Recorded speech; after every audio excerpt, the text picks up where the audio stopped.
10월입니다. LOL에서 12월. 지금부터 올스타전을 시작! Keep it simple.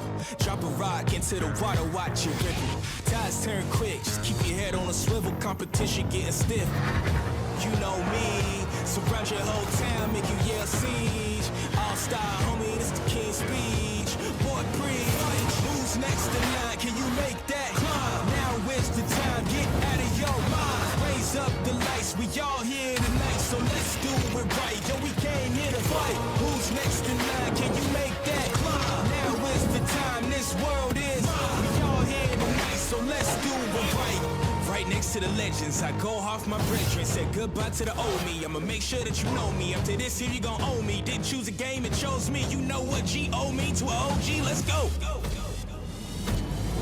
Fight. Who's next in line? Can you make that climb? Now where's the time? Get out of your mind. Raise up the lights. We all here tonight, so let's do it right. Yo, we came here to fight.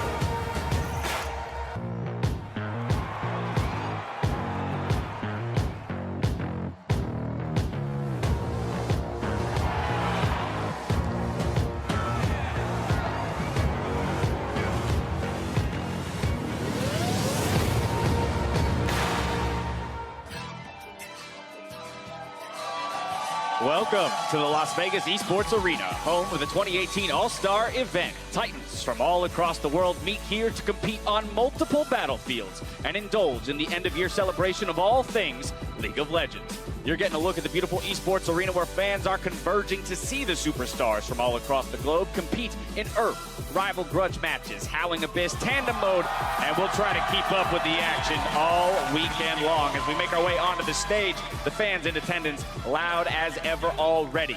Shots of the Luxor, home to the esports arena, and some of the pros lounging before they take to the stage later on today. Of course, we had 1v1s for the fans themselves to take part in, merch booths, we got all kinds of stuff, a VIP lounge, and hello everyone, I'm James Dash Patterson, joined by Brento Ras, Mohammed, Sam, Kobe, Hartman, Kenza, and Ifyashaks Deporta. How are we doing today? We're great. I mean, I do have to say, we're both hosting, we're both on the desk.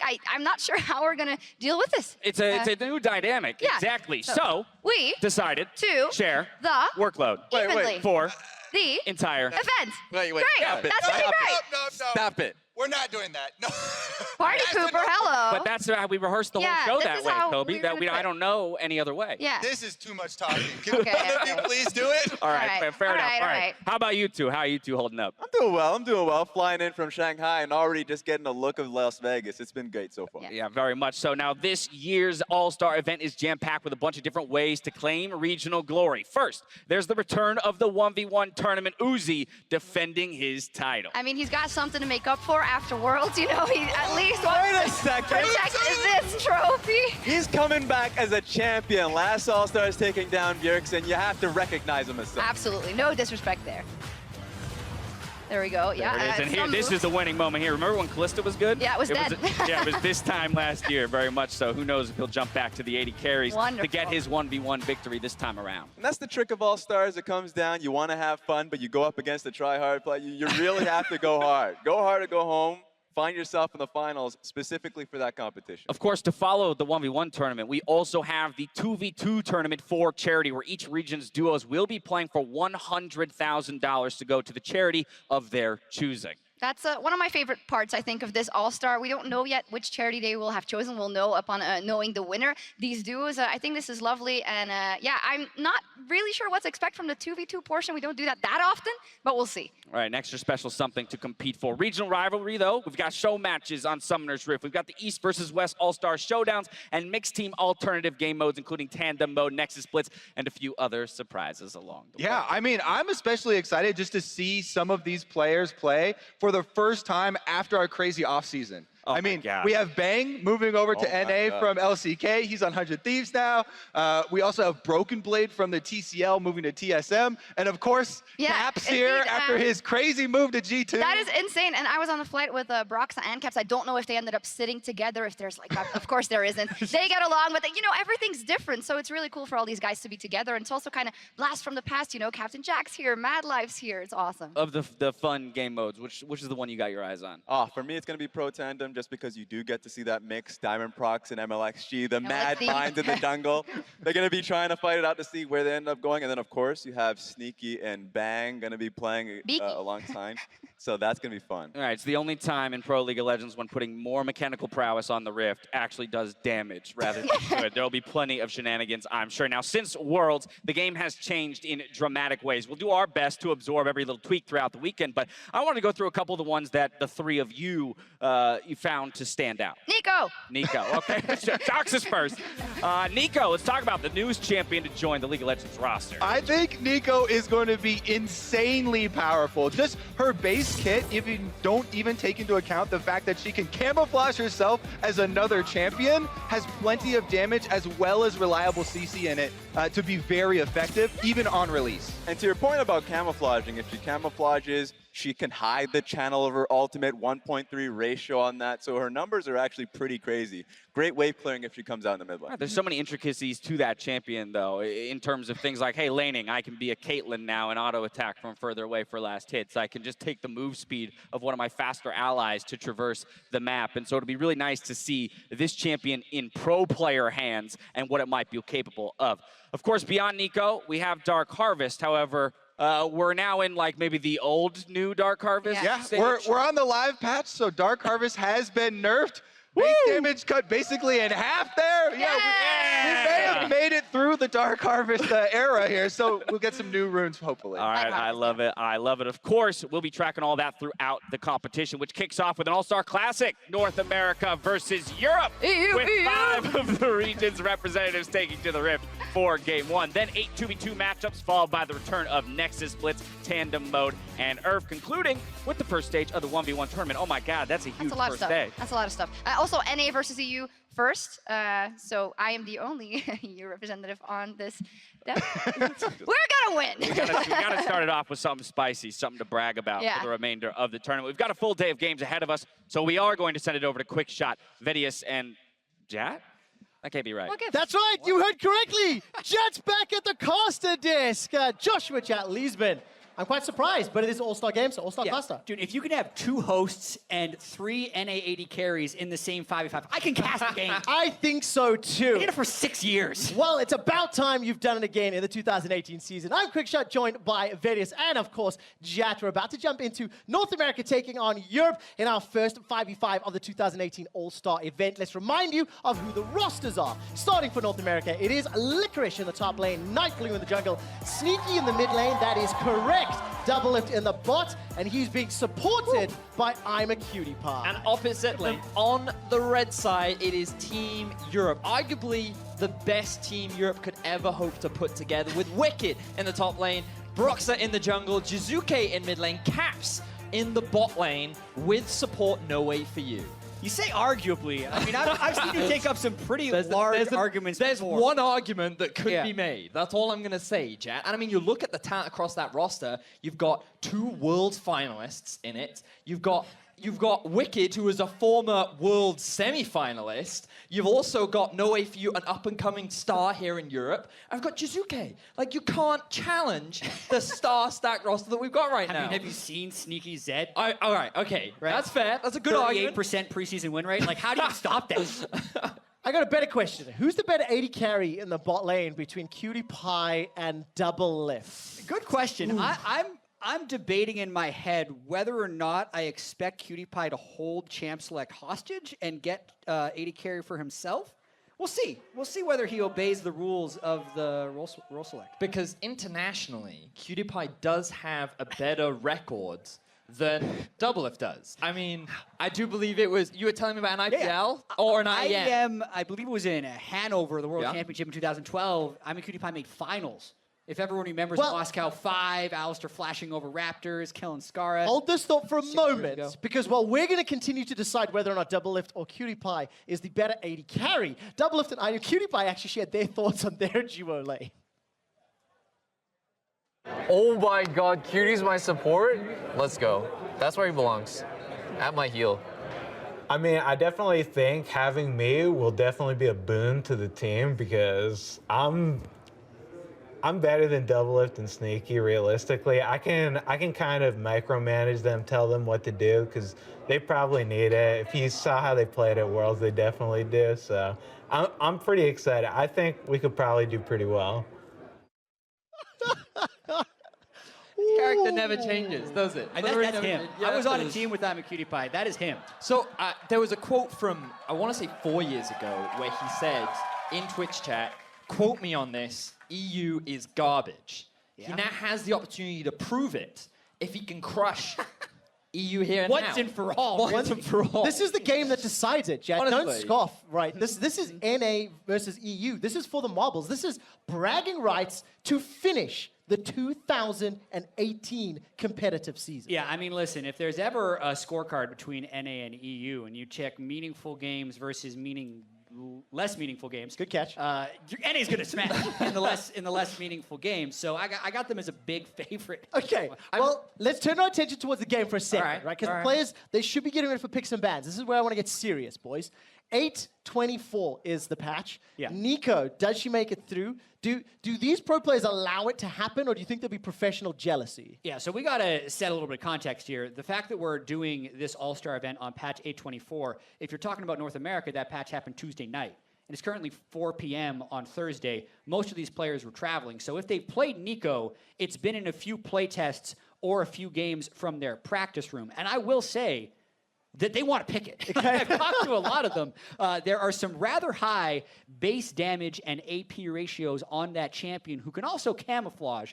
And the fact that it's the All-Star event where you want to show off, I would be surprised if they actually didn't ban it. See, that's what I'm expecting. And I'm thinking banning it because if you're not going to be allowed to play it, then you're not going to let somebody else play that champion and style on you. That's the rules But of Grand. what else can we expect? If we know Nico is going to show her face, Vedius, what else would you like to see? And try to weigh up, like, actual professional, So versus Karthus is one of them. Karthus with Dark Harvest was a big thing. Now, even though Dark Harvest has been nerfed, I wonder if they still value Karthus as a strong pick, because having that extra damage with the ultimate that can hit multiple people could be something that these pro players still value.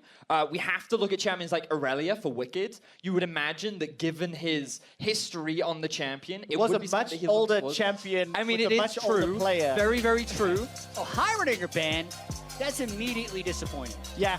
I wonder if any EU spies overheard my conversation with Doublelift and Cutie Pie like 10 minutes ago when I asked him what they're going to play. He said, better ban Heimer, but they then banned it, so I think I got a little troll.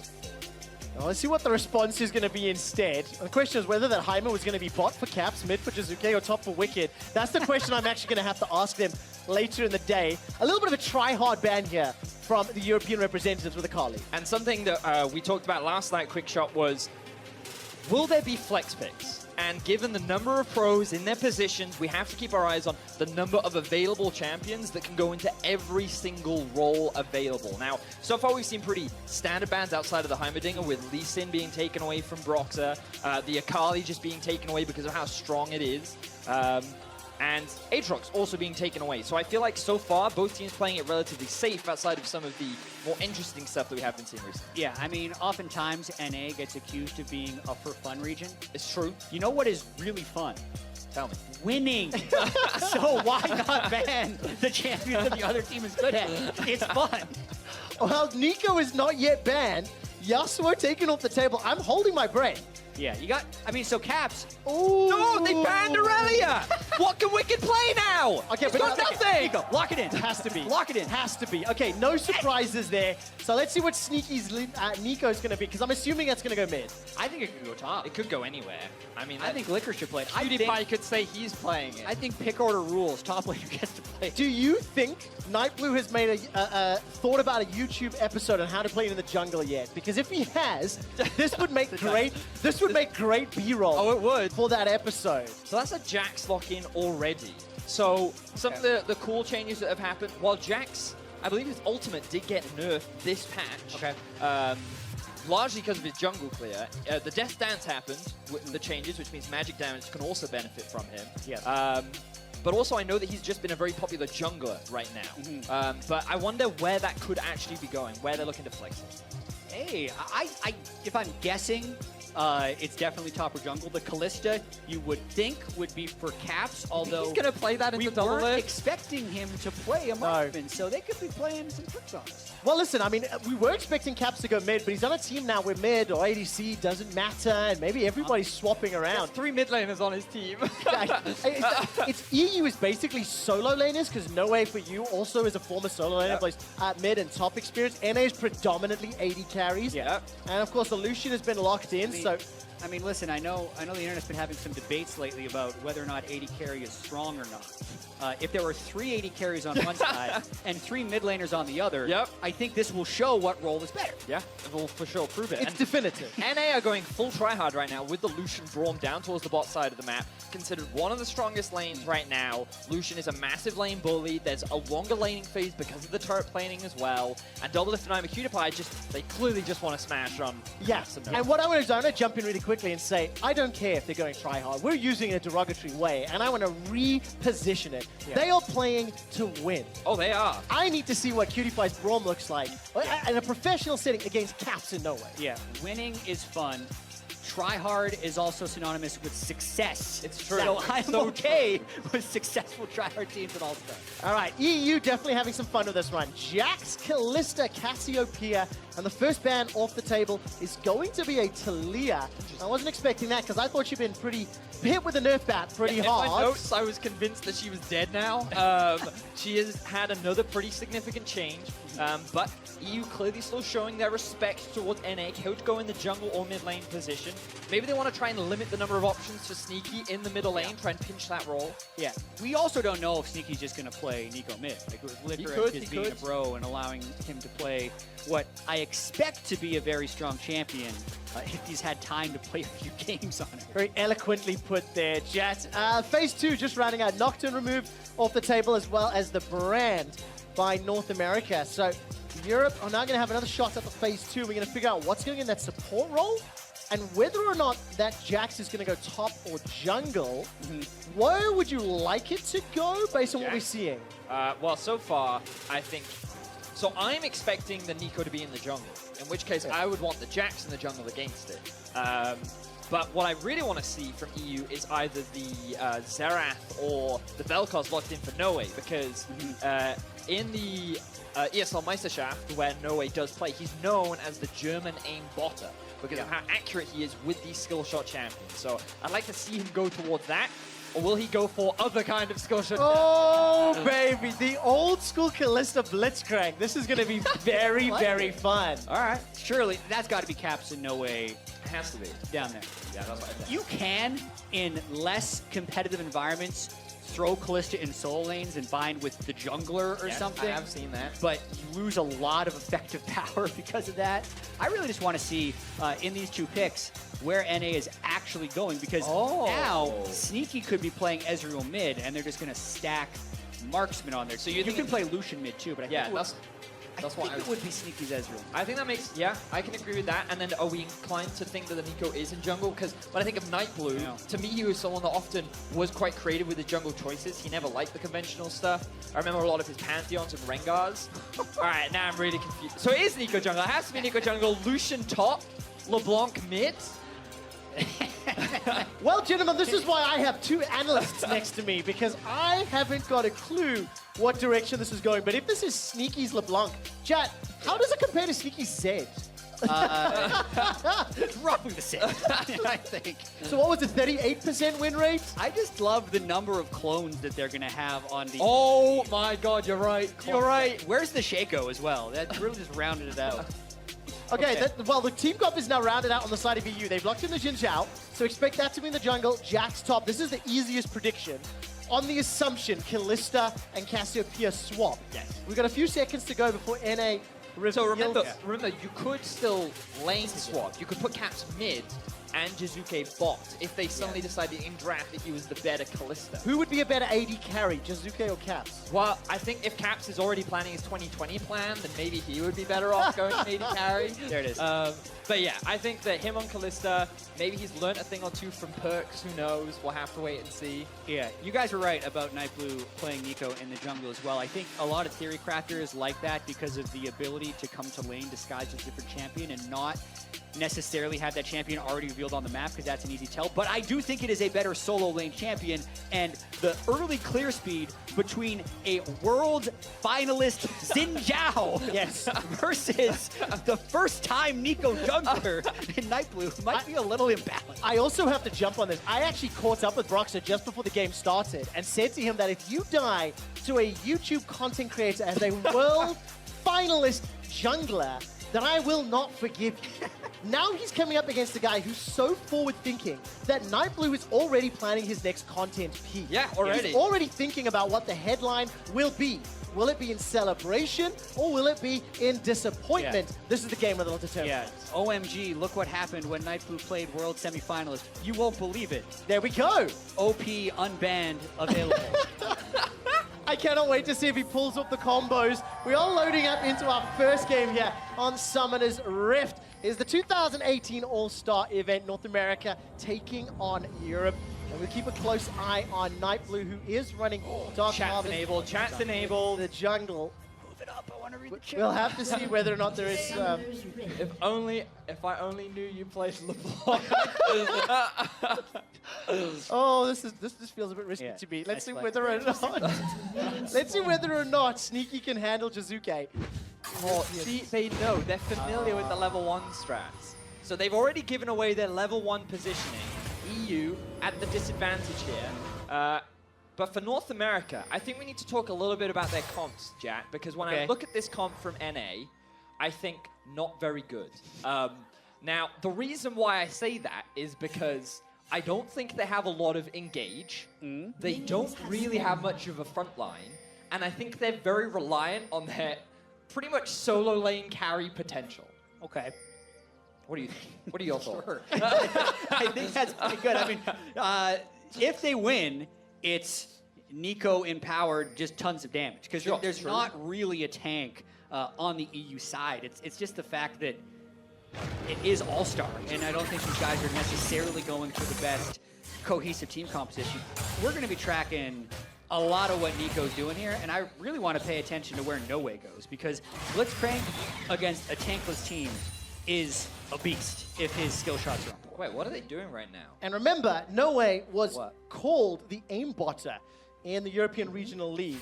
True. Various, what was it that you were noticing just a moment ago? They were just sitting in the Drake pit, and I thought that they might be up to something sneaky, but it looks like that staying in the mid lane, and they're not going to pull anything off for the time being. All right, Sneaky's going to dash forward there with the distortion on Shizuke. Try to put some pressure onto him, and Broxer waiting in the wings. Now, I'm looking at the minimap. Nightblue's down in his Krugs. The bottom half of the map, and Broxer's invaded. Going to the chickens. He's placed himself a ward. And Nightblue is over 2. He's a little on it. I don't think he wants that fight. He's got to be super cautious. Ooh, double spike, but he's missed his flash hook. So all right, defensive flash. There goes Caps. He's looking for something onto Cutie Pie. Cutie Pie forced to summon a spell away.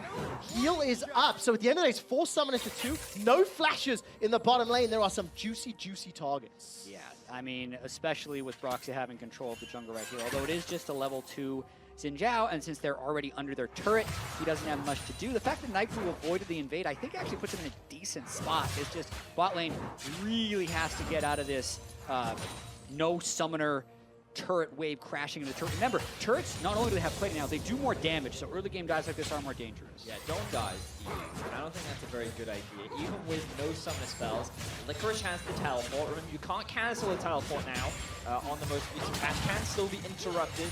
But outside of that, and I think it's sort of what we expected with an Ezreal Braum lane, not quite as powerhouse as the Lucian lane, but we do now see Nico heading up towards the top side of the... Oh, Sneaky with a really good trade onto Jizuke. And I definitely find I'm more emotionally invested in this game than I thought I was going to be in the first few minutes as it's loaded up.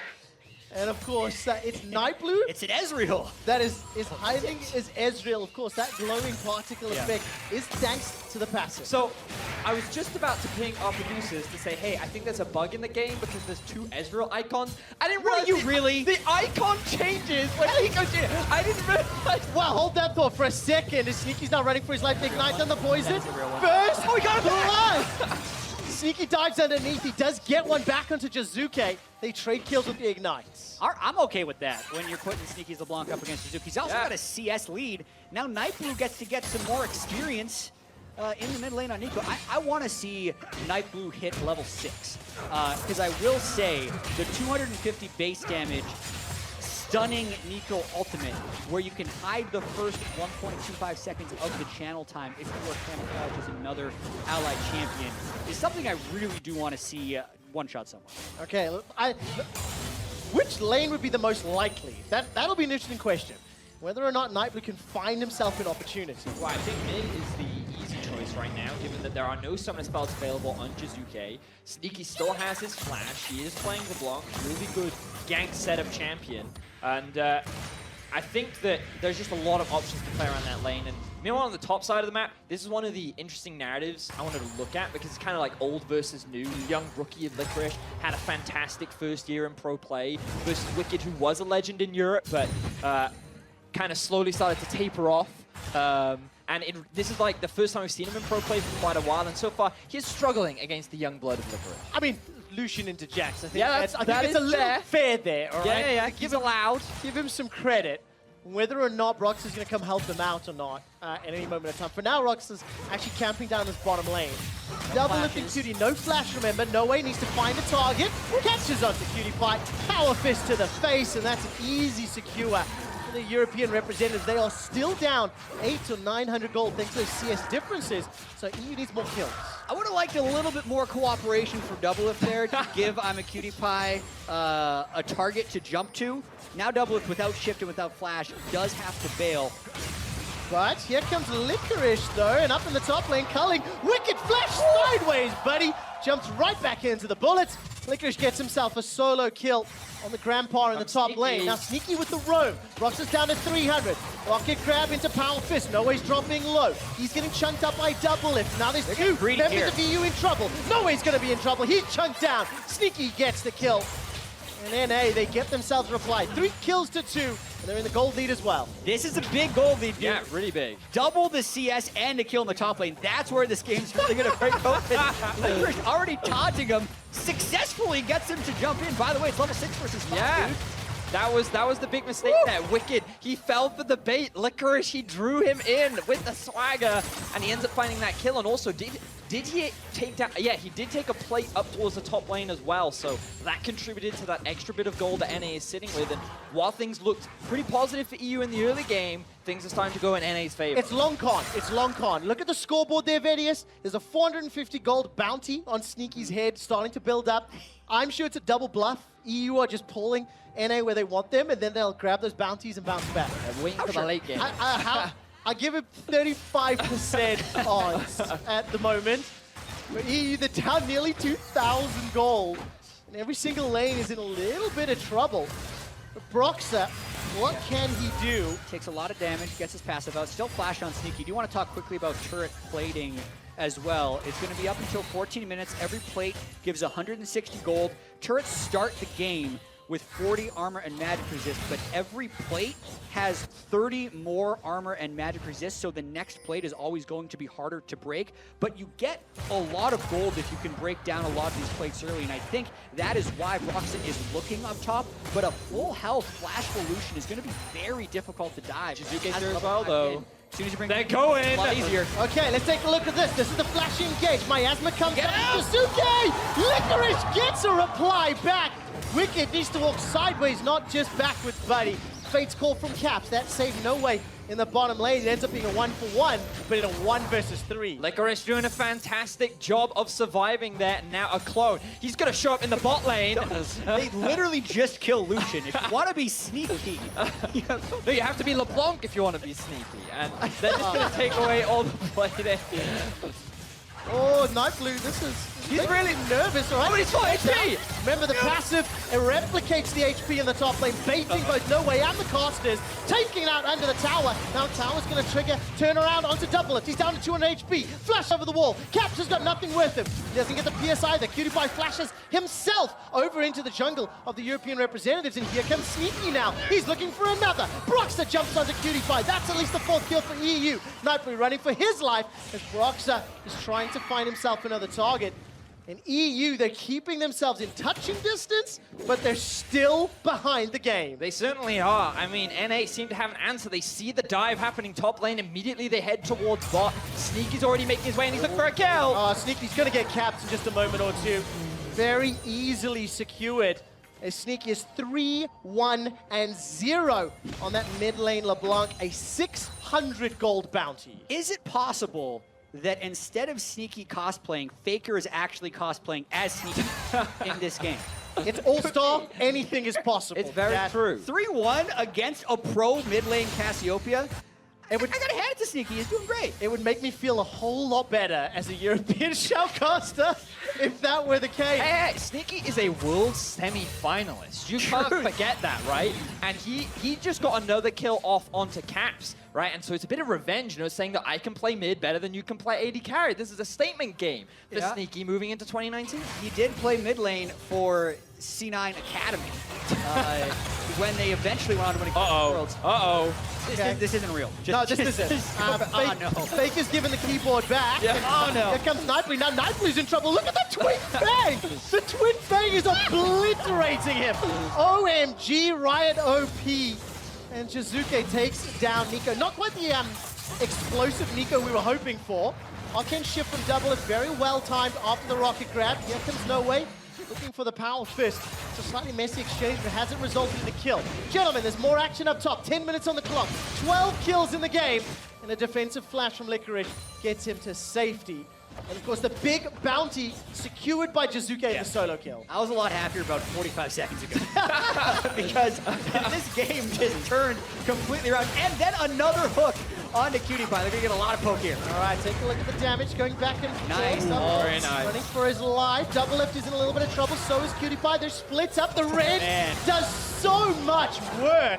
And another kill, double. Caps and Noe just 2v2 killed two of the best North American AD carries. Fantastic stuff from the EU bot lane. And of course, in the mid lane, Sneaky and Licorice, they got themselves a kill back onto Jizuke. They secured his bounty as well. All right, Acer Predator replay right here. You can see Jizuke 1v2 kills. This is not the replay of the time where he 1v2 killed both of them. But you can already see the title of Nightblue's next video, can't you? You know, Cassio, so strong, needs 2 champions to kill. Well, by the way, thanks to those kills that Europe picked up, they've now closed that gold gap. It was nearing 2K. No Way's going to look for the rocket grab. He's going to find it. Very nicely done. Sneaky can't dodge. And despite Nightblue showing up, it's too little, it's too late. EU are now 9 kills to 7 up. There's bounties for Broxah and Caps, and they've turned this around a little.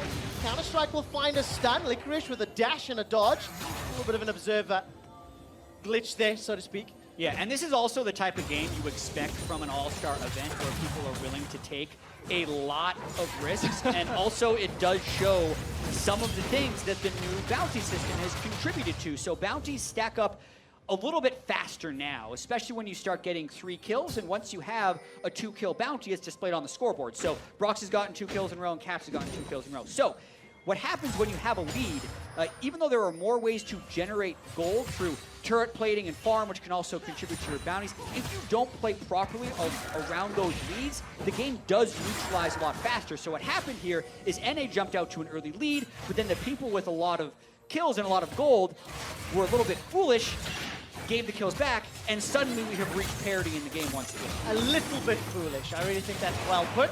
The first dragon's picked up. All the dragons, of course, have been buffed in the early stages of the game. Ocean is just a little bit stronger. The respawn times between drakes is now going to be 5 minutes instead of 6. The next one, being Infernal, is going to be very hotly contested. Great rocket grab onto Double Lift. You know, for such a top-tier AD carry, that is inexcusable. Caps gets out. Nightblue gets a reply. Teleports are going to start to be challenged. Remember, they cannot be cancelled. Wicked is looking for a reply back, but realize this is not the fight he wants. He leap strikes over to the ward in the back. And while all that's going on, Jizuke shoving in this mid lane, taking plating after plating. 14 minutes is getting close. Point blank, petrifying gaze. Jizuke read Sneaky like a book. Oh, he certainly did. And EU once again. And to back, Broxah gets very low as he tanked one too many tower shots. The turret planing is about to disappear now. And just as the tower goes down, so North America will secure the first blood tower bonus, and the game is surprisingly even. We've now seen 20 kills across the board.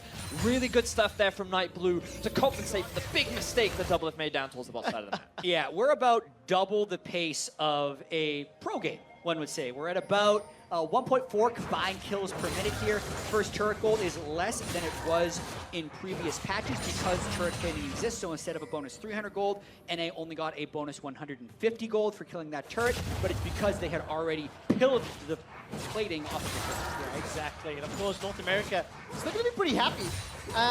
This is about the time that I'd start asking a question like, who do we prefer in the mid-game and late game? I don't know if that's a fair question right now, Vidius, but look, nowhere in caps, they've already swapped and they're pushing into this top tower. Well, I mean, one of the easiest things you can do to answer that question, quick shot, is look at some of the items. If you look across the board for EU, they are pretty stacked with the Ludens already completed, and you also have the Oblivion Orb done for Jizuke, level 11 as well.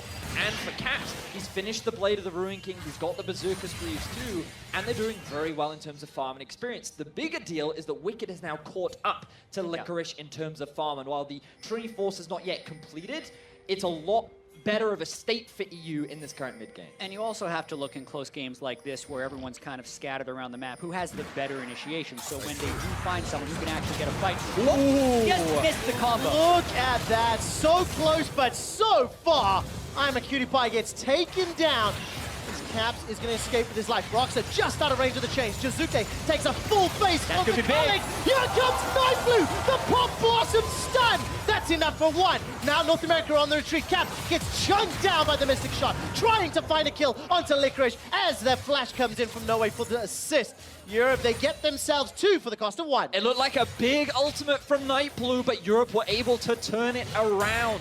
Really good stuff there from Wicked, being able to pick up that escape kill coming out from Night Blue, and EU still walk away with the greater numbers. Yeah, I mean, I think that did show that you can initiate with Nico. The follow-up just wasn't there. Yeah. We were joking earlier, Vedius, about like, why does the 650 base damage ultimate with a 1.3 ratio also stun? And I'm like, well, in case they're not dead, and then they didn't die, and then Night Blue still did die. So you can understand there is some vulnerability taking AP Champions in the middle. So they did get a good amount of pull onto I'm a Cutie Pie, but it wasn't, I believe, the full shot from the Callista Blitzcrank. That gets Cutie Pie, and then NA still tries to go for a fight, even though they are already down their support, so no tank for the initiation.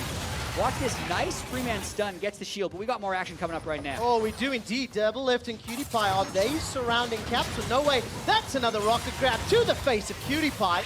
But Caps doesn't seem interested for now. The static field comes out. Here comes Night Blue. There's Bob managing to find the stun. No way he gets taken down. Remember, he started that fight.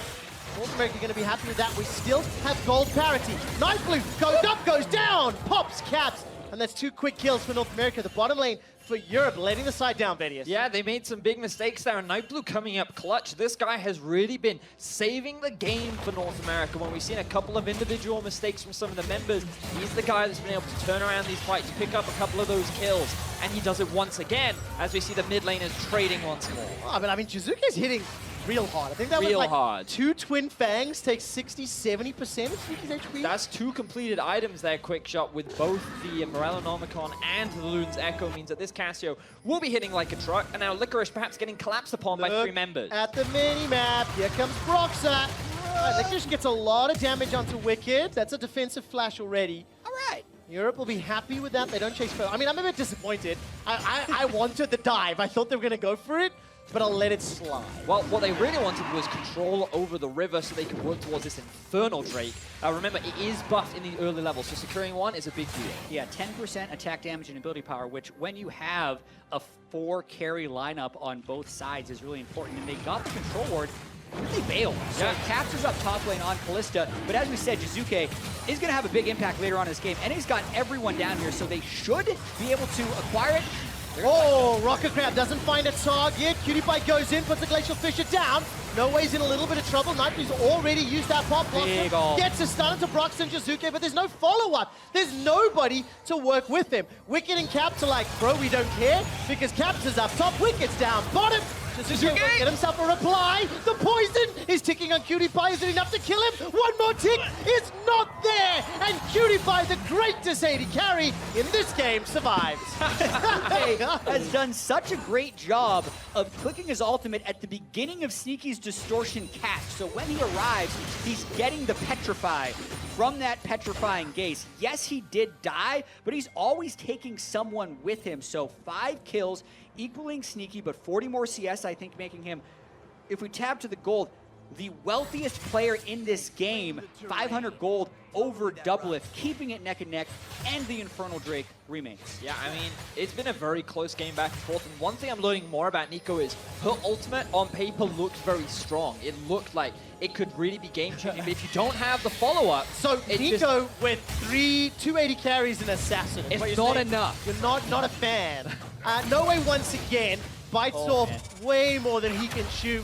For a man who was meant to have aimbot skills, 0, 6, and 8 on this Blitzcrank, it looked good in lane, but I'm not finding the faith as we're moving into the lane. Well, he's definitely getting the bot part right. We just still need to figure out where the aim is coming through. But as the game progresses, he is the largest contributor of deaths, which is pretty good for the side of EU. When you still look at Broxa has a fantastic scoreline, the Trinity Force is now done for him, Wicked as well completing the Trinity Force. So some of the big carries on the side of Europe are still looking very good, but NA still holds on to that gold lead. Yeah, and I think we're actually seeing how difficult it can be to off-roll support when you have a lot of other pro players on their main roles. Their responsibilities in this even change vision game are leading to a lot of death. Look at that petrifying gaze. Pixel perfect once again. As soon as Licorice used that dash, Jizuke could be the man that saves this for Europe. We're 20 minutes in. Baron is now up. Reminder that Baron also spawns 1 minute earlier. Once we get to Alda, that is also a minute earlier in the new preseason. But more importantly, as the minions are now starting to scale up, starting to get stronger, we get our first glimpse on how the mid to late game minions will start to impact the wave pressure and how teams will look to win the game. That rocket grab just went wide, Jack. But they don't care. Walk straight into him and punch Cutie Pie in the face. He might have. You're going to ask, what was he thinking? Because you see a Blitzcrank hook, and then you walk into the Blitzcrank hook. Nice shift. They're actually going for a huge. Here comes Knife Blue. There's a true shot barrage. Sneaky's blown up. He takes one with him, though. Manages to get the kill onto Cap. That's a dashboard from Broxa. An arcade shift away, and it's a shutdown onto Doublelift. Broxa continues to wrap up. Whoa! That was close. Licorice manages to escape, and he's going to start channeling the culling. That's the flash forward. The power fist knocks Licorice into the air. That's one in reply for he's shut down. A delayed ace on the side of Europe, but it's enough to stop the Baron. Wow, that was a lot of stuff that just happened as EU had river control and a good shove in the top lane, so NA wasn't grouped. Cutie Pie sees the hook pass and goes, I may as well figure out where that came from because the hook wasn't clear enough. Finds out it is a team. He didn't have vision. He didn't have vision, okay? He was just looking for vision. It's the classic NA it's just the classic support. The classic support. I apologize. I need to ward, guys. Come with me. But no one covered him. Now, Nightblue, he landed a beautiful 3-man ultimate, but again, no follow-up. This is really his team's fault, because he's giving them everything that they could need, but they're not there to help him out. Yeah, Baron saved by Licorice after EU had pulled off a series of good plays. I think what we are seeing about Nico is in a more highly coordinated environment, that ult is very landable. Yes. So a lot of people were saying, hey, it does so much damage, has a huge AP ratio, but it's really hard to land. You're able to disguise it very well when you're camouflaged, and the fact that you can flash your zonies in with it makes it very possible to get 3- and 5-man stuns, as Nightblue has done this game. Again, camouflaged as Ezreal. Which one's real? The one not using skills. It's really frustrating to guess what the HP is underneath that skinned Nico passive.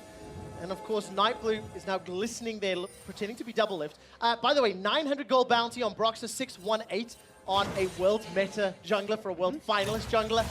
He's doing what you would expect. He's doing work. Yeah, he felt really scared after you gave him that comment, Quickshot. He actually said to me, did you really need to remind me of the final? And I did feel bad. I did feel bad, but it's true. And Wicked being 5-1 after basically having his CS doubled and getting solo killed in the early game should be called out. Like, that's very impressive. We got a bunch of pro players. We got 2 world finalists, 1 world semifinals, And then Wicked, who's been streaming for like 3 years and playing in some non-LCS organized play. So yeah, he tried Challenger. He tried. He's done what CLG EU were known for and is relying on the late game. Yeah. He knew that laning phase he was never going to win, so he's like, all right, I'll scale. But then to be fair, like Licorice has really been the big hope for this NA squad so far. He's been the one that stopped the Baron. He was a large part of their early game gold lead. And on this Lucian, while it can get harder to carry in the later stages of the game, he is still very strong at this point. He may just struggle against the Trinity Force team at Jax that's now prime ready to go. If Licorice turns this game around, there's not a, I think there's an argument to be made that this would be the performance that solidifies him as the best top laner that North America has ever produced. Could be. If they can, come shutting down Wicked, yeah, exactly. I agree. Years and years of experience and I don't know how to respond to this. All right, let's see what Wicked can do. He's down a level. He's gonna run away. All right, He's running away. I was waiting. His young bones are too springy for me to handle. Smart play. Smart play. What do? Everyone's missing. All right, so what is in terms of next move? Dragon's about to spawn. Baron is available. Neither team really wants to run the risk of Baron because we talked about it. No primary tank, very squishy. Sneaky actually looking for a play on bot. All right, the chain will find Wicked. Gonna need to pop that counter strike or block some damage. Gets a little bit of chunk onto Licorice. That's a fair amount of damage. But Baron, Cassio does Baron very fast. No Mountain Drake will be a little bit slower. He alt scouts them. Cutie Pie can sacrifice himself. Again, no problem. Not going to do it this time, though. Baron has been interrupted. Looking at the mini-map, Double Lift and Sneaky, they've made way back to mid. 40 kills in this game at 25.5 minutes. Wait. And, of course, that is Nightblue, who's pretending to be Licorice inside the jungle. See, now, because Europe didn't commit to the Baron, NA have priority on mid lane and on bot, so they're the ones with most of the map control, and they will spot out Europe once again on this Baron. Kalista and Cassio, very quick Baron take. Oh, Nightblue with that Pop Blossom in the pit. This could be game-changing. Looking for an opportunity. The Tangle Box goes out. Caps is already flashed. Nightblue is blown up. He doesn't manage to find a proper target. Baron is secured. Caps gets it with the Ren. Teleport's being channeled. Wicked is respawned. He's rejoined the fight. A new challenger appears, and NA are routed and running for their lives. Double Lift does manage to take down Cap, and just as I misspeak, it's North America that turn the fight around. Brox is in so much trouble. He gets bopped over to the blue buff, and here comes Licorice. He's going to find himself a shutdown, and only Jizuke remains. He's low on mana. He can't get the Fangs, and Europe will get ace after they secure themselves Baron. And Baron no more at this point because they were able to kill all 5 players. It looked like EU had made a good play by securing it, blocking any entrance they could with the Miasma, but they took so much damage from Baron in what was already a 4v5, and it could happen. And keep your eyes on the mobility that North American squad has, because with the dashes from Braum and LeBlanc and Ezreal, what they largely do is just chip away at this European squad. They can't actually lock anyone down, and so as EU's overcommitting, you see Double Lift jumping onto the backline, you see Sneaky using the chains to lock them down, and they can gradually just take apart each of the EU members and find themselves 4 easy kills. Yeah, and with Licorice getting the 900 gold shutdown onto Brox, you can add that to the 650 gold shutdown he had onto Wicked, and he has gotten very strong very quickly. A full rapid fire. And this Mountain Drake that they have just secured, which now gives them 16% true damage on objectives, up from 10%, which was in the previous season. Actually, the combination of Drakes having one of each is very ideal for NA. Yeah, they got themselves a rapid fire cannon and a BF sword there, Vedius, into Licorice's back pockets. They're up 3,000 gold. And you know what? It is a for fun game mode, okay? Get in there early. Oh, he's coming out early. He's like... just in case. A second ago, you're talking about solidifying yourself as the best offense of all time. And now you're like, nah, we're just having fun. We're just having fun, guys. Look, no, quick shot. We committed. If North America wins this, we know what it means. But we know about Europe in the late game. Quick shot. Okay. That is their bread and butter. They have CLG EU Wicked on that team.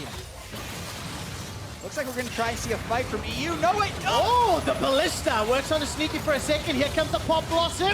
And it's just only to catch on Wicked, though. The rest of EU, they've split up the fight. And on the skirmishes, I think EU are in trouble. A very good Petrifying Gaze takes down Licorice.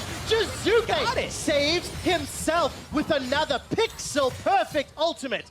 That's, of course, Nico firing out those barbs. Not going to find the route, and now EU's on the offensive. Yeah, Nightblue only got one with his ultimate, and it turned into an extremely scattered fight. So now it is actually a 5v3, and even though you don't have Baron, non-Baron minions are much stronger now, including cannon minions, which take 13 turret shots to kill at this stage of the game from the inhibitor turret. Vedius, Jet, Europe are back!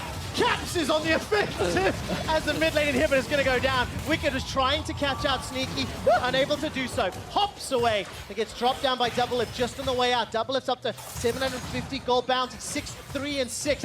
No way, does not find a target. I'm following Doublelift. True Shot Barrage is available. We've zoomed in on the Pajama Party. He's going to get slowed down. Arcane Shift will be up in just a moment. Going to jump away. Fires out the true shot, gets himself one. That was just disappointing, Caps. Should have seen that one coming. And this is one of the things we're yet to talk about. All the Ezreal changes. This is the first time we've seen the new Ezreal in a competitive match. And with the W increased damage, how it's slightly different. But the bigger one is the True Shot Barrage. Now the damage doesn't get reduced by going through the minions. So Caps, he took the full brunt of that, which is why they're able to find the kill. Do it, PewDiePie. Do it. Oh, okay. I was looking, didn't have flash. I think if PewDiePie had flash, he may have gone over the wall. But nevertheless, Doublelift using the True Shot Barrage to pick up the kill. And the Super's going down middle, but it still feels like North America has got a very good shot here. Yeah, and I do have to say the game has accelerated post 25 minutes when we're talking about Season 8 versus 2019, which is the season we're going to be moving into. You get a cannon minion every wave post 25 minutes. That used to only happen post 35 minutes. Melee minions, by the way, have 80 attack damage now. They used to have 12. As far as their max AD. So if you leave a minion wave unattended, it can absolutely destroy a turret on its own without the Baron buff. They also have more move speed later on in the game, so you have to be very attentive to your minion waves. And even though the game is very close right now, if you misstep, the other team can take a lot of advantages off of that misstep. It'll also be very interesting to see how quickly teams and players can adapt to the new pace of the late game. It is years and years of expectations that the minions are going to move at a certain pace. Now they're going to learn that and adapt to it. We'll see whether or not Europe can use this late game advantage, this late game strength that they have not only in their team comp, but also with the super minions down the mid lane to their advantage. Licorice is doing all that he can to save this, by the way. 7, 5, and 3. Got himself that QSS, got himself level 16. And he's fast that super minion was attacked. Their attack speed went up too, by the way. Smack you dead real fast. So Baron is now spawning in about 35 seconds. Mandrake will be up in about a minute, and that'll probably be the next big objective that we see a fight for. And one of the things we've got to identify is that when NA are finding kills, it's when the fights are a lot more split up, when it's more about skirmishing, the 1v1s, 2v2s, 3v3s, because with their mobility, with their dueling prowess that they have with all the champions in their kit, they are very strong. But when EU is grouped up as a 5, when they're able to play the full-on 5v5, that comp just synergizes a little bit better, which better enables them to win out on these fights. So EU want that 5v5, NA, they want to try and spread apart these fights. Yeah, my eyes are on Jizuke for EU and actually Doublelift for NA, because he has just completed the double tier on the Ezreal, so he's pumping out a huge amount of damage. Licorice can do well here. They get a hook. All right, that's so nicely done. Nightblue gets pulled all the way backwards, and this time around the Ballista combo works out perfectly. No way in Caps, they find a key target. Sneaky's going to use that distortion. Another the hook. rocket grab catches out into Licorice. He has flash available. He gets over the wall, but now Doublelift is joined. It's a 5 versus 4 in the Baron pits. Jizuke saw that flash into the wall, but rocket grab catches Doublelift, but he primed the arcane shift. PewDiePie's looking for a target, but he's got no ultimate. But look at all the poke coming out from Doublelift and Sneaky. They're just keeping EU at arm's length. Another hook! Oh, there we go. Arcane shift just available for Doublelift. He's forced to use the QSS, or the Mercurial in this case. Jizuke gets chunked up at the True Shot Barrage, and in a 4 versus 5, Europe are pushed out of the pits. They're just keeping EU at arm's length at all costs. NA playing towards their comp swing conditions very clearly, and now they're the ones with mid lane control. They're the ones that can set up the vision, but funnily enough, I'm a PewDiePie. Cloth armor instead of control wards. Wouldn't have it any other way if we're being honest, but if you can only buy 2 control wards, is it even worth the spot? Exactly. Broxer now looking for the potential steal. Okay, can he do it? The Mountain Drake is secured. First one for Europe. That will deny the second stack by North America. Into the pit. No steal this time round. Nightblue secures it. Now Europe are running for their lives. Brox has done a lot of damage with the True Shot Barrage. Flies across Europe. It destroys their HP bars. No way gets at least a kill back into Licorice. And Caps and Jizuke are running for their lives.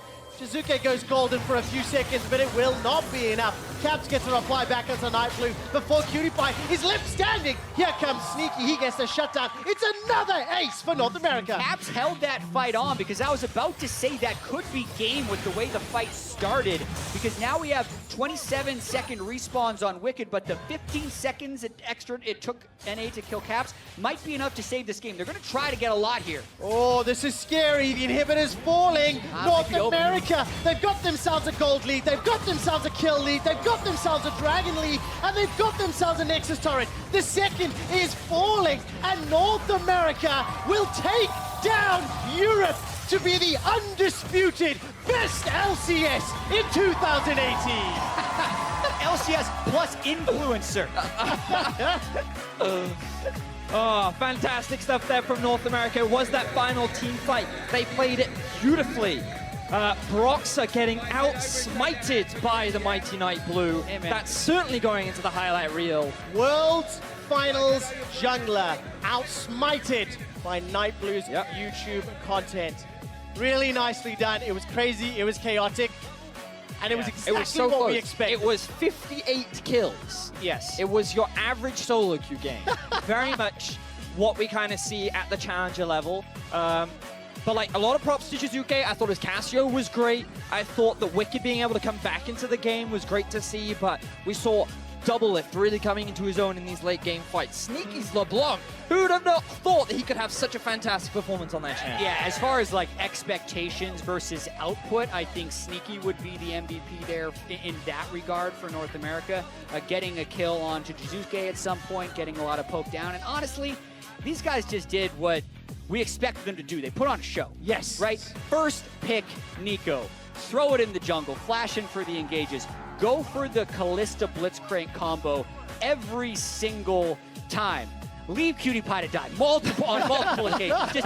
They did everything that the fans wanted to see. Yep, it made me extremely, extremely happy. And you know what? The new patch, the new late game minions, it's a direct counter to Wicked. So I actually think the balancing is part of the reason that Wicked wasn't able to pull it back for Europe and the influencers. But again, it sets a really fun tone. If this is what the players are willing to do, if they are going to have some more fun for the rest of All-Stars, it is always great to see them playing to win, but it's great to see them go for those flashy plays and the flashy combos, because Nightblue just went in over and over and over again. It didn't matter when or where. But it also sets you up now for so much content ideas.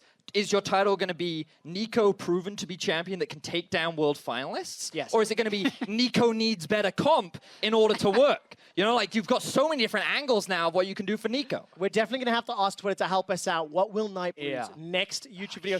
And also, how many shoutouts is you gonna get? Like, we got Wicked in the game. We got Cutie. Listen, we only get to cast these guys once a year now, so I'm gonna get all the shoutouts I possibly can. True. We've done a lot of the rest. Anyways, to help us pass through the results in our first match, we're gonna send it down to the one, the only, Tyler One, for an interview with North America's Victors. Hello, I'm sitting here live. You guys just beat Europe. How do you feel? I mean, that was my first league game in 2 weeks, so. Ooh! Yeah, let me say something. This guy was begging me to play ADC the entire time too. I hope that they do voice comms because he knew I was a better AD. Tell him. No, say it on the mic. Is this true? This guy grinds like 10 hours a day, and I took a 2-week break. Like, of course he's gonna be maybe like a little better on my worst day. On his best day and my worst, he's a little better. Ooh, I like that. Disagree. Okay, well, Q disagrees. So after this emotional, hard-packed, hard-hitting win, I mean, where do you go from here? You beat the worst region, but, I mean, sort of the worst region ever. I mean, where do you go from here? I guess I'm winning Worlds. I guess I'm winning the TCS Invitational. Ooh, I mean, you want to participate, we'll have to see. It's a little bit high class for you. Now, Cutie, people in the crowd were actually chanting, Cutie, you suck. Cutie. No, they weren't. I mean, they were. I heard them. 100% they weren't. They were. You had the headset on? Maybe they were chanting Doublelift sucks when he was tossing my lane, but definitely no Cutie sucks. I think that said actually Doublelift and Cutie both suck. It was a really long chant. I could understand that. Very long chant. So now that you've beat EU, I believe you guys also play. What do you play? I'm out of questions here. I'm just trying to like buy time. I'm out of answers. What's your favorite food? That's a good question. Hey, I like pizza. We know you. We can tell you like pizza, cutie. Anyway, guys, congrats on that dominating performance. That's it for us. I'm gonna toss it back to Dash. Thank you very much, Tyler. I must say, I'm a little worried for my own job now following that I'm not interview. worried. You're not worried? Okay. No, I'm kidding. No, that was awesome. That was brilliant. That was so good. He did say that EU was trash, so Yeah, well, at least 70% of those questions are questions I never would have come up with. No, So we could say it's a unique interview at the very least. You know- And hey, we did get to come out on top here after congratulations. a year of kind of walking in the shadow of EU. So I'll take it right at the We tail get the end of 4-1 2018. victory. Woo! I will Love it. say You know- immediately from the get-go, the pick and ban was fantastic. Lock in that Nico, go towards the Lucian, and then the Braum. Right, you got 3 marksman players on the stage, a top laner playing a marksman, and then a mage in the jungle. It's a classic NA composition. Yeah, people always talk up the EU mids, and they had a bunch of EU mids on their team, but the NA AD carries apparently are just a bit greater. Wait, didn't you say that Nico was overpowered before? So that's why you won. Like, I did, but you know, Yeah, now he ended 2-8. yeah. So we did talk about how Nico is a very strong champion at the moment, but I also think we saw moments of that success from Nico. We also saw some of the pitfalls. Yeah. Coordination is definitely key with that champion. If that ultimate hits, it is terrifying, and then when it misses and you just see her pop instantly, it's kind of depressing. Yeah, there's always a question of follow-up, and on top of that, the long channel time that comes with it. I love this though. This is one of the things where you know, you get the health and the icon and the name, so they got bamboozled there. So I'm not sure they actually were bamboozles because Licorice just died. So they know that can't be Licorice, but they might have forgotten how much health he had. Yeah, maybe. And that's a big part, you're right.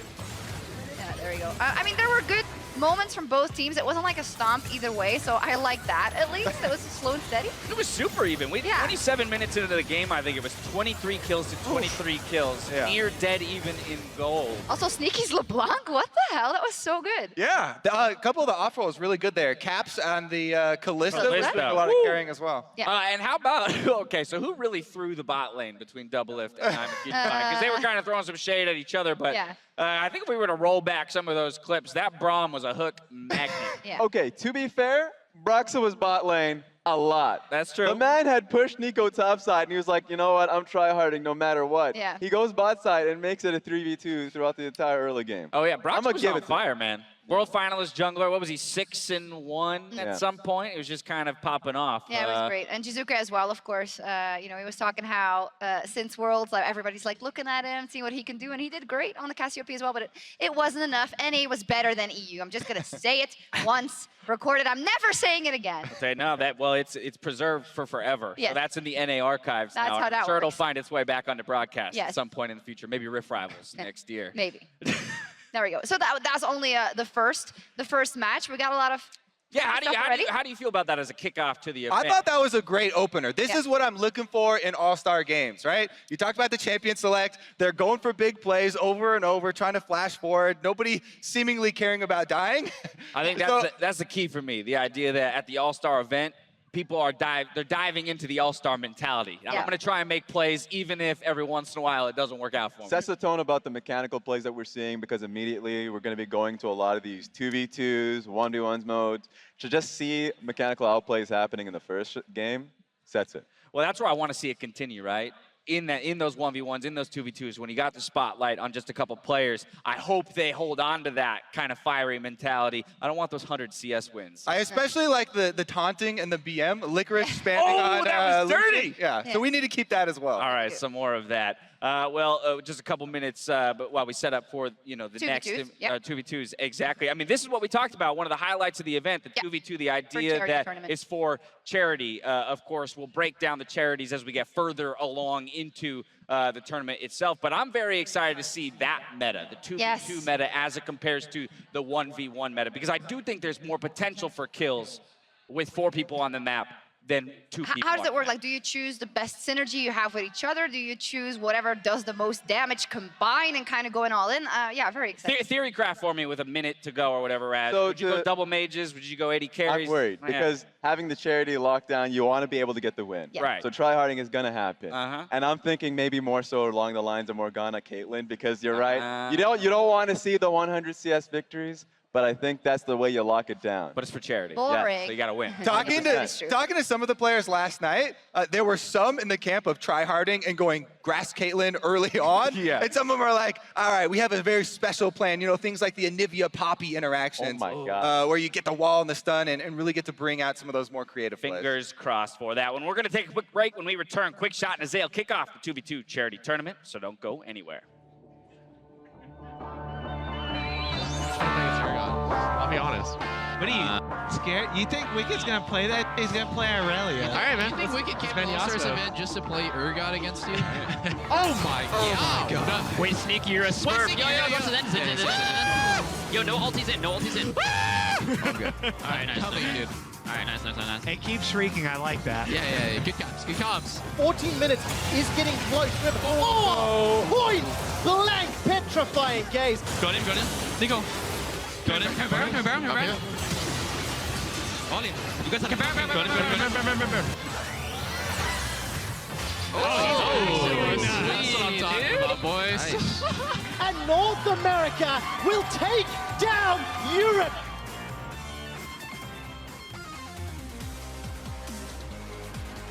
And welcome back to the Vegas Esports Arena for our next string of competition for the day, the kickoff of the 2v2 tournament. I'm joined by Isaac Azael Cummings-Bentley, and I am hungry for some games. We're jumping into 2v2. This is the Pro-Am. It's for charity, and a lot of bragging rights on the line. Yeah, it should be really, really good. I'm excited to see what these guys are going to bust out as far as strategies. I think there's a lot of crazy stuff that they could be bringing out, and the fact they get to play for charity just makes it that much better. It does. I want to see what champions they play. Just to quickly remind you guys of the rules. To win a 2v2, you must either destroy the turret, kill 100 minions, or kill both opponents.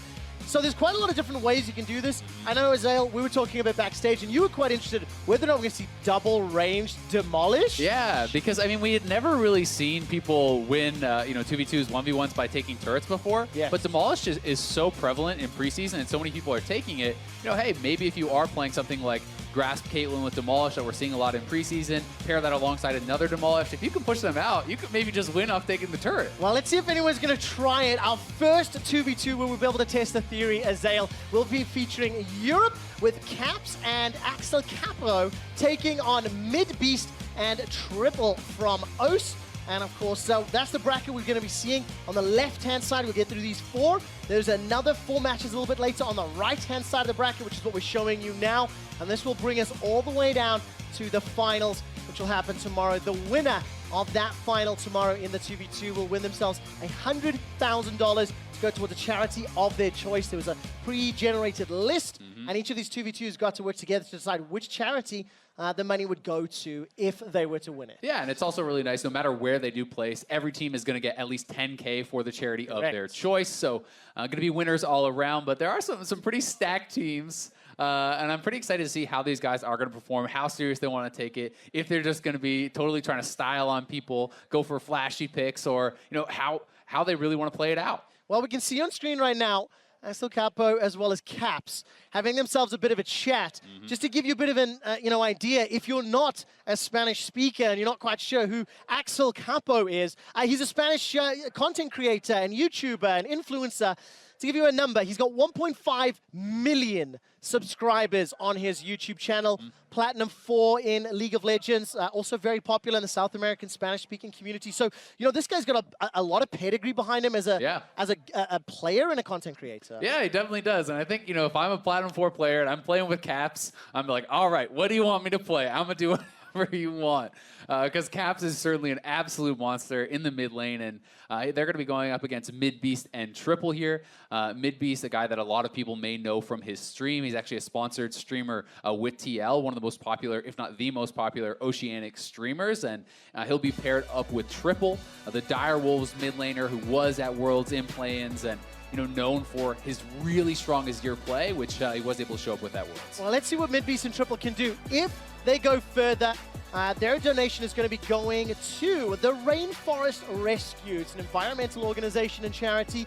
They already know who's going to be getting their minimum 10K, and they want to earn a little bit more. We're into picks and bans, so now we need strategy, Azael. Now we're going to change the tone just a little. We assume Caps and Axel Capo may theoretically have an advantage, but after Caps' 80 carry performance, I'm not as confident, all right? He was doing great in the early game. He's off-roll. You're going to flame him like that? I am. Okay. And that's also because Brand has just been banned out. So at least one of the guys that you were expecting could work at Demolish, plus Akali, Bard, and Teemo on the other side. Triple and Midbeast, they seem a bit blasé about this. They're quite chill. Yeah, I feel like the bans probably matter a lot less than the picks here. You don't really know what these guys are going to come out with. I think half the teams don't even know what they're going to come out with. They're just probably going to wait till the last moment and do select it. But some of the most powerful kind of AP supports, it seems like, is what this European team is banning out. Dark Harvest Brand, super popular these days, played down in the support. And Vel'Koz, also one of the stronger AP supports. It would be pretty cool if we did get to see another Nico game. Obviously, Nightblue just did show it off. And Alex El Capo going to go with Zyra, which is, again, another champion really strong with Dark Harvest. You can play it, proc it with those plants. Very frustrating to go up against. Think about the stun and the roots combination between Zyra and Nico. So if anybody on the side of Midbeast or Triple actually line up, that's going to be tearing. They're going a little bit more of a poke strategy. So the Zoe plus the Jhin, if this does get locked in, a little bit more of also long-range CC, and then just combo them down. I think I prefer what Axel Capo and Caps are doing. Yeah, maybe easier for them to kind of pull it off. I do think that their shove should be quite powerful as well here with Zyra and the Nico. But as you say, a Jhin plus Zoe is pretty frightening, and if you do ever get caught by a Sleepy Bubble Trouble, you can easily root out of that with the Jhin. The combos there could be very, very powerful, and there's a tremendous amount of long-range pokes. So the Zyra and Nico, both really squishy champions, they're going to have to be pretty careful here because one misstep may mean you get popped. I would like to see them investing in boots, everybody, early, because I think it's going to be so important. Not just skill shots. Get those blue suede shoes on. One of the things that's going to be interesting, and I forgive me, right, viewers at home, our League Ops and our team that planned this event gave each of the duos a unique nickname. Okay. Now, Axel Capso, it's not the most original when you got Axel Capo and Caps, but I quite like on the other side, Triple Beast for Midbeast and Triple. Beast is a pretty good Triple name. Beast That's is actually a just a badass straight up name. good ID. That is a badass name. We're going to have to see. But every time we look at the shot, though, Caps is just throwing down, like, he's ranting at Axel. He's like, this is what we're going to do. Here's the strategy. I mean, it's a fun event, but people still want to win. Talking to these pros, talking to the guys, at the event, everyone still wants to look good. Everyone still wants to impress individually. Maybe they're not as tied into the actual results, but they at least want to look cool if they're going to go down. Look good while going down. Yeah. That's the question. All right, of course, Axel Capo is going to be playing the Nico. So he has now... Two Zyras? Cloned himself as Zyra. It's actually really annoying because I just, in the previous game, it mimics the HP at the time of cast. So coming out of the mimic, you then jump into your actual full HP, and it becomes very, very challenging. Take a look at this already. Caps and Axel going to start trading. But level 1's not going to be the most exciting. Yeah. Yeah, I mean, Zyra can do some poke, if you are going to start Q. Looks like he actually started his W. W is not really going to do anything for him at all. So I think that's actually just a miss skill there, unfortunately. But see what I mean? At level 2, you will be able to have that plants. That's it. And of course, I was actually baited by the Mimic earlier. Cap playing the Nico, Axel on that Zyra. For a plat 4, can't forgive that misstep. Maybe they're going for vision. Maybe there's strategy. I'll give them the benefit of the doubt here. Yeah, they could be playing it just to kind of have it as like a pseudo ward, as you say. And, yeah. The push, though, certainly, with the W start from Zyra, is going to go very heavily over to Jhin and Zoe. And you can see they're just going to be fishing for poke. They're going to be looking to kind of shove in, maybe get early level 2 here, and try to see if they can catch him. Yeah, and of course, if you are looking at that scoreboard going, this looks a little bit weird. Because this is on the 1v1 and 2v2 map, CS is tracked up in the top of your scoreboard, as well as the kill count and then the respective gold. Taking a look at the keystones, no real surprises there, as now both sides are on level 2, but the look, root. damage on the triple. That's a flash forward down to Cap still has 56, flash. 70 HP. Cap's not going to jump in. He's going to be using just a little bit of damage and apply. Mid Beast is going to be able to save his teammate for now. No kill yet, Azale. Yeah, that is both the summoners down there, though, for Alex El Capo. So he's going to be pretty vulnerable as well. But another root landed by Caps. Ooh, Mid Beast. He's now forced to run for his life. Flashes are down on both sides. But look at those plants. As soon as you get the rampant growth popping out, or the grasping roots rather, really working in favor of EU. 12 CS to 11. The wave's pushing towards them as well. So they're going to have a CS advantage of this. Yeah, they definitely are. And we are seeing, a couple comments. We saw the Zoe is going to be playing with Aerie, so a lot about the poke. Yeah. They're not going to be going Dark Harvest. It did just get nerfed on 8.24, which is what we're playing on. And they're not really necessarily going to have time to kind of stack that up. So people are going more into sorcery. And you will be able to hit confirm that with the Jhin root, for example. Yeah. So we could even see him doing something that you see on ARAM, which is a W max, and just kind of trying to go for more long-range poke. I kind of like it with this combo as well. Like both sides, really. You've got a lot of long-range poke, so it synergizes pretty well. You can see the plants helping proc Axel Capo's Comet just from range, getting that down. 24 CS to 13. Remember the conditions. Get to 100 CS, get 2 kills, the opposing side will take their tower down. But there's a gigantic, 2 minion waves pushing towards the Oceanic representatives. Yeah, and you always have to remember that last hitting under turret is different on the ARAM map than it is on SR. So a lot of players do kind of get messed up with how many hits the turret is actually putting out to kill off these minions. So the EU team will be able to go for early recalls, double Doran's ring. You're not necessarily going to see people building towards full items. Dorans are just so efficient, as a standalone item that's going to be a really powerful buy. And the fact that they both went for the mana biscuits means they don't necessarily have to invest as much into those health potions. Yeah, definitely working out. And of course, we talked about those minion waves. Now that there's a full wave catching back into the EU reps, this will just give them a 6 CS advantage if they hit all 6. They miss 1 or 2 just. The siege cannon goes down as well. That's a little unforgivable for players of this caliber. I'm going to call it out. That's how we're starting. Blame them, quick shot. Okay, get comfy. I mean, maybe at 6, I prefer the Nico Zyra combo to that of the, Jhin plus Zoe. But 1 CC and a curtain call, that might just be enough for the squishies. Yeah, I mean, I'd say if you could hit a root from either the Zyra or the Nico, that is going to hit confirm the other root. Yeah. Then you can have a Zyra knock-up ult into a Nico ult. That all-in is crazy. But at the same time, Zoe post 6 hits 1 CP Bubble Trouble. You have the Jhin ult opening up, and that can be pretty scary too. But you can...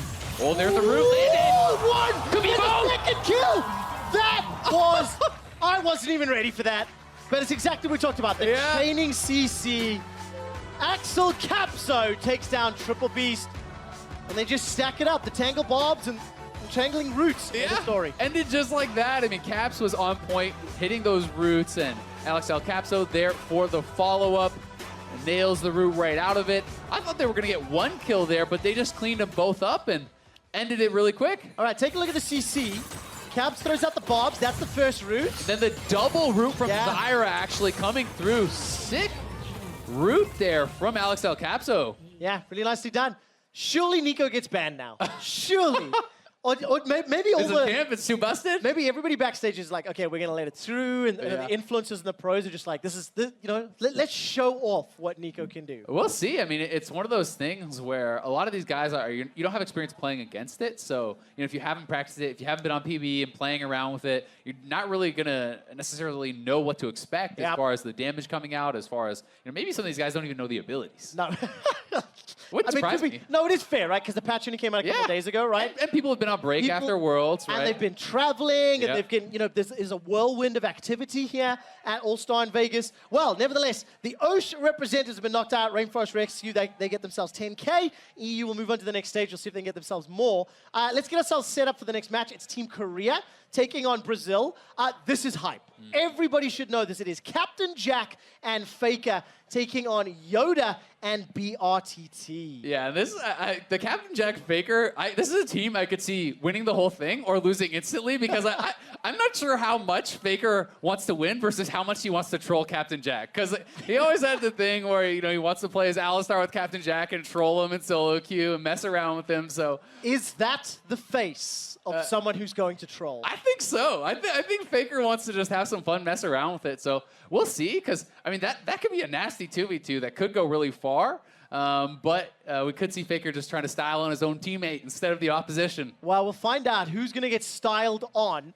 Of course, on stage, representatives getting Captain Jack and Faker sorted. Their duo name is Captain Faker. That's a good one, too. It's a pretty cool name. Yoda and BRTT, they just become Yacht. Not quite as sexy. I'm not going to lie, it's not quite as sexy, but it's good to see BRTT back on the stage. It feels like a long time since we've seen him in the international scene, but Yoda, former pro player, now full-time streamer. As a Star Wars fan, I've always appreciated his nickname, whether it is derived from the character or not. But yeah, this is a guy who's won CBLOL, plenty of championships behind him, and we're getting into picks and bans. There we go, Nico off the table. Yeah, I mean, they're both CBLOL champions. Yeah. BRTT has 4 titles. And Yoda, some of the influencers are more casual players. We said, Alex El Capo is a platinum player. We have Yoda here, who is still challenger. He's currently a challenger player. So this is, 2 extremely high-level players paired together. I'm not sure how much Captain Jack actually plays these days, how competitive he still is.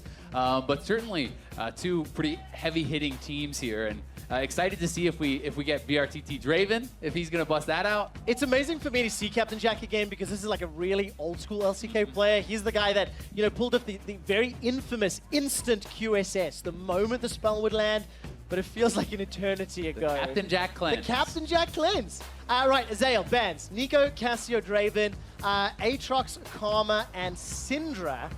Faker's hovering Alistar. Is he going to do it? I think he's going to do it. I mean, I can totally see Faker being the kind of guy who, troll it around a little bit in the 2v2, then go hardcore in the 1v1 maybe. Has a 1v1 title, if I am not mistaken, from a couple years ago. But they did ban out the BRTT Draven, so no luck for him there. Won't get to play his signature champ, at least not in this round. Not this time around. We'll see if they can actually get themselves into the next round, though, because Brand. being on the side, Brand and Swain is a dirty combination. Yeah. Long-range poke, really good kill, really good wave control. On the other side, Faker and Jack, I think they're playing the safety game if this Lucian gets locked in. I think they're playing the troll game. I mean, he's just going Alistar with Captain Jack. This is some solo queue troll days here for them.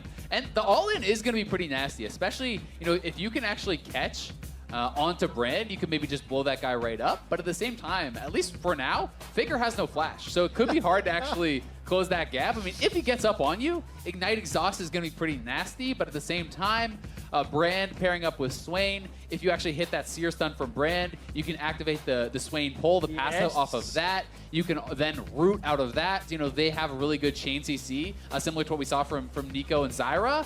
And you could definitely get 100 to 0'd if you get caught by any of it.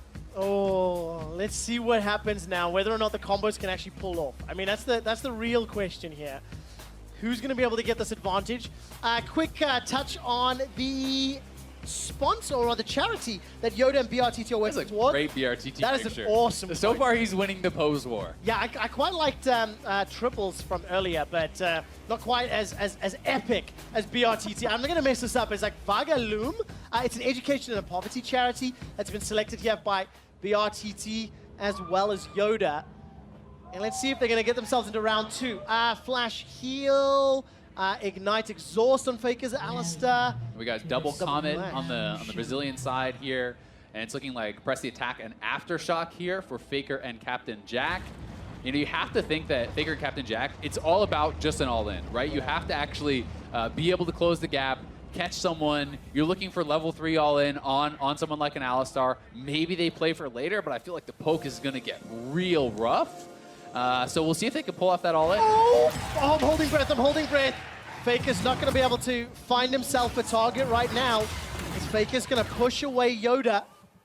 And Faker and Captain Jack, they're going to back away. Yeah, they are going to have to back out. I mean, not too threatening with that level 1 for the Alistar. Doesn't have flash, so he can walk up, and try to hit a headbutt. It looks like he does have that headbutt and not the pulverize, so he did skill W for the knockback. And you at least have to wait for level 2, but really ever since the Alistar update a long time ago with Trample, you really want level 3 for the stun out of your combo. So I think they pretty much have to play it safe. You don't want to get poked down too much before the potential of that all-in comes in. So we're seeing Faker and Captain Jack playing it pretty smart. You can see Overheal, Legend Bloodline, Biscuits as well. So a lot of healing, a lot of sustain here, chosen by Captain Jack. And that I think is going to be pretty standard. I feel like we're going to see that a fair amount, just because of the nature of the game.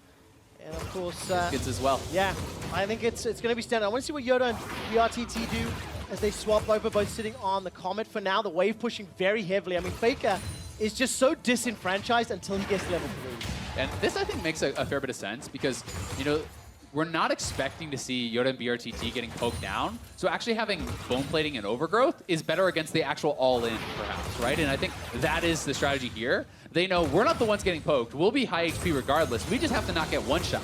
Yeah. And it is, as you see, we have the Polish. So we'll see if they can actually get close enough to go for that, though, because it is risky. You have to be pretty close to proc the Demolish, and that could trigger a Faker all-in. On the bright side, Faker not running Flash reduces some of that risk. Definitely does. Really going to be overextended to get bopped behind the turret, which would then be insta-kill. When you got flashes up for Yoda and BRTT, I think it might be worth the risk to hover as the game plays out a little. 20 CS to 7. I mean, that is a gigantic lead at 2 minutes. Yeah, but I mean, it's kind of expected. There's not really a lot of, you know, opportunity for them to fight back. And I do feel like without Flash, this could be so tough for Faker because he just has to walk straight at them. Yeah. And that makes it pretty easy to hit the Never Move for Swain, to hit the, you know, Steer stun combo on Brand as well. And if you get hit by all of that, even Alistar, who's fairly tanky, can easily get burst down. Okay, so wait till 6, right? Bait the all-in from the Brand Swain. Throw down the Alistar passive, and then you don't need the flash. Okay, and then step forward. It's the double bluff. Yeah, I mean, Faker's getting poked out a fair bit here. And the scary part is if you hit to 6, Swain can just stand ahead of the Brand, and all-inning on an ultimated Swain is very, very tough too. So we'll see if he's ever really going to be able to close the gap. It feels like it kind of needs a mistake almost from Yoda or BRTT for Faker to ever kind of really get in there and get something done. Captain Faker taking on Yacht. Yep, advantage obviously to the Brazilian representatives. Captain Jack and Faker doing a pretty good job of dodging out those Seers, or the Pillar of Flames rather. But again, they're behind, there's still a wave, another one crashing up. I mean, some kudos here to catch up a little. That's about 6-ish CS ahead for Brazil. And again, 100 CS, 2 kills with the tower.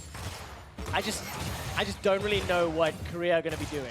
I don't see how Captain Jack and Faker can pull ahead unless they get a flawless engage. Yeah, I mean, maybe when you hit 6 on Lucian, you can go for like try to poke someone with the culling, make him go back off, then try to threaten a dive or get turret damage. You know, there's always going to be opportunities that they can find, but you know, the all-in is harder to find without Flash, but if you do find it, Exhaust Ignite is ridiculously strong. Yes.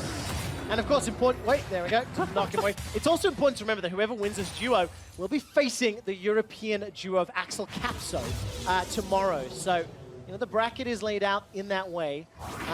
What's that, 7, 8, 9, 10 CS ahead for Yoda and BRTT. The wave is somewhat in their favor, and we're getting close to those 6s. So this is where it's going to become do or die. Yeah, and the other question is just, you know, are these teams actually going to look to reset and play it safe? You know, I think if I'm Yoda and BRTT, I try to shove in the wave, I go back, and I just buy defensive stuff, right? You just buy like a catalyst, you buy tanky items. You don't really need damage necessarily. You just need to survive any potential all-in. Azael, I need confirmation.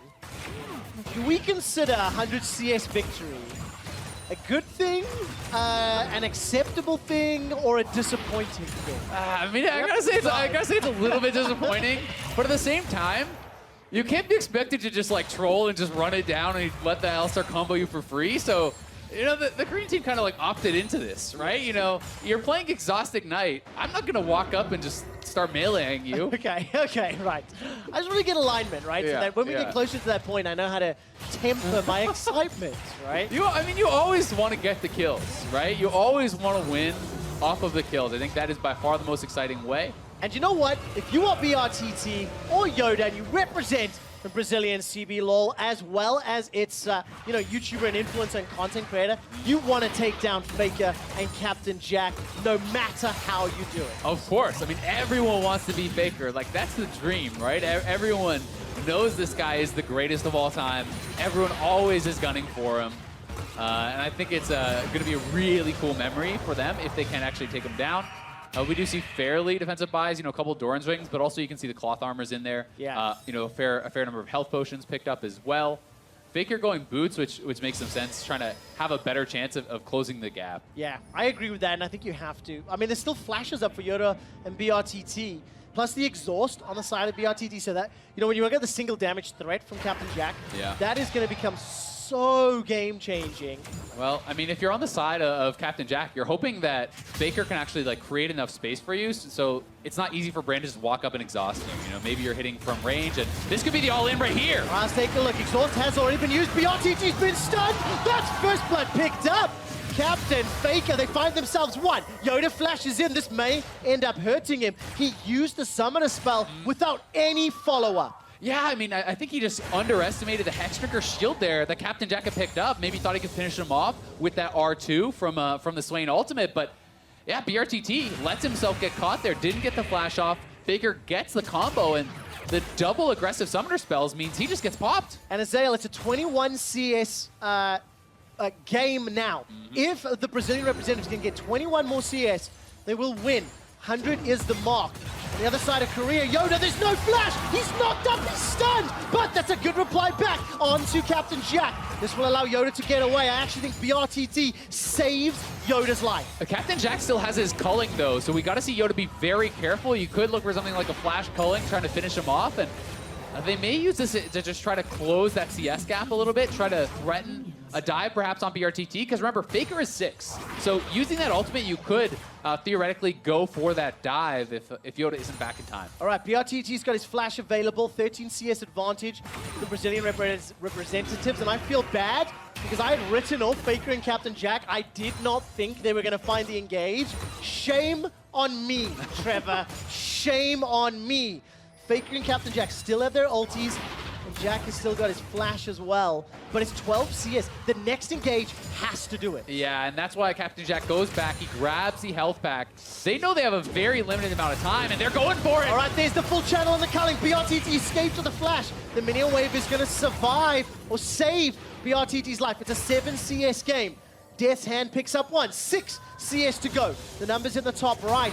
Captain Jack still flash, but no ulti. 3 more minions. BRTT could conceivably just ult the wave. I mean, you could just blow everything to get these last couple CS. So Faker and Captain Jack have to zone them off and look for an all-in before they can get access to this mini wave. It's their last chance here. It is so much closer. And he goes! Look at BRTT! The flash forward! Captain Jack and Korea pick up the kill. Oh my God, the last second all-in there. They catch the brand, and Captain Faker make it work. They're going to be moving on, and I can't believe it. I can't believe they actually made it happen. Unbelievable. I had written them off 50 CS ago, and it didn't work. You know what? It's actually just not fair. Captain Jack and Faker, the moment they decided to just engage both times, flawless. Yeah, I mean, it was really great coordination there. Faker gets up on top of him. Here is the first kill. Exhaust Ignite, not a lot of chance to actually get back and take him down. And this is the Hexdrinker getting a lot of work done there for Captain Jack. Smart buy from him. Boots really made a lot of sense for Faker as well. And this was the last chance here. We could have seen the Brazilian team sit back, but as soon as BRTT steps up to go for that minion, Faker just goes in, having that killer instinct. He got to have both. I mean, he got to troll with the Alistar pick and still win. I absolutely love the emotional range, the breadth across Faker's face.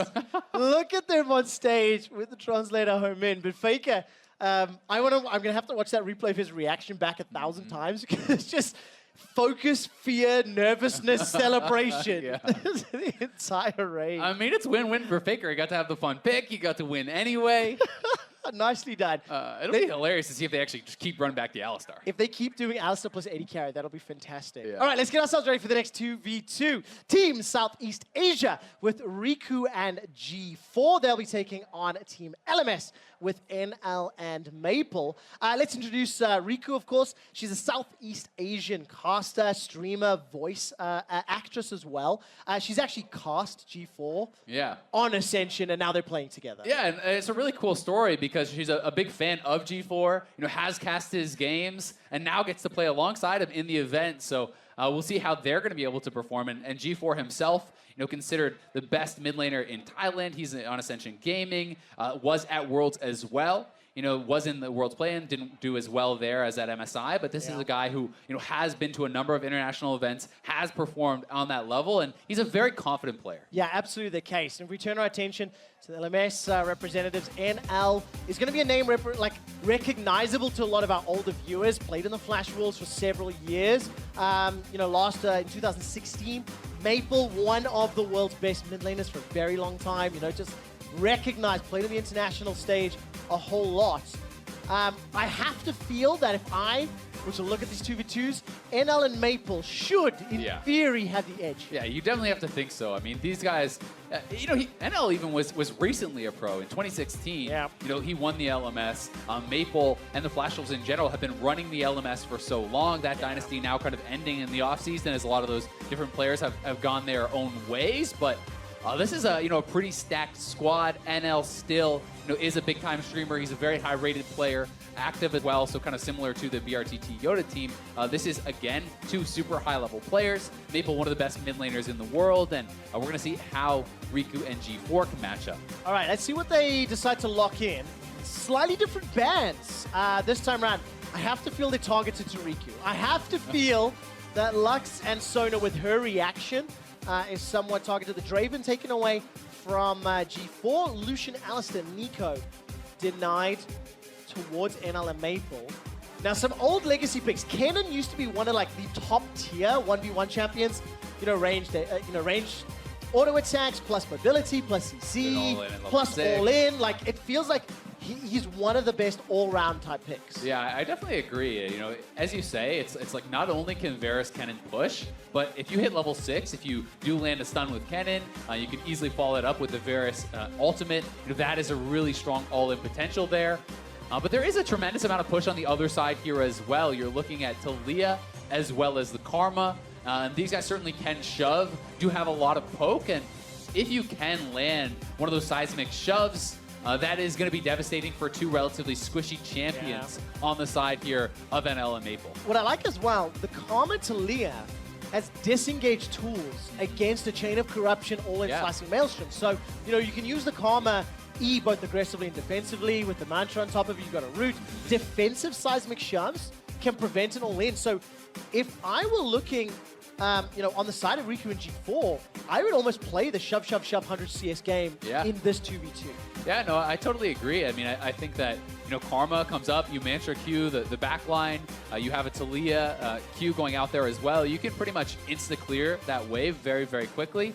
It does become a bit more tricky. If you're trying to play for 100 CS, you're going to allow them to both get their ultimates on the other side. And then there can be this kind of push and pull where you see Maple and NL trying to kind of zone you off the minions and freezing the wave and doing these things to try to set up for their own all-in. But this could be a very exciting one. All right, let's see how it works out. I'm a fan of the 2v2 names, so I'm just going to keep running through them. Riku and G4, known as R4. And over the other side, Maple and NL. They are known as Naple. Naple? I'm going to be very careful with that one. We'll see how both squads will do. Well, and NL stands for never lose. So it could just be never Maple, Maple lose. Maple lose isn't as cool, though. I've seen never lose on the international stage. How dare you? So it's a little bit disingenuous. You take it back. It's a bit disingenuous, all right? So I'm just going to say, not a literal interpretation. You think someone would just go on the internet and lie like that, Trevor? Me?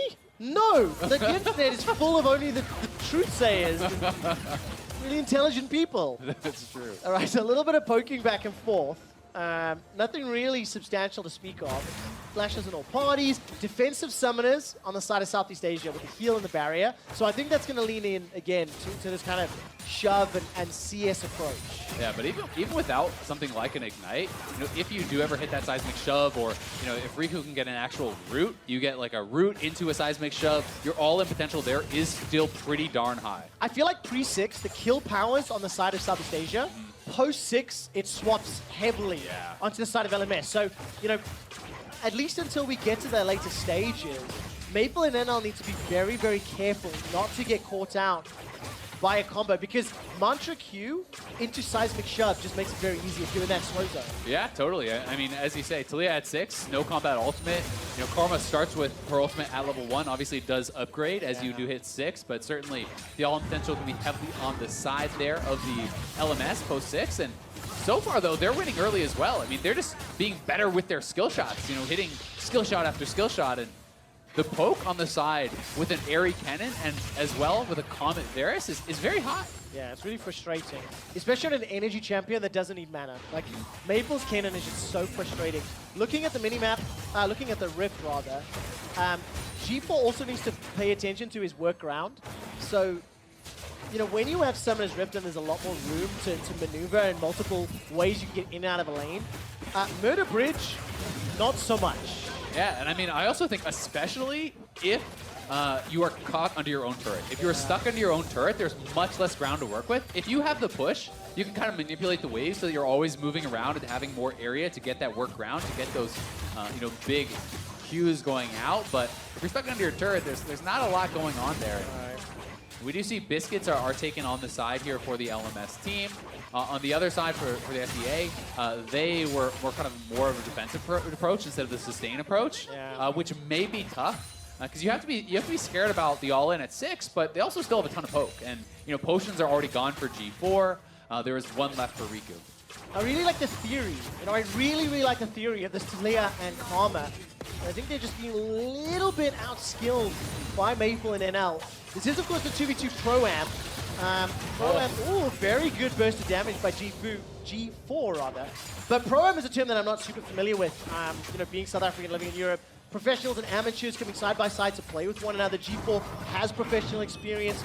Riku, a caster and streamer and content creator. So, you know, coming together, there's this mix of worlds as we go through all the 2v2s. And right now with a 36-16 CS advantage, Maple and NL from the LMS, they're just doing really well. Yeah, they're doing really well. And I think so much of the event is going to be about figuring out what is going to work for your unique strengths. Yeah. You know, you have to look and say, oh, as G4 barely able to get out of there. But you have to look and think, okay, what is our best chance at winning, right? You know, is it an all-in strategy? Is it playing for poke? Is it looking to shove and take turrets? And, you know, kind of trying to play to your own unique strengths as players and as a team. Yeah. And also, to a degree, thinking about how the other 2v2 plays the game. Once Picks and Bans is done, now, you never know what they're going to do. You don't know if Captain Jack and Faker are going to be playing the same AD carry support style, right? Yeah. But once you see that 2v2, you have that minute to interpret how the playstyle is going to work, when your peaks and troughs in power are going to be, cater your keystones and then play towards it. Because I think Maple and NL, if an opportunity for an all-in presents itself, they can go for it. But now they've got this, like, safety net with a gigantic CS advantage, really good poke, so they can just play for 100 and take it from there. Yep. They are heavily ahead here so far in the CS department, and looking really good. I mean, we have a serrated Dirk buy as well here for NL, so all about the poke on the Varus. And they have just been avoiding almost all of the Karma Qs, which I think is really, you know, making a tremendous difference here. All right, good damage onto G4. Maple's able to get away scot-free, not a single touch. 20 CS is the lead that is building up, but also this tower is slowly being chipped away. So, you know, if NL and Maple, with a fair amount of attack damage, can get some autos, I mean, this tower's down 60% hit points. If that tower falls, that might be the first tower victory, because we haven't had any CS victories yet, right? Both previous ones were double kills. Yep, we have seen a lot of kills, and that Q might have been a kill right there had it actually landed onto G4, who's, again, out of potions. So it's getting really tough. I mean, if he gets sent back to base again, they already are down, you know, 20 CS here, so it's going to get tough, but doesn't have much choice, as will be sent back to base, and we're going to see level 6s coming in pretty soon here for the LMS side. You can see that Maple's just about to ding 6, and then they have the potential of that all-in as well, so they have kind of all the options still on the table here for themselves. So I haven't been tracking it, but this game, roughly 6 minutes, 10 seconds is when the team in the lead, the CS advantage, hits level 6.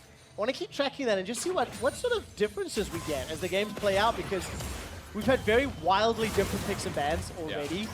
And I don't feel like we're going to find the optimal duos today. I think after today's games play out and tomorrow we come back for the rounds that are deeper down. Look at that.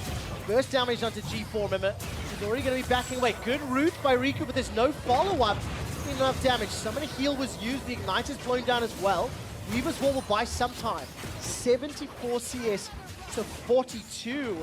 G4 and Riku, they need to find a way to punish Maple and NL. It's the only way to come back in this game. Yeah, we'll see if they can. I mean, 2 summoners are at least down for the LMS side, so summoner advantage on the side here of the SEA. We'll see if they can actually look for any potential all-in, but that is probably going to be very tough to do, as the LMS team doesn't have to go for an all-in. They can just sit back. They can use their CS advantage. They can play for that sort of style.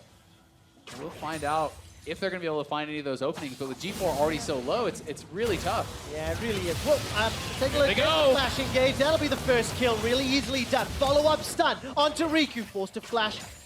Save her life. Riku will need to go back soon. So flash is available for G4. It's only a 16 CS game now in favor of the LMS. As soon as it hits 100, they will pick up a win.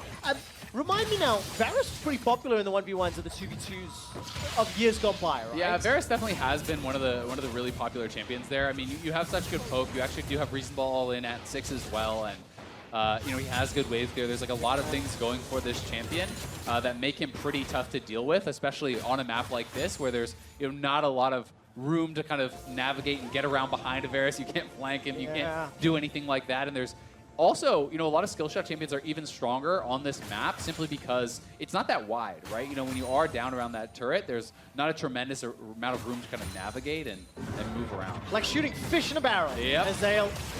I'm quite surprised. We saw Talia banned in the Summoners Rift NA vs EU match earlier. I saw Talia picked here.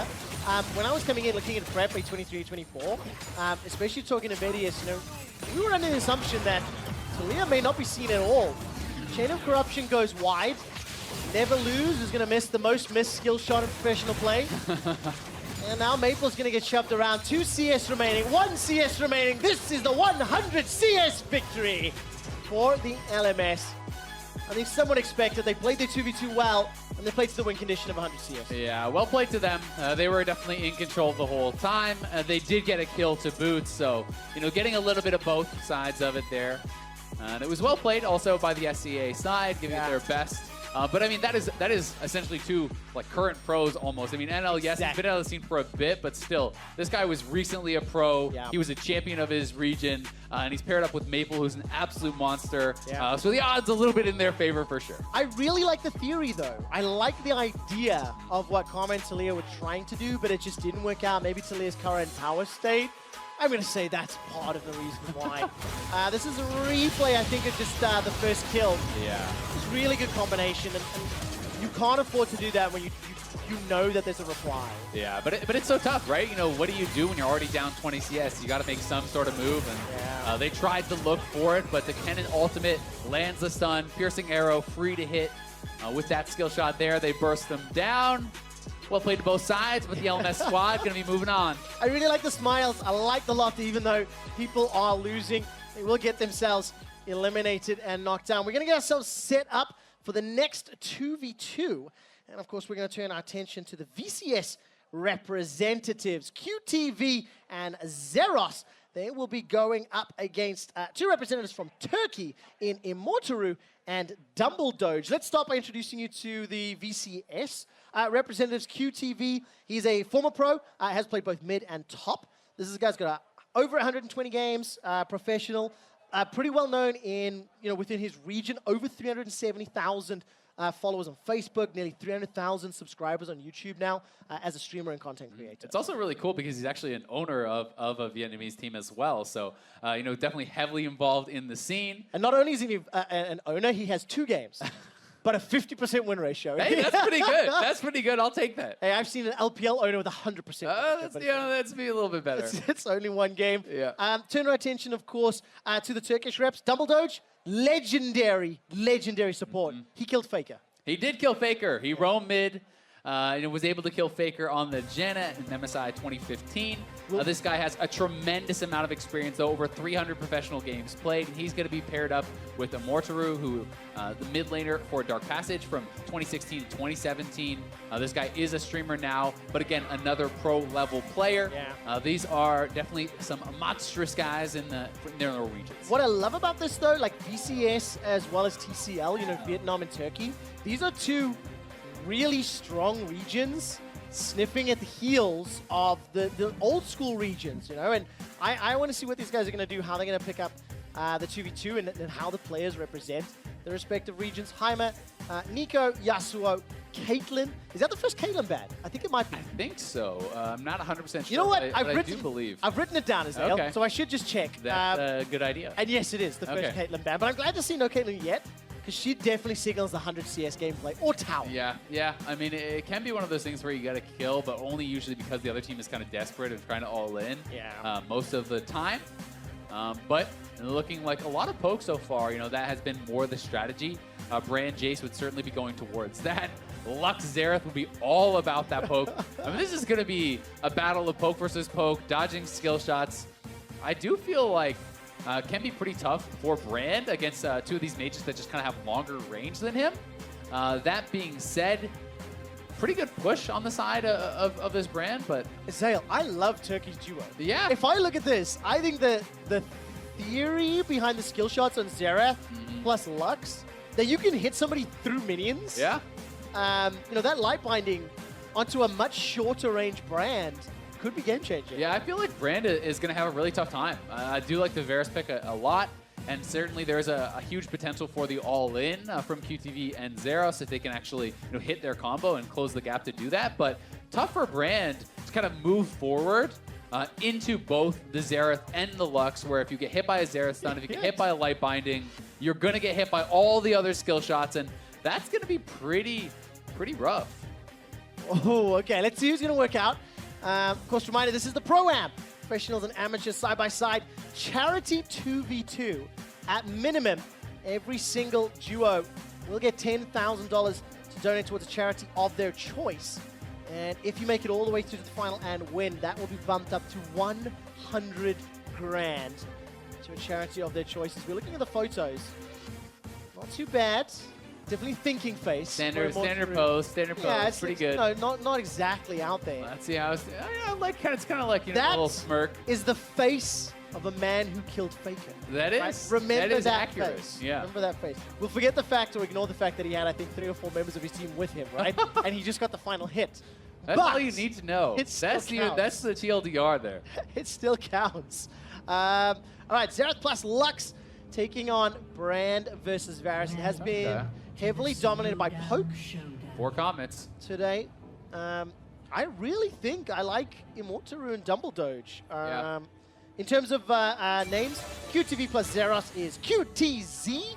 And on the other side, it's Dumbledoge. That's pretty good. It is pretty good. That's pretty good. I like that. But yeah, I definitely am favoring the Xerath Lux here. But anytime you're playing skill shot champions, it has a chance to go awry. So we'll see how accurate they are going to be. I don't know what you mean by that because I only play AD carry. Okay. Hence the nickname, right? And I traditionally play What AD about carries. Ezreal? No, he's not in my kit. I play like Twitch and Caitlyn. Okay. So I only know how to right click. You got that Caitlyn Q. What if you miss your tilt over peacemaker quick shot? If you are queuing in the late game, you're doing something wrong. So we'll never forget that piece of information. Let's see what Dumbledoge can do, because it's his light binding that I'm going to need to track. I think that's the skill shot that's the biggest threat, along with that shocking orb. But going through minions will help out, and early push advantage here to Zeros and QTV. Yep, it is so far. Minion Dematerializer is an interesting one here. That just kind of signals that they're looking fully for the push.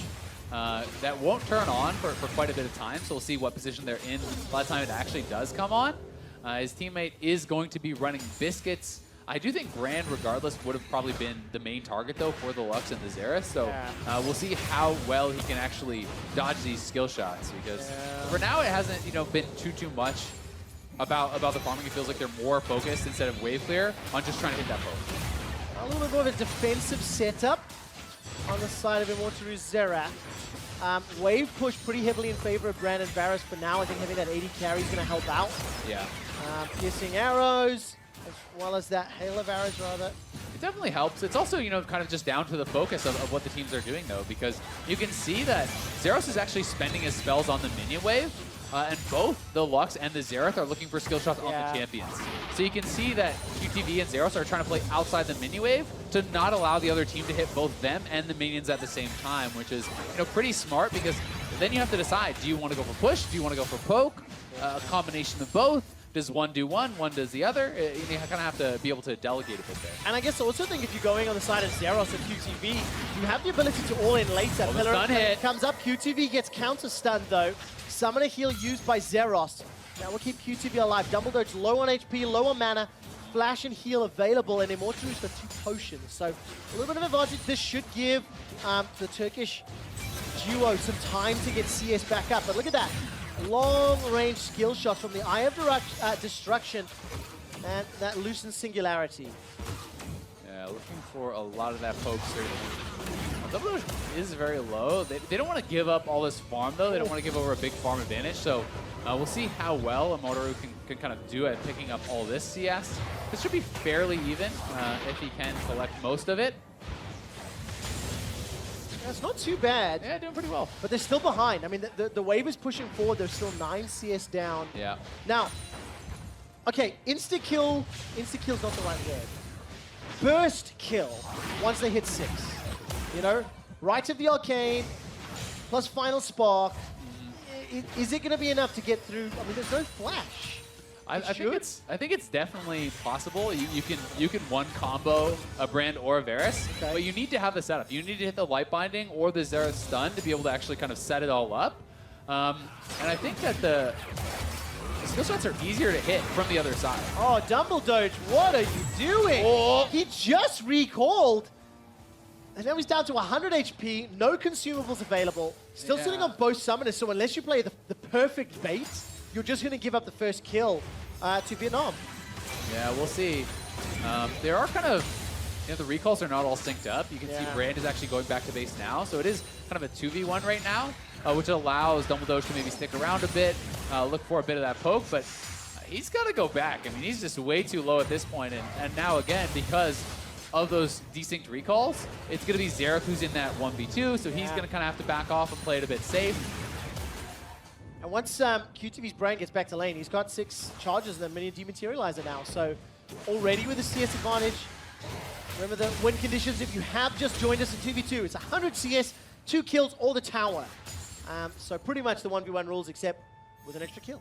Yep, exactly. Pretty much the same there. And you know, they're playing this very smart. I think that, you know, if they were to go for purely the poke, it would be a lot harder for QTV and Zeros, but they have really good push. They're just shoving this in. They're going to be able to use the minion dematerializer now, and they're opening up a pretty sizable advantage as far as the farm discrepancy is going. But there's a binding. Oh, not going to find a stun, though. Yeah. Dumbledore, I think he actually stepped over that Pillar of Flame as well. I'm looking for some CC. Dumbledore looked like he was going fishing throughout that shield in the event of something to chase. And, of course, the winner here will also move on to face Maple. Oh, there's the flash forward. That's Dumbledore with a counter flash. He's used the heal as well. This is everybody in for the fight. The shield buys some time, but simply not enough. Immortal's got the Rites of the Arcane. He channels it. That's 1. That's 2. That's 3. All right, so 1 for 1. Next kill wins the game. Oh my God, this is actually so close now, and Zeros is still very low. He does have a potion running. He'll be back up pretty soon here, but Immortal still has his flash available. We'll see if he can get anything done. That was fantastic. I love the style points. All right, next kill will win it. 7 CS is the difference. I'm looking at the purchases. QTV's not used any dematerializer charges yet. Yeah, I'm not sure what he's really saving them for. Maybe just kind of slipping his mind there a bit. Pressure of the stage here going up against these guys. They're going for the kills. Okay? They are going for the kills. But then I don't even need my runes. I'm going to take dematerializer and not even use it. Thank you. It's about sending a message. It is. Azale, QTV, with his former professional play background, is now sending a clear signal. He's got himself a refill of a potion. And now the next the next misstep or the next hard CC should pick up a kill. Although QTV no ultimate yet. He's level 5, Zeros level 7, Double Doge 6, and Immortal 7. So level advantage in favor of Turkey. Yeah, they have been able to force the brand to play pretty far back. Missing experience sometimes, has been sent back to base a couple times, and because of those desynced minion recalls, you did see a lot more of the experience going over to the Varus. But Chain of Corruption just about back up, and Brand will hit 6 on this minion wave. Yep. He can get in range. Oh, it's the final spark! Not enough to pick up the kill. Right to the Arcane, still on cooldown. Chain of Corruption will tag out Immortaru. And now QTV's got himself access to Pyroclasm. That's a step forward. One more charge. The autos are on. 120. Second kill picked up by Zeros. And it was the re-engage from the Varus that took him down. I need to see that final fight. Yeah, Dumble Doge gets knocked down. They wanted that kill so badly. Not quite able to find it. Probably our closest 2v2 yet. That one was right down to the wire. Both teams had really low players. It was down to the final kill. I really like seeing the swinging control. Like, it felt to me as that Dumble Doge and Immortaru were actually reclaiming control of the game. Yeah, I mean, they did a really good job here, but you can see the poke getting Dumble Doge fairly low. This was that first kill, I do believe. Yeah, the first one for the all-in. Looked like he might have barely been able to survive with that Lux Shield, but you could see Varus coming in, finishing it off. And this was just great Varus play. 3 for 3 on his ultimate, evening up that kill score. And it all came down to this. Zero's so low. Dumbledore's trying to move in there and help finish him off, but just going to get comboed out kind of by QTV, taking a lot of damage. He is very squishy. You can see that Brandall proccing the passive, and then he into auto. Yeah, Zeros just comes back in and finishes him off. And that was so close. Both the VCS players were like 10% HP. It really felt like the Varus had backed off. Like completely gone, disengaged from the fight. Dumbledore on your screen right now, he and Immortaru, they went fishing in it, and unfortunately, they could not make it work. All right, we're moving on to our next 2v2. Let's take a look. Who will be represented? Starting off with Team Japan. Sutanmi and Seros taking on Flash in the Night and Diamond Prox representing the CIS. So let's start with some of the Japanese representatives. Sutanmi, most popular Japanese streamer. This guy, not known for being the most serious, likes to have a little bit of fun, likes to troll around a little bit.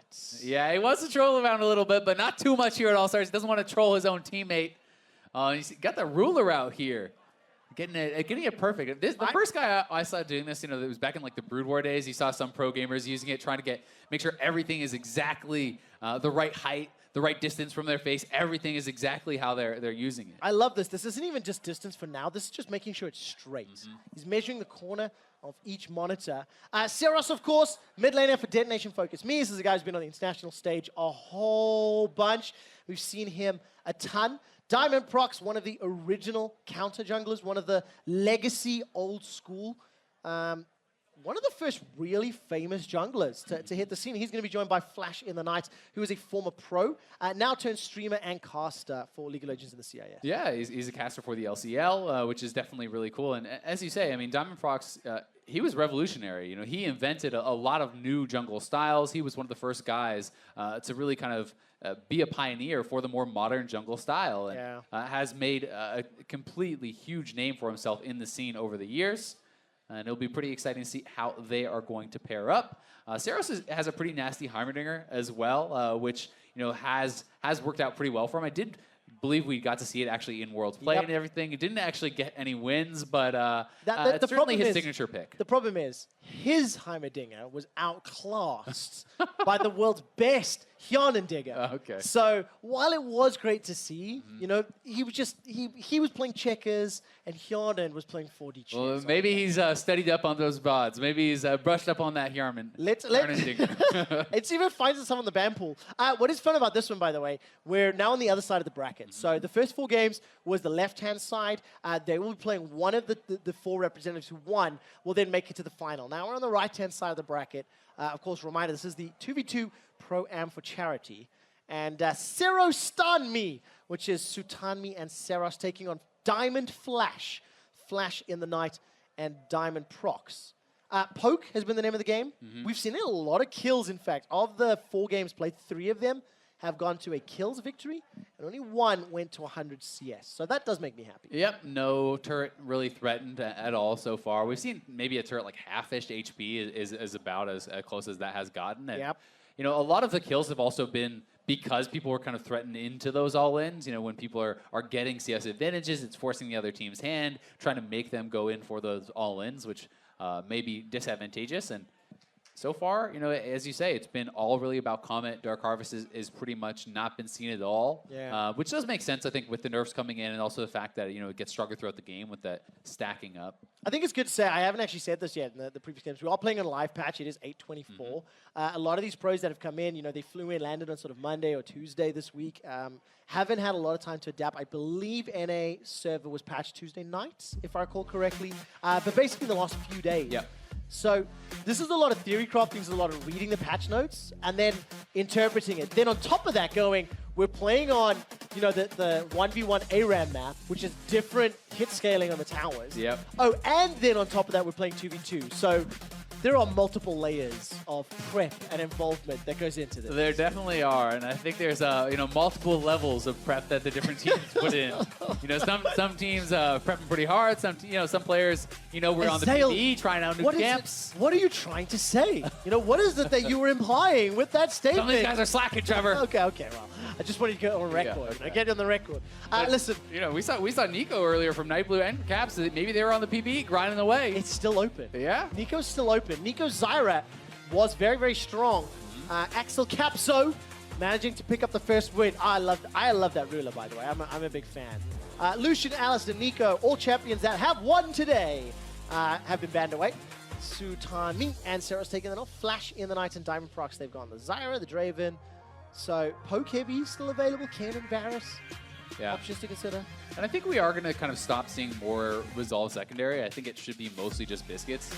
Since it has been so much about poke, people are being able to force out bases at inopportune times, and having the mana Biscuits can really make a big difference in keeping you out there, allowing you to win that poke war.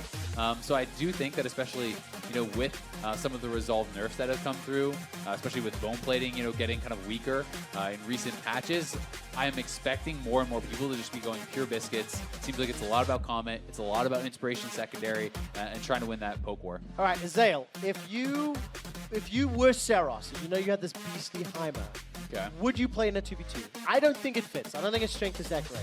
Hey, I mean, we saw that Yarnan actually won the 2v2 at Rift Rivals. Yep. Right? So, and that was, you know, he has used his Heimerdinger in the past to do that. Has certainly been very successful there. I think that you could. I think that the scary part about bringing out a Heimer in a 2v2 is if you are going against something that is, you know, much longer range, then maybe you're going to kind of struggle there. But we've seen people be able to work around that. If the other team is going for poke, well, you're just focusing on shoving the minions. Heimer still has decent poke with his rockets, but for now, we are not going to see that Heimer. Yeah, unfortunately not. It's going to be the Xerath Jhin. Once again, poke, something we're seeing a lot. I love Brand Annie. The all-in level 6 is going to be terrifying. And that's a double kill. Like, Brand Annie with Tibbers Pyroclasm kills anything. Just end of story. But then you have to get through a Jhin and through a Xerath, so good luck navigating that space. Yeah, exactly. I mean, that's so much, I think, what it's going to be about is just, can they actually get to 6, not be poked out, and find that all in? Because that is very clearly what they're looking for. Listen, Azael, you didn't give me a review of the photos. You let the side down, buddy. But so far, CIS winning. Flash in the Night with, like, the double Rockstar hands. And I still think BRTT has #1. He's #1, but as a team, in this game, as a duo, you know? 2 photos that are good, better than 1 photo. That's true, true. They're looking good. They're looking good. That's where I'm at. All right, I gotta quickly just write this down. So what is it? Xerath and Jhin for Zero Stun Me. And then, of course, the Brand plus Annie. Early levels? I mean, how hard is this going to be for Brand and Annie? I mean, I think they kind of have to take a page out of the VCS team's book and just look for shove, right? You actually just try to push the wave. You know, you can both AoE, W on the first wave and just try to push in minions. Because I think for them, it's mostly just going to be about getting to 6 and looking for, you know, flash tibbers, trying to one-shot someone, trying to get that that kind of burst combo down. It will be tough, I think, otherwise. You know, if you try to play a more slow, measured game, Jhin and Xerath should be able to outrange you, should be able to poke you down. And I kind of favor them if it's going to like more of a CS battle. Yeah, I agree with that. And I like the playstyle as well. Diamond procs and Flash in the Night. Just completely willing to just wait for their moment, jump in, and find themselves a kill. Which is what this duo is going to be doing. Reminder for charity, everybody. Minimum 10 grand going to charity of the choice. The Japanese representatives here. The charity that they've elected is the Action Against Child Exploitation. It's human rights, specifically children's rights charity. And they want to see whether they can earn themselves more than just 10 grand. We're seeing the biscuits, we're seeing the comment. And this is kind of becoming more and more standard as we go through the game. Yeah. And I think, you know, even if you hadn't put in a ton of prep, you know, if you're watching these games, you're probably realizing, hey, biscuits are looking pretty darn strong. And this is a lot of turret damage actually down on that first cannon wave. You know, getting a good chunk down on the turret, pushing them so far back. I mean, I remember back in the day when there was a lot of talk about Annie and her auto-attack range being pretty good and helping out, but into a Varus and Jhin and a Xerath, it's not going to help you that much. And Diamond is playing really far back. Like, he's respecting the poke that can come down. It's tough because if he steps forward and you do get stunned, you can get stunned into a Jhin root, you can take a tremendous amount of damage, and you need to stay healthy enough that if the opportunity for an all-in presents itself, you can even go, right? Because if you're already chipped down, doesn't matter if you're 6, doesn't matter if you have that opportunity because you're going to lose the all-in. So we'll see if they're going to be able to pull that off and you know how relevant they're going to stay as far as the farm, but at least for now, you can see Flash and Knight trying to posture a bit more. Oh, very good stun. Tsutami's in a spot to back away. Flash and Knight set that up, but I think Diamond Prox was caught by a shocking orb on the top side of the map. So they end up trading studs, trading HP, and consumables still in advantage. Ceres has got a punch. Yeah, exactly. Pretty much all the potions gone now, just that one remaining. They did get heal out, which is pretty big deal. Getting that heal out post, early pre-level 6 rather, is going to be a really nice advantage for their team. Yeah, I actually missed that one. Well spotted the Zale. While that was happening, Diamond Prox just got shut down really, really low. Once again, eating the stun, eating a full burst combo. Yeah, and it looked like he has Null Orb that did get proc there, so you know the kind of mini Hexdrinker rune is already gone for him. He did not take biscuits, so back to base. He's gonna grab boots. He's probably waiting for a potion. Yeah, he's gonna try to stick around and at least have something there, but the CS pretty heavily in the advantage of this Japanese team. You could feel the hesitation. Sitting on boots for a little while and then instantly 3 pots. So doing the math is like, do I have, what can I do? No, this is the best. Oh, that poke. But look at that combination. From a screen and a half away. I think Jhin, probably a little bit sleeper OP in 2v2. Yeah, I mean, Jhin is solid as well for kind of similar reasons somewhat to why Varus can be pretty decent. You know, you are seeing him have pretty good wave clear. You know, the bouncing grenade in combination with the Xerath getting a lot of these minions low is going to allow him to push in pretty heavily. You're also seeing that he does have good follow-up with the CC, and you know, post 6, we haven't really got to see a curtain call just yet, but that is going to be pretty annoying, even if just used for poke. Like, you could just hit 6, pop the ultimate on Jhin, and try to wear them down to the point where they don't want to all-in you anymore. I like that because you can also, if you align it, you can also get some of that damage to go a little bit through the minion wave. Again, you're not using it for kill, you're using it for control. Yeah. It is quite literally a zoning ultimate, which normally we meme a little bit when we're casting together, but this time around we'll actually celebrate it. Yeah. Well, let's see what happens. Diamond, he got those boots. He hasn't used any of the potions yet. We'll need to just start. Summoning heal not available for Xerath. And we're getting close to 6 here for Diamond. But he's just getting bursted out over and over and over. Yeah, it is pretty rough. And you can see Flash and Knight's still level 4. They probably want to wait for double level 6 before they really go for anything too crazy. And this poke definitely being very annoying. The turret's down to half health, so if you have a bad recall on the side of the CIS, you could even potentially be losing that turret or having that threat. They're down in farm, so very clearly they kind of have the one win condition, and it's just how well can you pull this off? You can see they're popping all their potions, they're trying to stay healthy, and they're just trying to soak up as much experience to get to 6, and then hopefully for them, find that perfect all-in. And when teams have a CS advantage, it's around the 6-ish minute mark, between 6 and 7, that you're going to have access to your ultimate. That's what Ceres and Tsutami will be hitting very soon. 5:40 on the clock, 50 CS to 38. Remember, it's 100 CS win condition, and Japan are just keeping themselves at bay. But now, you know, I counted out the Lucian Alistair combo from Captain Jack and Faker earlier. And just as I decided they were like going to lose, they found 2 pixel perfect. Oh, here we go. This is what the CIS are trying to do. Tibbers comes down, but I don't think that found its target. Here goes the Pillar of Flame. Sutami is running for his life. They can get them both. He's going to pick up the HP. Saros is low. Diamond into the night. He's going to find one. That's going to be a reply back, though. Saros goes down. They Pillar got of Flame. CIS obliterate Japan. And that was just nicely set up. That was incredible. I actually can't believe they got not 1 but 2 kills with the first level 6 all in, and that was just so well done. They both kind of had these little 1v1 skirmishes. They're both winning on either side there, and they're able to just get both kills straight up running them down. Zale, I got so excited I gave them a new nickname. I think I yelled Diamond in the night. Hey, that one's pretty good too. Hey, I'm gonna ship it. I'm gonna ship it. Flash in the diamond. That was in the it. night. Flash in the Diamond Knight. They managed to pick themselves up kill. Flash in the Knight and Diamond procs, the Annie Brand combo. Very nicely done. And this is just the back end of the fight. Yeah, Tibbers had actually been initially used on the Jhin. Jhin flashes out of there. Brand is chasing him down the whole time. Diamond Prox is in there, weaving in his autos, going for that chase down. Brand is able to get 6. He has the ultimate, throws that down, nailing all the skill shots, and they're like, no, how did we lose? Both of us died. Oh, unbelievable. Really fun to Look at that reaction, too. They're pumped. Flash of the Night, pretty intense there. Really wants to win. So that'll be the first win on the right-hand side of the bracket for the CIS.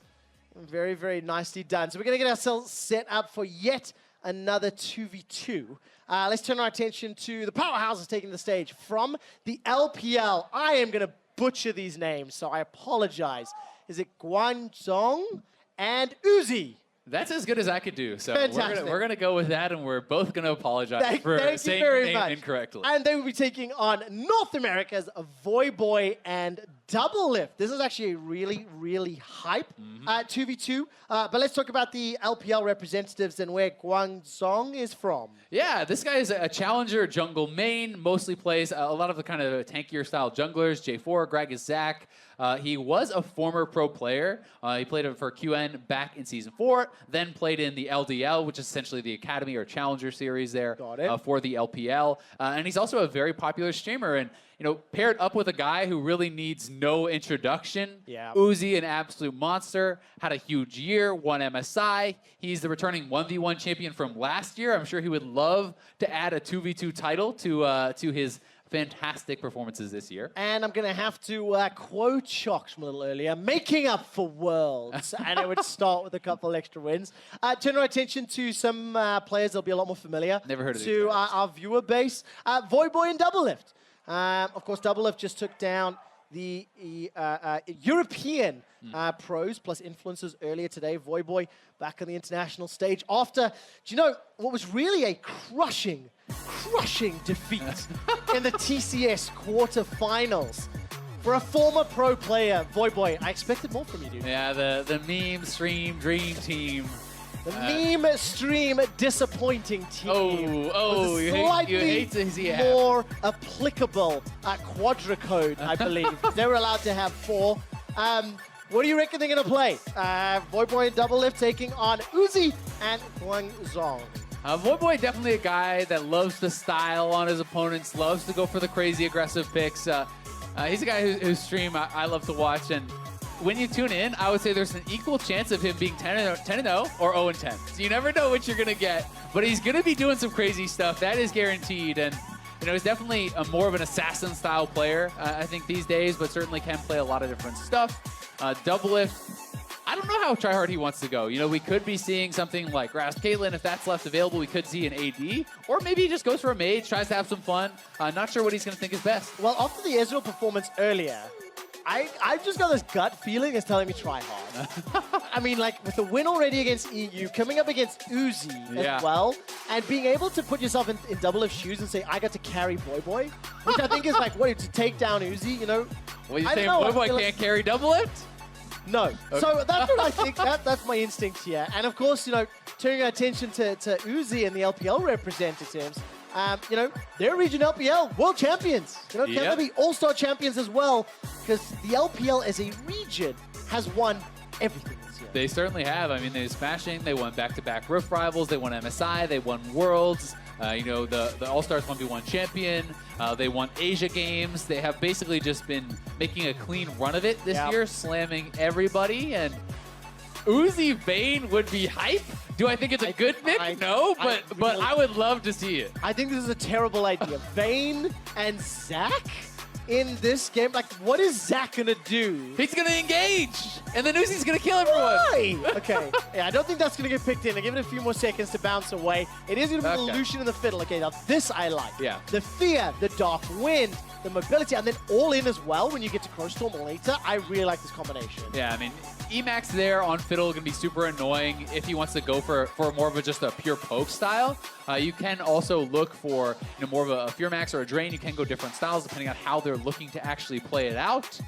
On the side, Voyboy and Doublelift. Interesting to see Casio coming out. Not someone that I would have really thought of as one of these kind of strong 2v2 style champions in the early brawling, but if you do hit your poison, you can chase people down with the Twin Fangs. Your all-ins are pretty powerful, and certainly at 6, you have a very strong double set of ultimates there as well. Think about the strength of Miasma as well. On this very, very small map, if you get caught by the middle of, Murder Bridge, where the cutaway by the grass, I mean, that's going to give you near complete coverage for Miasma. So Uzi throwing up the number 1.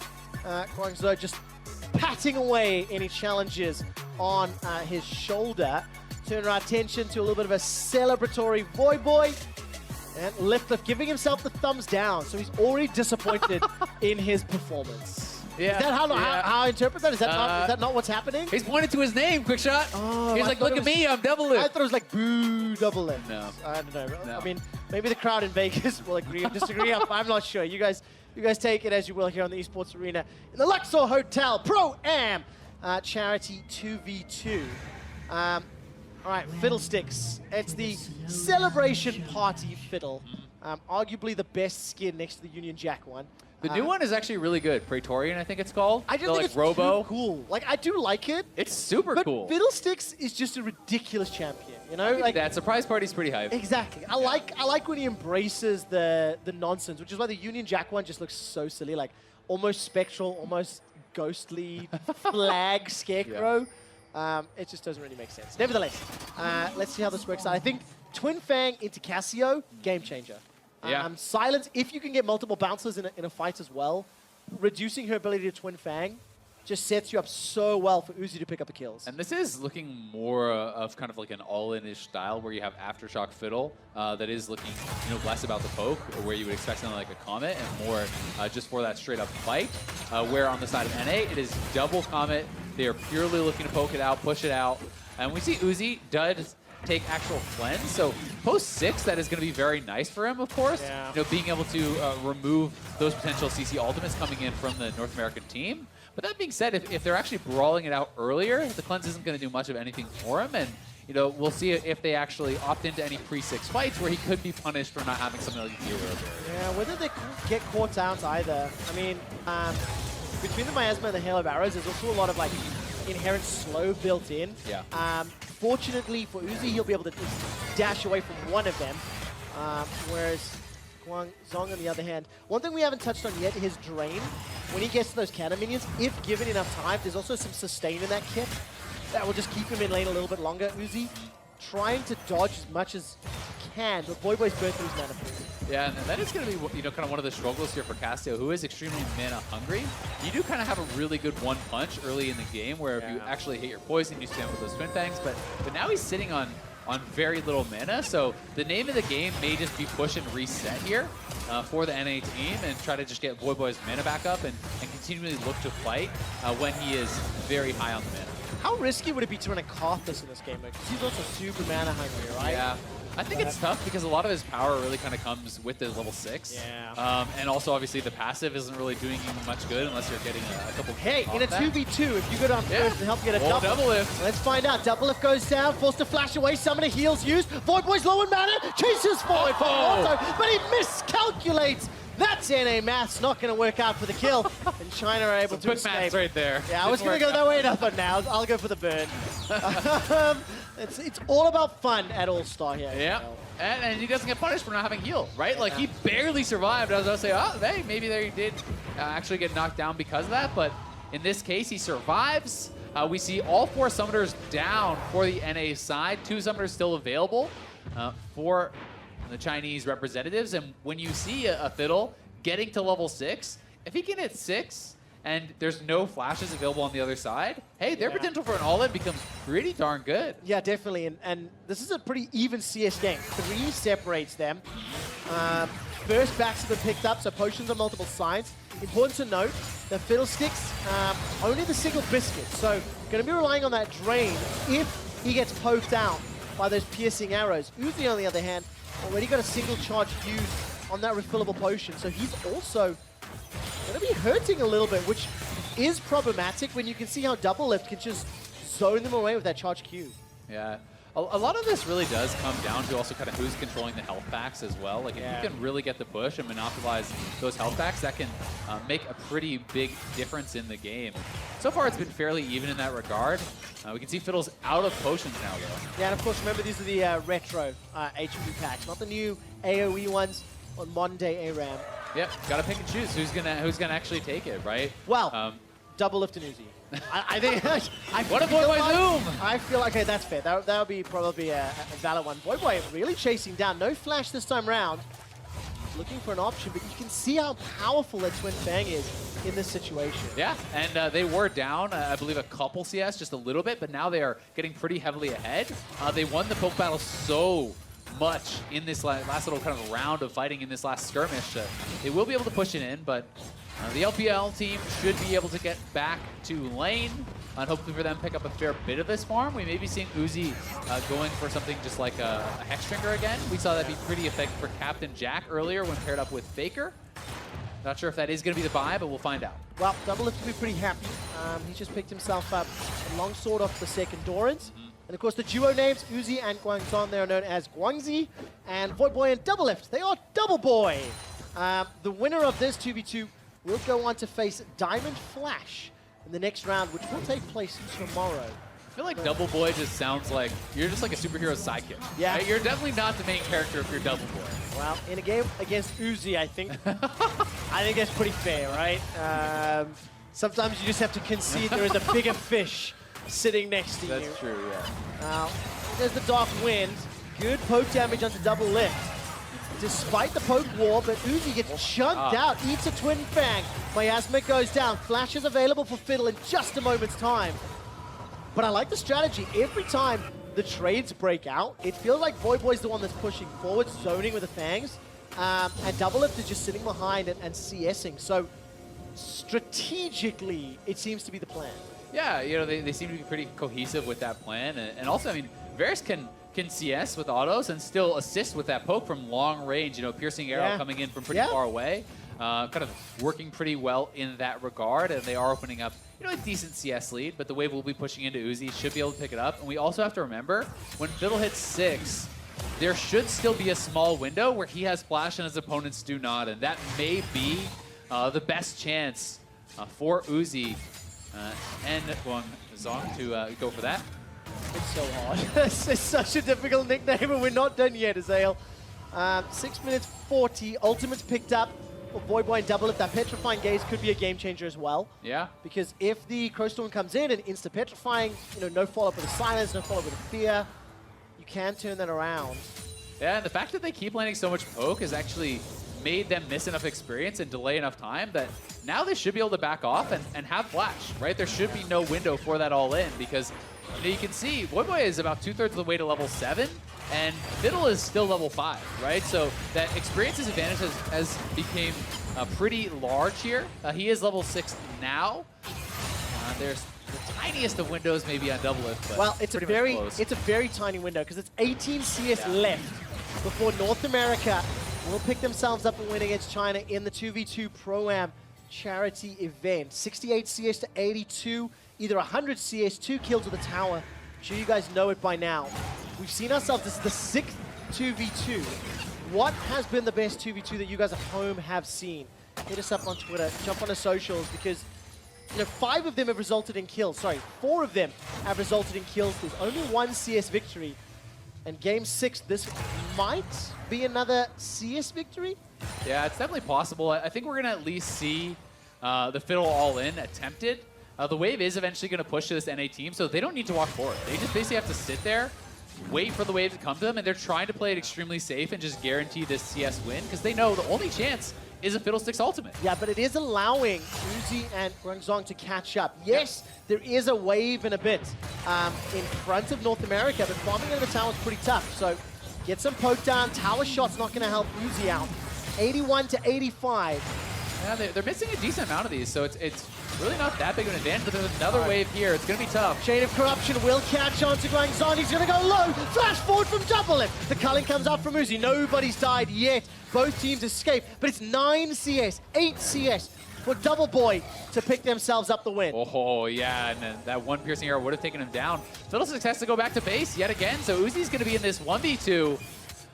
There's one more minion after this wave if they see us perfect. I think, actually, if they find this one out 5, that's what they're going to do. They need one more minion after Cannon this. Wave is going to push into Voyboy and Double Lift. And one thing that I don't think we've said just yet is that but Twin Fang under the tower with the different tower HP shots, very effective for picking up the kills. 1 CS is all Voyboy and Double Lift need. Crowstorm's available for Guangzhong. He needs to jump in. Piercing arrow. Double Lift just needs to park backwards, fire the Q, and pick it up. Yeah, we'll see if he can actually get in range for it. Fiddle's got to step up and try to stop him. And oh, underneath the tower. This is just to prevent it. 3 CS. Oh, my word. Down picked up by North America. 3 CS is all China needed. Lift knew it, Voyboy knew it. That was close. Yeah, exactly. Double's kind of like, well, we won, but, you know, we didn't kill them. Yep, exactly. Of course, Guangzhong and Uzi busy discussing, chatting how it went down. They will realize that they need to shake hands in just a moment. It was a crushing defeat. It was a crushing defeat there. Uzi, not used to losing very much. He's got to take some time to process it, but they will be going for the handshakes here, I'm sure. And yeah, there they are. So good sportsmen on both sides, but the NA team will be moving on. It was a nice performance from the Chinese team, but... Do you know what? I've actually been surprised. I think the most of the games today have been very close. Yeah. Swings in control. For this to go down to 97 CS to 100, it's difficult to get closer than that. It really is. I mean, it was incredibly close there. Just a couple of farm separating these two teams, and you can see Uzi has a smile on his face. He knows it was close, but the NA team did a really good job of poking them out, of kind of messing up back timers, of being able to get control of those minion waves, and that allowed them to be able to kind of close out that CS victory. Oh, nicely done. Nicely done. North America advanced. Double Boy take on Diamond Flash tomorrow as we continue the 2v2 program. There's only 2 matches left before we move on with the day. Let's introduce our next combatants. From Latin America North, it is going to be Ruben Master and Seiya taking on another LPL duo. Good luck to me. Yongshi Lo alongside reigning world champion Rookie. So some very big names here, but from polar opposites of the planets. Yeah, definitely the case. I think if there's anyone to be paired up with, Rookie's a pretty good one. Oh, yeah. This guy was slamming everyone at Worlds, an absolute monster. There for IG, and we'll see how well they're going to pair up. Ruben Master here is a really well-known content creator from LATAM. He's a very influential guy who has created tons of champion guides, has a very big community around him, and also a very enthusiastic Platinum League player. Yeah, exactly. And of course, the 2 members we've guys talked about, Seiya, best Latin American North player by reputation. He's won 10 LAN titles back-to-back. It's pretty insane. It is pretty significant. Of course, Ruben Master and Seiya, they will be on the blue side of Murder Bridge. Lu Yingxi and Rookie will be on the red side. Seiya Master and Rookie Lo are the 2v2 names. When you've got the best mid laner on the planet next to you, you can see Rookie dishing out the orders. When Caps was paired with the streamer earlier, it was Caps dishing out the orders to Axel Capco. So it feels like the same thing, leaning on the professional experience and the guys who can take charge. Yeah, definitely. I mean, this guy just won the World Championship. I think you're going to be willing to let him take the wheel, do whatever he says, yes or no, sir. But Yang Zilo is a famous Chinese actor and singer. This guy is a big deal in China, nearly 10 million followers on Weibo. He has, you know, a lot of enthusiasm for League, his favorite champion being Tristana, and he did come to actually watch both 2017 and 2018 Worlds in person, so certainly a pretty serious fan to be making the trip to both of those events. Well, definitely in 2018, being able to celebrate, watch Rookie win, and now be paired up with him. That's pretty sick, actually. In All-Star, that is really hype. So let's see what Ruben Master and Seiya can do. Is that locked in? Do I see a Malphite Callista insta-lock? Rookie is grinning ear to ear. Yeah. Well, it is one of his most played champions. You know, his 3 most played are Malphite, Leona, and Ahri. At 6, that's a pretty crazy all-in, right? You know, if you do actually... That's double knockup. Get to that, yeah. You could throw in the Malphite, you know, knock him up, hit him with another Malphite ultimate. Like, that is a lot of power there. But at the same time, Caitlyn Syndra is going to have really good push. They are going to have really good poke. And it could be pretty darn hard to pull off that all-in against them. All right, Azael, I'm saying it now, all right? If Ruben Master and Seiya take down Lu Yingxi and Rookie, it'll be the biggest upset in League of Legends history since quarterfinals at the World Championship. I think that's a fair statement. Yeah, okay. Add some more qualifiers, maybe. No, just the one. I'll just Okay. go with the one. Okay, I think okay, that's okay. a pretty catch-all one. But Callista Malphite, I mean, level 6, very obvious. But it's gonna suck getting there. Yeah, it really will. But I mean, we have seen a number of these sorts of teams actually pull it off, right?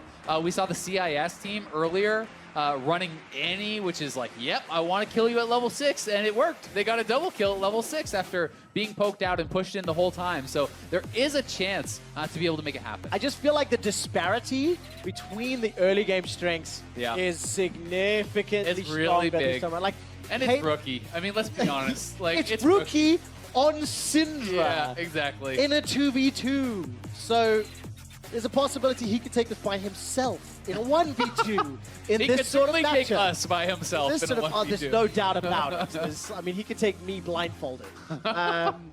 I've already, you know, been smashed by a pro player in these kind of joking events back in an All-Star event. All-Star, April Fool's event, correction. But let's take a look at this, okay? Flash Ignite, Flash Exhaust, all-ins on the side of Latin America North. China sitting with Flash Heal and Flash Ignite. And Grasp Caitlyn finally showing up. You know, that's something that I did think we would see in the 2v2 and potentially even in the 1v1. Not sure if he is going to be playing for Demolished or you know, going for another route there. But this is definitely something that's very annoying to play against. You can play around the bushes on this map as well, get more headshot procs. Yeah. You can stack up, be able to get that grasp ready. And the trades are really going to be so heavily in the favor of these Chinese squad, because especially when you're looking at, it's not even like a Comet Malphite, this is Electrocute Malphite, so again, all about the level 6. Yes. I can't really see him even being able to proc Electrocute a single time pre-level 6, unless this team kind of opts into really scrapping it out early. I mean, you've really got to decide to go melee range against a Malphite Callista when you've got Syndra and Caitlyn. Is that grasp? Take a look at the damage already with those Dark Spears. Shilo going to be pushing out that wave. Managing to see us pretty well. Remember, 10 million Weibo fans. Favorite champion Tristana. So, guys got some 80 carry and some last hitting experience. Yeah, and you know, Rookie showing the faith that he can be the guy to CS this up, right? Yeah. Rookie right now is clearly kind of on poke duty. And the Caitlyn is the one to actually pick up the farm, and he's doing a pretty good job of actually picking up most of that CS so far. And there's something we've also got to point out is, you know, in the CS game, being able to pick up minions and lob them around to one another, that's actually going to help you out. That's true. If you want to pick up that cannon minion, get it away from the tower. There's the Electrocute we were talking about. As well as Scorch, Mana Flow Ban, but again, it's all about the 6. So how much of a CS advantage will the Chinese duo pick up? That's what we're going to track. Yeah, I mean, so far, it's pretty darn even. You know, using the Rens on the Callista is doing a pretty good job of actually getting a lot of this farm. I don't think this is going to come down, you know, to just pure CS. I think CS may be the thing that actually forces the all-in or whatever, but I think this is probably going to be one that could be decided by kills. Ooh, so close on that Piltover Peacemaker. See, he's going to be jumping forward to that Pearson Rend. Pretty good. But Rookie is on zoning duty, and Inshilo is definitely on farming duty. 18 to 11 already, and the wave is going to be pushing towards China, so this is a very big advantage for them. Yeah, the cannon waves are desynced on this map, so playing around that can actually be a pretty big deal sometimes. You know, if they have a cannon wave and you do not, you can actually allow the wave to push to you, freeze it out, do different things like that. Or you can try to shove on your own cannon wave, get turret damage down. Ooh, two tower shots. There we go. You can feel the difference.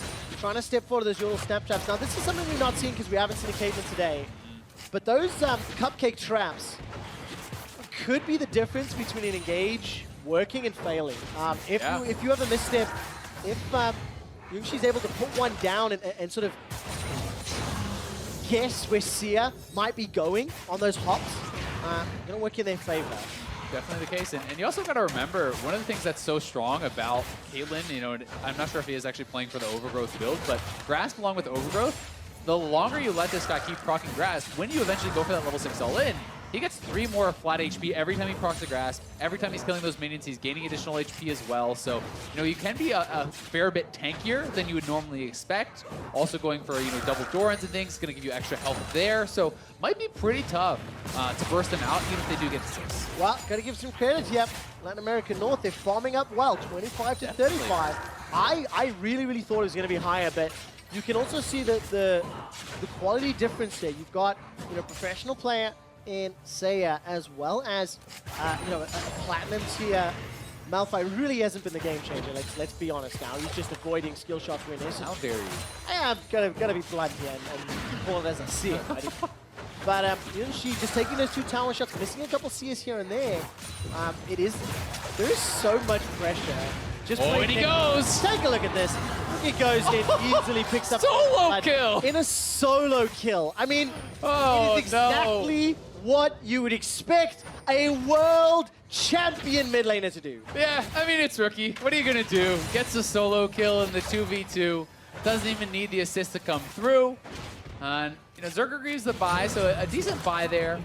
We still can't count them fully out because they are obviously going to hit 6. You can't actually get to 100 CS before the other team gets 6. So they are going to have their shot at a big all-in, and this is a summonerless Syndra, who's going to be very vulnerable. Latin America North are going to have one shot. They're going to have one opportunity to blow their ultimates and send China packing. Unstoppable Onslaught, then Fate's Call pull them out. Yeah. Then send them right back in. That's double knock-up, where there's no spells, no autos that can happen. I mean, there is also the chance that you just get, without blowing everything, you just get a kill on Rookie, because he has no flash, he has no defensive summoner. This is a very squishy Syndra, right? He's not buying really a lot of defensive stats or anything along those lines. So, I mean, if you could get something like a Fate's Call into a Malphite ultimate and get 1 kill off that, you know, you maybe can then use double flash on the next all-in and try to get a 2nd kill there. So there is a chance. They are getting pretty close to 6 here, but they also have to be careful of the Rookie all-in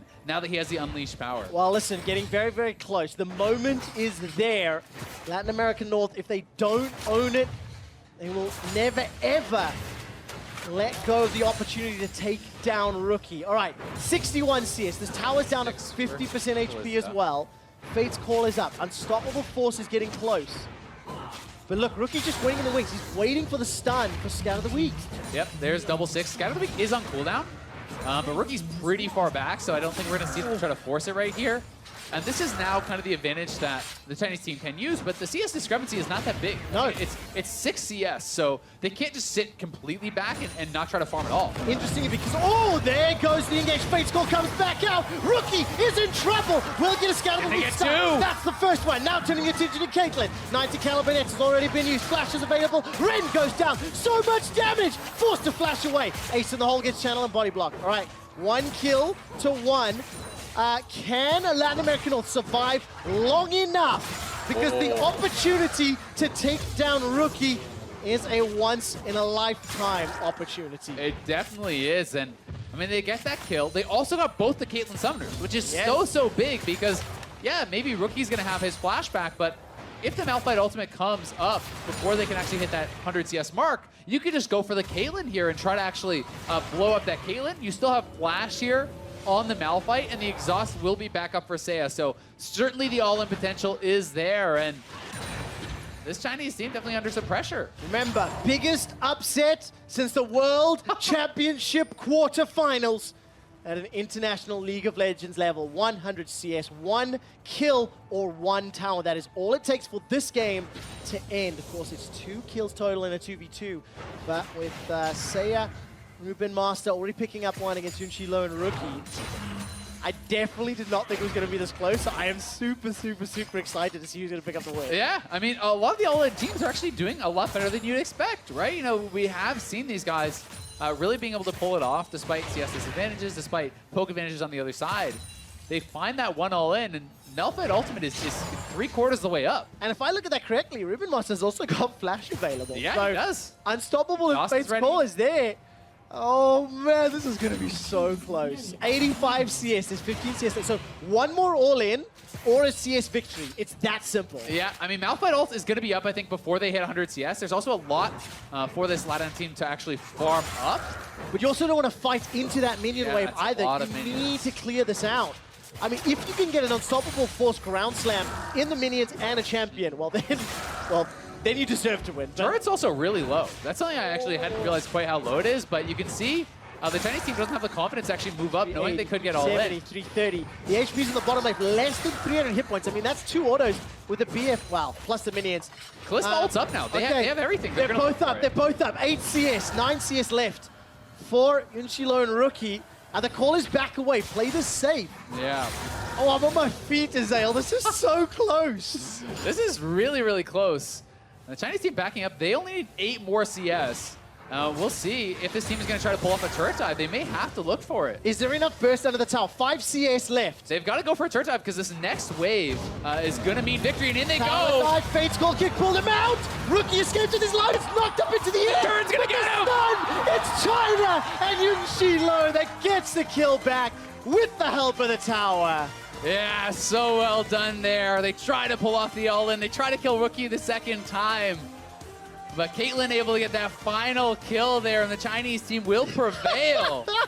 Oh, that was so much the last fun. hit too. It's got to feel so good for him. It felt like, Latin America North just completely ignored him. I want to watch that back. Very, very clear call. Focus was Rookie. Focus was get him down.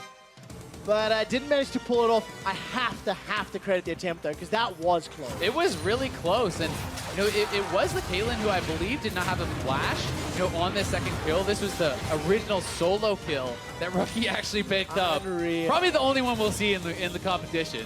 Pretty insane. And here's this final all-in that they went for. So yeah, Caitlyn didn't have flash.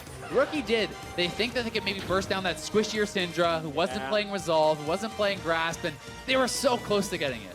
Really, really valid attempt. Really cool concept. I think, Azel, you said something that struck a chord with me. These all-in comps that need to get towards their ultimates to win. Think of the brand Ami from earlier, the Malphite Kalista. There is enough time to get 2 full all-ins before 100 CS. So there's not much room for error. There's not much margin for failure. But you can get 2 opportunities, and you can actually go for those kills. Whether you get 1-on-1 or 2-0, it's irrelevant. Yeah, I mean, it worked out for the Green team, for Faker and Captain Jack. They won with their all-in. The CIS team won with their all-in. This was a hair's breadth away from actually taking down Rookie, world champion in the first round of that 2v2. So certainly the all-in teams looking stronger than maybe a lot of people would have expected. Well, let's turn our attention to the very last 2v2 of the day. On your screen right now, it is Latin America South's Capri as well as Teal Wolf, and they'll be taking on the North American duo of Shifter and Licorice, who we just saw a couple seconds ago. So, Azael, talk to me. Who is Capri and who is Teal Wolf? Yeah, Capri is one of the most prominent, dedicated streaming personalities in the LATAM gaming community. A big Twitch streamer who has played since League since Season 2. And she's also a big-time promoter of the esports scene in Latin America. Going to be paired up with Tierwolf, who had some strong performances at 2018 MSI. He also qualified for 2018 Worlds, playing in the play-in there. And this is considered the best jungle player in LATAM South, and he's a very aggressive player. He's known for, he had some really great interviews at MSI. Oh, yeah. Really kind of boisterous personality, and he's looking to prove himself. Well, let's see if he can prove himself up against Licorice and Shifter. Decided to see Shifter again after his disappointing performance with the meme stream disappointment team. He and Voyboy really let me down when watching the TCS. Voyboy won his 2v2 though. Didn't recover? No, not yet. Okay. I need his How far they got to get? I'll give him semi-final. Okay. Right? If Double Boy can take down Diamond Flash, I'll they've recovered. I'll forgive He's him. redeemed himself. I'll let him off the hook. But Okay. there's going to be an extra caveat to this. Shifter also needs to get there. Let's see if the meme stream disappointment team can bring it back. Of course, Licorice. I said it earlier, the best top laner North America's ever produced after his Lucian top helped take down EU in the Influencer plus Pros battle. And we've got ourselves some shenanigans here. Vel'Koz and Heimer locked in for NA. Yeah, a lot of poke. Honestly, on both sides, though. You could be playing like a Comet Emax Misfortune, which is really annoying to play. There's so much guaranteed damage if you're going, Scorch, as well as the Comet's guaranteed to hit. It is definitely something that is pretty annoying. Both of these teams are going to be relying very heavily on the poke. Zyra MF, also, as we know, this 2v2 lane kind of popularized in the past, has incredibly good all-in. Also, if you do actually hit that route into the Zyra ultimate, MF ultimate coming over, you could burst down a Vel'Koz and a Heimer, but likewise, Vel'Koz ultimate, Heimer ult grenade, long-range engage, high kill potential there too. All right, let's see how well it's going to work out. I think it was Shifter playing the Heimer, if I recall correctly. Shifter also pulling the double of giving himself a thumbs down. He's giving his opponents that L. Licorice just giving them the L for Lahu Zahra. Any Ace Ventura fans out there.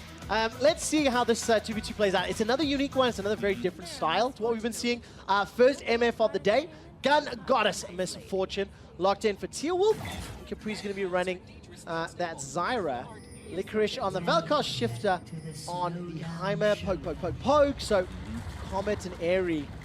Name of the game, seen a lot of that today. Yeah. And I think the trend's going to continue. Yeah, I definitely agree. I'm going to be interested to see how some of these guys actually perform on these champions, though. Tearwolf, jungle player, playing MF, maybe a little bit outside of what he normally plays, at least professionally. Certainly, Licorice not going to be one of the most experienced Vel'Koz players. Hasn't been something I've really seen him play. Doesn't mean he isn't, someone that kind of messes around with it. But Vel'Koz is also one of those champions that I think has an extremely high skill cap because, if you're really good at reactivating those Qs, like the sideways Qs on this map with the angles, you can actually get tremendously long range on that poke. Yeah, it's really annoying to play into, especially when you start hugging the walls, etc. But it'll be quite fun there. You can see Capri being tagged as the plasma fission goes out. But also interesting that Zyra and Heimer, two of the champions in the game that have that sort of planted turret, style of gameplay, coming up against one another, and also the respective duo partners. Long-range poke. Misfortune throws down those E's, but look, again, fission after fission after fission. Licorice really showing his pedigree with the skill shots there. Yeah. I'm a bit of a fanboy. Doing a pretty good job so far with those Qs, so definitely impressing thus far. We did see the E start from Misfortune. That's kind of what I expected. The slow there hit confirms your comment. It's just really annoying to play against. There's not really any avoiding that actually landing on you. Zyra similarly can just be dropping down plants and kind of poking from outside of your range. They also have been kind of winning that push battle. Dropping that Misfortune E on the backline minions. Zyra pushing out pretty heavily there too, but that was a lot of poke. The rockets plus the Vel'Koz Q hitting is a good bit of damage there. It's so good. That Void Rift combo, if you get caught on top of it, imagine that with a grenade and a turret down. That's enough for a kill. This is honestly one of the most annoying sets of champions to play on this ARAM map ever. I have a fair few thousand games of ARAM under my belt, and speaking from experience, look at that. Capri just gets chunked down. We'll use the potion to try to regen up. No summoner spells blown just yet, but 19 CS to 15. North America are pushing Latin America south into the tower already. Yeah, they definitely are, and now that Zyra is getting lower and lower on health, it's harder to kind of posture forward and poke. So you can kind of start to snowball against you a little bit. Yeah. You know, the poke war gets harder to kind of combat. You know, that rocket tagging Capri puts the area on. Even that is getting her lower and lower, and no health potions on their side. And this kind of feels like a game that could go 100 CS or poke down until killed. Yeah. Like, there is some all-in, yes, right? But I think it's more likely that someone will get poked down 30, 40%, and then eat a stray skill shot that sends them packing and gets killed. Yeah, I mean, post level 6, the all-in is really long range from this North American team. You know, Heimer ult grenade out of a bush into, you know, if that actually stuns, you can easily hit a knock-up on Vel'Koz, long-range disintegration ray. If someone does get fairly low, that can 100 to 0 you pretty easily. Absolutely the case. And this is, of course, the last Pro-Am 2v2 charity of the day. Oh. Wolf is getting chunked out. That's his barrier down, too. Yeah, summon a spell. I actually missed that one in the animations. Just a quick update for the North American representatives. Licorice and Shifter have picked Citizen Schools, an education and technology charity. So the more money they can win, the deeper in the bracket they can go. It's a minimum of 10 grand going that way, and the winner of this 2v2 tomorrow will get themselves 100 grand earned towards a charity of their choice. Teal Wolf is not yet backed, but both Licorice and Shifter have. So a little bit of advantage in the items, and you'll see Teal Wolf doing so now. Luckily, Strut will get it back to lane pretty quickly. Yep, and you can see the better buys there on the other side because they have a more delayed base. They have the extra gold to be able to actually pick up those boots, whereas it's just that second Doran's Ring there for Capri. No additional health potions either. You know, a lot of health potions actually picked up here. 3 for Licorice, 3 for Shifter. So they know it's going to be about sustain. They know it's going to be about poke, and that's kind of the battle that they're really trying to win right now. Yeah, really, just a tempo advantage for North America. Oh, nice root, though. Good root. Oh, the double knock-up! Double knock-up from the Tectonic Disruption. Teal Wolf and Capri, they are in trouble, being zoned back. Hit him with a spanner. Shifter keeps throwing out those autos, and that's going to zone Capri and Teal Wolf away. Yeah, and the NA team has taken every single health cap on this side of the map away from their opponents, which just helps them even more. It's like an extra health potion every time you get it. Watch this tower damage. If Teal Wolf and Capri don't try to push this wave back, fortunately, MF and Zyra can do a good job, but it's 49 CS to 38, and Shifter and Licorice doing a great job. And if these guys stay around, as Vel'Koz hits 6, you know, as Shifter hits 6, you can just insta-kill. Like, they're so low, there's no health potions available, there's no heal or barrier available, so, you know, it's really risky to actually stay around here at this level of health. Getting so close. That grenade plus Lifeform Disintegration Ray, that's all it's going to need to secure the first kill. 57 to 41. Shifter's just hit 6. Licorice has just hit 6. The duo's name is Ship-O-Rish. I think that's how I'm going to say that.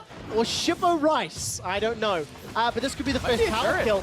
They might get this. Look, that's a mega turret starting to fire away. The minions are already helping out. It's gonna drop down. The tower is secured. North America pick up the win. And it is the first tower kill on the 2v2 Pro-Am. Yeah, no demolish needed. Just so much poke on their team, you know, pushing back their opponents time and time again, controlling the health packs. They get that shove and alt turret dropped on the tower. They just knock it right down.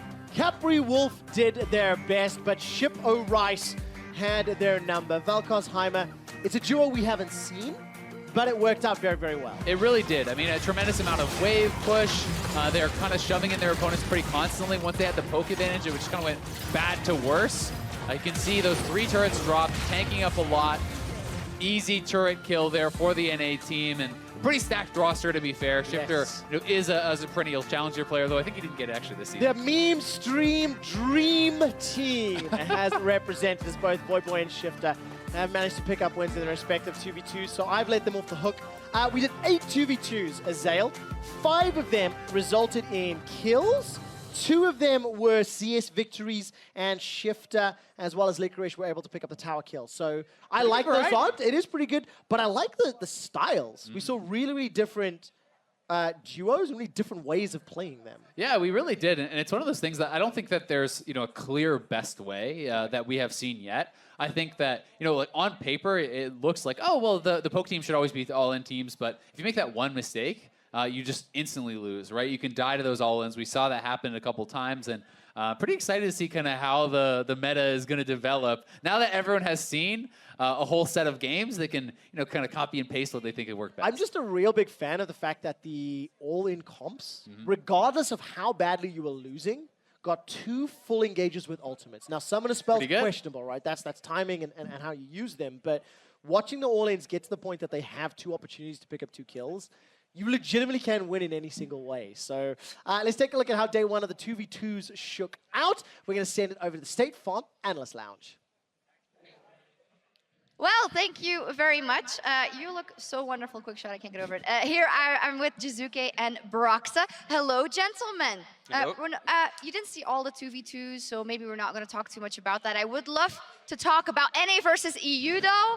Earlier in the day. Come on, what happened? You can start, Broxa.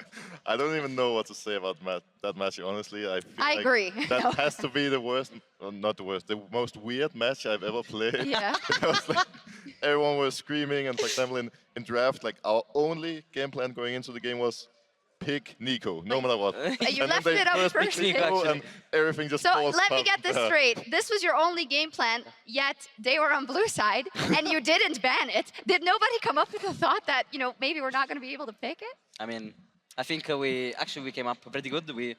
We first pick Jax and Kalista. It's a pretty solid picks. So, I mean, I have to say, we won in-game after, it I didn't think. look that bad, though. In-game, it looked fine. I mean, you were carrying pretty hard. You were super try-hard mode, you were.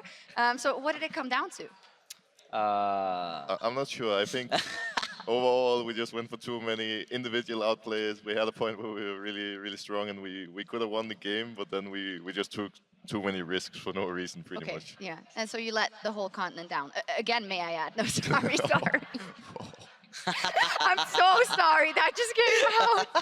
I mean, Solstar, Broxa. but also, like, it was the most chaotic communication ever. Yeah. Like, bottom top was begging for help, and I'm like, I'm like calm, saying to Broxa, Broxa, if you come mid right now, I play aggressive, and I get solo kill. But bottom top, I was like, I really need my jungle, by the way, can you come, please? Like, I can't play the game. Like, it was a little stressful. It was a little stressful. I mean, everyone was so stressed, actually. You're not used to playing with each other, so that was that then. So let's talk a bit about All-Star. I mean, here in Vegas, awesome studio. Getting to see all these guys. I saw you took a picture with Faker as well. What's that been like so far, Broxa? It's been really, really awesome to talk to all the people from different regions. Like, we get to talk to so many people, play with people that we don't normally play with. Like, this was my first time playing with someone like Jisugi on stage, and like just the whole experience of it, getting to experience all of this, it's just so different, and it's more of a fun and chill event in a way. We are in NA, so which is which is also a pretty cool part of it. So I've really been enjoying it. Okay, awesome. And you got that was a highlight, probably taking a picture with Faker. Yeah, definitely. I saw him for the first time at the event there, and I'm like, caps, hold my phone, take a picture. Is this happening? Yeah. But actually, Las Vegas is crazy. Like, you get off the plane, and there are like roulette machines. You can just play there, I think. Yeah, And, it's like, crazy. You go to your luggage check, and there are like maybe 100 machines where you can play. It's always in your face. actually But you insane. guys are here to play League of Legends, so Yeah, of staying away from all that stuff. And I mean, there's a lot going on in EU right now. Do you think about the next season already in LEC and all the roster changes? I know Broxa, it affected you, of course, very heavily with Caps now on G2, or is this really a time to chill? So at least for me personally, like the last maybe 2-3 weeks, there's already been so many thoughts about what to do. Caps leaving, we need to find a new mid laner, and then I feel like at this point we are on Fnatic at least in a pretty good spot going forward, and all that is settled now. So I'm just here, Enjoying. Enjoying it. pretty much. What do you think the competition's going to look like? It feels like it's going to be incredibly stacked. I mean, you guys were the 2-time champions this year. How easy is it going to be next year? Trick question. I think I'm not entirely sure how difficult it's going to be. I feel like even going into this year, there was a lot of really good teams, and some teams did well, some kind of folded when it mattered. So it's going to be hard to say, but obviously for me, I'm just going to, I'm just excited to just play with Nemesis and see how we're going to be next year compared to all the other teams. I mean, he does look insane. Are you scared of Nemesis? No. No. And what about Vitality? Is this the year? Are you guys going to get your first title? Well, after this year, I hope so. We got into third place match 2 times. So, and it was really close to finals both times. Like we lost the semi-finals against Fnatic 3-1 and against Schalke. Actually, I don't remember the score. Maybe 3-1 there as well. But like we were really close, and both times we thought we will make it. Yeah. So getting finally into finals will be really great. It's And crazy. about all the roster changes, like I think solo queue is gonna be really insane in Europe this time. I think this year was actually not so good. Not so good. So I think with all these changes, I think there is gonna be a lot of players playing. It's only going to get better, right? And I mean, this was only your first year, and now you're here at All-Star. I know you talked about in the article that Ken published how, you know, this year was so crazy for you. You were on the world stage. Everyone knew your name. You kicked ass in the group stage. Of course, unfortunately, didn't even to advance. So it must be really cool for you this whole year and playing here in Vegas to top it all off. Yeah, for sure. I had many goals this year, and even if I didn't reach finals, I still went Worlds and All-Stars. So I'm really proud of this year. Awesome. Well, I hope you can make us proud also in the rest of the tournament. I believe you're playing in Nexus Blitz? Yeah, and you're playing in Earth. You're going to go to right the now, stage actually right now. So kind of prediction of how that's going to go? I don't even know who is my team, but we will see. I believe in this guy. He's gonna carry. He's gonna carry. I also believe in Earth. That's actually a really tricky That's one. gonna be fun. I'm excited for some Earth. I believe I'm playing Diamond in 1v1 later, so that's gonna be fun as well. Some jungle 1v1s. That's going to be incredibly fun or boring. Like, we don't know about that. We'll see. Well, thank you very much for joining me. Awesome. We're going to take a quick break. We're stepping away. But when we return, Freak, Tyler1, and Jat are going to bring you the return of Earth. And as we go to break, let's take a look at the Day 1 festivities League personalities are experiencing in the MasterCard opening night party.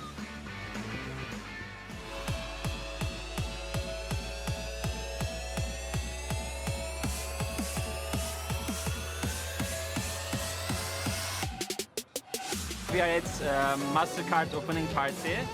Every player and influencer is here. We are just getting to know each other, enjoying the music, enjoying the party, and just having fun. Oh, hi everyone! Las Vegas is pretty insane.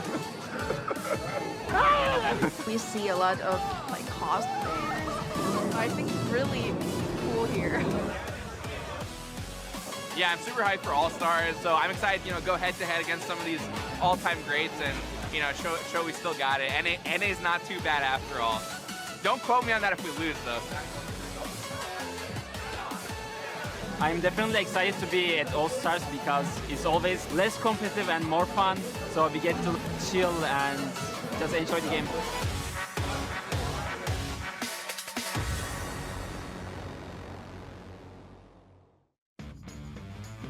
You have the Jhin ult opening up, and that can be pretty scary too, but you can...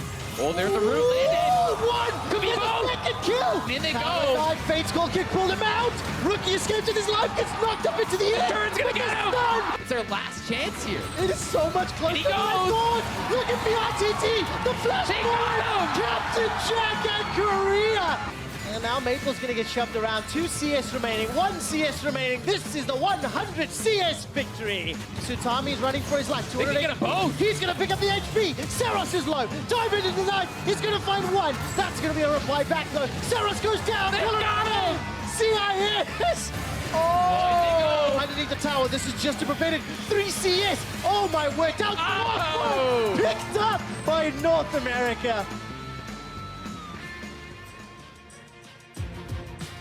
Hello and welcome back to the HyperX Esports Arena, Las Vegas. My name is David Freak Turley, joined to my left by Tyler1, aka Tyler1, and Joshua Jat Leesman to his left, over there. Jat, who is to your left or right?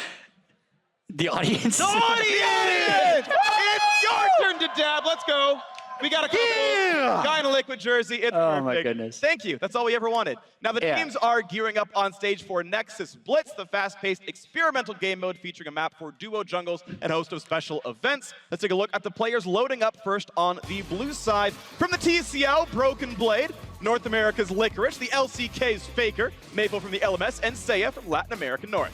Yeah, and that's already a bunch of good players. They're actually going up against Zeros from the VCS, Brazil's Bracken. We got Uzi in the lane. The first two are junglers, Jizuke in lane and Tierwolf in lane from LATAM South. Yeah. I'm super excited for Nexus Blitz, by the way. I am too. Those are very good players. I played around 100 games of Nexus Blitz the first time it was out. They've retooled it, added another jungle camp, put a Scuttle Crab in, added a bunch of new events. I'm really excited for Nexus Blitz, but also the fact that like two of the best players in the world are basically first timing the new mode Nexus Blitz today. Well, I've played 2 games of Nexus Blitz, so I can't give that much input on it. But what do you know about Nexus Blitz? High action-packed, exhilarating, tempo, swagger gameplay. That's all I know. Tempo, swagger, gameplay. Yes. Yeah. That's a good term. We're going to use that in the LCS for the next year. So things I like about Nexus Blitz, everything is accelerated. There are events that happen throughout the game that basically drive the action forward and balance the game. So if one team's ahead, the event will favor the team that is behind. And if no one has ended the game by 18 minutes, the Nexus is literally just walk towards each other. They run it down. They just run it down to end the game. So it will not go over 20 minutes. That's a little bit toxic. Yeah, they don't recall, they don't walk away, they don't heal. One of them will int. So you're going to be very used to this experience of just running down mid and never turning I mean, no, I don't do that anymore. No, that's fine. Yeah. Anymore, but you're used to it. It's happened. Yes. It's okay. All I'm saying is, if I was the Nexus, I would be the best inting Nexus in the game. I believe you. Thank you. Yeah, you'd catch all your axes and it would work out really well, of course. Yeah, as you're mentioning, duo jungle, invade's pretty common. There's actually a turret that defends one of the jungle camps, but you can still invade and mess with people. Double smite's pretty common. I think you actually have to run smite if you put jungle. Oh, yeah, it auto-locks you with smite, no matter what. So Wait, so there's 2 junglers in the game? Yeah. So the way the jungle camps work in Nexus Blitz is different than they do on live. So they actually, if both people are killing the jungle camp, it creates more experience in gold. So if you're soloing jungle, you're actually being inefficient. Now, 2 people should kill every jungle camp. Now, is jungle as broken as it is in solo? Yes. Yeah, it's actually really broken. So I don't think anyone's going to do it. But if I know. Life of bot lane. You can actually run like Morg ADC in jungle, get super farmed on ADC with no one that's capable of stopping you, and then run over the game. But you're still playing it in ADC. It's fine, because if you get enough kills in a row, your damage goes up, you take more damage, your CDR also goes up. And you're literally on fire. On fire ADC is just like two-shot people. So that should be what they add to 80 carries. Yeah. In live. Actually, I have an idea, right? If you do it well, you get on fire. But imagine you're a Kali on fire. Like, why would you be Draven when you can just be a Kali? Yeah. That's not or Aurelia, or Aurelion Soul. I really like on fire Nautilus. Okay, great. Yeah. More champions that are better than 80 carries. I like it, Chad. Yeah. We're going to gang up on you. Okay. Two 80 carry players. Normally, I am the Riot shill, and it's my turn to turn it around. I mean, I don't know enough about Nexus Blitz. I'll be the Nexus Blitz shill. I was trying to figure out the right word because I really like Nexus Blitz. Yeah. I'm a shill. I mean, basically, all me and Freak are saying is revert 80 carries. I'm not the person to talk to. Okay, personally, 80 carries are fine on Nexus Blitz. That's true. Actually. Perfect. I'm excited for that. Yeah. I'm in general okay with 80 carries. I realize it's not a popular opinion. Your brows, your eyebrows literally twitching. Talking about 80 carries, just. But I play a lot of Lucian, so I'm okay with that. Oh. Right? Like, I just buy a Blade of the Rune King. You don't play Caitlyn anymore. No, I don't. I mean, after that rough experience before. I had one really, really bad game of solo queue where for some reason I'm like a Diamond 3 player and I got put against like a 0 LP master player. Oh, okay. And that's just, look. I'm a cutie pie, not me. I mean, where did you end the season? 200 LP. What do you mean exactly? Where did you end it? I ended at plat 3. All right, then. And our game was close, by the way. Okay, it wasn't close. I made it seem close because I knew it was going to be a YouTuber. So. Oh, that's a good point. Yeah. Meanwhile, I just int every game because I just look up to you. Right. So I've been there's no problem in that. I figure if I can do the redemption arc as well, like I can also be popular. Wait, okay. I could have been popular. I am popular. Yeah. Even before the redemption arc. I mean, Cutie Pie made you know that, right? What are you on? Okay, listen.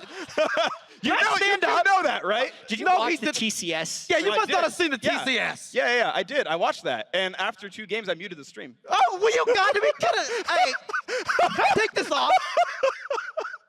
Freaks acting awfully alpha from across this. Yeah. We got little space in front. I mean, the chair is so high, I feel like you'd fall like. Alrighty, I've had enough. All right. You've gone too far now, dude. I'm sorry, I'm tied in by my headset. But I would tower above you. You're stronger than me, don't get me wrong. What is happening right now? Nexus Blitz. Yeah. 1v1 Nexus Blitz when I get home. All right, hey, I'm down for it. Yeah, sick. What champion? Draven. All right, cool. Because I know last time you 1v1 a Rioter, that didn't go so good. Listen, he is. I got jokes. Listen, days. he's platinum. It doesn't matter. Yeah. So me I too. let So him wait, win in the one. Tell the story, because I think Ryan people missed the reference. Blastoise, a Riot employee, I guess you could call it that with the work he does. Okay. I let him He's a win in a researcher. 1v1. Yeah, Yeah, he's a researcher. Yeah. I let him win 1v1. Stroke his ego a little bit, because I'm a good guy. That's great. That's good. I just like making people feel warm inside. So I let him win. That's good. And what about the next 1v1? All right, we're in next Okay, one. wow. Woo! And we are into blind pick right away. Broken Blade, named, of course, for his Riven.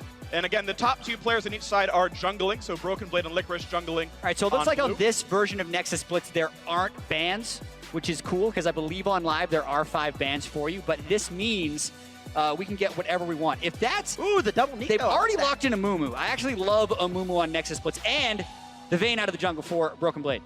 Yeah, this is nice. I like this all. Are they locked Seems in? to be locked in Vayne. So if it's not flashing, that means they're locked. Ooh. Yeah, so if the name isn't going up and down. Broken Blade switch over to jungle Vayne, yeah. Licorice on the... I'm sad there's no Ribbon, though. I wanted to see Ribbon. Well, we are seeing the 80 carries. One of them's a jungler. Let's see. Well, he has the smite. Yeah. 2 Vaynes. Which one's going to be better? Because it's always like my Vayne Uzi. versus their Vayne. Uzi, probably. Broken Blade. Yeah, excuse me. I will have you know, Royal Bandits, Broken Blade's former team, won the TCL regular season and then entered in the final, so they didn't go to Worlds, but, you know, better. Why you gotta do it like that? You could just edit that statement at won the championship. That's true, but they didn't. Well, yeah. Unlucky, I guess. Yeah, it's okay. Either way, Faker gonna bring out that Nico, which should be exciting. I actually think it's a pretty well-rounded team comp, too. Yeah, I'm really liking blue team right here. They have a tank. They have a lot of AoE, tanks and AoE. So what I've learned playing Nexus Blitz is you're probably going to hear, like, tanks are really good, AD carries are really good, assassins can be really good. Because actually, if you do get a few kills, anything is nuts if it is on fire. Yeah. Because it is the probably strongest game state we've had in, like, a league game is being on fire in Nexus Blitz with the extra damage and the extra CDR you get. Yeah. And you can get just 1 shot as well if you do it wrong. Yeah. Okay. So is snowballing as... Can you come back in Nexus Blitz? Yeah. Super comeback. Right. All the random events are weighted towards the losing team. So, for example, there's a Battle Royale mode where the ring shrinks to the middle, but it shrinks towards the losing team's base. So you have to tower dive to not just get 1 shot by the circle. Yeah, there's enough variety, though, that sometimes you actually do have a 6-minute game. They just kill the Nexus because there's 2 lanes and there's 1 inhibitor. So, all right, this could be a 6-minuter. All right, we are into this one, and let's see what happens. It's going to be exciting. So something is strange with the tab screen. Who are we missing? It's Faker. It's Nico. Yeah, Yeah, it's Nico's Nico. invisible. Oh, she's not showing up No, in the because Nexus she's Blitz spectator Wukong. tab. Because she's Wukong. So, I mean, it's just Wukong. But is she already... I don't know. Ooh, it's about to be a spicy 5v5 coming on here. She's turned into Wukong, though. Like, which is that really Maple, or is that Faker? Pop quiz, chat. That is Faker because of the green. All right. Well, then you already got called out, chat, if you were wrong. And look at that pop blossom! Well, that's insane. It doesn't even show up on the scoreboard until you reveal as Nico. Boom. Nice. Yeah. Outplayed. Hides on the Internet. scoreboard and hides in the game. Yeah. Oh, here's a story. Vedius tried to report a bug to production during the 5v5 NAEU game. Like, guys, it's a bug. We have 2 Ezreals in this game. And then she pops out, and he's like, oh, okay. Silly Welsh people. So is this 1v2 bot lane normal here? Well, yeah.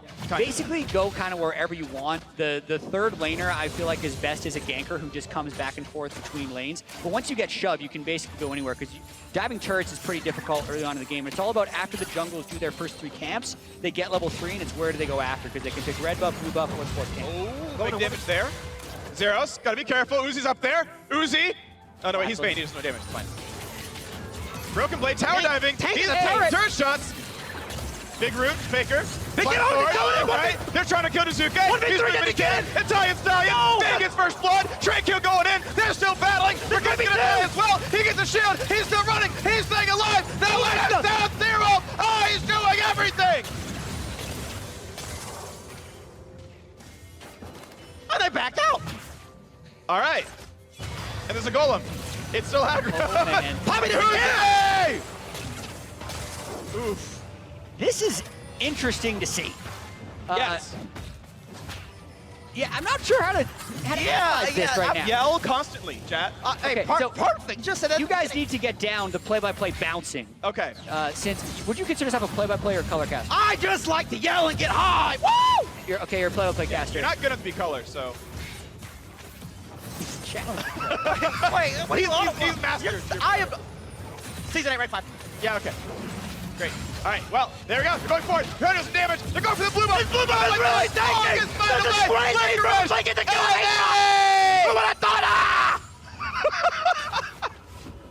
All right, I think you guys need some work. No, that's perfect. One at a time. That's would be best. I learned. I feel like he's our dad, man. Yeah, We just let us have some fun. Yeah.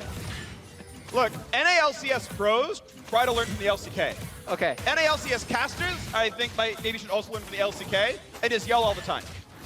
Oh yeah, we've tried. I remember there's a clip on YouTube of you with like 7 other people yelling during an ARAM 5v5. Yeah, if you want to mimic some of the Korean broadcasting, you would just yell ability names and champions during team fights. I'm down for trying that for one fight again. You want to? To relive what we All did right. in 2014. I appreciate that. The next big team fight for the duration, yell out champion names and ability names. Okay, perfect. I'm excited for that. Ready. Yeah, I will say they're going for counter jungling, and the fact that they're both level 6 yep. means they're in a pretty good spot.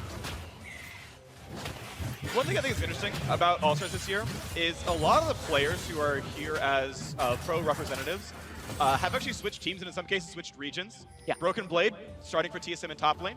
T-Wolf got picked up, the announcement was today, going to Splice to share jungle time. Awesome. And they cited that because he's such a good shot caller, that Peter Dunn had worked with him before. All right, I do want to explain the event. So Battle Royale is coming up in 20 seconds. This is basically just going to create a ring of fire that you take damage if you're outside of it, and as soon as everyone on one team is dead, it's over. But because of the gold lead you see on blue team, the circle is probably going to be centered in red team territory. Ooh, spicing it up a bit. All right, here we go. Lee Sin, Zeros going around. His health bar might be Zeros as well. All right, it started now. This is showtime. And the circle's going to go to about here. Yeah, sort of the bottom side, maybe around this It's turret. probably going to circle around that bottom turret where Uzi currently is. So blue team actually wants to kill them before they're forced to turret dive would be ideal. Yeah. But it actually looks like they're playing it. Zeros almost died. All right, Run, Lee! get ready to call the end of this team fight as we discussed. All right, we're prepping for it. It's going to be a 5-on-5 tower dive. The minions, they got to push the minions. That's important. They're going to be forced to turret dive this. They need the minions to hold aggro to make that dive a little bit easier. So they But they have Wukong and Mumu, so they might just one-shot everyone if they kill them! They're going. They're going to have to. Go. Get in there with the minions. When are they going to go? Also, the longer they wait, the less they can kite back, so they can also create a better fight there. But now they have to dive without mini wave. So it's going to be centered right here in turret range. This is another thing I love about Nexus Blitz. You have to fight. Yeah. Oh! He's trying! Nexus Blitz!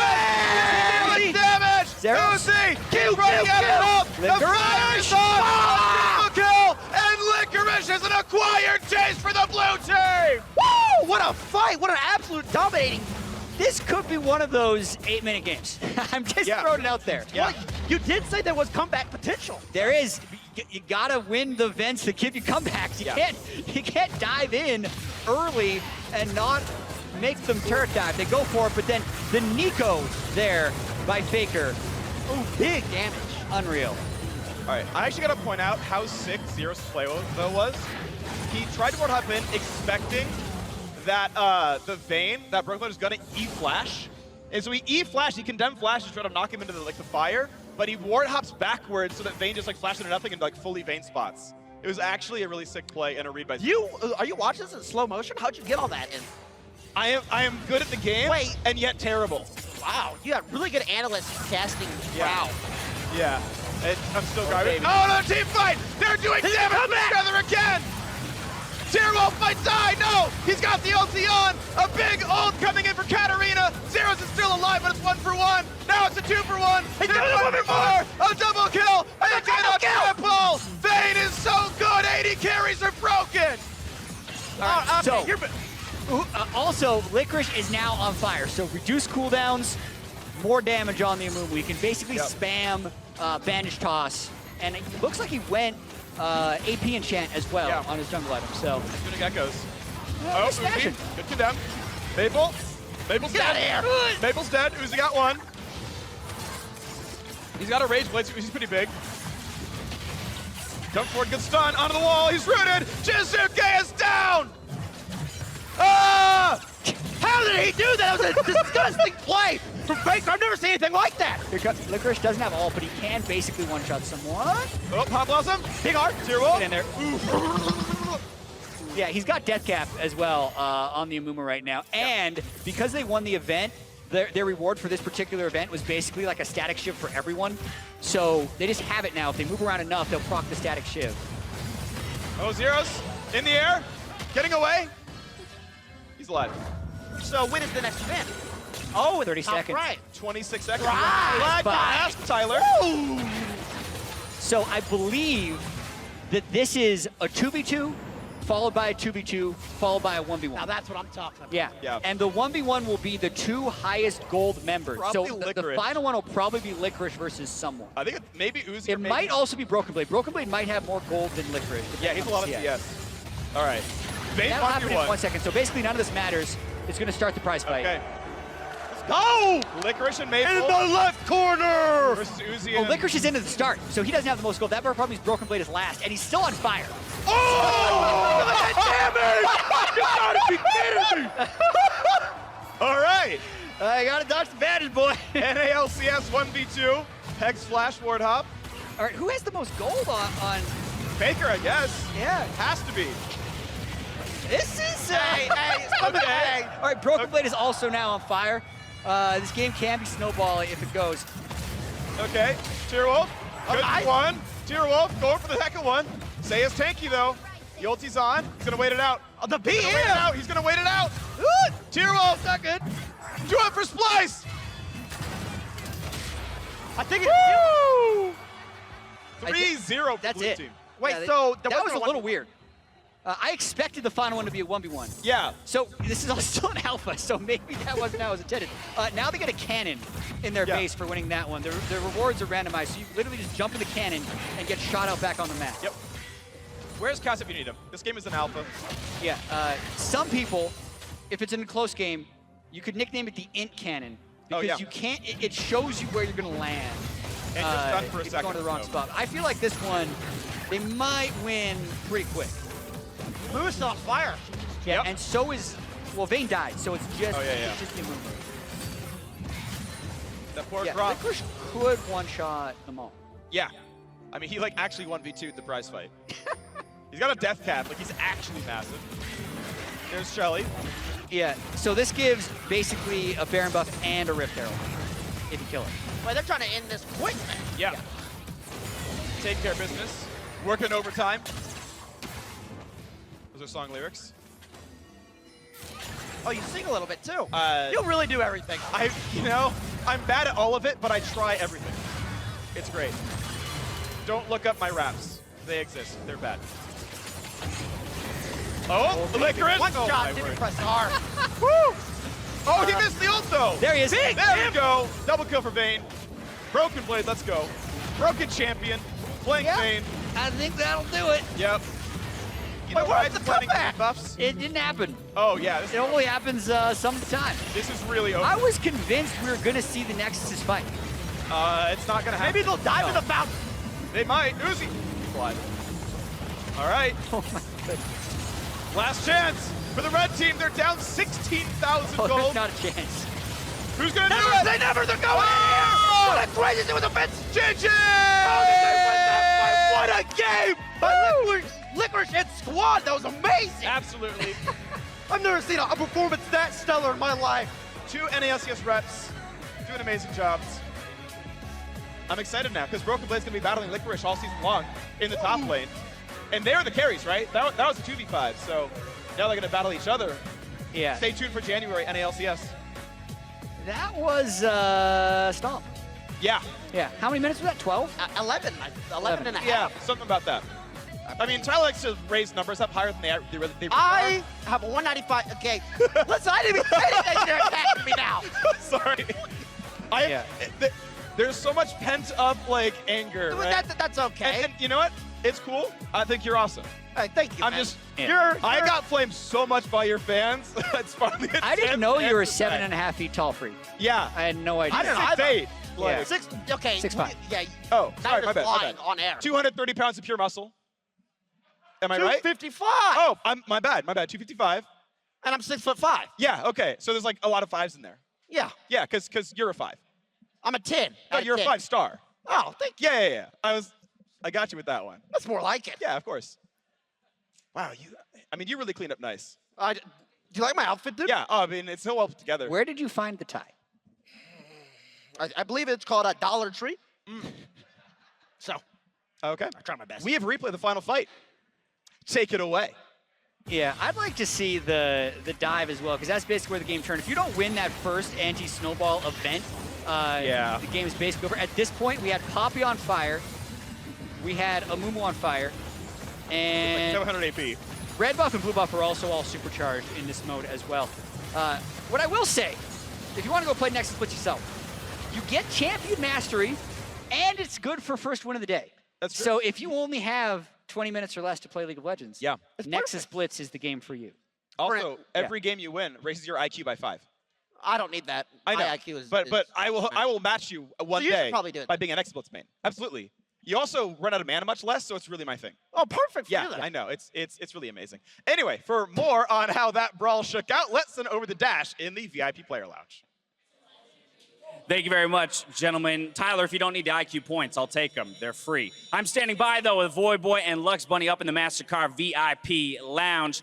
First question's coming to you, Voyboy. You already played in the 2v2 tournament today alongside Doublelift. You took down Uzi. That's quite an accomplishment, to say the least. You still got many more rounds to go to win that 100K for the charity, though. But how did that victory feel? It was awesome. I wish we could have killed them instead of winning off 100 CS, but I flashed out Uzi. He lived by like 2 HP, so we'll take it, I guess. But it was great going up against someone who, I've respected for years and is such a legendary player. And even though it's, kind of a fun 2v2 format, it was still fun to duke it out against some of these guys when, I just stream now, so I don't get a chance to go on the big stage anymore, but it was really fun. And if you're going to win by 100, it's like 197 where you have to snipe the last minion. At least that's the way to do it. Lux Bunny, you are playing Nexus Blitz tomorrow. We just had the opportunity to watch some of the pros go head-to-head in that game mode. Did you learn anything from it? How's your prep been going? How confident are you going into your game tomorrow? I'm pretty confident. I played a little bit on the PBE, but they're looking pretty good out there. Tiny bit worried, but I think the homework's going to pay off. Now, any idea what champion you play? I know you main MF with the name Lux Bunny, so there's a little bit of confusion there on my end. Yeah, it's coincidental. I don't actually play Lux, but I might choose Lux. She is good on Nexus Blitz. Very true. I like Ari, I like MF, but there's a couple of other pocket picks I have just in case. Now, outside of the stage play and the games and whatnot, this is an event about bringing personalities together and being some of the personalities invited here. You've had the opportunity to hang out in the MasterCard VIP lounge. Anything in particular you guys have taken advantage of? I know we got massages and giant light brights and whatnot. What have you been doing? Yeah, the MasterCard VIP lounge is amazing. From the free food to the massage tables to the great company like you guys, I'm having a blast up here. So thanks a lot to MasterCard for putting this all together.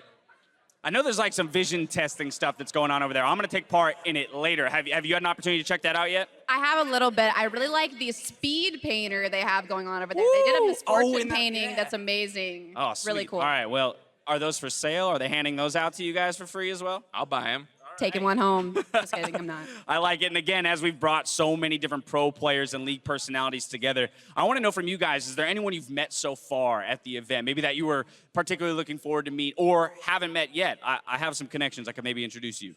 Yeah, it's always great to hang out with the homies. It's pretty surreal to just be walking around and seeing people like, Faker and Uzi just like bumping right, brushing shoulders and stuff. So it's awesome how we basically congregated some of the best and most amazing people in League in the international scene and just brought it all together for this event. So that's really cool. Yeah, there was someone I actually really wanted to meet, but I haven't been able to see him anywhere. I really want to meet Caps, but I don't know where he is. Caps, you in the building?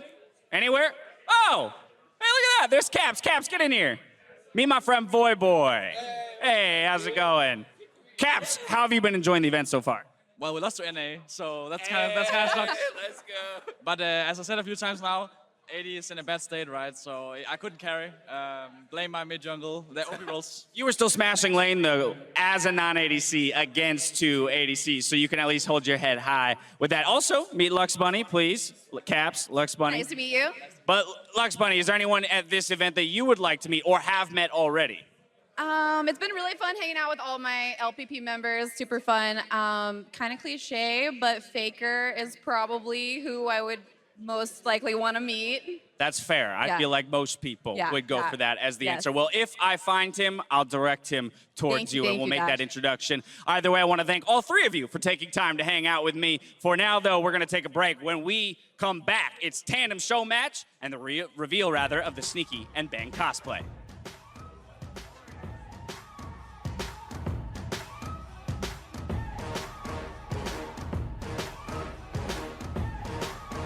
Joshua Jat leads, but to his left, over there. Jat, who is to your left or right?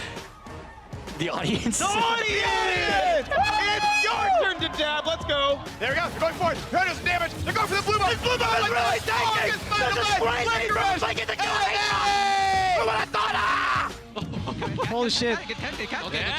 Nice, slow. Nice. I am so low. Okay, good job. Nice. Zeros is still alive, but it's 1-for-1. Now it's a 2-for-1. It's 1-for-4. A double kill. And a triple. Who has the most gold on? Faker, I guess. Yeah. Has to be. This is Hey, they're down 16,000 gold. There's not a chance. Who's gonna do it? They never. They're going Oh! That's crazy. It was a fence. GG! What a game! Welcome back to Assist of the Week. During the final game of the 2018 Grand Finals, Invictus Gaming had Fnatic on the ropes. IG were circling around the outside of Fnatic's base, looking for a moment to strike. Ning and Bao Lan got tired of waiting and created their own opening, jumping into the enemy team causing chaos. With a solid ult from Rookie, IG decimated Fnatic and secured their spot as the 2018 World Champions. Never won before, but that will change today. The Crownless are finally king, and Invictus Gaming are your 2018 World Champions.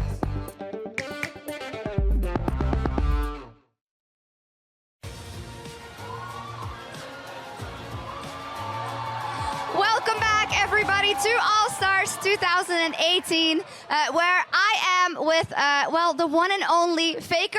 Just victorious also in Nexus Blitz. And, you know, it's lovely to see you again, Faker. How has All Stars been for you so far? How have you enjoyed the event?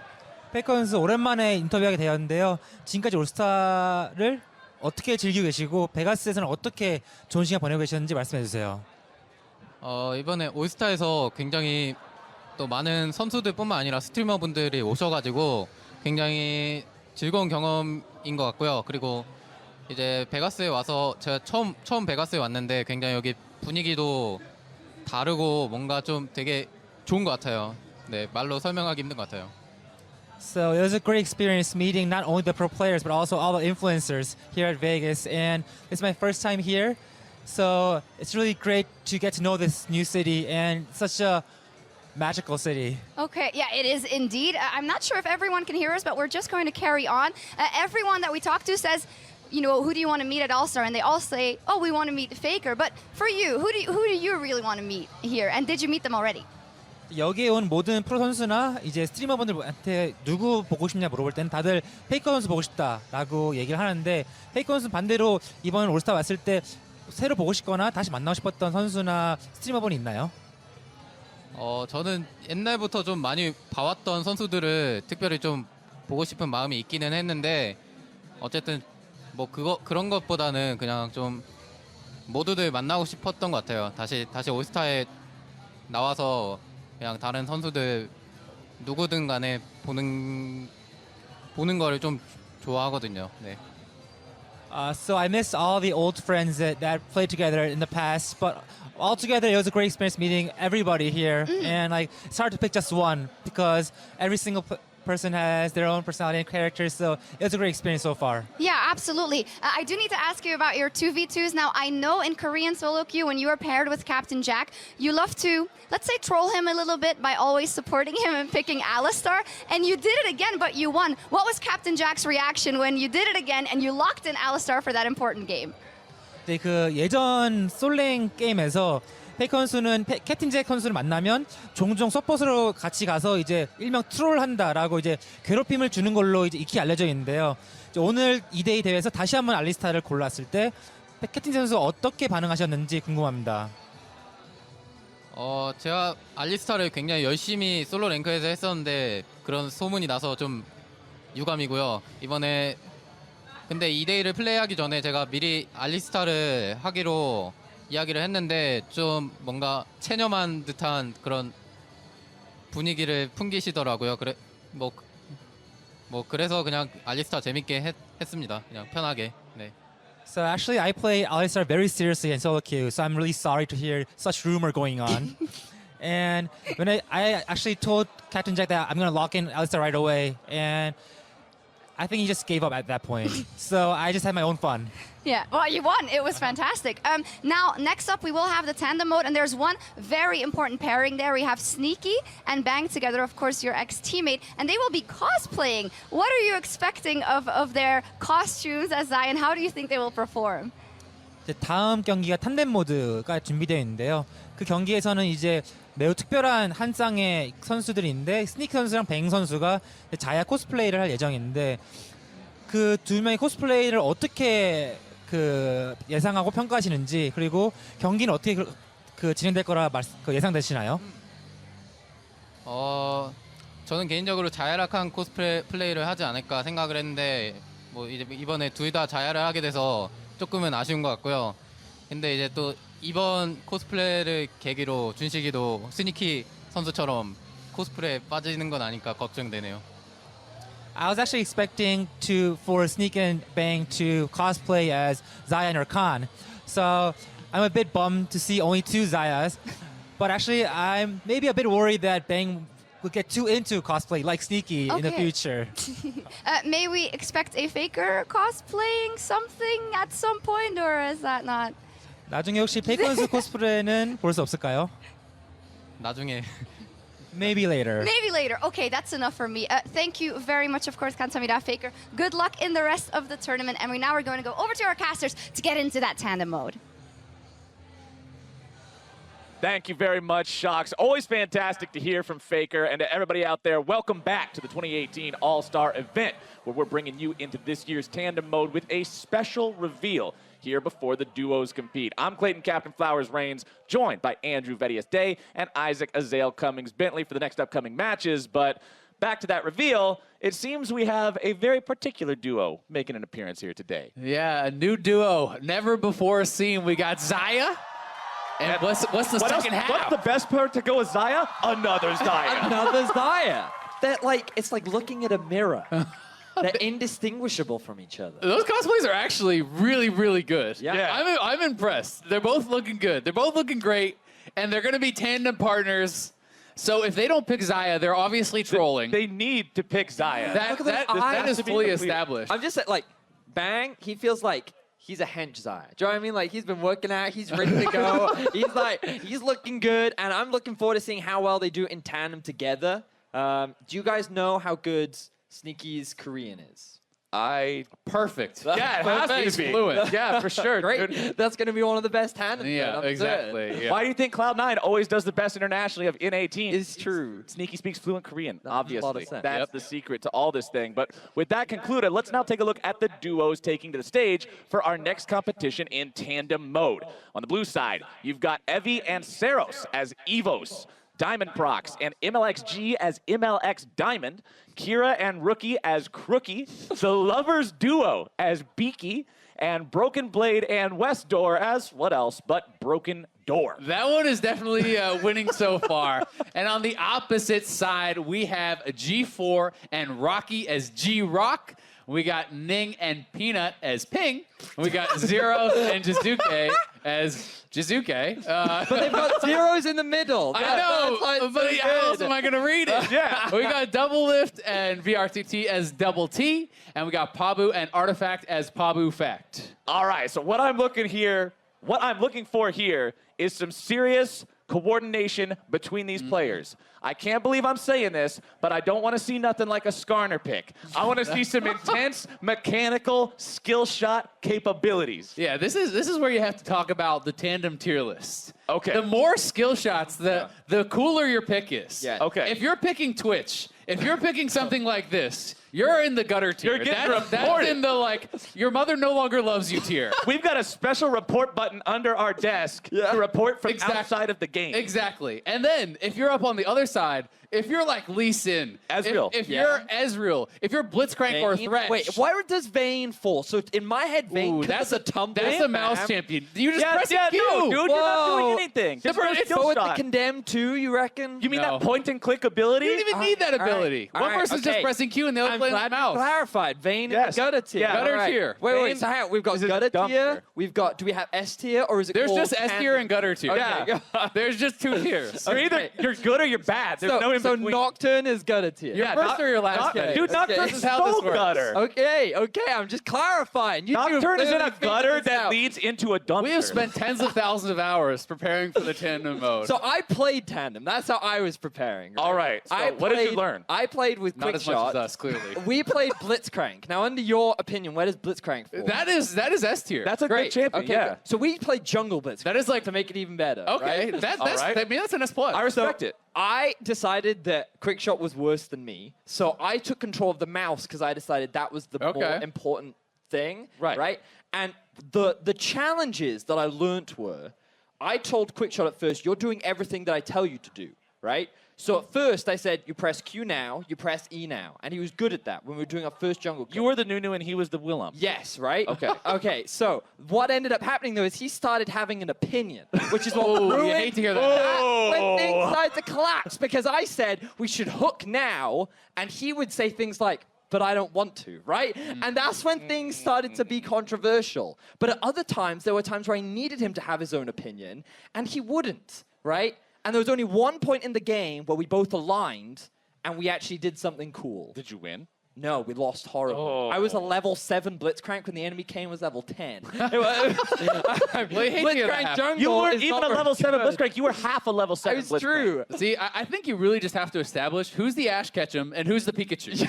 Right. One tells the other what to do. And whoever's the This is not a Pikachu partnership here. Yeah, has but no. to get back into Pokeball But it when was you more say like, Yeah. the problem is, it was like, I was Ash Ketchum, right? I had a Charizard, but I didn't have the badge required to make sure the Charizard kept doing his own So thing. Trevor would just, you would want him to go battle and he would fall asleep in the corner. Yes, and that's literally what he would do. Yeah, you need to, if Sneaky's on the mouse, he's got to be like, bang, Q attack, go! And then it works, and Bang just jumps right in it. Like I say, I expect serious synergy out of these two just because of the pre-riff. Surely they lock in Zaya. Yeah, you Surely. have to pick Zaya. If there's okay, Or they they're pick Rakan. Rakan's they're the only they're the exception.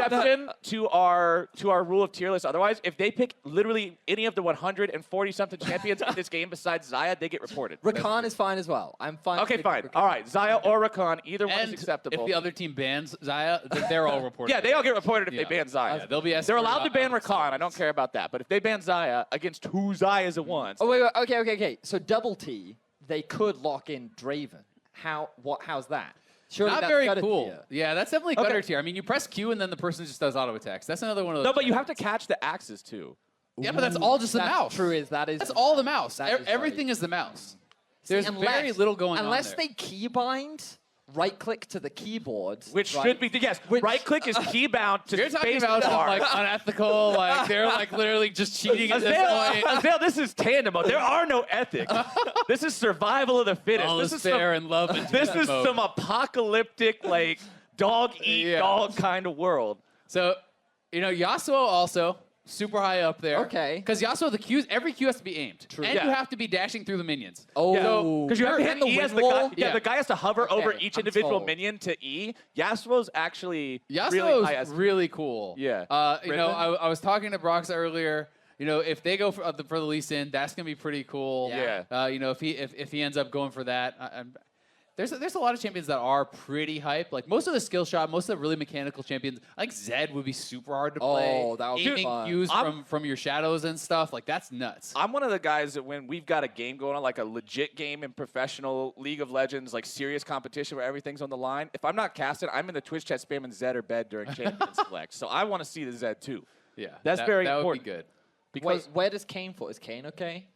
I feel like he's again just like kind of like a mashed Q type champ. I mean, maybe there's Okay, a little all bit right. more. If you pick Kane and you play the blue one, I'll accept it. He's the bottom of the top If you pick that big meatball red one and just run at people and spell vamp your way into like face tanking Yeah, by people, that's nope, fair. I nope, agree. I'm reporting you. So the blue one is okay. Kane's actually Yeah. a coin flip, depending on which one you pick. Xerath and Lux and stuff. Yeah, I'll take that. Those are pretty good too. Those are yeah, top tier. pretty high skill It's all skill shot. Yeah, Yeah. that's totally fine. Ezreal is definitely I think, the top tier AD that you could pick. Yeah. So where does Nico fall into this? Nico seems complicated. She's skill shots on her. Well, her Yeah, W yeah. isn't one because And it's also stealth copying the first. champions, you have Yeah. to, you have to choose. Copying the champion, you got to pick correctly, and then your Q and your E are both skill shots. And 'cause your stealth, you have to know which direction Yeah. they want to go, when to press it. You have to bounce the seed or throw out the vine thingy, and then you also have to coordinate really well how you do the ult. Vine thingy, Mr. Play-by-Play caster. It just came out. I'm learning the words, Thaddeus. We'll get there. We're most of the way there. Vine thingy is sounding very accurate. Let me ask you this, Vedius. One of the most important things on air is to make sure the viewer, yes, you at home, dear Twitch chat, understands what is meant. When I say the vine thingy, they're going to know what ability I'm talking about. As a small tangent to that, Dracos came up with some amazing names for Swain back in the day. I can't remember what they were, right? The only one I do remember was Laser Gazer, right? And it was the bird. Okay, you didn't even have to say what it was. I knew what that. As soon as you said laser, I'm familiar with the ability. That's an acceptable name for the ability. Yeah. Because as soon as you said laser, I immediately like, well, laser bird. Okay, Yeah. of course it's a Q. Back before I became a caster, I didn't know what any of Vel'Koz's abilities were called because they were all some fancy science stuff. Yes. And I just called his Q the trigonometry laser. Ah. Yeah, because you just shoot the thing off and you have to make a right angle with it, and it's math. That's another good champ. Yeah. Vel'Koz Vel'Koz would be really good. Pretty cool. Vel'Koz would be really good. I also think Thresh is insane because like you have to flay when the mouse is on the right side or you're All right. Yeah. How about Bard?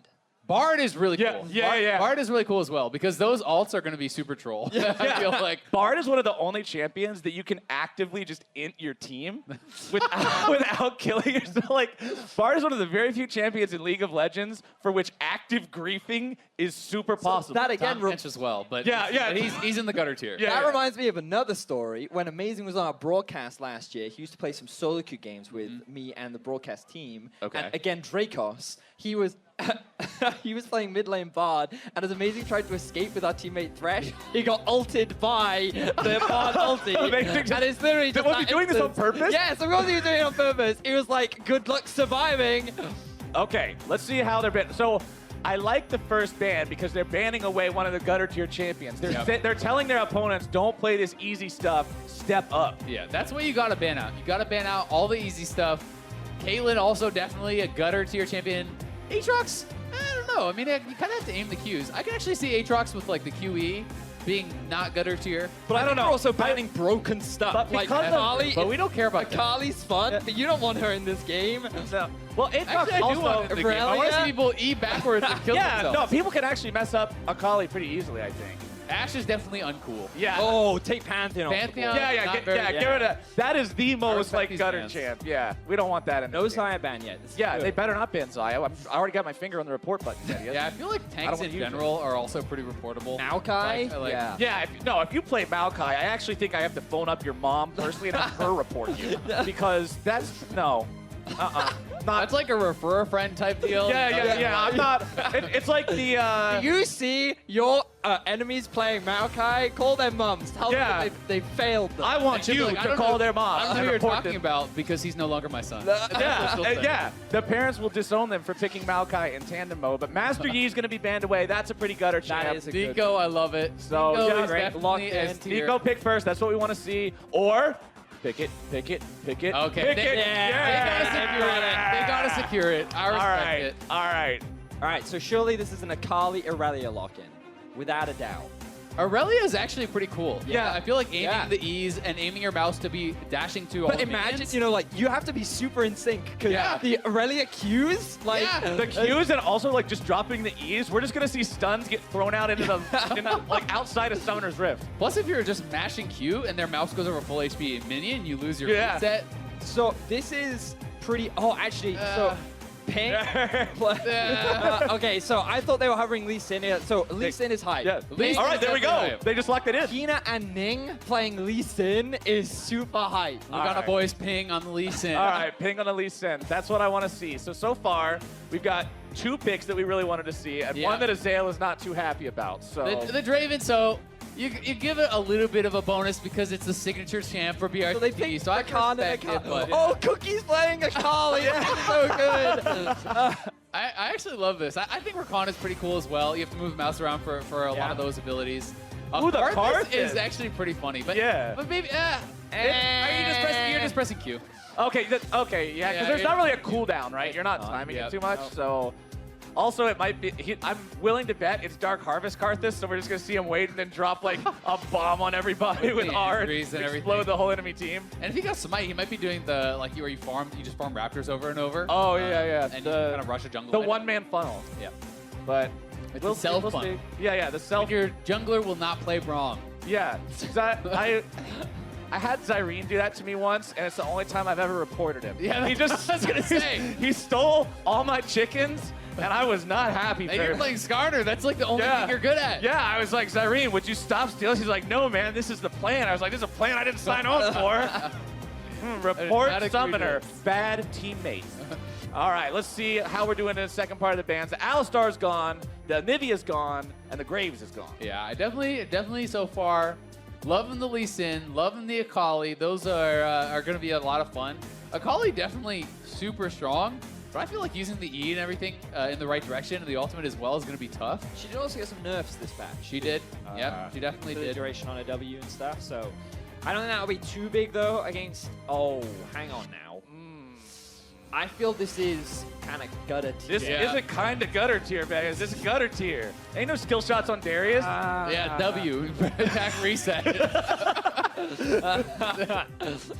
All right. Let's see what we got. Are they going to bring out the horse, of course? All right, Hecarim's a pretty fun champ, but again, you're just mashing Q. Yeah. You're just mashing Q. We need some more skill shots here. They didn't get the memo. Okay, yeah. Because, like, the turrets are easy, yeah, but at the same time, the rockets and the grenade are... You got to make that work. All right, I respect that pick. That's a good one. Yeah, the grenade, rockets, that's hard. Lock that in. Lock that in. You already have one spooky ghost on your team. You need 2 spooky ghosts. Oh, okay. Okay. So, both comps are not backed. Heimerdinger top, I guess? Unless they put the Akali up top and they give it to Evos. Probably Heimerdinger versus Darius sounds like a no-fun zone for Darius. Yeah, which you kind of deserve for picking Darius in this mode. That's true. So that's true. Wait, they haven't swapped yet. They also picked the Bash brothers here. Yeah. Well, wait. Maybe this is the first challenge of Tandem Mode, is being able to navigate champion select. Which honestly isn't much of a challenge because it's all the mouse guy, and the keyboard guy just has to not all the Heimerdinger jungle. What I did find quite funny was I saw Diamond and MLXG talking through their runes, and it was just Diamond pointing at all the different runes that he wanted. So I'm optimistic that communication is going to be on point. Yeah, in this that's what I want. That's what I want. I mean, you have a free hand for pointing, so you could... You're on the mouse, so all you're doing is you point at the screen the whole time. Be like, here's where I'm going to click next. Here's where I'm going to click now. The other thing that's important to know about Tandem Mode is being biased is encouraged based on the tier list. Yeah. And I think the Lee Sin Thresh team is the team that you have to cheer for. Well, they've got Darius they're and also Karthus on their team. They have Darius and Karthus, and they're against 2 Zayas playing Zaya. Lee Sin and Thresh are just like as cool as you get, though. Have you ever played a champion as that champion, and then there was also 2 of you? No. Because that's pretty cool. That is pretty cool. It's literally the Spider-Man meme playing the Spider-Man game together. Yeah, exactly. Like, I always kind of wanted to be a big purple scorpion and play Skarner, but if I was 2 big purple scorpions, Vedius, man, that would be... All right, that's a life goal. We'll work on it. Right there. Yeah, there you go. Yeah. There you go. I just feel like, though, if you pull off a clean insect, the victory screen actually just comes up. Yeah, that's just... If you manage to coordinate explode. a ward hop, Okay, if you can do the perfect instant where The you're like, ward hop. Q to a minion, ward hop, kick flash. Q to the minion, ward hop, kick flash, with the kick flash actually being timed right. Yep. All right, Ping. So you've got, with Ping, you have Peanut, who is considered one of the most aggressive, one of the most mechanically skilled junglers in Korea, alongside world champion Ning. So expectations are high. Pretty good team. Yeah, for Ping, pretty good. Pretty solid players here. I'm willing to bet that in tandem mode, these two are a better Lee Sin than me actually playing Lee Sin normally. For sure, yes. Well, that'll be the ultimate judge. We shall see. But also, we got to figure out who's on mouse and who's on keyboard, because that determines a lot. Now, I assume most people are right-handed. Right. So if you're right-handed, then you're using mouse, which means that for Lee Sin, who do we have? Do either of you know who is on mouse and who is on keyboard for Lee Sin? I do not, but it looks like right now it's Rakan in some trouble over the wall. He goes, but he is down. First blood over to the Darius, so level 1 cheese. Maybe that'll help him in the top lane there to endure a little bit of that Heimerdinger. He does have the ruby crystals, so Your get shot a boy couple G-Rock, more at least he has times. a good name. Yeah, G-Rock's got a good name. He's the rock of the team in the top lane. It actually works out Wait, thematically. are they stealing red buff? Oh, I think they. What? Get in there. Oh, no, they're just warning it. They're just warning it. Flex on him. Okay. Steal that. Ooh, that's also the prestige Akali skin as well. Ooh. All right, don't forget to get your Snowdown world to get your Snowdown pass right now, so you too can acquire Prestige Akali and play like the pros. God damn, Flowers, we didn't agree to that. He pulled us in. The tiers apply for casters too. This is and I think we all know which tier Flowers is in after that one. This is a lawless land. I already told you. That's true. That's fair. All right, so everyone so far playing pretty standard. Cookie, they're actually playing hyper aggressive against Jizuke. I like it. All right, throw another knife at him. Get him. All right, let's see if, like bottom side, I really want to see if we can get a good death sentence here. Oh, ooh, good job keeping away. So, okay, was that a mouse or was that a keyboard error? I mean, that could just be a decent hook. You're just anticipating the dot. Yeah. Okay, so Heimerdinger here we go. his grenade in the mountain has G-Rock pulled the mountain and then flashed. Everyone's really angry at this rock in particular. You really hate to see that happen. Yeah, the rock isn't happy, but the horse is unhappier coming down in the bottom lane for the gank, and it's not a good time here for the red side. Broken Door takes down Papu Fact. S-tier name, picking up a kill there as well. Things looking good. So, you know, we discounted the fact that you still be able to use your flash as the Darius. So yeah. Still. Oh. All right, he's staying alive. He's good. He's good. Oh, bottom side's not so good, though. Double T is about to be in trouble. Beaky? One more shot might get... Nope, doesn't go for it. I really wanted to see the Faith. I wanted to see the flash into the final auto, but it's Pink on the top side. Going after Evos. Oh, he missed Needs the a cue. little more. The flash Did he get a away. flash? Ping, ping. I guess it's true what they say. No ping on land. Okay, Cookie's underneath the Cookie's looking to go for it. Jizuke. Clearly only half a world champion right there. Oh my god. I don't know if he was trying to reset the turret or thought he had Shroud, but... Oh, Double T. This guy is constantly a 1 HP. Flash from Beaky. The turret! Not going to do it. Oh! But the death sentence. Papu Fact says, I'm going to kill 3 Zayas at once. Is that a triple kill? Oh! The horse comes in. MLX. The flame? Diamond making it happen. Papu Fact says, if you're Diamond, I'm Masters. But Rakan swoops in and Broken Door once again taking him down. Papu Fact was popping off and... Oh my god, Ping is back up here. He's giving them the treatment. This is the hard camp right now. Evo's trying to get away. Ping comes up. Sonic Wave not going to do it. But the wave is still pushing in there. G-Rock not going to get the heal. Ping's still looking after this one, but I don't think they can make it happen. It was close. It's tough to hit those Qs. Lee Sin has a lot going on with Whoa. the They walked into this. Don't give them the benefit of the doubt, Azael. That was a bad cue for Ping. That is yeah, but he's an S-tier champion. He gets the bias. I told you, bias is okay in this mode.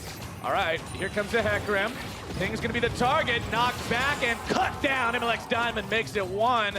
And G-Rock will be number 2. A double kill for the helicopter horse. Spinning him around. So, things looking pretty good for the blue side. Evos putting a lot of pressure up, and MLX Diamond currently sitting at 3, 1, and 2. Things looking really good for the blue team for the time. That is a 600 gold bounty of 5 minutes.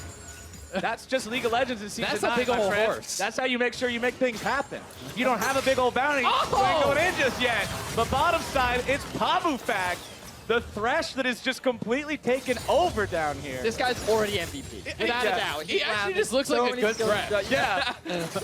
This doesn't look like a tandem mode Thresh. No. I've been very impressed. All right, Ping looking for another gank. They are all about the ganking. Ping's really trying to make this happen. Pabufak goes up, getting the play. Oh, death sentence field goal. Not going to find too much with that one. Broken door returning a little bit of damage, and the 2v3 will be accomplished by the Xayah Rakan Lovers duo. Meanwhile, mid lane, Cookie's just doing what Cookie does. He's pushing him under turret, but it's Karthus is doing well. You know, farming up. He's working towards that jungle item, and Karthus gets pretty nasty with Dark Harvest post 6. They can look to pull off some pretty crazy dives. The Karthus is funneling in with all the extra gold right now as well. Oh, that Karthus is in some trouble. Shizuke. Oh, Cookie. Still looking to do it. The perfect execution. The minion MVP. The heck grip comes bottom side. It's going to be a nice ulti to start things off. They run down 2, and the third will follow a double kill over to Beaky, and this horse is unstoppable, man. Yeah, this horse is on a rampage right now, and Karthus got used as well. They don't get anything. You hate to see it. You really hate to see it happen. 100% kill participation from MLX Diamond right now, and Cookie 0, 2, and 0. So the key thing to note here is this actually looks really clean so far from Cookie. You know, they're landing all their skill shots. He has the ulti execute doing a decent amount of damage. But here, the E onto the minion. Do we say that was all thanks to the mouse part of Jizuki? Got it in on the bottom side. Nice root coming out from Beaky, and the horse already fed out of his mind. Easy cleanup. Gonna be able to run it on in. Oh, that was really good well timing. Yeah. Immune the hook. That ain't Seabiscuit, man. This guy is crazy. MLX Diamond. Remember, man, this is Diamond Prox. This is the dude who, like, reinvented the jungle back in 2012. He's like, you want to see the jungle reinvented? Let me show you the new age of League of Legends. 2 junglers. 2 junglers in 1 jungle. All right, full fight in the top side. Evo's dropping down the big turret. Ping comes in. There's your Sonic Wave, your resonating strike, your slam dunk. G-Rock barely kept alive, but Cookie wants to make it work. Ping gets the kick down. Sonic Wave, resonating strike also going to be there. Flash into a nice Q. And Cookie's still trying to get himself out of this one. Manages to grab the kill on his way down, but he also takes his own exit as, oh no. Shizuki, this is, the horse of horse. You can't fight this guy. He's really strong. He's really strong, guys. I feel like they. I mean, look at Kuki, and you can see they're trying so hard with all these skill shots. And they got the horse. The one guy's pressing Q. He's like, he just thumbs up with the other hand. Like, you're doing great, bud. Keep it up. I got the Qs on lock over here. Hey, man. As a Skarner player, mashing Q is a hard job, but somebody's got to do it. Oh boy, back into the bottom lane we go. Ain't no rest for the wicked. The horse will make it happen. But Pabufak nearly turns that one around. A nice escape from Broken Door. But if we can get a quick replay of Double T throwing the E backwards, that is a clear issue in communication, gentlemen. This is where you have one of those someone is thinking for themselves situations. Right. You have a Will Up trying to be a Nunu. Yeah. Just can't happen. You got to coordinate. There's got to be crisp communication if you want to land that CC. Double T, they're struggling right now against the triple Xayah threat. I'm sure there's some very clean comms in a 10-man game with like 6 different languages, and I'm sure it's crisp. Oh, Double T. He's in some trouble, but Beaky barely gets out. Down to 100 HP. Oh no, he flashed the wrong way. He flashed the wrong way. The Xayah synergy not quite there, but the TPs come in. The dive goes through. The double kill over to Ping. The Karthus ult coming down. Pabufak's already out. MLX Diamond's unstoppable. Ultimate behind the enemy Darius. Still looking to finish him off. More Qs coming out. More health bars going down. The horse will not die. This is a bloodbath. Yeah, he's gonna have a Triforce pretty soon here. Probably he's already up to an 800 gold bounty. This Hecarim is just monstrous. And here it is one more time. Pabu Fast is actually just nuts. Maybe this guy should just play Tandem the whole time. So this was brought by Ace of Predator as Pabu Fast. This guy has had a fantastic Thresh game so far. The double teleport came in a little bit. Well, I'd say it was a pretty good timing, and because the casters could only really contribute the ultimate, that is what allowed the blue side to be able to come out on top, and we're really seeing the difference, you know? Those good tier champions not offering the same value. So another fight kicks off. Here goes the Rakan initiation. The ping's gonna show up, not in time to prevent the death of Pabu Fast, and the Sonic Wave not finding the mark means blue team's gonna come out on top once again.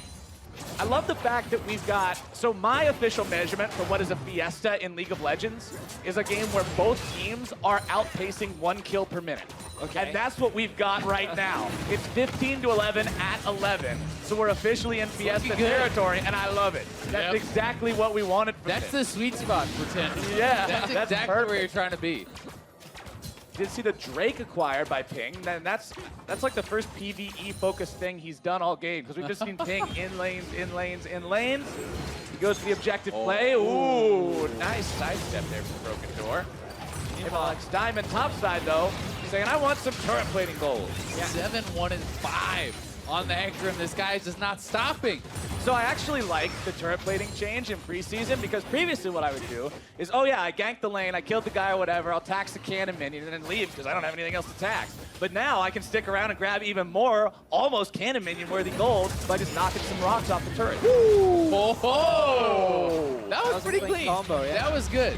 Good job stuff there from Ping. You know, and what really resonates with me in this game, we might have another fight down bot. Oh! Pabu's back. This guy's...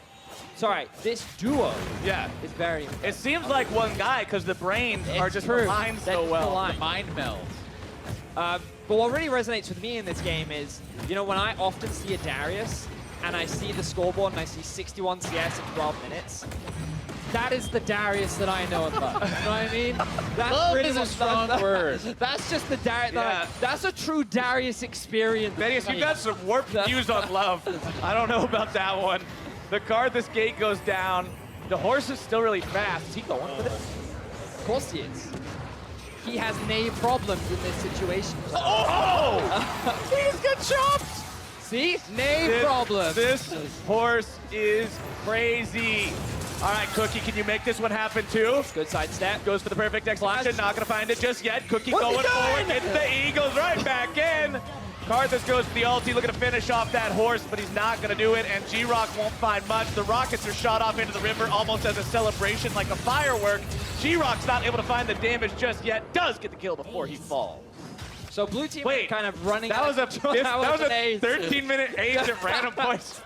Yeah, we're at 35 kills, 13 minutes into the game. The goal difference is only 3,000. Yeah, which in Tandem is completely irrelevant. Yeah, let's be we honest. don't care about that. Gold, items, these are all trivial matters. So my understanding of bounties is that it can actually go above 1,000, but it doesn't carries over to the next it just life, it right? invisibly keeps track of it. Yeah. So even once he dies, he'll still have a really high bounty. He just even got 500 gold off the Lee Sin as well. Yeah. That feels bad when the super fed guy picks up the bounties on the losing team. You're When like, the super fed guy kills your kind of fed guy. So I love hitting the flash away, and then he realizes, we need an ult, we need an ult, come back in. Oh my gosh. like, no, we could have had the 1,000 gold. You hate to see it, boys. You really do. But bottom side, we'll see if Double T can make any progress on the turret as G-Rock will find Evos in the face check. Let's see if the Heimerdinger can hit the grenade. Looks like G-Rock doesn't want anything to do with this anymore. He's recognizing that this is a little bit difficult to do, but the apprehend into the damage. Zonya's to block the Q, means Evos gets away. Yep, we'll just back out, but at least does get that stopwatch out, so pretty nice there for G-Rock. And Ping's still looking to make some things happen. We're waiting on that insect. All right, go after him, Ping. Find this dude. Oh, Sonic Wave. Resonating Strike. Tempest Cripple. Rakan running away. I don't know if he's going to do it. He's trying to flash. That Sonic Wave was not on point. Everything is missing. Here comes G-Rock. He's still running, but that's all Darius can do. He's gonna run at him real menacingly, but Ping will finish the job. Then here comes here comes the Hecker Rip. That was a really delayed knockup, I feel like, on Evos from the Lee Sin kick. It's like he passes through him and then the game goes, wait, I forgot to throw him in the air. The bottom side, the Karthus ulti comes down. Beaky blocks it with the ultimate, but it still won't be enough. The shutdown credit over to Double T. Yeah, Draven cashing out there, and Cookie looking like he's in trouble again. Oh! So a part of me feels that it's Kira on the mouse because he has tower dived every opportunity. He's like, we're gonna dive. You're like a world champion, right? You got this. And then they just go. Oh boy, the challenging smite comes down. G-Rock's in some trouble. Tries to heal up, but he doesn't even go for the last Q. He just lets him bleed out to the dot. Yeah, still had his ult too. He is so fed. He's got a BF sword as well. Maybe just gonna go GA. He might. Yeah. Or the super chat bill here would be going for an IE. Yeah. Just get an IE. Yeah. IE with no crit. Yeah. Exactly. Yes. And then I needed the attack down. And then your next two items are a Phantom Dancer and a Static Shift to get the crit and run more fast because you are a horse. Or a rapid fire and a storm raise. Oh yeah, you can get a rapid fire and then leap at them from like 500 range once your E is on full charge. Yeah, that sounded nice. If there's one thing that's scarier than a fast horse with a gun. That's true. That is actually terrifying. That's truly terrifying. Oh. All right, so steal this with your rocket. Unlucky. All right, Cookie once again. The plan was there.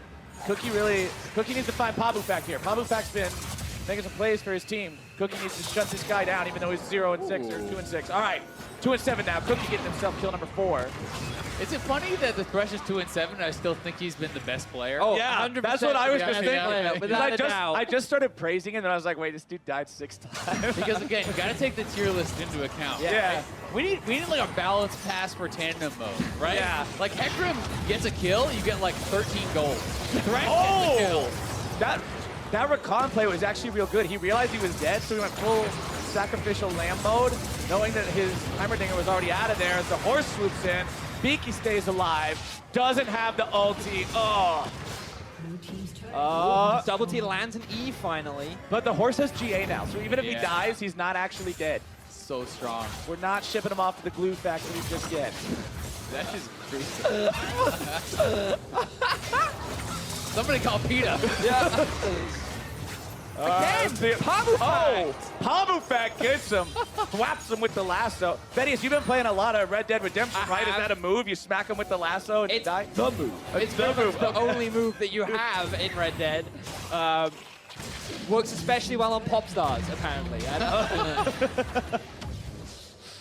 All right, looking across. Wait, the gold lead is actually in the favor of Red Team now. As I said again. It's 5 towers to 2. Gold, items.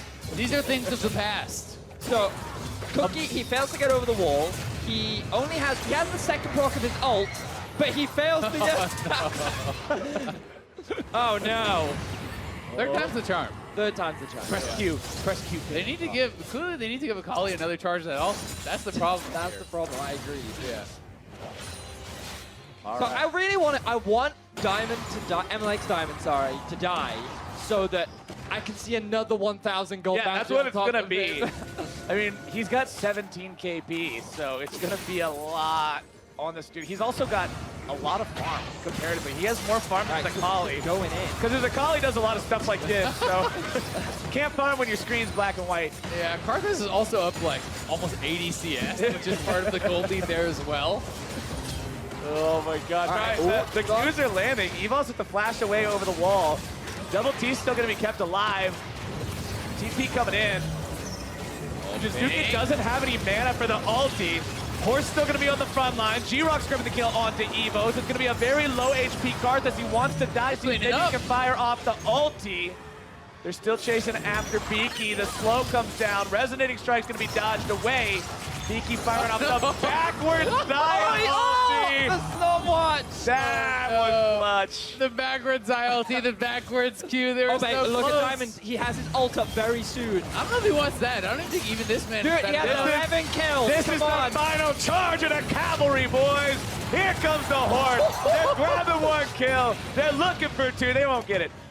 But he at least gets one. It's MLX Diamond. You think he wouldn't go for that? That's true, that's true. When And those keep two the turn powers alive. combine, they see a fight and they cannot say no. I like it. I like it. You can't resist that call of battle. Yep. Let's take another look here. What happened in the mid lane? So the problem is they didn't have MLX Diamond at the beginning of the fight, so Evos gets chunked out. Lead kick, by the way. It's actually pretty clean. The Ooh, knockup as you're well. right, The yeah. two-man lead kick there was clean. And then Jizuke doesn't die in the fight, and he's trying to die because he wants to use his ulti. And then this is one of those things where the mouse is running one way, the Q. keyboard is running the other way. Oh, that was actually so close. Yeah. Tense, 27 to 27, 54 kills. Probably a little low for my average solo queue game, Yeah. but getting there. Only 20 minutes into the game. All right, Ping. Let's see the play. We're still waiting for the perfect. We are still waiting. Yeah. Here we go. This is a perfect All right. time. Oh! There it is! Oh! He got He got it. It doesn't even matter if that was a bad Red team trade. won. That doesn't Red matter. team won. That Congratulations. doesn't matter, dude. He You just are did the a champion. Tandem Mode insect. Damn. The Tandem Mode They World saw it. Champion. They saw it. Excellent coordination there from Ping. Like, for Ning, I'm sure, you know, that whole tournament that he won recently was pretty cool. I mean, but that this was, is the that real was kind highlight. of okay, but this is the is best it. right here. He's peaked. This is the one you tell your grandkids about as the horse jumps in. It's a shutdown over for Beaky.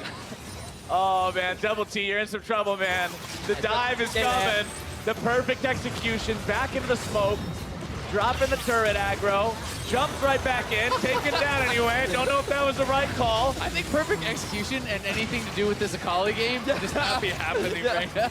We gotta change the ability. It's a mediocre to less than average execution. We'll change the name to mediocre performance. The underwhelming Ninja Star. Oh, Beaky! Kaboom! All right, that was That was 10 an kills. okay Karthus But ult still, Death Effect Flowers. I think you MLX could do better. Diamond. Yeah. You think I could do better? Kaboom! Yeah. That was like, you started going for it, but then you kind of gave up halfway, so. Well, because I realized I was only going to kill one dude. We'll give you a redo. Well, okay, Next time- technically next it time kills two of them because there's 3 Zayas. But That's true. anyway, You have to change the intensity of your kaboom depending on how many it kills. right. That's why I just did the weak kaboom Yeah. because it's one person. Yeah, that's good. Good But awareness. we have 10 kills on the Karthus now. He's almost caught up with the Hecarim. So. And he's also been power farm. Yeah, this Karthus is like the guy to watch now. He's been pressing Q in that mid lane pretty diligently. So yeah, that was the less than great execution. Hey, we've all had him. We've all had him. We've all had him. And then Evo's doing what he can, hoping that his team can save him, but then there's not much you can do against the Karthus Q, just ready and waiting. Beaky, no! That's a great E. But, It was. No outplaying that. I like how they knew that the Zaya is 100% dead, but Pink's still like, nope, I gotta get in there. He's like, but that could be my kill. All right, this is scary now for the blue side. Red team was playing off the back foot for 20 minutes, and now that front foot is forward, and they're looking to absolutely kick the door in on the base. We'll see if the blue team can hold out here, but man, that Karthus is spooky. We already saw Ping do the insect. Red team's got the moves. They just need to execute here. Beaky getting down some good damage. There's your initiation. Broken door, breaking them down. Cookie. Cookie into the back. We're going to find that damage on the Double T. Won't be doing it just yet. Pabu back taking low. Perfect execution.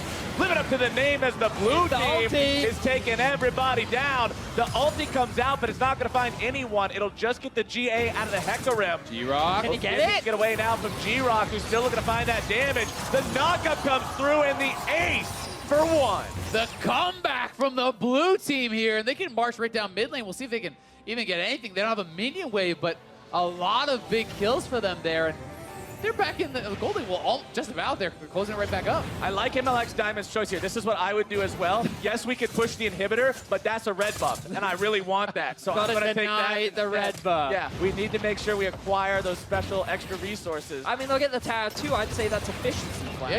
Yeah, exactly. Gold's just about tied. 600 now after that push. And Ping not quite getting what he wants here.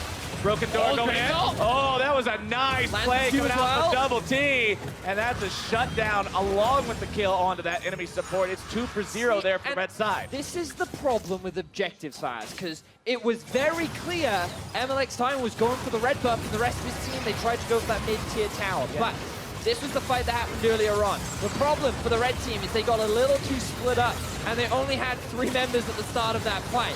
So with the 5 members of blue side, 5 beats 3, 3 die. That is incredible math. Yeah, yeah. And however, G-Rock came super close. He wanted to try and get 1 or 2 more stacks up before his ulti, but a good interrupt there from Broken Door to prevent that kill from coming down. If that goes a little bit differently, he can quadra kill right there. Yeah, he Definitely. Really easily. Gotta give some credit though to Cookie. That was actually a really nice flank. That was like really well executed.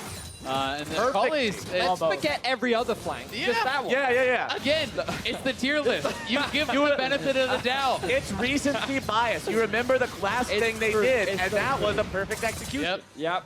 It's like when that one guy, you know, when you're like 20-0 in the game, and your Darius has been beaten the whole game, and then you mess up one play and you lose because the Darius is question marking you. Yeah, like 0-10. The Darius is 50 CS. GG better mid-win.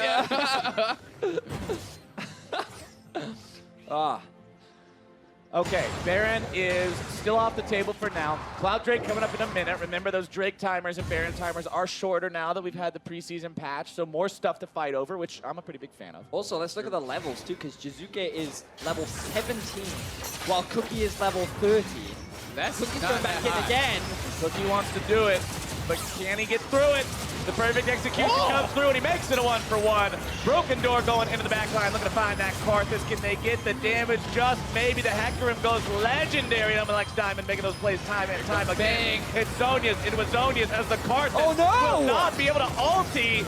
He goes for the greedy ult and gets interrupted as Ping moves in to try to clean him up. But the Qs are coming down. The double kill comes out, and the blue team gets themselves 4 kills. Here comes G-Rock. Over the wall he goes. There's your flash. Feathers fly, but they're not flying the right way. And G-Rock gives them that dunk.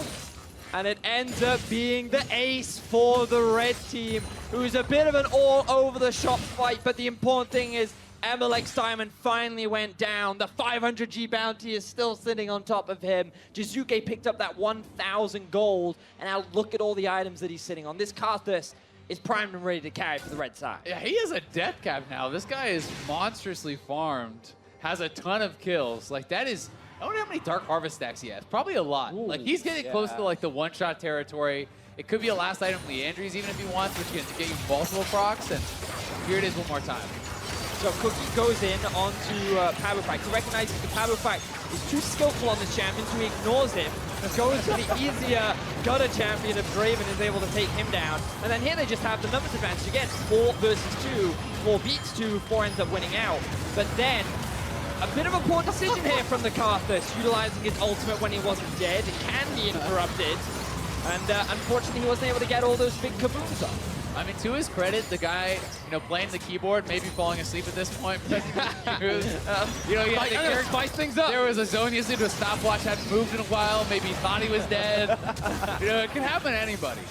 Speaking of thinking you're dead, Ping might be in some trouble on this one. MLX Diamond still looking to grab him. Instead charges into the Darius, but that's not where you want to go. Beaky takes down Pabu back somewhere off the screen, but still you're going to have a couple kills going in there.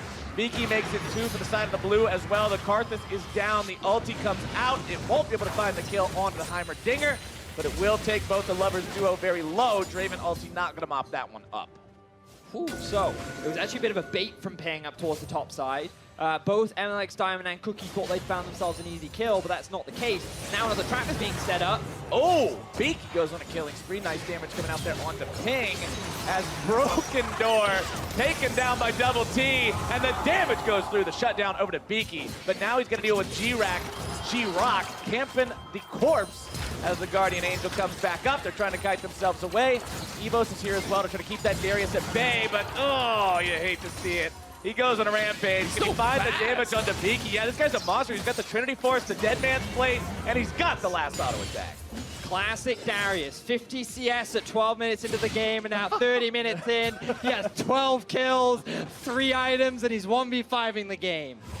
It is hard to kite a Darius that's running that fast. Oh, and he goes. Okay.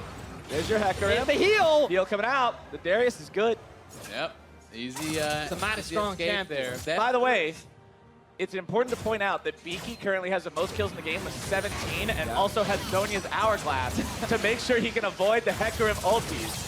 This is what happens when you have 3 Xayah brains in one Xayah. You get those big IQ plays. That's true. Oh my, that Q is like 80% of his health. Oh, Cookie. Sonic wave into the resonating strike, and Ping makes it happen. But Jizuki's able to find Evos. They're finding the double kill. The Karthus goes crazy. Now they're on the Baron.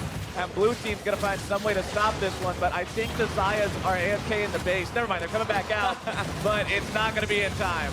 So this is the second Baron of the game. We're still, wow, there's a 6k gold difference, but does gold really matter in Tandem Mode? No, that's what I thought. And I don't know if they'll even be able to use this Baron properly. The last time they tried, they got killed. They got ace. That's true. So, you know, you're still looking at this blue team comp and you're thinking flanks. That's what they need. I mean, when you're looking at the facts, you know, Baron gets you ace. That's what we've seen so far. So really, it's a bad omen. Baron is Bad omen. disadvantageous in Tandem Mode. We'll see if red team can overcome this terrible difficulty. As they're stricken, it's gonna be hard. Stricken with the blight of Baron buff. That makes sense. In Tandem Mode, Baron buff, when you have a lead enough to take it, you must bring yourself back down in order to allow the enemy team for a comeback. Exactly. Makes sense then. Cookie's still level 14 to the Karthus level 18, by the way. He is a lower level than Thresh. So that's But he's good. doing his best. That's what matters. And he has 9 kills, so he has been doing a good job of finding some of the Look at the 9 kills and trying to squint out that second number, and you're like, this is probably popping off. Yeah. G-Rock in some trouble, thrown up into the air, using the Gargoyle Stone Plate to keep himself alive. The blue team's trying to defend it. It's Beaky grabbing the kill onto G-Rock. As Pabu back gets the kill on a Cookie, it's 2 dead on the side of the blue team as the red continues to push. They've lost that front line, but they still got their Karthus. They still got the redemption coming down. The Karthus not stepping into that one. He knows his job is to die, and he's ready to do it. Throws on the E, goes into the Zonias. Beaky going to be taken very low. Throws out the feathers. Again, they're going to be going backwards. Tries to stay alive, but the Blade Caller's not going to do a lot. And with Evos being the last man standing, I don't think it'll matter too much. The double kill over to Double T, and it looks like it's all she wrote, boys. The red team pushes on to the Nexus turrets, and the Tandem Mode victory, 32 minutes, 100 kills on the dot, goes over to the red team. a beautiful display of League of Legends. One of the highest quality games I think I've ever seen. Textbook. Flawless play from start to finish. We gotta from give all sides. We gotta give out the Tandem Awards because Ping definitely made play of the game. Yes. With the and I mean, he actually won the game twice. Yeah. The Insect, we already declared him victor It's winning. true, it's and then true. the Nexus blew up afterwards. So this guy actually had two victory screens. Yeah, I actually believe this is the first time in professional play that not just one, but 2 players have won twice. And you know what the craziest thing is he had to play out the rest of the game with the victory screen in his face. Right. And that makes it way harder. Super hard. And I had the Baron debuff as well. But the real MVP for me was Pabu Fax. His Thresh made him look like a normal player, right? And that is a very impressive achievement in Tandem Mode. I also got to give the tilt proof to Darius. Yes. Who was not having a very good early game. No. Like you said, Vedius, kind of doing that solo queue cosplay for a while, but he comes back. He's super relevant. I definitely not hesitate to give him an honor at the end of the game. Yeah, and I'm kind of reestablishing my tiers here a little bit for Xayah. With all the backwards skill shots, I'm thinking maybe Xayah needs to be bumped up from the gutter tier to the S tier. But you know what? That was looking tough. That's true. But you know what? MLX Diamond, he is 11-1-8, and that's just the price you pay. You know, you want to have an easier time in Tandem? Well, welcome to late game, where that easier time ain't so easy anymore. That's true. Because a Karthus Q does all your health. Yeah. So actually, I wonder which finger the Karthus keyboard player was using, and does that finger now have carpal tunnel? Because he clearly had one objective. That road. Oh yeah. I guess that's what you gotta do. That's have the both mechanic. hands. Is perfectly cycling your fingers in order back You and get the forth, toes in there halfway including thumbs. Eventually, you start using the nose. You just actually face roll. I'm cramping. Get the foot up there. Apply face to left side of keyboard. Cart this, baby. That's what I'm talking about. Let's do some replays. So we are going to start off with the impressive outplay from Jizuki. No mana, yet utilizes the environment to his advantage. And he walks away with his life. This is another big play down towards the bot lane where I think MLX Diamond just kind of cleans house. Yeah, that was a really, really nicely timed ult there on the Hecarim, muning the Thresh. But what I wanted to see was the Insec. Yeah, I was really Highlight hoping of we the had the replay of that, but unfortunately, I do not believe we do have that one. I mean, what I want is a compilation of all the missed skill shots. Oh, yeah. That would be pretty That's long. what you want? I don't know if you have that much time. Okay, Vedius, the game took, what, 30 minutes? Yeah. You're asking for a montage that takes 26 minutes. Yeah. Like, I don't know how well that one's going to work out, buddy. That's a pretty long highlight reel take back. a lot longer than that because their skill shots are being simultaneously missed. Oh, yeah, that's all right. areas of the We map. had a couple of those team fights where it's just like two guys randomly killing each other halfway across the map. Like, we didn't even see those. But to hear more about how that slugfest shook out, let's send it over for an interview with the Feather Flinging Duo. Thank you very much. I'm here with Vicky. Can I first say, you guys look incredible. This is awesome. I think everyone agrees. But then the big question is, what was it like then playing Xayah, not the easiest champion, in tandem mode, in these costumes, Sneaky? It was pretty difficult. We kept shooting Qs backwards. Our first two flashes, we just threw out the window, like failed to kill on Draven, and I think we flashed in the same spot. But yeah, it was really fun trying to get the hang of it. And we like got down to some coordinating. We're like, yeah, flash, Q, that kind of thing. As the game went on, you guys seem to be getting better and better. What was it like for you, Bang, to play with Sneaky?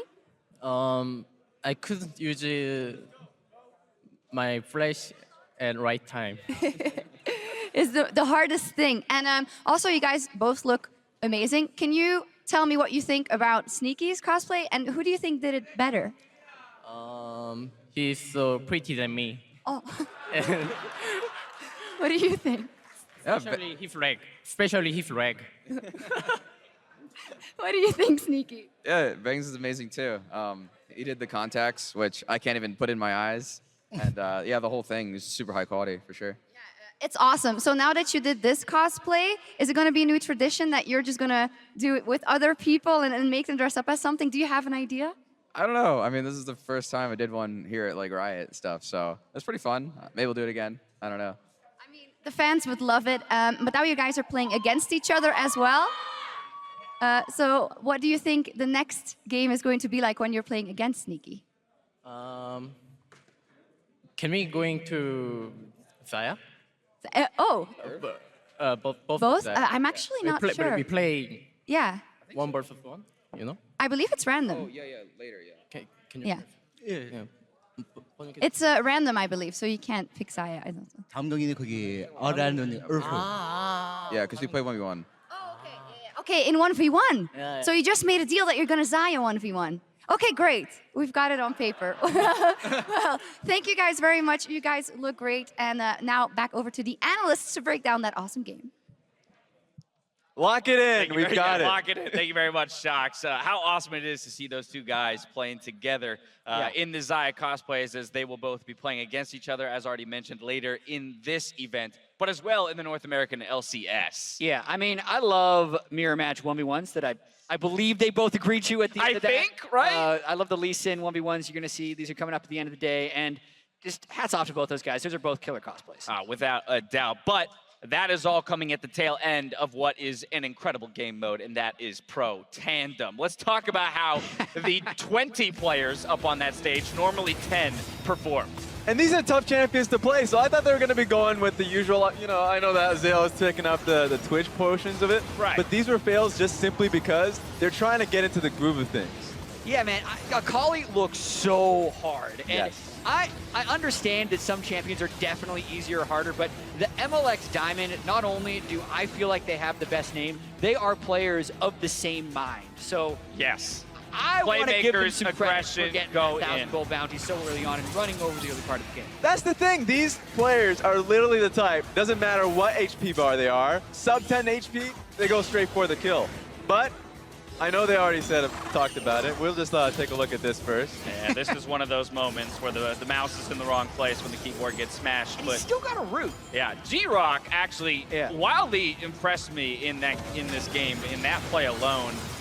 And that was beautiful. Great saves, but Ping, as the casters mentioned, that was the play of the game right there. And we were working up to that moment because there were a lot of getting used to the communication they were talking about it to get to the point where they can make that play happen. Right. Congratulations to them. Take a look at this. Yeah. Oh, no! Again.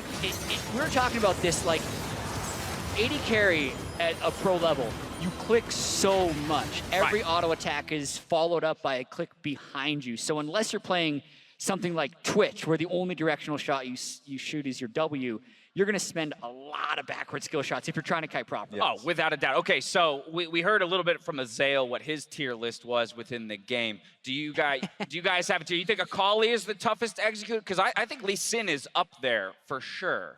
I would say Akali just because it comes down to trying to figure out when you're going to be using your R2 and like a lot of the times actually the W being used, the smoke screen, was not in a primary position. So those are just split-second decisions because you're gearing up for that assassination point. And also how many times you're trying to proc your passive, moving back and forth, is going to make you shoot skill shots backwards a lot. But I think Lee Sin and Thresh are two super hard ones that I was really impressed with the dude. That was the one I was going to say. I left out Thresh because Vedius called it out. Pabu Fact played phenomenally on that. Lantern placement, thinking about positioning plays. That's one of the hardest, things to do just as a League of Legends player is the whole backwards cast.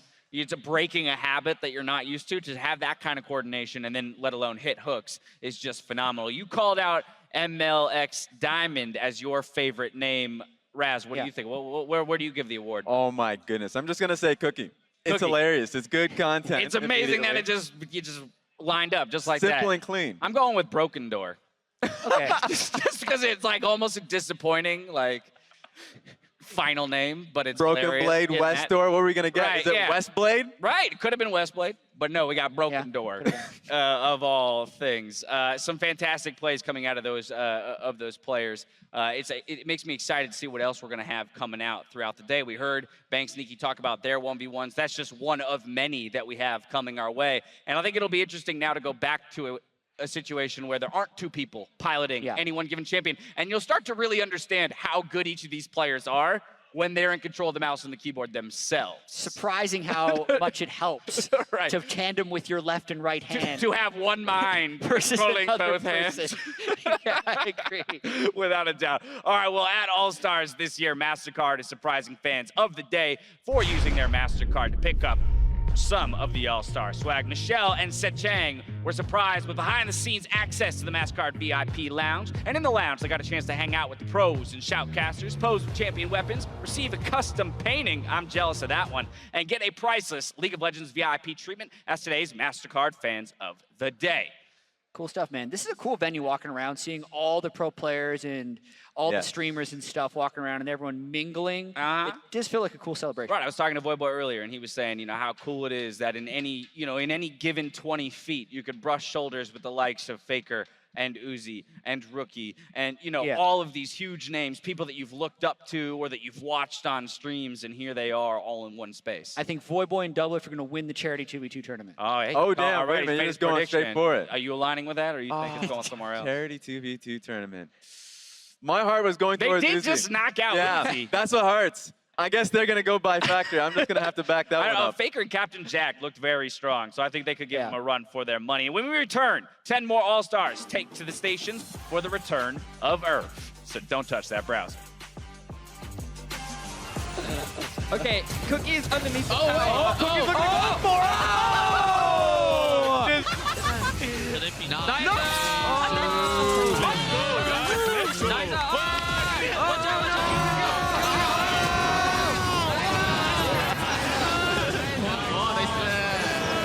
They're still chasing after Beaky. The slow comes down. Resonating strike's going to be dodged away.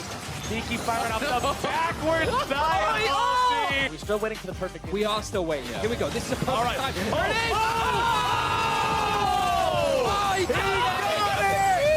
He got it. It doesn't even matter if that was a bad trade. Welcome back to the 2018 All-Star event, where we're gearing up for a dream team clash of ultra rapid fire mode. Let's jump right into the squad. Competing on the blue side, you have here personality from EU, GobGG, Broxa, Artifact from the BCS, Bang, repping the LCK before he comes over to North America in the 2019 season, and KR influencer Shy, not to be confused with current top lane world champion, The Shy. Yeah, and going up against them on the red side, it is going to be LPL influencer Zhu Shuyi. Uzi, of course, very well known, won the 1v1 tournament last year. Plugo from Latin America South.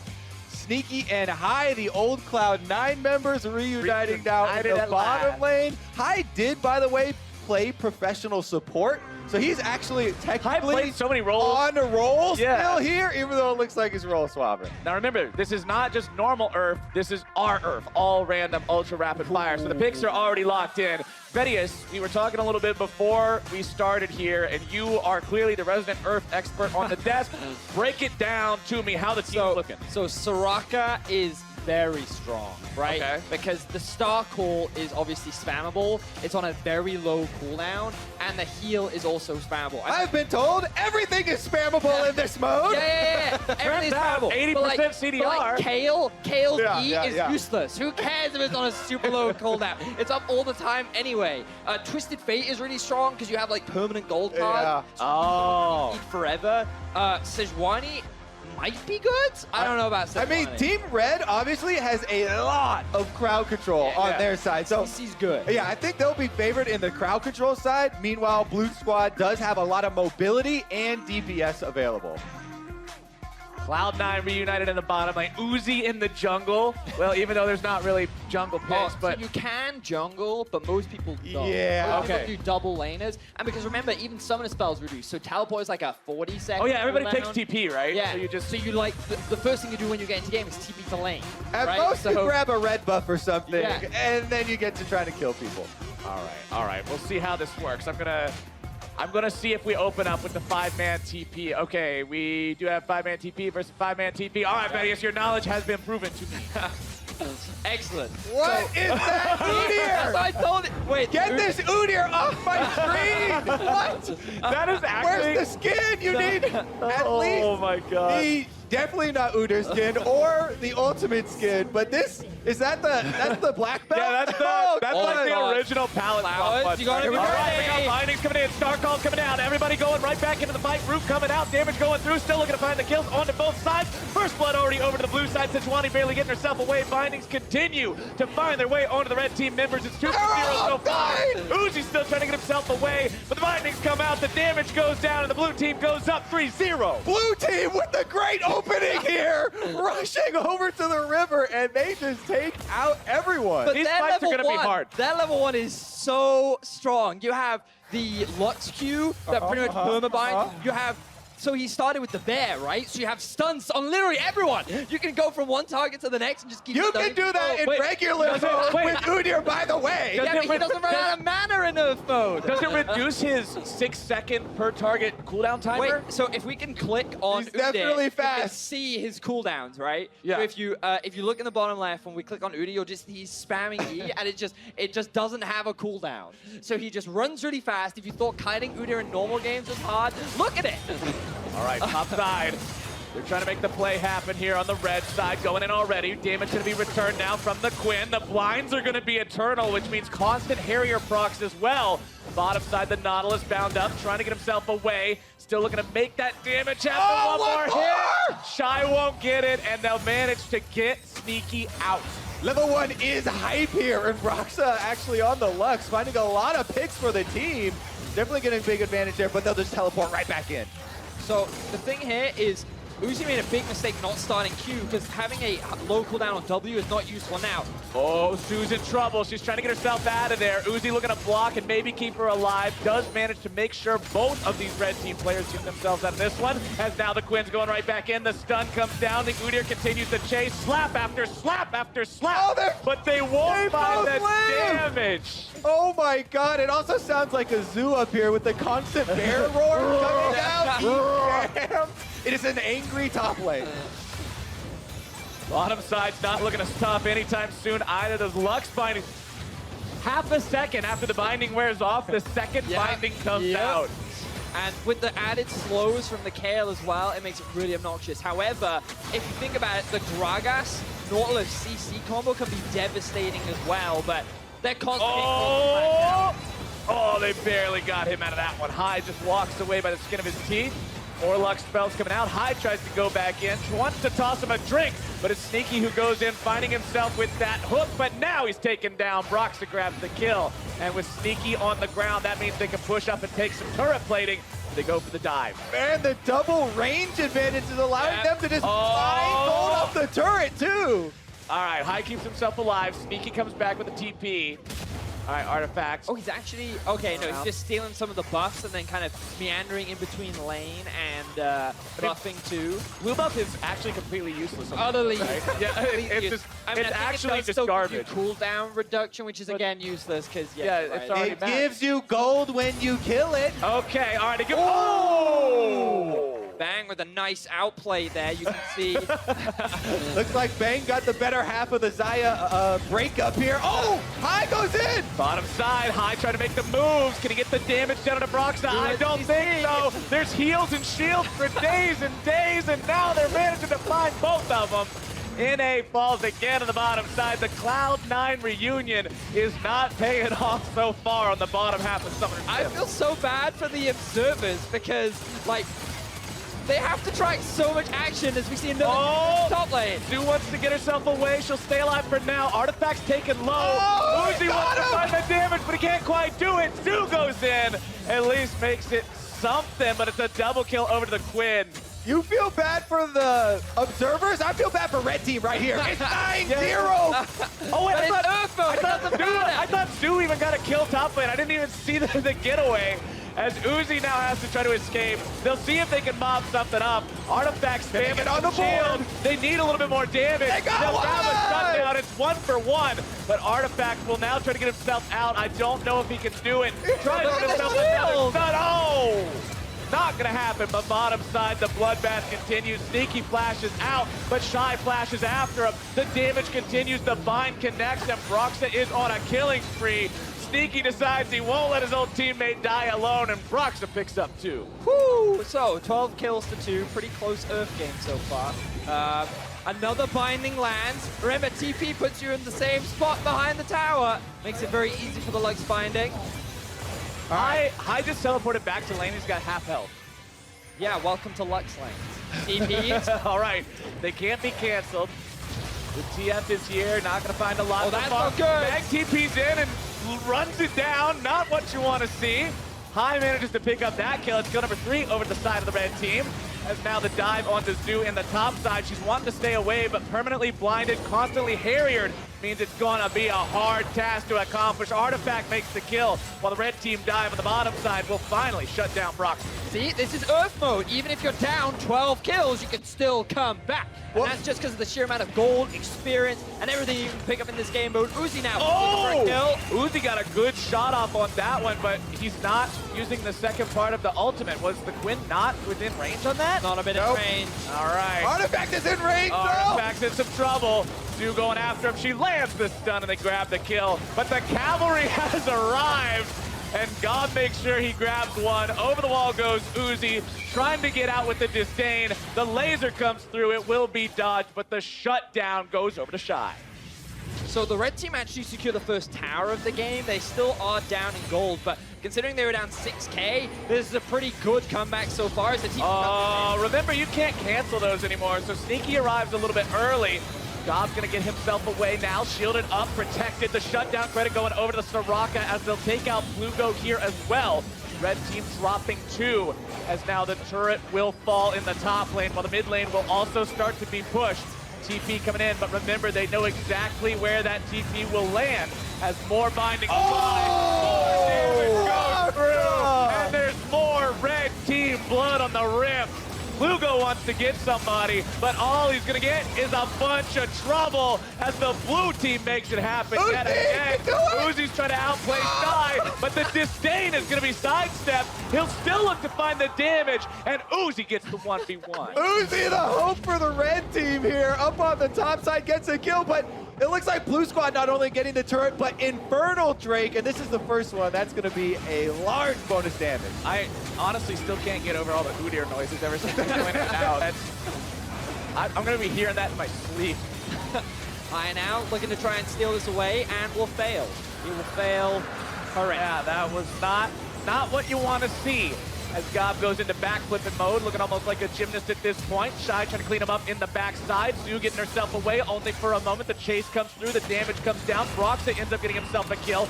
Shy stays protected with the ultimate invulnerability for now. It's a double kill over to the Soraka. The Kale can't get away. Broxa tries to avenge his teammate, decides that's not the plan anymore. It's going to be one dead on the side of red, one dead on the side of blue, as more bindings get fired off.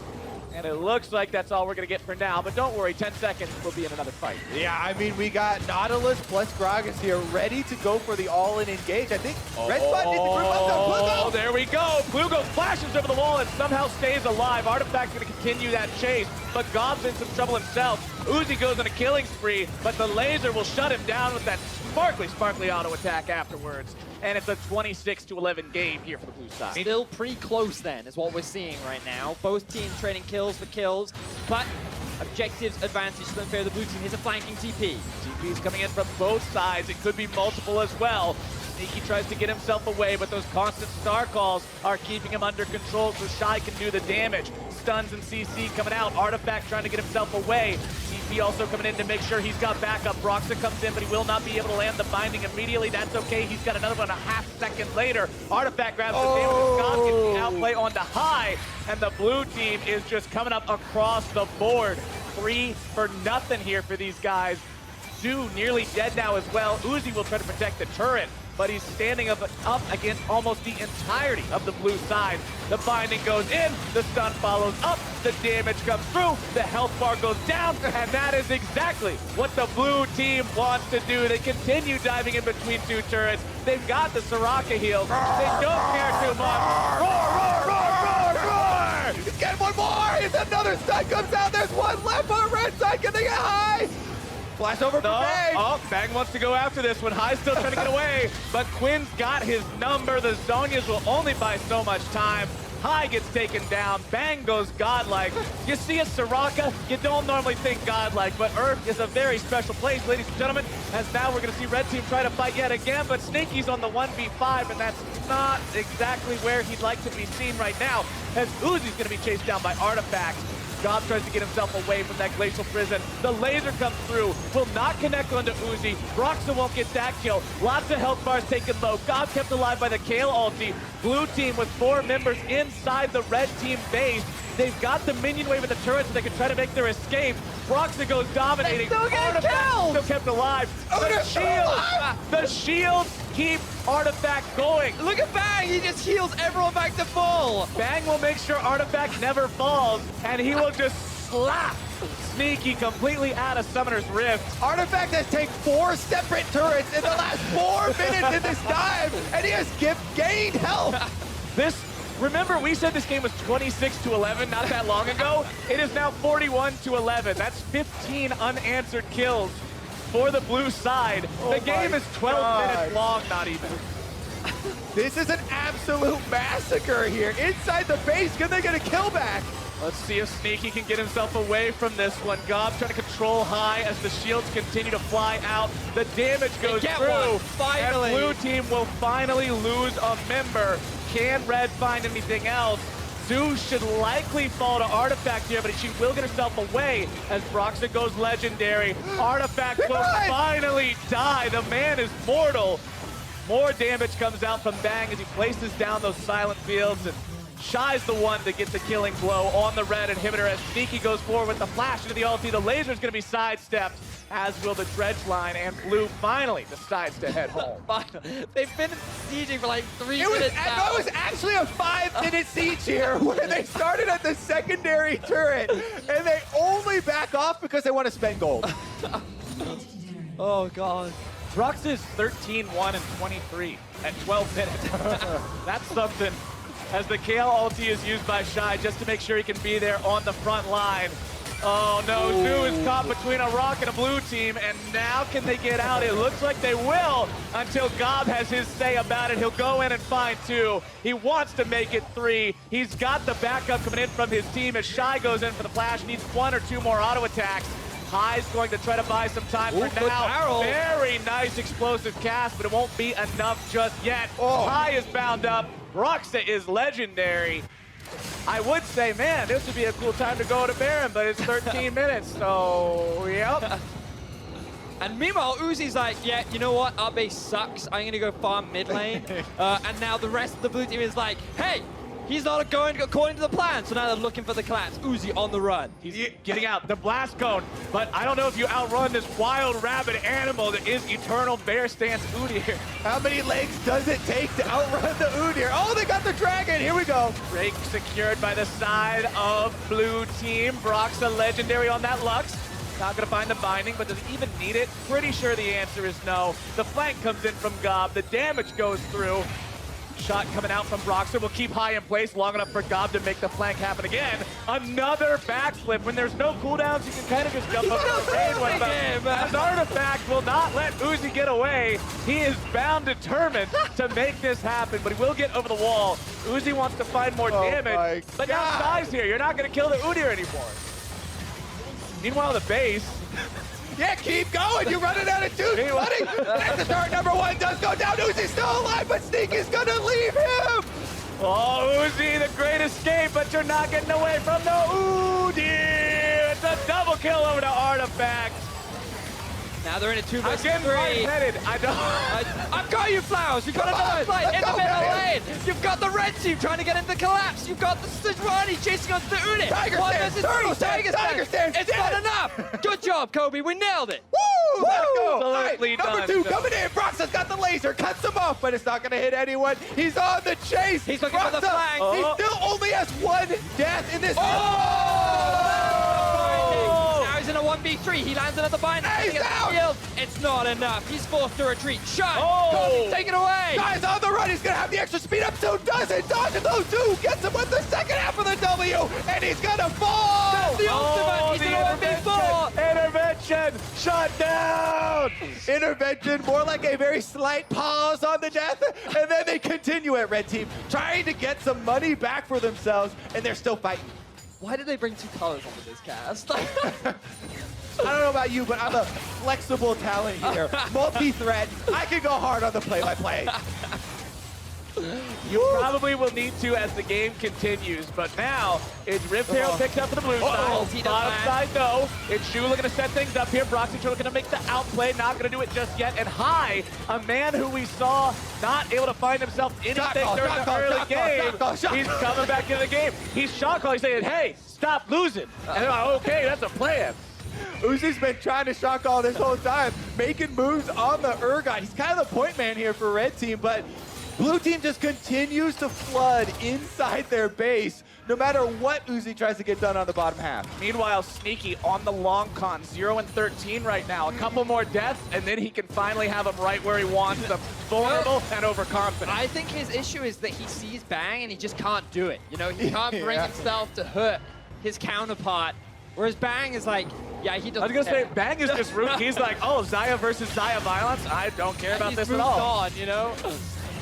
Well, top side, that is turret number 7 going down as Shy I will try to outplay Shy, but Shy's got some fight back capability. Uzi makes sure he throws out that harpoon. Shy's still going to be kept alive. Broxah providing the shields, throwing out the bindings here as well. Shut down onto High. 4 bindings connecting onto Uzi. Shy's still going to be kept alive. Broxah with the flash away. Q into the E, into the Q, into the E, into the W, into the Q, into the E. As now they're finding even more.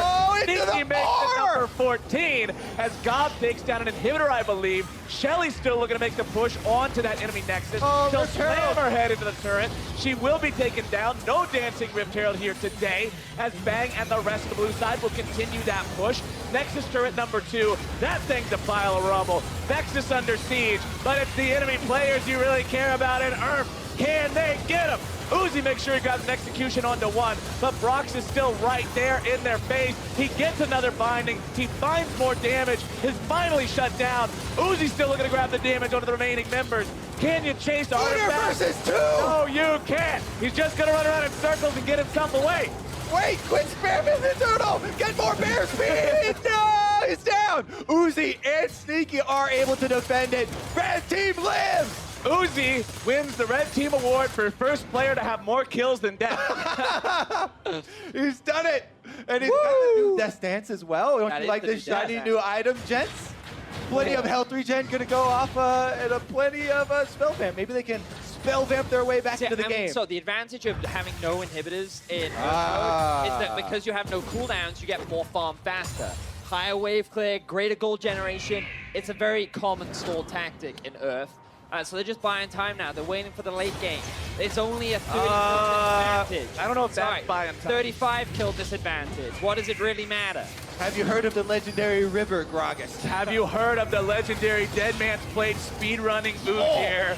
Or the legendary Gob, who just completely two-hits people, as the blue team's deciding to go for that last lane of inhibitors. Uzi wants to get out, tries to flash to do it, but the follow-up is there from the rest of the blue side. They're saying, get those deaths back up. Those are rookie numbers. You gotta pump that up.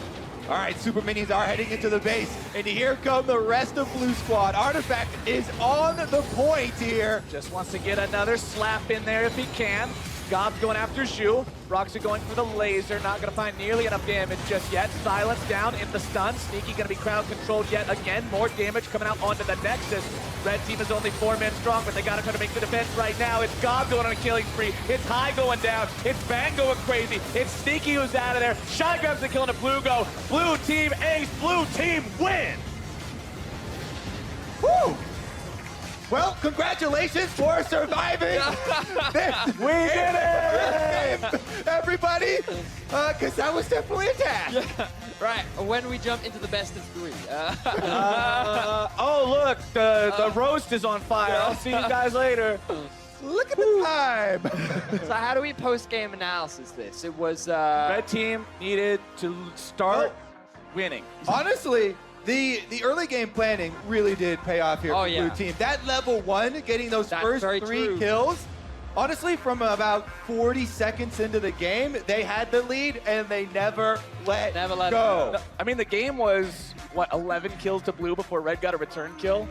I mean, we also got to think about matchups, right? Did you really want the double melee into the double range matchup down towards the bot side of the map? I felt like the High and Sneaky, they just stuck together a little too much. So here's the problem. They had 4 melees on their that's team. also a problem. They only had Stuck. Twisted Fate as their only range champion. At that point, maybe you're just going to have to send 3 bottom, maybe 4 start roaming around. You just sack a lane. You do a tri-lane bottom, send one guy top and just be like, hey, guy, try not to die 15 times. Yeah. And then that's the strategy. I don't know. Like I say, I deferred to you for the Earth expertise. I mean, the thing is, when it's a Earth, it's definitely luck of the draw. Yeah. And Red Team were not very lucky, even with Twisted So you're Fate on their saying team. You live by the A-Rim. So your post-game analysis, because the Red team should have been more lucky. Yeah, you need more luck. I mean, they got Twisted Fate, they rolled double Snake Eyes, and we all know what that means. Yeah, that was probably not the best potential matchups. But hey, we saw Uzi try to make things happen. He tried real hard. Uzi was in elo hell. We've all seen that guy when everybody else in your team is a combined 3 and 48, and you're sitting there with a decent score, and you're like, nope, this is stupid. I'm going into the enemy jungle and camping a bush.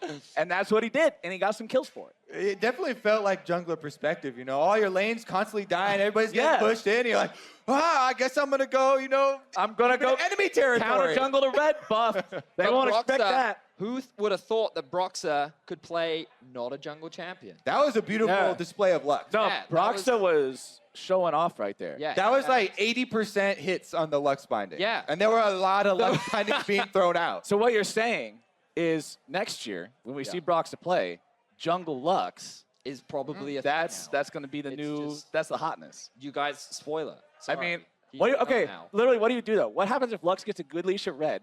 She literally just walks into mid lane at level 2, auto attacks you to slow you down and it binds you. You're dead. Where's the Clowns, counterplay? No can you counterplay. stop spoiling the How else are we going to beat anime? The LEC, what? What do you mean EU? I said this EU What is that? strats. I said the EU strats. Okay, I don't know. Said that. I heard the same thing that you heard. You heard it too, Twitch chat. We know you did. All right, moving forward. Tosses, Flowers. All right, up next, we've got the return of the 1v1 tournament. So we're going to send things over to Dash for an interview with the current reigning champion in Uzi. Thank you very much, Vedius, for helping us move this show along. That's right, I'm standing by with Uzi and Christine, who's going to help us out with some translations. Uzi, you've been a busy man today. You've already played in the 2v2 tournament, Nexus Blitz, and Earth, as we just saw. But what's your experience been like so far at All-Stars playing in all these fun game modes? 你今天非常非常忙，你打了2打2，闪击模式又打了阿福快打，对于这些趣味模式，你有什么感想呢？我觉得这些模式都非常有意思，而且我平时的时候也有去玩，然后今天很可惜的就是还一场没有赢过。I think all these modes are super fun, and I play a lot of them. But the sad thing is, I haven't won any of the games yet today. Well, that's all right, because you still have the opportunity to defend your title as the 1v1 champion. I think that's what's on everybody's mind right now. Is Uzi going to go back-to-back 1v1 champions? So first question is, how confident are you that you can do that again? 你是上一届单挑国冠军，那接下来我们要进行单挑的比赛。你对于再次夺下这次冠军有多少信心？还是非常有信心的吧，就是因为之前也有尝试过拿到冠军嘛，所以这次也会尽全力，就是走到最后。I'm pretty confident I'm going to get champion again. I'm going to try my best and win that title. That's what I want to hear. Last year, you had to win the finals against Bjergsen. Who do you think will make it there to challenge you this time around? Or maybe who are you concerned about going up against you for the title? 上一次决赛你是对到比尔森，那你觉得今年有哪一个对手是比较难对上的吗？还是你有比较担心对上哪一位选手？其实我觉得，我觉得最后应该会是就是中单位的选手吧。如果我能够进入到最后，可能是我和一个中单的选手去对决吧。然后就是非常不想遇到中单位置的选手，就是每一个都不想，因为我感觉中单的英雄特别多，我都很害怕。So I think the finals will probably be a mid laner against a mid laner. And if I make it to the finals, I'll probably be up against the mid laner as well. I don't want to play a mid laner because there are so many champions in mid lane that I'm not really good at. So that's what I'm worried about. That brings another question to mind then. Last year, one of your winning moments came on Callista against Bjergsen, but you're already calling out that maybe mid laners are the most powerful. Is there a certain champion that you have up your sleeves? Have you done some research to come up with ideas for this 1v1? 你去年是用了克里斯塔对上比尔森，那你有提到说中路有很多英雄可以玩，你有练习哪些英雄吗？做了哪些研究跟准备吗？自己也有去玩一些中单的英雄嘛，就相信如果比赛有机会，我也可以使用到，因为我感觉 solo 的时候中单英雄其实挺强的，对。I have been practicing, and I hope I can use them during tournament, because I know that the mid lane champions are all strong, so I've been done practicing. I know a lot of people here want to see you defend that title. Uzi, Christine, thank you so much for joining me. I'm going to let you go so you can get ready for that 1v1 tournament, which is coming on the other side of this break. We'll see you soon. Coming out, everybody going right back into the fight. Root coming out, damage going through, still looking to find the kills onto both sides. First blood already over to the blue side. Titwani barely getting herself away. Bindings continue to get herself away. She'll stay alive for now. Artifacts taken low. Uzi wants to find the damage, but he can't quite do it. Wait, the champion is so OP. Oh, nice. Urgot? Oh, shit. Urgot? Oh! Oh my god. He's just gonna run around in circles and get himself away. Wait, quit spamming the turtle! Get more bear speed! No, he's down! Gob going on a killing spree. It's High going down. It's Fang going crazy. It's Sneaky who's out of there. Shot grabs the kill and a Blue go. Blue team ace. Blue team win.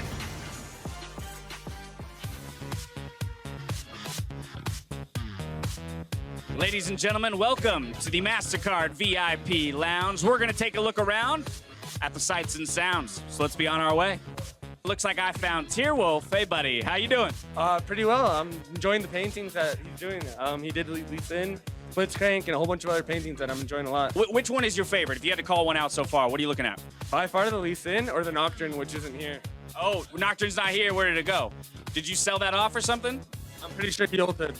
I'm already dying in my suit, and you've got all this going on as well. How are you surviving in it? Well, actually, I can use my suit to sleep in. Right? It's the best, right? Making our way around the MasterCard VIP lounge. We've got the giant light bright. GG Have Fun, the classic. And then people showing some love for Faker as he just won his 2v2 matchup alongside Captain Jack. Gentlemen, you're taking in the 2v2s as they happen. My question to you is how you feeling about your own? We were actually hoping that no one would be playing Nico, so we could pick that up, but it looks like it's just permaban. But we both have a lot of champions we can play. A big announcement came out for you today. Care to share with us? The announcement for Splice? Yeah. I'm pretty happy. I feel like it's something that I've always wanted. The move to NA. How's it feeling so far? How are you messing with the team? What are your prospects for the spring season? It feels great. I had a really warm welcome from the team and also from the fans. I feel like the market now, for the first time ever, there's a chance for players to go to different regions, and it creates a really cool ecosystem that, I don't know, I'm pretty happy to be doing it for my region and being one of the first people to do it. I'm really looking forward to prove myself in NA. Also, the top laners, I think the top laners in NA are great. Also in EU, they are great, but I don't know how good they are in NA yet, since I didn't play against them, so I'm really looking forward to play against them. Thank you so much for talking to me. We'll catch you later. I think this place deserves a little bit more investigation, but for now, back to you guys. Wait, where's our masseuse? Dash is over here just getting massages. We're hard at work. Yeah, I'll tell you what. During the games, I'll hook you up. It'll be cool. Perfect. Yeah. So when he Freaks starts, got me. Yeah, I got this one. Don't worry about this. So of course, welcome back. It's the final event of the day, the All-Star 1v1 tournament. I am David Freak Turley. You saw that in the lower third a little bit ago. My 1v1 protege, Sam Kobe Hartman Kenzer. Apparently, he can do it all. I heard some play-by-play last cast. I used to play Katarina mid lane, so That's good. That's the extent of my 1v1 experience. And you played some Amumu with Smite, and it was great. So the rules for the 1v1 tournament is you have to be the first player to either destroy a turret, kill 100 minions, or kill your opponent. If one of those conditions happens, congratulations, you have won the game. This is best of one up until the semifinals. Every single voted in pro is here, so a large bracket. Here is a look, once we are ready for it, at the players competing for the title today. Up first, of course, as we watch through all of these rules, we have exciting battles. We're starting with junglers facing off 1v1. We are headlining with Broxa versus Diamond Prox facing off. At the beginning of the bracket, of course, a lot more to see. Uzi and G4 place off today. Of course, they're going to be their next round opponent. Everything else, other big ones, you can see Rookie waiting around, Bang versus Sneaky coming in as well. Yeah, we have only current professional players in the 1v1 tournament. So this bracket could get very serious very quickly when Pride is on the line for these guys. Yep, and we heard, for example, Broken Blade talk about wanting to play some NA top laners. Of course, that'll be in January or in a couple of rounds. I think his third or fourth round opponent is Licorice if they get that far. Yeah, I've been watching him. He's been streaming a bit, and he's been playing North American solo queue, absolutely ripping it up there. So I'm super excited to see what he can do here versus these pro players. Syndra and Urgot coming out already. We just saw Broxa actually in the AR Earth game popping off on Lux. So maybe we get a spellcaster or something from him with a little bit of long range and try and win that way. And of course, we had seen Diamond Prox winning his 2-on-2 earlier. I was actually really excited about winning that one with Flash in the Night, who was former pro, turned caster, went back and forth a little bit. And he was playing some Annie or Brand in that one, so we'll see what comes through. But waiting as this is 3 bans into blind pick. Oh, Nico ban! Yeah, that's going to happen every time. I feel like it's going to happen frequently, yeah. Yeah. It's interesting, I ran into a couple of different players at the sort of pre-party last night who were telling about their 1v1 strats. And I will save them until that player is on stage picking their champion, but everyone has their own sort of idea of like what's the meta going to be, like who's the top tier champion or the counter pick ready for it. So I'm curious. I also heard a lot, and a lot of the answers were very similar with Caitlyn Grasp, which people have been using in solo queue quite a lot, just for a strong laning phase. So definitely range plus that sustain is going to be something that you look for no matter what champion or strategy you're going for. It looks like Diamond, though, might do Annie again, run it back like he found success in the 2v2 and he locks it in. All right, Annie locked in. I think Varus going to stay here as well, waiting until Broxa does lock it all the way. And what's the matchup? Then we get to theorize who's going to win. It's interesting because, of course, you can't very easily practice for this, right? It's all in your mind about, like, okay, what are the matchups? What do I think I'm going to face? How can I outplay it? Okay, switching to Ezreal here. So Ezreal, Annie. I feel like Ezreal, I don't know if he actually outpushes. Like, Q auto is pretty easy, but Annie can kind of do the same with Q spam. Yeah, I feel like Ezreal is going to have the advantage early, and Annie looks for the level 6. I think most of Diamond's plan revolves around level 6 burst.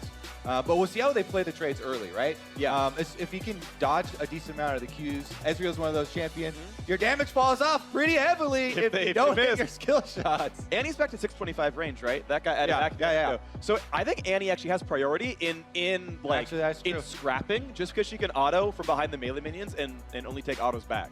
And the Q cooldown is decently long if you don't use it to reset off of killing a minion or something like that. Yeah. 4 becomes 2, I think. Exactly. Yeah, we'll see. That'll be interesting to watch. You know when any player's good at, they sit on like 3 stacks of the passive, and then they'll like QE, they'll like shield themselves mid-flight so that you charge the stun and you like kind of surprise people. But your opponent can click on the Annie model and you can see how many stacks she has. It's actually under her health bar now. It's actually just overt for everyone. Or you don't even have to be that good. Riot made it even easier. But the last stack is bright red, so it super warns you. So that's why you hide it underneath. And you're like, wait. Yeah. Real sneaky. Yeah. Sneaky. See? Hide that 3. I know. But you can see the little like 4 tiny blips under the Annie. Okay, well he's definitely going Comet here. We see the Comet versus press the attack for Broxa. Now, not a super common Ezreal rune here, but for the 1v1s, if he does dodge, something like the ultimate coming down, which you can definitely try and play that mind game in Arcane Shift. If you go forward with an exhaust and barrier on Ezreal and force it, you proc your press the attack, and you just keep it up. Yeah, if you time the exhaust into Annie's all in, and in the first 6 seconds of cooldowns do like 1/3 damage. Overheal as well. So I expect everybody to take some form of sustain for the secondary runes there. This is Biscuit Delivery, of course, plus time comic. It fights Presence of Mind and Triumph, so there is actually no other option. Yeah, you're actually trolling if you pick anything else.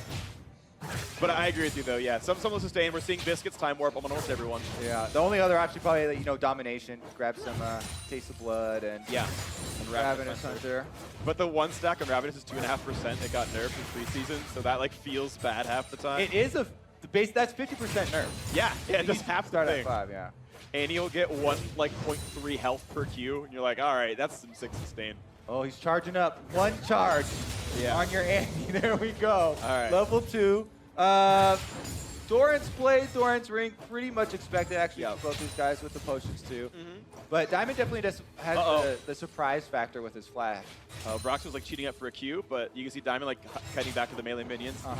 Yeah, so you're right about, I think level 6 feels really good for Annie unless he gets exhaust outplayed. But right now the lane's actually pretty equal, and Broxa is more mana constrained because Diamond's Qs are free. If you last hits, they're free, so 2-second cooldown. Plus, I also, one of the big things with this map is getting pushed under turret is more damaging because the turret damage is more awkward on the minions. Yeah. But Annie can very easily get last hits, even on these turrets after 1 turret shot. As long as he gets a couple levels in the queue. So getting pushed in, even though Broxa, it's good for him to have the push here for Ezreal to get harassment off, I don't think it's going to be as damaging to Diamond. We'll see, though. One of the things is, this cannon wave stacking up, so now it's time for Annie CS. Okay. Easy Q. Okay, except you missed it. So 4-second cooldown, that actually makes it a bit more awkward.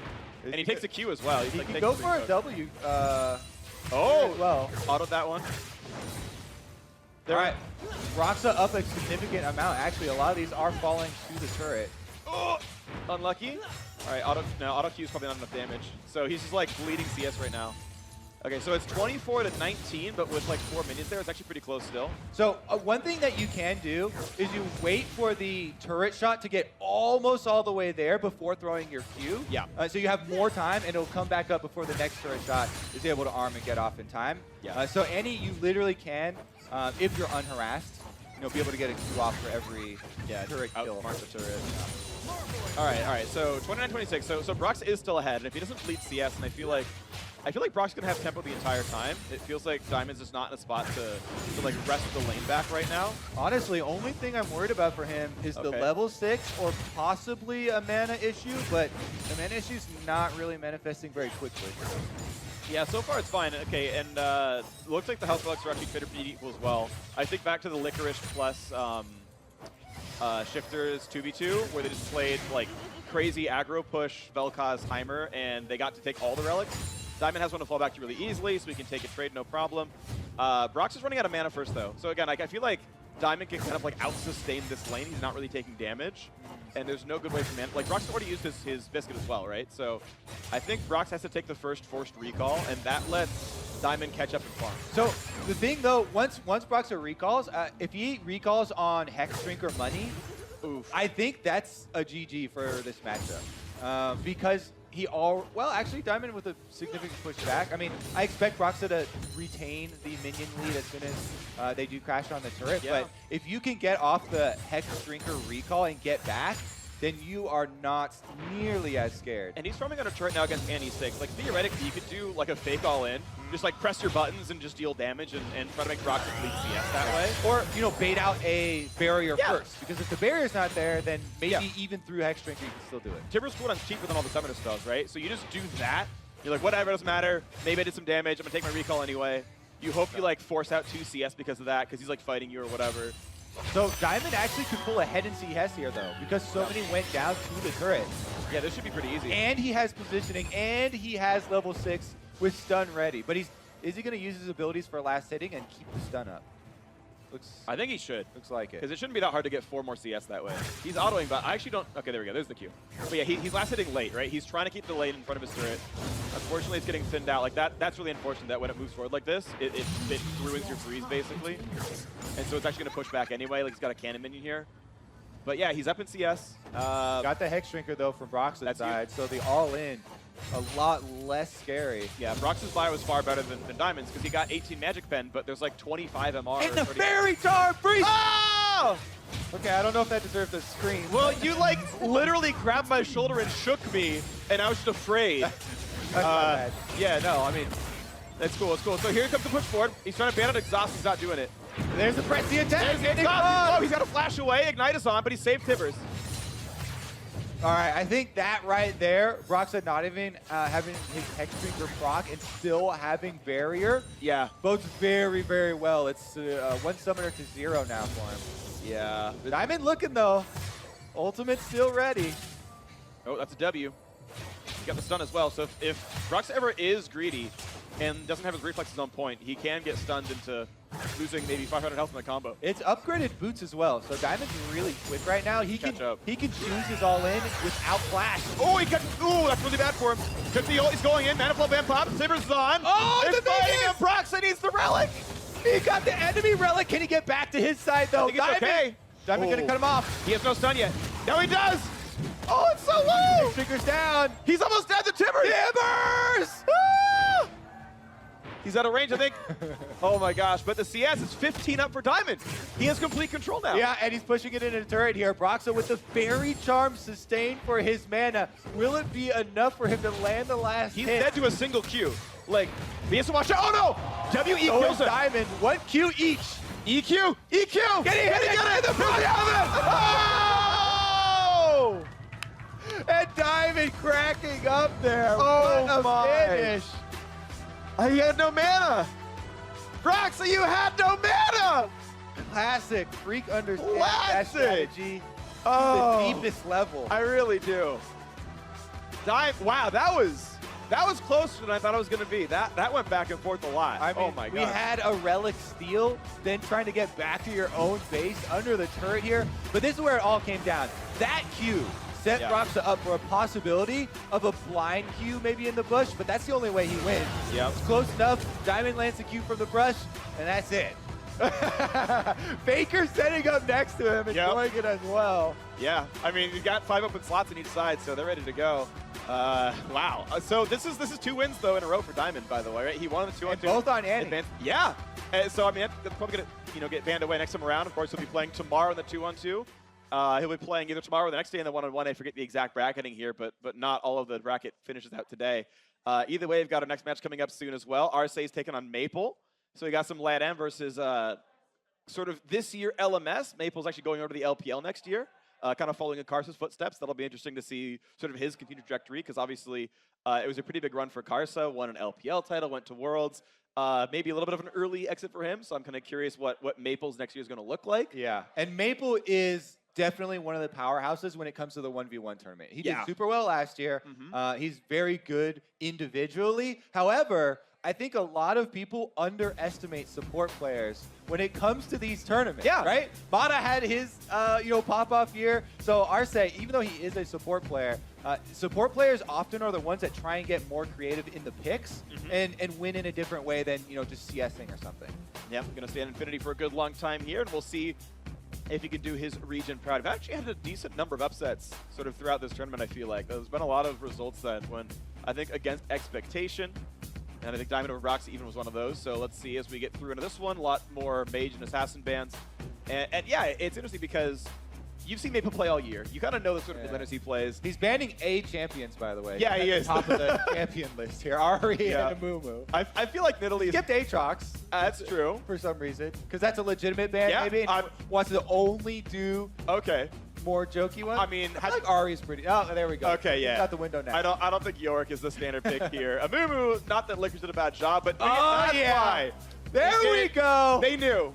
They knew they wanted the Eco Mirror. So I actually, last year we had a lot of the pros setting up bets or deals with each other. We're like, okay, we're gonna do X, blind pick 1v1 and have the same champion and just agree to do it. Here we go. We're gonna have Nico. There's not gonna be anyone for her to camouflage on, so it'll just be Nico versus Nico. But it's gonna be so much about setting up that route for the multiple blooms. If you get rooted by a minion that is low health, and you can get triple blooms on the enemy player, I feel like that's going to turn everything. So non sequitur, Arce banned LAN. So he repped the region, Lissandra into Akali, Nidalee, repping LAN. I appreciate that. Like it. I love it. My favorite ban strategy ever, though, was still, I think it was like SK versus Gambit, and they did TSM sucks. Like that, like season 2. Both teams agreed. It was actually just because it was like a remake. Like they had done champs like they're ready. Like, all right, well, our bans are TSM SUX. Anyway. Always appreciate that kind of stuff. Getting into the game pretty soon here. Nico Mirror is going to be exciting. I know I kind of non-sequitured you, so I like it. I mean, we did the setup here. So much of the power comes from multiple blooms, right? Yeah. So that's what we're going to be looking for. Positioning is going to be key for these guys. I feel like Nico's underpowered, though, in this mode. She has no passive.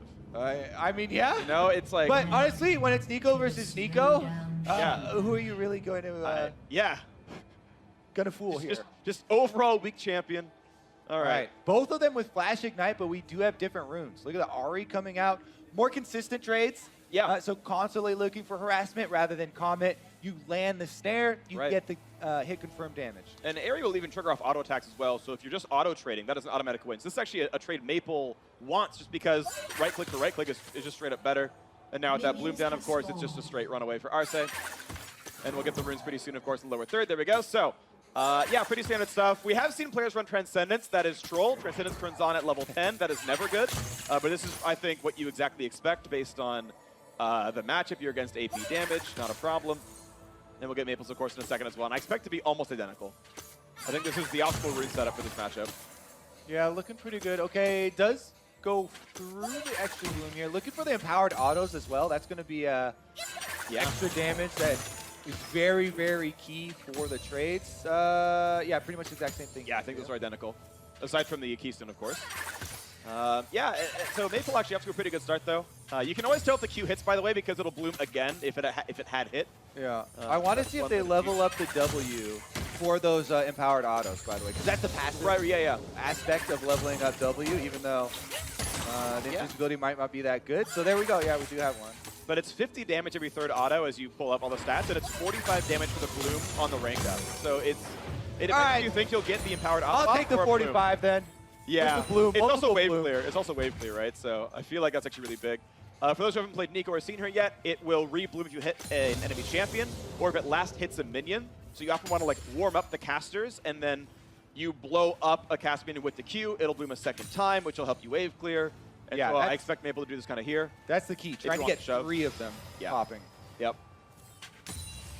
So far, just auto last hitting, though. And this is a decent start, though. It's 5 to 17 in CS. So that's the one downside of playing support. You have a Relic Shield the last hit every time. Ooh, gets the root. Decent damage. I mean, it's level 3 to level 2 right now. Yeah. That's a pretty huge advantage to go trading into. So Maple very happy to take the trade. He did level up the W. His clone stole the health relic. That's actually hype. That's so. I mean, it's good because it's a steal, but yeah, it's so useless. It's a deny, dude. It is. It is. Ditch the health. We added denial. We added delete. It's here. Here we go. The big minion wave built up. We'll see if Arce can actually land the last hits. Doesn't quite get that one. Those casters are going to be free in a second, though. Yeah, there we big go. bloom. Bloom. Juicy. Oh, no CS, though. Oh, no. The Didn't get cannon the third. dies, dude. No. Another cannon bites the dust. Another cannon has made it to the water. Where's Dematerializer when you need it? I know it doesn't turn on until like 5 minutes or whatever, but that would be a truly sad rune page choice for 1v1 match. Dematerializer, like, yeah, I'm under turret this game. You're like, well, maybe I'll make it to when they turn on and be able to catch up. I'm sad we didn't see any double demolish in 2-on-2. Root through the minions. I think demolish is good on 2-on-2. I think it's a little bit hard. Okay, he auto the clone. Put the auto attack on cooldown. Big play. These low health range minions. Yeah, definitely that's a pretty easy play. Gotta watch out for them. There we go. Jeez. Okay. Yep. All right. Okay, that's all 3 hits. That's a decent trade. So we have one difference in the purchases here. How do you feel about refillable potions? Because I actually like the 5 true health potions plus biscuits are going to be coming in for Maple.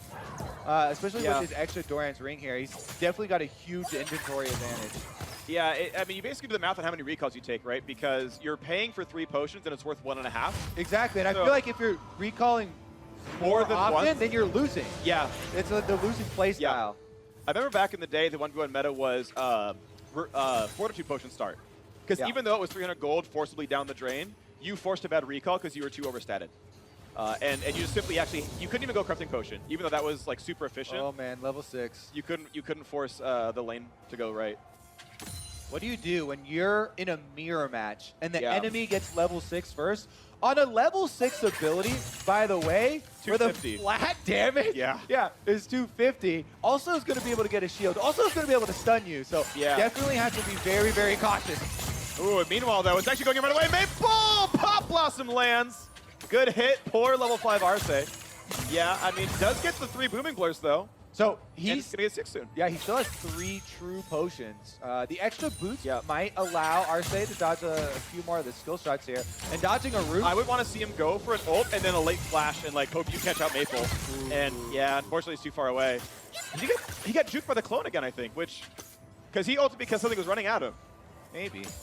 That's what it felt like to me. I'm not sure. That seems kind of crazy, but it could be the case. It's always so easy on spectating. You're like, oh, I know which one's real, which one's not. Yeah. But yeah, that seems like a reactive ult because someone has melee range. And watch, like, next time Maple just goes at him. Yeah, it's actually the real but one.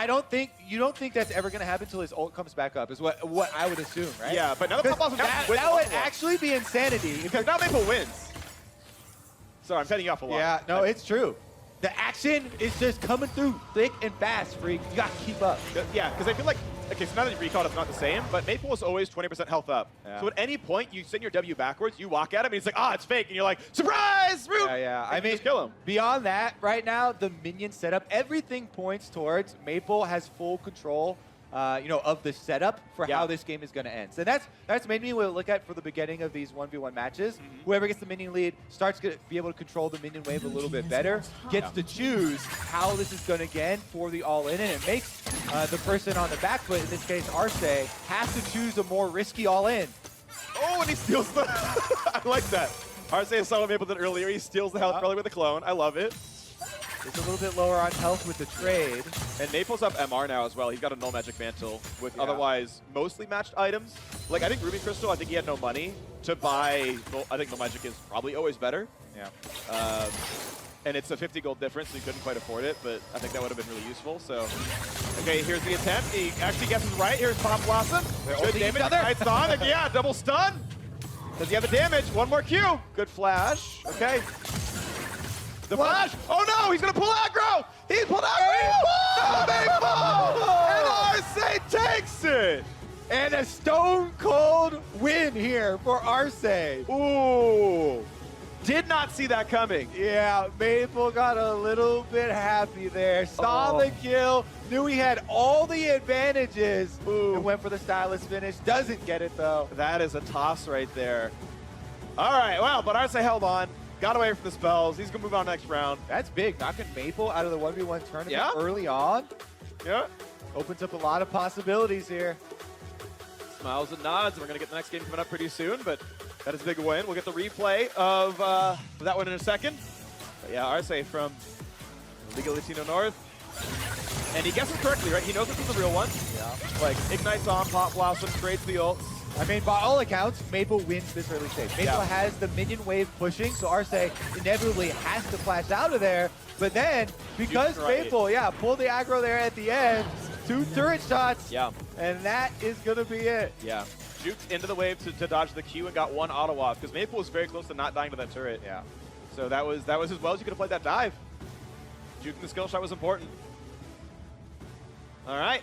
2 down, many more to go. If you come at the king, you better not miss, Freak. If you go for a tower dive, you better not mess it up. Tower's going to hit you back pretty hard. So Faker taking on Artifact is next. Oh, baby. Faker was undefeated on Nico so far. We saw him in Nexus Blitz. That went pretty well. Artifact, recently we saw him on the Udyr. Had a pretty good game on the winning team. VCS Pro. And like he's one of the players on QTV's team. We saw QTV play earlier. Yep. That's going to be fun as well. Yeah, Friends Forever QTV Gaming. Very, very long name. Mid lane player. They finished 3rd in the VCS this year. He's got that carry play style. People know him for his Yasuo, Kali, Aurelia, and of course Faker in the 1v1s. Always is up for whatever challenges or games. He never really picks one of the stay back and CS style characters. Or Alistair. A lot of the times he does lose early on because he's going for one of the other more have fun strategies. So we'll see what they come up with. Nasus is actually a throwback champion. I mean, we were only seeing 2-on-2s earlier today, but AB Nasus was definitely a thing as well. It was 100 CS win condition champion, but you auto-pushed every time, you forced bad recalls. It's the Aurelian soul of 1v1. It really is what that comes down to, is you play as fun, interactive as possible. All right. I don't think he's really spelling anything. I think Akali, Cinder, Nasus are all like reasonable bands. Now we're going to be reading into every single I have to. I have to. Okay, well, just a couple of hover overs here. I mean, Faker insta-locked Ori. Oh, he already knows that was an insta-lock. Yeah, I mean, not even blinking anymore. Okay. If you know your tier list, right, and you're like, I ban these 3, then I pick Orianna, those are the counter picks. Like, okay, yeah, I guess that's me. All right, Artifact, what do you have to go against the most famous player in the world? That's true. Lucian, okay. Honestly, I do like it, right? A super aggressive early on, especially. Yeah. We'll see what route he goes for with the build. Because again, whenever it is something like this, marksman versus mage, I always look at the Hex Drinker by breakpoint. Yeah. It's so big, it takes away the possibility of a lot of the threat from the level 6 on-lines. I actually want to see potentially him go for things like Klepto as well, just to get those items sooner. I mean, that's good too, right? I think I would like to... I mean, that's the other option, right? Is you can go the inspiration start and then get into like Legend Bloodline and stuff. I'm kind of curious because that is sort of one of the roles that are uniquely positioned to have sustain through precision, where you can run Legend Bloodline, you can take maybe coup de grace and try to get the kills out that way. I'm curious. Of course, this is one where you see the champions and then you can pick runes, so you can Faker's gonna slot in the +5 armor. I actually really enjoy having stat choice shards. back. Yeah, I do too. The shards. I think it's actually really, really nice. It's actually power creep. I went back and looked at how many stats Riot gave champions when they first did Runes Reforged, and then saw how many they took back and then gave back with stat shards, and now champions have more stats now. Yeah. So they're getting power crept, mostly in durability though. To the snow. Ooh, we got exhaust barriers for both of them for the all-ins. Yeah. I mean, these are honestly, even though Flash is so amazing and universally taken for Summoner's Rift, barrier and exhaust are pretty versatile. Even though it seems like, you're losing out on all these mobility options, they are good for both offensive pushes as well as defensive. It's just a matter of kind of doubling them up and trying to bait them out of your opponent, because they are also pretty easily baitable ones. If you are something like Lucian and you have a dash, trying to bait out one of those summoners and go for a re-engage afterwards is huge. It's interesting because Pretty standard here from Ori, by the way. Yeah. This is what you expect. Mana Flow ban because there's no reason to go nullifying orb against Illusion. No. Otherwise, yeah, this is stuff you kind of expect to see. Overheal because you have to. I'm curious that he did Alacrity over the lifesteal. But Let's Talk does have stats at 0 stacks, whereas Bloodline does not, I believe. And attack speed is actually so good for pushing early on. So we're seeing him get control of the minion wave already. I think there's a mistake, though. Artifact going cut down is the do damage to people with more health than you, and he won't even ever have the health difference to activate that rune. So I think there's one bad choice there for the Lucian. Really minor, it won't probably mean much, but that is some damage left on the table. Okay, yep. Dash forward, double auto Q. It's a pretty standard trading combo. What I'm interested about with the exhaust is the fact that Faker's entire burst combo is out of exhaust range, and Lucian's ult is out of exhaust range. So there can be situations where you have no summoner spell in a bad trade if it's played correctly. But yeah, Faker's doing such a good job in lane. It's something that both of them can opt into too. Yeah, but Faker's ball control you're talking about, he's always trying to keep it for max distance attack moves here and keep it between him and Artifact. Artifact's still getting the minion wave push. Yep. And they've both been able to burn one potion off of their opponents. Faker, of course, because he started Duran's Shield, or Duran's Spring, does get 2 of them at the start. Yep. And so far, Artifact's trying to push. CS is 19-13, so Artifact is winning in this, and we know how hard it is to last it under turret. So Artifact may be able to have more gold and priority on the first recall. Good trades on Faker as well. Yeah, and he's forcing him to trade back, right? So Faker doesn't get to auto these minions. He's gonna miss one caster there. Gets that one. Pretty big CS. This one he has to. Wow, nice. Yeah, Artifact actually doesn't even go all the way back. He just gets a health relic here to try and continue to push Faker under turret and force him to miss more CS. Yeah, and it's working. Right? This is actually really, really good. He's up 5. He's going to continue to have tempo, it looks like. I forget, did he go...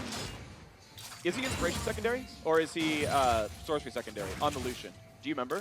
I think it was Sorcery. Okay, for Mana Flow ban? Yeah. Okay. But I'm not 100%. Yeah, I forgot. I'm sorry. Because I was tunneling the one rune choice. I didn't look at the rest of them. Because if he has Mana Flow ban, it's actually really easy to keep pushing with, which is going to be pretty useful. One thing I find interesting is Lucian did not start W. That's actually super, super common, at least in bot lane Lucian, because it's very easy to land the W on. Oh, exhausts are on though. They're going to fight for this one. When's Barry coming out? He's going to block some of this, but Faker, can he get the damage? Barry comes up, he's got it, 1 auto, and Faker gets the first blood. He was down CS, but he found the all-in, and Faker moves on. Not worried at all. He holds his cards there, waits for the barrier to drop, knows he has it with the auto attack afterwards. Orianna Clockwork able to pull it through. Yeah. Extended trade's really actually good on Orianna because of that passive. That was really nice. Yeah, again, I still want to give Artifact credit. He was winning in lane, but as soon as Faker came in for the exhaust all in, that slow meant there was no way out anymore for Artifact. He had to get chased down. Yeah. And he was checkmated. All right, let's take another look at it here because he dashes in. As soon as he dashes in, Faker's very happy to take the exhaust trade, and once he gets the slightest of health lead, knows that he can just time the barrier out. He doesn't waste an auto attack animation into the barrier, waits for it afterwards, uses his own so that he can't go down. There was a lot right about that trade. Yeah. He sidestepped to grab the ball. It gives you stats when you're wearing it as long as E is ranked up. So you get bonus armor. And magic resistance. Exactly. Bonus armor is huge for the trade back. And if he needed a Q, shorter travel time. Just in case that was actually super required. So a couple of wins now on the board for Faker. He won. Maybe he got carried by NA. It's debatable. In Nexus Blitz, I mean, it's Licorice kind of popped off, not going to lie. Licorice was popping off on the Amumu. You got that burning stuff. Yeah, that was huge. I mean, he actually 1v2'd Uzi and whoever else he played. Good hearts for Kira with the nice hearts. Yeah. All right. Kira also really experienced in these 1v1s. Yeah, I remember, I think we brought this up like 7 times by this point, was one of the first like 1v1 meta innovators like way back in like the 2015 whatever. He's doing hearts for China, he's doing hearts for NA. Yeah, the Caitlyn exhaust, he had his own tier list going on. Seiya obviously very good as well. I think it's going to be a good one. I think it's going to be a good match. Yeah. Seiya definitely a legend in his own right. He's been playing for so long. Actually, before even Latin America had servers, he was playing on the North American server. I remember him from Season 1, just in solo queue games. And he has definitely put in so much work. Yep. See if he can pull it off here and go deep in the 1v1 tournaments. what happens. Anivia is one of Kira's signature champions. Yeah, it is. I think he actually did play it in previous 1v1 I think he did tournament. too. I can't remember which year it was, but I definitely remember him using it as well. I remember seeing it as well. Well, we'll see what happens. Say, of course, a absolute juggernaut domestically. 10 land titles for his team, and he's on almost all of them, I'm pretty sure. Just actually has been amazing. So no surprise to see him here because he's been one of the absolute domestics, just juggernauts. Kira, of course, very similar. I think he's just by far the best mid laner in the region. And we need to wait to see what comes in next as a couple of marksman bands come over. Lucian, Anivia, waiting for what's next. I actually am sad we didn't see any Lucian mid at Worlds. I really thought it was going to be a big champion, and we never saw it at all. I thought Lucian was good, and he's been a viable mid laner before, but there's the Caitlyn. Okay, yeah, everybody going with the range here. Yeah. No jokes around. This is probably going to be Grasp Caitlyn as well. That's been very, very common in solo queue nowadays. You stack up a lot of extra health, and the sustain goes such a long way, especially in this situation where they know it is just going to be this extended 1v1. Yep. But again, Varus is a very good 1v1 champion as well. Yep. See how well he can actually combo and land the arrows to try and proc light attacks whenever he can as well. Yeah, I do expect Emax just because I feel like that's like the easier one to hit and you get a lot of bang for your buck with ranks. But yeah, we'll see. I feel like both champions have a decent sort of ability to hard push and take over the lane. Yeah. Caitlyn, of course, with a 75 range lead, can camp and brush, can prevent brush usage by putting traps down. And you definitely should be in brush as much as possible. Extra headshot generation is so big. And as you said, she gets a lot of control because of the traps being hidden there, in addition to the extra range. Yep. I think my favorite part about the 1v1 is these players on voice comms together. Yeah. That's actually my favorite thing. So they're like talking, like, who they're talking to? Their opponent. I actually love the listen-ins. Yeah. When we have the jokes. They are really good. I'm a fan. But we are onto the Rift, or the Abyss, I guess. Very rare get to cast that way. Heal versus Barrier. Well, actually, sorry, Heal versus Flash. They both have Barrier. We actually had way more Howling in the Earth mode than we did on Howling Abyss. Yep. Oh, Comet hits. Yeah. And the ease is slow, so it actually guarantees you're going to land that Comet afterwards. That's 100% the way to go. And smart of the instant recall, that's good. Yep, Scorch, absolute Yeah. focus, pretty much everything standard. One minor benefit, say you got, he has 25 more mana. Because you trigger mana flow band, that trade was technically a disadvantage for Kira. Nice. It probably won't matter at all. I mean, we say that. Look how little mana they had at the end of the last one. That's true. That's true. You know mana what? is key. 25. All right, so here is Revitalize. So he's got some healing to go in for himself. Second win, of course. Those will actually combo together pretty decently. And Demolish. That's Demolish, baby. We could see him go for turret destruction. This is what a lot of people actually have been discussing, even for Summoner's Rift, to have Caitlyn, pushing the waves. Grasp is so common for the trades, but then getting up and getting money off of the turret. Plating in Summoner's Rift, very viable strategy. Here, it's just going to give you a win if you take down the turret. So even more valuable than turret plating gold. Yeah, the very first game I played in preseason was double Demolish bot lane. Yep. I was playing with my friend who is semi-active, and I was like, you're taking Demolish no matter what. I don't care who you're playing, you're taking Demolish. I think he was playing Thresh, so he's like, yeah, sure, okay. This is a good trading. Wow, Eing forward, that is... I think it's a health minus trade, not gonna lie. Yeah, Seiya, pretty good reactions there to it. Got the better of the trade. Pushing the wave as well, trying to get Kira under turret. Shouldn't underestimate the attack speed from the passive there for Varus as well, once he starts chaining these minion kills together. You get a lot of pushing out of it. And I expect him to have some attack speed from his adaptive rune choices as well. Because normally with Sorcery Inspiration, you think, oh, it has to be raw AD, but I would expect 10% attack speed just from the rune choice there, because I think you want the auto attack pushing more than you want 6 attack damage. Agree. I like the combos here too. I mean, he's going arrow. He just lands the arrow point blank without setting it up with E at all. Pretty accurate so far as the trading. But again, Caitlyn finally retakes control, as she's going to do for the minion wave. Gets it into turret. A couple more CS here. Let's see if he can actually finish this off and get the wave to crash. Seiya running lower on the mana now. trying to use the arrows through the minion wave to clean these up, and it's 22-27. Yeah, it's almost tieable based on the farm here, but of course we can see an easier recall. He's going to jump forward. That's a nice headshot back, yeah. Sacrifices 3 minions at the turret, including a cannon. Okay, if he's trying to stay, it's a good barrier, though, because it's not about like baiting not dying. It's about, okay, he blocked max damage with that barrier. So if Kira plans to stay out on the map, and honestly, with the health bar lead, he can. Yeah. That's actually a really good barrier.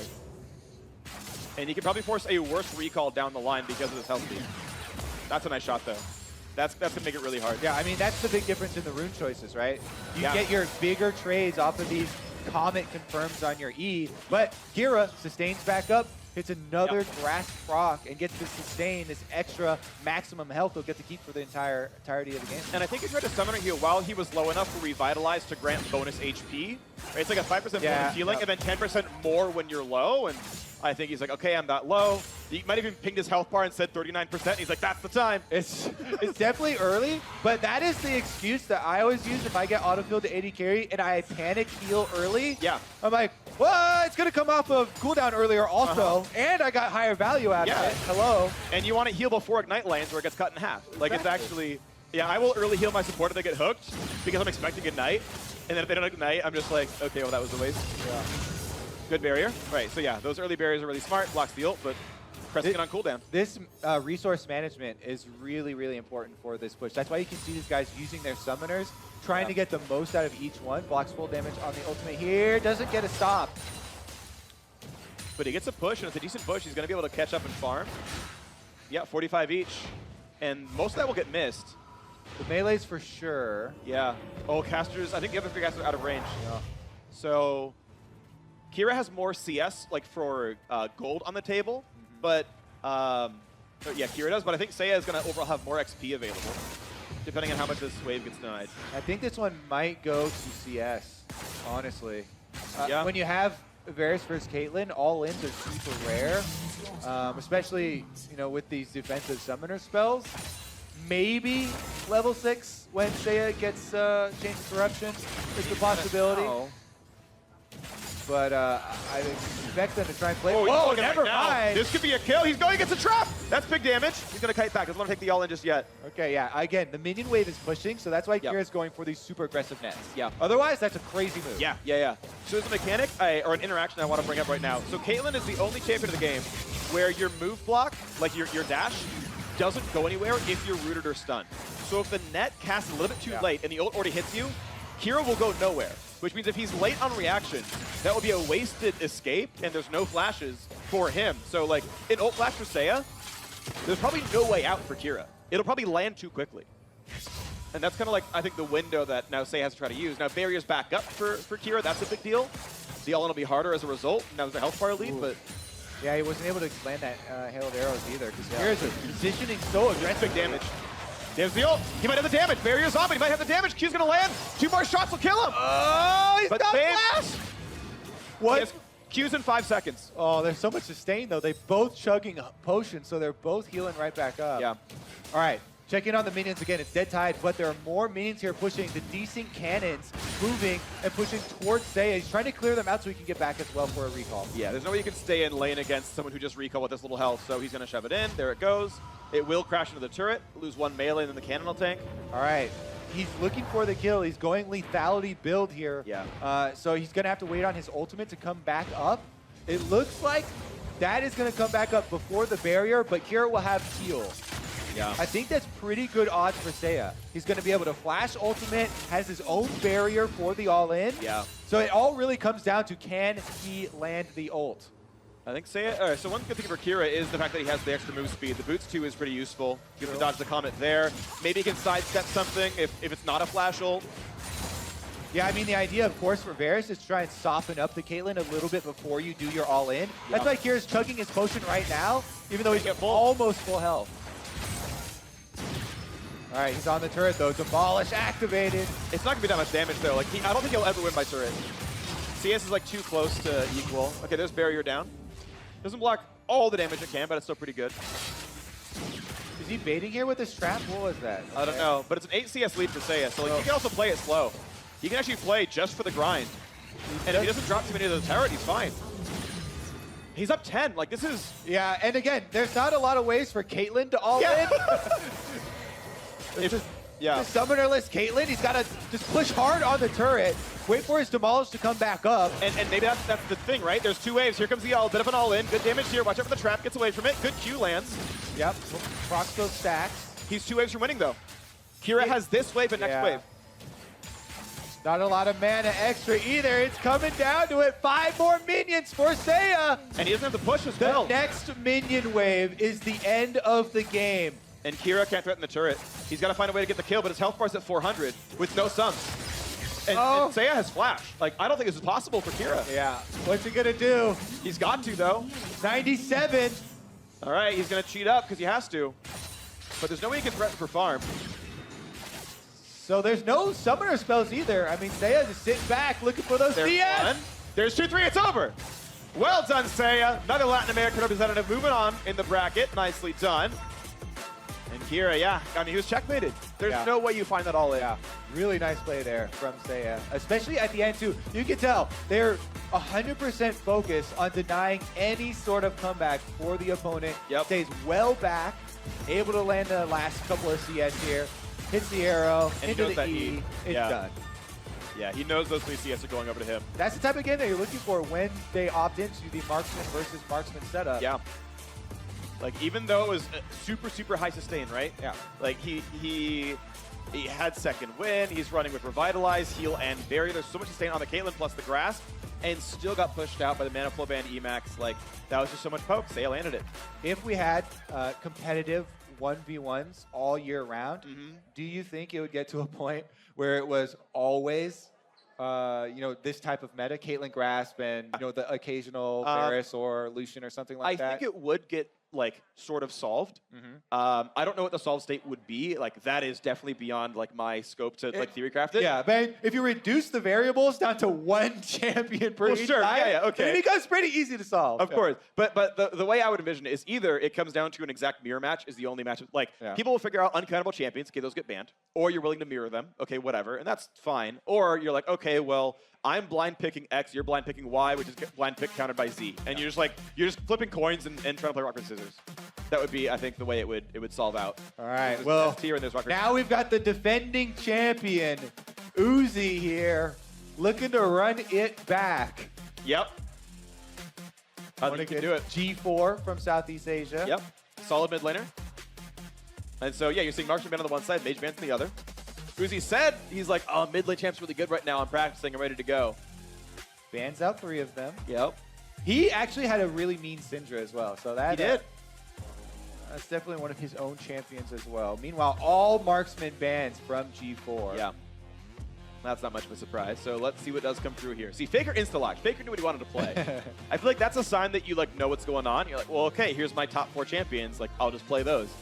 I mean, I want to see something like Zed from G4. Oh, man. Because he's been one to pop off with that. It's a solo queue champion and all that. But I definitely enjoy the ones where people go for assassins or go for all-ins. All right. Ori MF. I think it's a pretty decent matchup. I'm good. So let's see what we got ourselves for. Yeah, so of course we had Faker win with Ori. That happened a couple games ago, and that was actually pretty solid. You had good harass in lane. You have good all-in potential because you can self-shield. You have bonus stats. But Uzi, what's interesting here is I think you can play really, really dominant in lane. Just like with Varus, you can E-spam, land Comet, poke people out. Mana Flow Band triggers, of course, every time. So it's really, really easy to get poke damage there. G4 can tank that with a shield, though. And I think just like 1-for-1, just trade those abilities and then still do aggressive things. And rank 1 of Ori's shield will handle, I think, more than rank 1 of Misfortune. I think let's put it to the test. Yeah. Because, yeah, especially you can try and put, extra ranks in and see if, is Uzi actually going to go for Q pass-throughs, or is it all going to be about, the range? I think Q matters a lot. I don't think you even need to rank W in this matchup. The attack speed is kind of nice, but Misfortune's basic attack damage is super, super low. And Q and no E are way just too good at trading. Huh? Q and E are just too good at trading. I mean, like, Q's rank up is not amazing. It's like 20 damage per rank or something. It's not great, but the cooldown goes down, and that's okay. What's he going to buy? Doran's? Yeah, there's Doran's Blade. I could have seen Doran's Ring, honestly, and he really just plays for epoke and plays out of range because Misfortune E is easy to land and Ori Q can be dodged.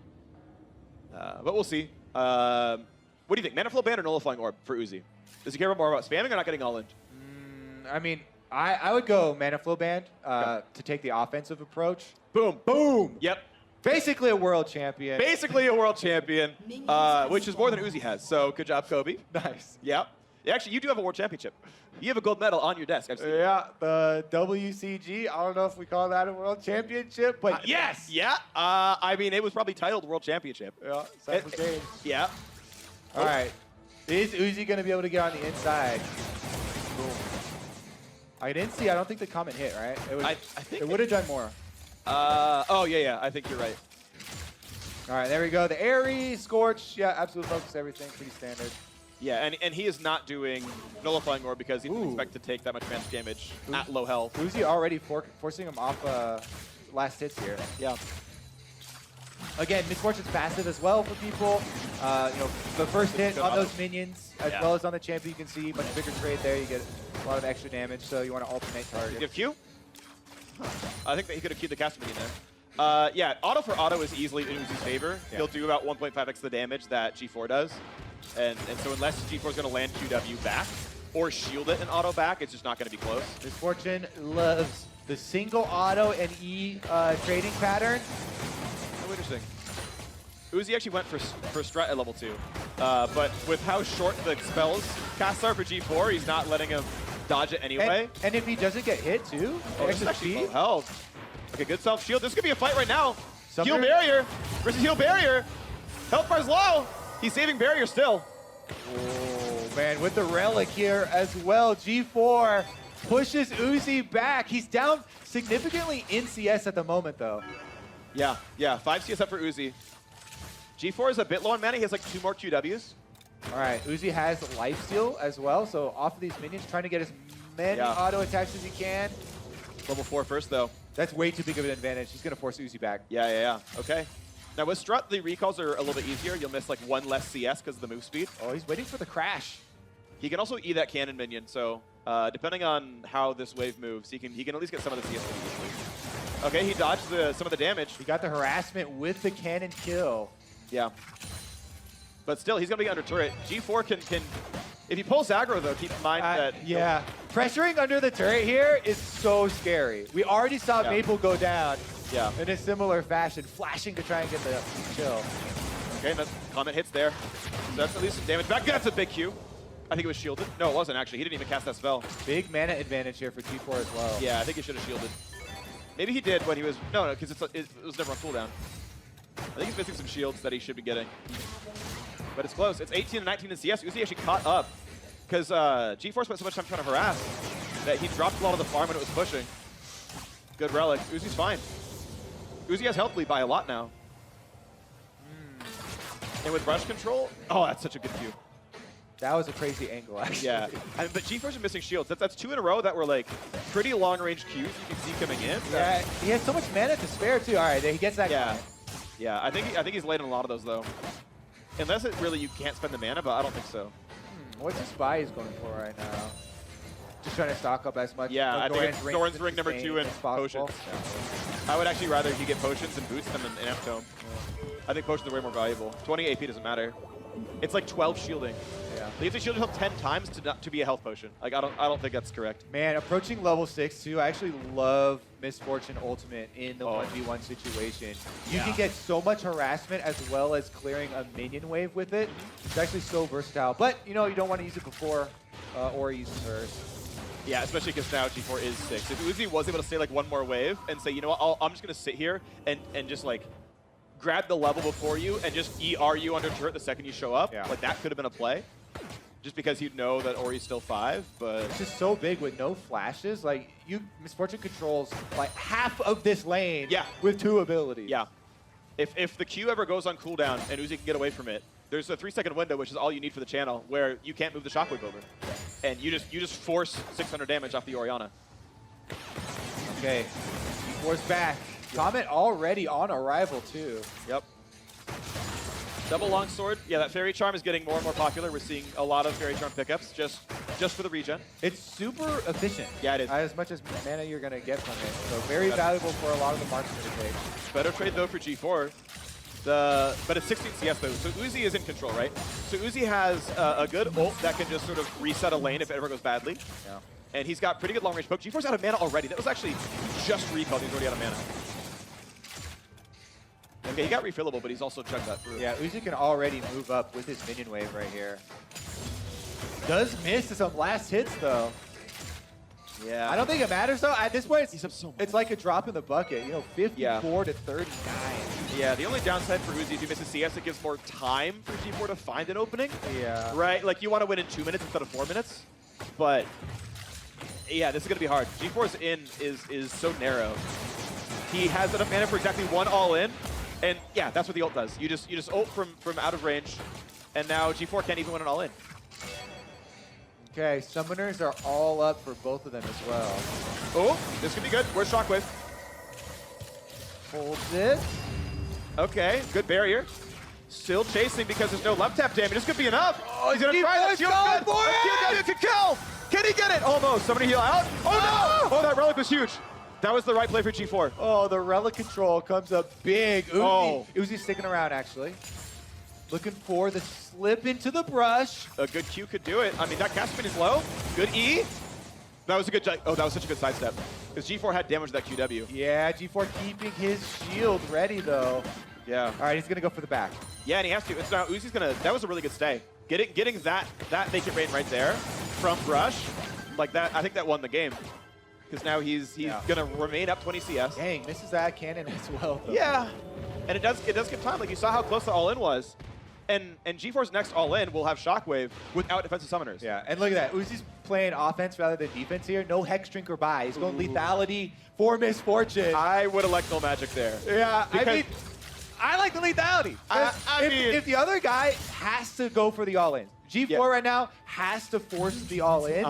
And you ult him in the face. There's no flashes. There's no way he's getting out of it. Yeah. Because your ult's coming off cooldown before the Shockwave does. Sure. So he just dies. And that's a cooler way to win. Okay, it is a cooler way to win. However, Make It Rain is magic damage and is unaffected by lethality, which is kind of awkward. Now, there's a serrated Dirk passive where you kill a minion, your spells do more damage. That does work with Make It Rain. That's a cool idea. It's just a little weird. Bullet time is the way to go. You're right, you're right. The stylish victory is more in sight. stylish. Uzi's in a lot of control right now.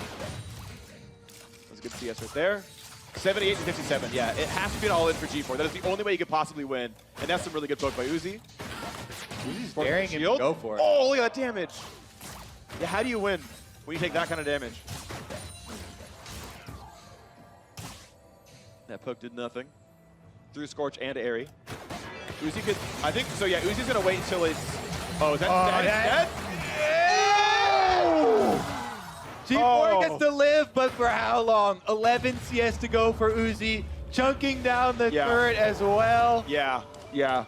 And he's going to go for the non-greedy play. Like, he could go for 300 turret damage here. This but is he's a gonna go champion for the reset. freak. Yeah. This is a 1v1 champion. He wears the crown. He wants to keep it. Another longsword picked up. More attack damage. I appreciate that. I appreciate that, Uzi. Okay, G4, if he runs back right now, he has ult advantage. And no sums for a few He seconds. can try and go for the big play. Has to be it. Has to be an all-in this wave or next. That's it. All right. Sweeping in. He's got to run for him. He has the brush.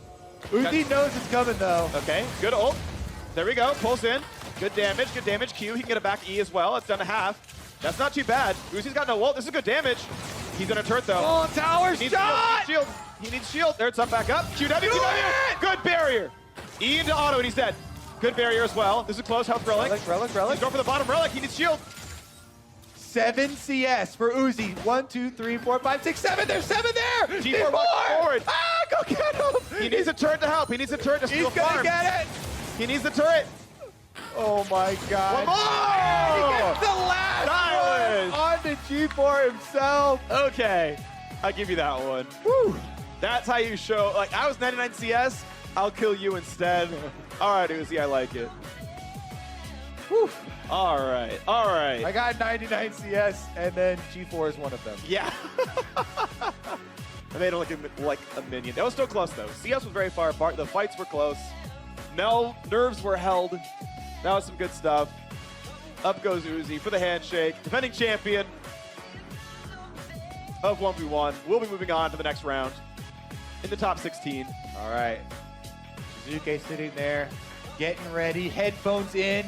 Yep. Got his game music on. Yep. Take a look at that There we win, go. though. Acer Predator replay. Uzi gets up to 99, and G4 cannot withstand this Q bounce. You see move to the right, he's in position, and there's no play around that. Beautiful.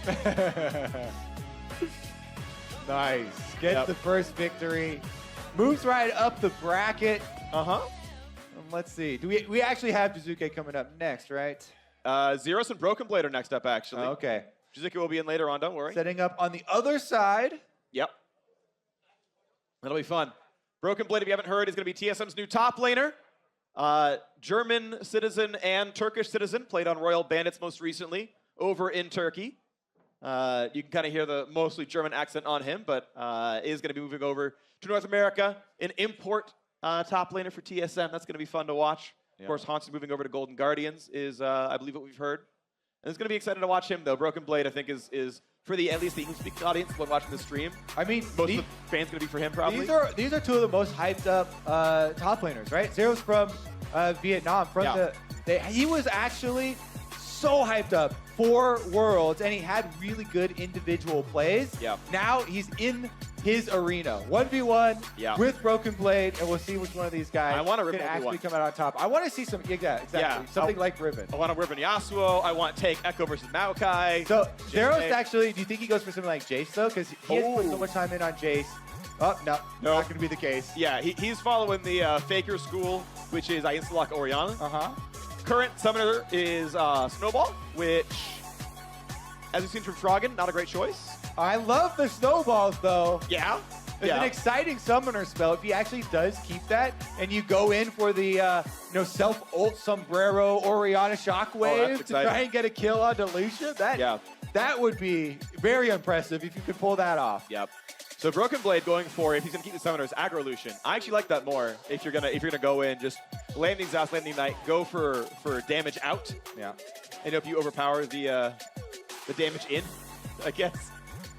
Both counter by cleanse though. If Zeros keeps that, we'll see what summoners actually are when the game loads. But it'll be interesting to watch because we saw Faker play this matchup, and he was down CS, but he won in fights when there was a bad dash forward by the opposing Lucian. But Lucian had lane control. I think it was G4. So we'll see, right? If Broken Blade, it's not like Lucian's not a top laner anymore. So I feel like he has the experience. Yeah, Broken Blade should have the ability to decide the early game. Yeah. Going in for some aggressive trades. He wants to have a very big performance here on a big stage in North America, coming over to a new region on one of the biggest teams. Yeah. A lot of pressure on TSM. Probably still the biggest. I feel like TSM still, though they did not have a very good 2018, they missed Worlds for the first time ever. I do feel like Broken Blade is a super awesome player, super young, 18 years old. I think that I am excited to watch Broken Blade next year in the LCS. I'm excited to cast him, excited to watch him play. I'm excited for the new TSM look. And of course, Funky Buffalo, right? Had a pretty decent run. I mean, they got to Worlds, that was solid. They had some really good runs. Some really good games as well. And a lot of those games, too, even if the team's losing, Zeros had some really good 1v1 plays himself. Yes. Oh, we have a little bit of a differentiation for Orianna here. Yeah, this is pretty much expectation. You're not against magic damage, so mana flow ban makes sense. Everyone should be running absolute focus every single time. Transcendence is trolling. And yeah, there we go. There's coup de grace. That's actually the right one to go for, especially with these aggro summoners where he's going Exhaust Ignite. And Ignite's got a counter heal as well. That's going to be a thing. Yeah, I think this is a good setup. And just in case he has to kind of battle for that all in, he's still got that Nullifying Orb. Absolute focus, only granting, the extra damage for your trades at high health, though. Yeah. So if we do, again, get down to these low health scraps, going to be a bit of a difference. It pushed up for Orianna early on, does get the dissonance level 2, not going for the shield. Pretty mana hungry, using that early for the trades. Yep. You can see Broken Blade at the early point in W. Did miss the most recent one, but that's still It does as much damage as the Q, and it's arguably easier to land. Yeah. Plus, it's AoE, hits the minions in a really easy kind of spray pattern. Yep. Ooh, that's a big hit, though. QW landed despite the dash from Broken Blade. So this is a lot of control for Zeros right now. Yeah, geez. Full level advantage now that he's got the minions pushed up. Health potion already taken, and Zeros is not only at full health, but hasn't touched either of his health potions. Gets control of the relics. Broken Blade moves in for it, dodges the damage. He took a little bit, I think. Okay, that's a good hit, though. Yeah, an airy triggers, so. As it slowly walks back, Zeros in a good spot, 22-9 in CS. Now, there's certainly 11 waiting to be taken. Ooh, nice. Nullifying Orb's down, and he blocked like no damage with it as well. So that's actually just on cooldown for nothing. Super efficient, mana spend there from Zeros. This is actually the most aggressive Orianna that we've seen so far at the tournament. He's playing it really, really effectively with these airy trades. Yeah, he's doing a really good job. Now he's out of mana for the most part. He has 1 Q, and that's it. And Broken Blade's finally standing back up now that he's not getting pushed anymore. Yeah. I think that's kind of part of the bridge of this matchup is Zeros played it so aggressively. He basically oomed himself, and now that he's withstanded, he basically traded his health bar for the mana bar. Now he can play for the lane. Yeah, I like playing super aggressive early, though, to get control of those relics. If you can get that extra mana from the relics, that goes such a long way. Yeah, and he's refreshed with now his own back relic, so it's going to be such a bad recall, too. As soon as he realizes this is a recall, he's going to hard shove. He's going to pick up the ball. QW is really easy. He can deny some farm here, or he could just hard freeze. Yeah, the wave's bigger, so he's gonna freeze. This entire wave is missing. Broken Blade, and this is a good recall too. This recall, yeah, he'll be a little bit later to the lane after Broken Blade, but it's gonna keep pushing towards him. He's gonna keep denying minions, and Zeros won't miss very much. Yep. All right, heading back to lane level 4. He did get the Fairy Charm for himself for Broken Blade, pushing with the minion wave. But how much can he actually make Zeros miss under turret? Because Zeros, even without this giant minion wave, has the CS lead already. Yeah, up 3. Okay. Oh, okay. One more hit from the cannon. Nice Qs here through the minions. Actually, Broken Blade doing a decent job of harassing from long range. If you can Q on the closer minions, you can still get a longer range harassment there. 2 hits, nice job. All right, so it was +3 before the crash. It's +3 now. And there we go. Okay. So working back a 5 CS deficit, Broken Blade's got to come up with this one. Zero's playing really, really well. That really aggro you're mentioning. Getting some health relic control. Forcing a bad recall. That's all been good. All right, can he keep it up? Hits level 6 first. I mean, Shotgun's not even bad here as long as he can play around the Relentless Pursuit dash. Going in. Good hit. I might have liked to see an ult right there. I think he was out of range of Shockwave. It was pretty close, and the minion wave pushing in as well. You're right. He doesn't want to lose control of the pressure you get by having the extra minion advantage, and it kind of forces Broken Blade to make a little bit less efficient moves. Okay. I think he hit that one as well. That's pretty good. All right, both getting low on mana, though. Yeah. And again, Broken Blade with the extra Fairy Charm here and 1 more potion. Yeah. But Zeros is also stacking the mana flow band, so I don't know how many stacks he has right now, but once you get your 10 spell hits, and he's got to be close by this point, you just get the extra mana regen, and that'll be more than the Fairy Charm gives you. It's actually such a big difference. It's actually so much, but you really feel it when that hits. Yeah. Well, hoping there's going to be a health relic spawning. He's kind of staying on it, right? He knows Zeros' mana is pretty low. He can't go for an easy QW without completely ooming himself. QE is going to last hit some minions. There's the health relic steal. That's really good. There's no mana, so Zeros can't fight back, and Broken Blade, I think, has swung the matchup a bit. You can definitely see how potent those all-ins from Lucian could be. Yeah. With the simple trades, easily proccing, press the attack, and having double combat summoners here with the Exhaust Ignite. If you get Exhaust onto the Orianna before Flash goes off, she'll still be slowed afterwards. You can catch up. So Zeros is going to say, okay, no one's in the brush. Cool. I think he can run up for the relic right now if he knows it's there. Yeah. And that'll help sustain the mana to make the push happen. But yeah, Broken Blade recalled because he knew he wasn't going to lose many minions. He'll lose maybe 1 melee. And then it's a fight for the cannon. W. Yep. He's going to miss cannon, though. Oof. Okay, it's going to be hard to last at all this. Yeah, the Howling Abyss turret damage. Yeah. Yeah, so so actually, it's weird because like that recall basically let Zeros reset all of the priority. Because Zeros, like, got to shove in, got to equalize the health pool. Broken Blade had Zeros with basically no mana. I think he could have potentially stayed and forced Zeros to sit in lane. He took a recall to equalize, but it was almost better to stay on the map. So it is on a blue cannon, though, and the blue cannon denying more minions. So, okay, yeah. Broken Blade trying to catch back up right now. Gets the exhaust out! It's in Q damage. That's good hits. Wait, he used everything. The flash! Yeah, flash pulls him in. Hellglade's going to help. Okay. Broken Blade's down resources. That all-in really hurt him. So, by the way, when... Oh, he's got ult, though. Okay. When I talked about the rune differentiation for Orianna early, oh, never mind. Hex Oh, Flash. this could be a kill. This could be a kill. Oh, I missed that. Yeah, Hex Flash. That's a big deal. That Q was big. That W's big, too. He's like a Q auto from dead. Oh, the double tap! Q wasn't in range or maybe no mana.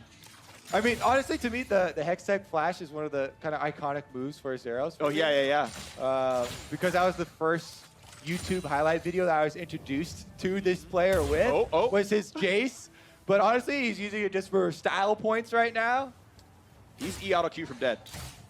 Like this is one combo from dead. Roguelite has the mana for it. He's in E auto Q range. Oh, he wants it. Good damage. He's got to get in range. You got to see him. Oh! Zeros! Plays right into his hand. Really nice move. The command attack gets the extra damage on his callback for the shield and finishes it off. That was Broken big. Blade plays right into Zeros' hands. That's why this is one of the most hyped up guys coming out of the VCS. Yeah. Maybe the single best player in the entire region. Yeah, I mean, you might be right, especially Absolutely. with T-Bot moving over unless he comes And back. he did it with Hextech Flash. Yeah! He did use it. He did use the rune once. So yeah, and he never has vision. Yeah. So right then, it is too late. Auto and kills him. I think before the Q even hit. Yeah, pretty slick. Very close. Very close though. Yeah. Auto W on top of yourself. Just the burst you needed. 1/8 of a second away. That was so close. Okay. Next up, now you get your wish. Jizuke is gonna be next up for that one. All right, Jizuke versus Rocky coming up next. Okay, I like that Broken Blade's already got a TSM mousepad, by the way. He's already playing on that one. Oh yeah, I mean, as soon as you get signed, I'm pretty sure you Yeah. get fully outfitted. Reggie sends you your stuff, gives you your hats, street sweatshirts, kit. yeah. Yeah. He's got a jersey and everything. Of course, in this event, still representing Turkey, still representing Royal Bandits. Voted in, did win the regular season. Sadly, could not win in the finals, but of course, that is the end of him in the 1v1s. We move on to Jizuke versus Rocky. That's gonna be a fun matchup as well. Yeah, Rocky also joined Mega. Yeah. There's a bunch of Ascension players moving over, basically. He and G4 went and swapped over teams. Good top laner. Against Jizuke, the Italian stallion in mid, who had a really, I thought, quite amazing Worlds performance. Jizuke, I thought, was really, really good. Sadly... Yeah, I mean, he was a lot of kind of the heart behind Vitality's really spectacular run that got a lot of teams behind this playstyle, honestly. He kind of embodied that playstyle of the early aggressive, looking for kills that determined most of the tournament. Yeah, I don't mean it to sound like an insult, and I don't mean it as a negative. It feels like Here it comes! It felt like Vitality Classic freak! It felt like Vitality won the Spirit Award of, like they have such heart, such spirit at Worlds, like, even though they sadly only got third in the group, and to be fair, like, maybe they were expected to only get third in the group because it was such a hard group, but yeah, huge performances out of Jizuke. You're going to see him here again. He was the Karthus, one half of the Karthus in Earth. That was incredible. He's had a pretty good day for himself, and now he gets to take on Rocky, former Ascension top laner. Yeah, Ascension, they got their solo laners both in the 1v1s. See how well Rocky can pick it up here. Nico as well as Syndra banned out, some classic mid lane ones. Yeah, and you're seeing, of course, mostly top lane bans out from Jizuke, knowing the comfortable champion pool. Yeah, back on the Cassiopeia. Yeah, who knows what. And I always respect a player who will insta-lock the champion in 1v1. It means they know what they want to do. For the record, Sneaky in mid lane did kill Jizuke 1v1 LeBlanc versus Cassiopeia. That's true. In the NA versus EU game earlier today. But in that fight, Jizuke got the kill first. True. He got first blood first, which means in that one-on-one, it would just go to Jizuke. But I agree with you. But no, I'm talking about the solo kill he got later. Oh, okay. Yeah. Later on it happened. I'm pretty sure you're right. The bigger point is that Jizuke got the first blood earlier on, so it doesn't matter what happens in the rest of the game. I'm saying it's possible on the Cassiopeia. We aren't seeing a LeBlanc come out, though. No, we're seeing Victor, and Victor, of course... This is nerf Victor. Yes, it's 824 Victor, so 10 to 30 damage based on rank off the Q. 1 second longer on the cooldown. However, the E, the Death Ray, has a 1 second shorter cooldown and a 0.1 higher AP ratio on the unaugmented, and I guess technically also the augmented E. Yeah. I still expect Q-Max Victor, I'm pretty sure, unless you really think you can't get in the range of Cassiopeia, right? QE is going to mostly outrange your Q, and if he's afraid of getting kited, maybe he just maxes Death Ray anyway. I feel like you wouldn't, but you might have to. Yeah. Because of matchup. I mean, yeah, it would feel so weird to actually go back to that playstyle, but yeah. But it got, like, QX got nerfed a lot. Yeah. So it just might be worth it. Also, the upgrade for your Hex Core is going to be such a big recall point here for this matchup. Yeah. I haven't seen a lot of Victors used in Howling Abyss for the 1v1s. It's gonna be so late to that recall, because keep in mind, like, a lot because of that factor. Yeah, and because the common recall is like buy second Doran's Blade and refill, right? It's like a 600 gold recall or like an 800 gold recall. Upgrades are so big for him. I know. It's like 1150. Yeah. Yeah, it's gonna be tough. All right, Jizuke positioning aggressively with the Comet. We actually have Cleanse coming out for Rocky in anticipation of eating one of the Cassiopeia ultimates. Yeah. Maybe he just goes for the all-in, face tanks it, instantly cleanses it, and tries to finish it off there. Yeah. Now, there are some good interactions I want to point out, because Jizuke, of course, wants to spam E's. He wants to kind of almost stay still, or at least kind of stop himself every once in a while to cast spells. And that's not good against Gravity Well, right? Like, if you actually do your combo right, you will take a stun. So that is one interaction that goes Victor's way. But you're seeing the range difference, right? The Q cooldown is from Cassio is half the cooldown of Rocky's E. He did at least start Death Ray, but you're seeing better trades right now. Jizuke doing a really good job early on. I mean, I feel like as long as you hit your Q on Cassiopeia, you can walk out of Gravity Field no problem. Yeah, I think you just don't get to cast E very much. You have to kind of just do the one and done. All right, lasering through some of the minions at range, playing it safe early. Jizuke, though, moving up, forcing some CS missing here, also pushing the wave. Yep. All right, that's at least... Yeah, max range Death Ray does outrange Noxious Blast, so theoretically there is untradeable damage from Rocky, if he's at least predicting movement correctly. That was a good shot, though, by Jizuke. For the most part, these players are anticipating when the cast would happen, turning around and just going the other way. Yeah. Like try to dodge the Qs or the Es respectively. The small mouse movements, keeping it close to your champion so you can quickly jump directions. Poison and the blast land as well. Yeah, Jizuke's getting a lot more out of this. And he's actually doing Q-Max. He knows that he's doing mostly poke trades, so he's not putting the rank up. Yeah, I mean, ever since the last buffs to Cassiopeia to the Q, you gotta go Q-Max. Yeah. Yeah, E's rank up gives you extra damage when your target is poisoned. So it doesn't help you with most last hitting, but it does help all-ins, but you're seeing, of course, he's not going for all-ins. So, yeah, Rocky is already down his 2 potions, down to half HP as well. 22 to 9 CS right now. Yeah. With the health advantage. No more corrupting potion stacks here for Jizuke, though, and he's low on mana. Yeah. And that's going to matter. You have a lot of these matchups where you're trading your health bar for a mana bar, and now that it's done, now Rocky has control because Jizuke can't trade back. How much can he get back, not much. This could be bad. That's poison and a couple of E's. Cleanses for not much. And again, now out of mana is Jizuke, but that health trade was pretty close, so now Rocky's in an okay spot. And for the record, Cleanse is one of the lowest cooldown summoner spells, and they're only level 4 right now, so I'm pretty sure Cleanse will come up before level 6. Yeah. But there is a timer where Jizuke has exhaust and it's not going to be answered. Yeah. So that might matter. We'll see. Relic, he's got to watch out for the Qs. Doesn't turn away for it, but gets the help anyway. Jizuke gets jumped pretty low. That's a good W. All right, that one is going to push if he lets it. Yeah. The extra melee minion here. Okay. Very far back recall. Yeah, 16 CS lead. We'll see how much that bleeds away as the push comes in. Pretty big, though. Like, yeah. This is already huge momentum for Jizuke. So second Doran's Ring versus Amp Tome. Double Amp Tome. That's actually really big. Of course, he can't buy boots. He chose to buy Amp Tome over... No sustain coming back to the lane. Ouch. Oh, man, this is scary I think for Rocky. Is he saving up for an augment? Because there's no way his recall is that bad. Oh, because he has 1,300 gold. He's only spent 800. Well, okay, 900 because potions. So he chose to bank gold. Like, that was on purpose. He could have bought potions. He chose to All right. bank gold for an augment. I mean, as long as he doesn't die during it, and he'll Yep. get a chance to come back. He already, by this point, knows he's not winning on CS, Yeah. so he's trying to save his gold for his all-in choice. Yep, and you can track this at home. If he's at about 2,000 total gold, that's enough for the augment.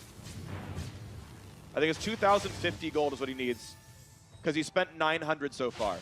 All right, he's just going to try and get a little bit more CS. Used his ultimate. Ow. Oh, this could be it. This could be it. There's no cleanse. He's got barrier. Pops it, but he might be poisoned. He's dead. And Jizuke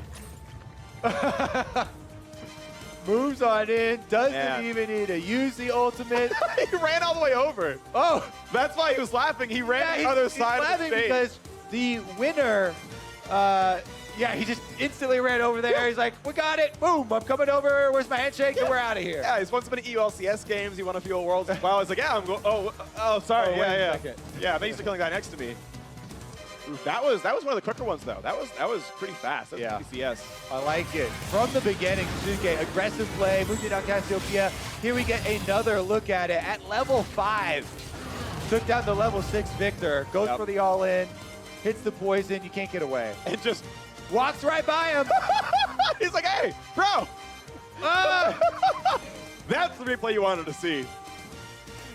Rock is like, dude, come on, I'll just walk right by me. You can't give me that kind of a fade. Oh, Come wait on. a second. He's not all the way over here. Perfect. Oh, love it. All right, I see some cosplays over there on the end. Yeah. I think that means we may have Sneaky Bang coming up. We do. The Beaky duo, as they were Xayah together. Yeah. In the tandem mode.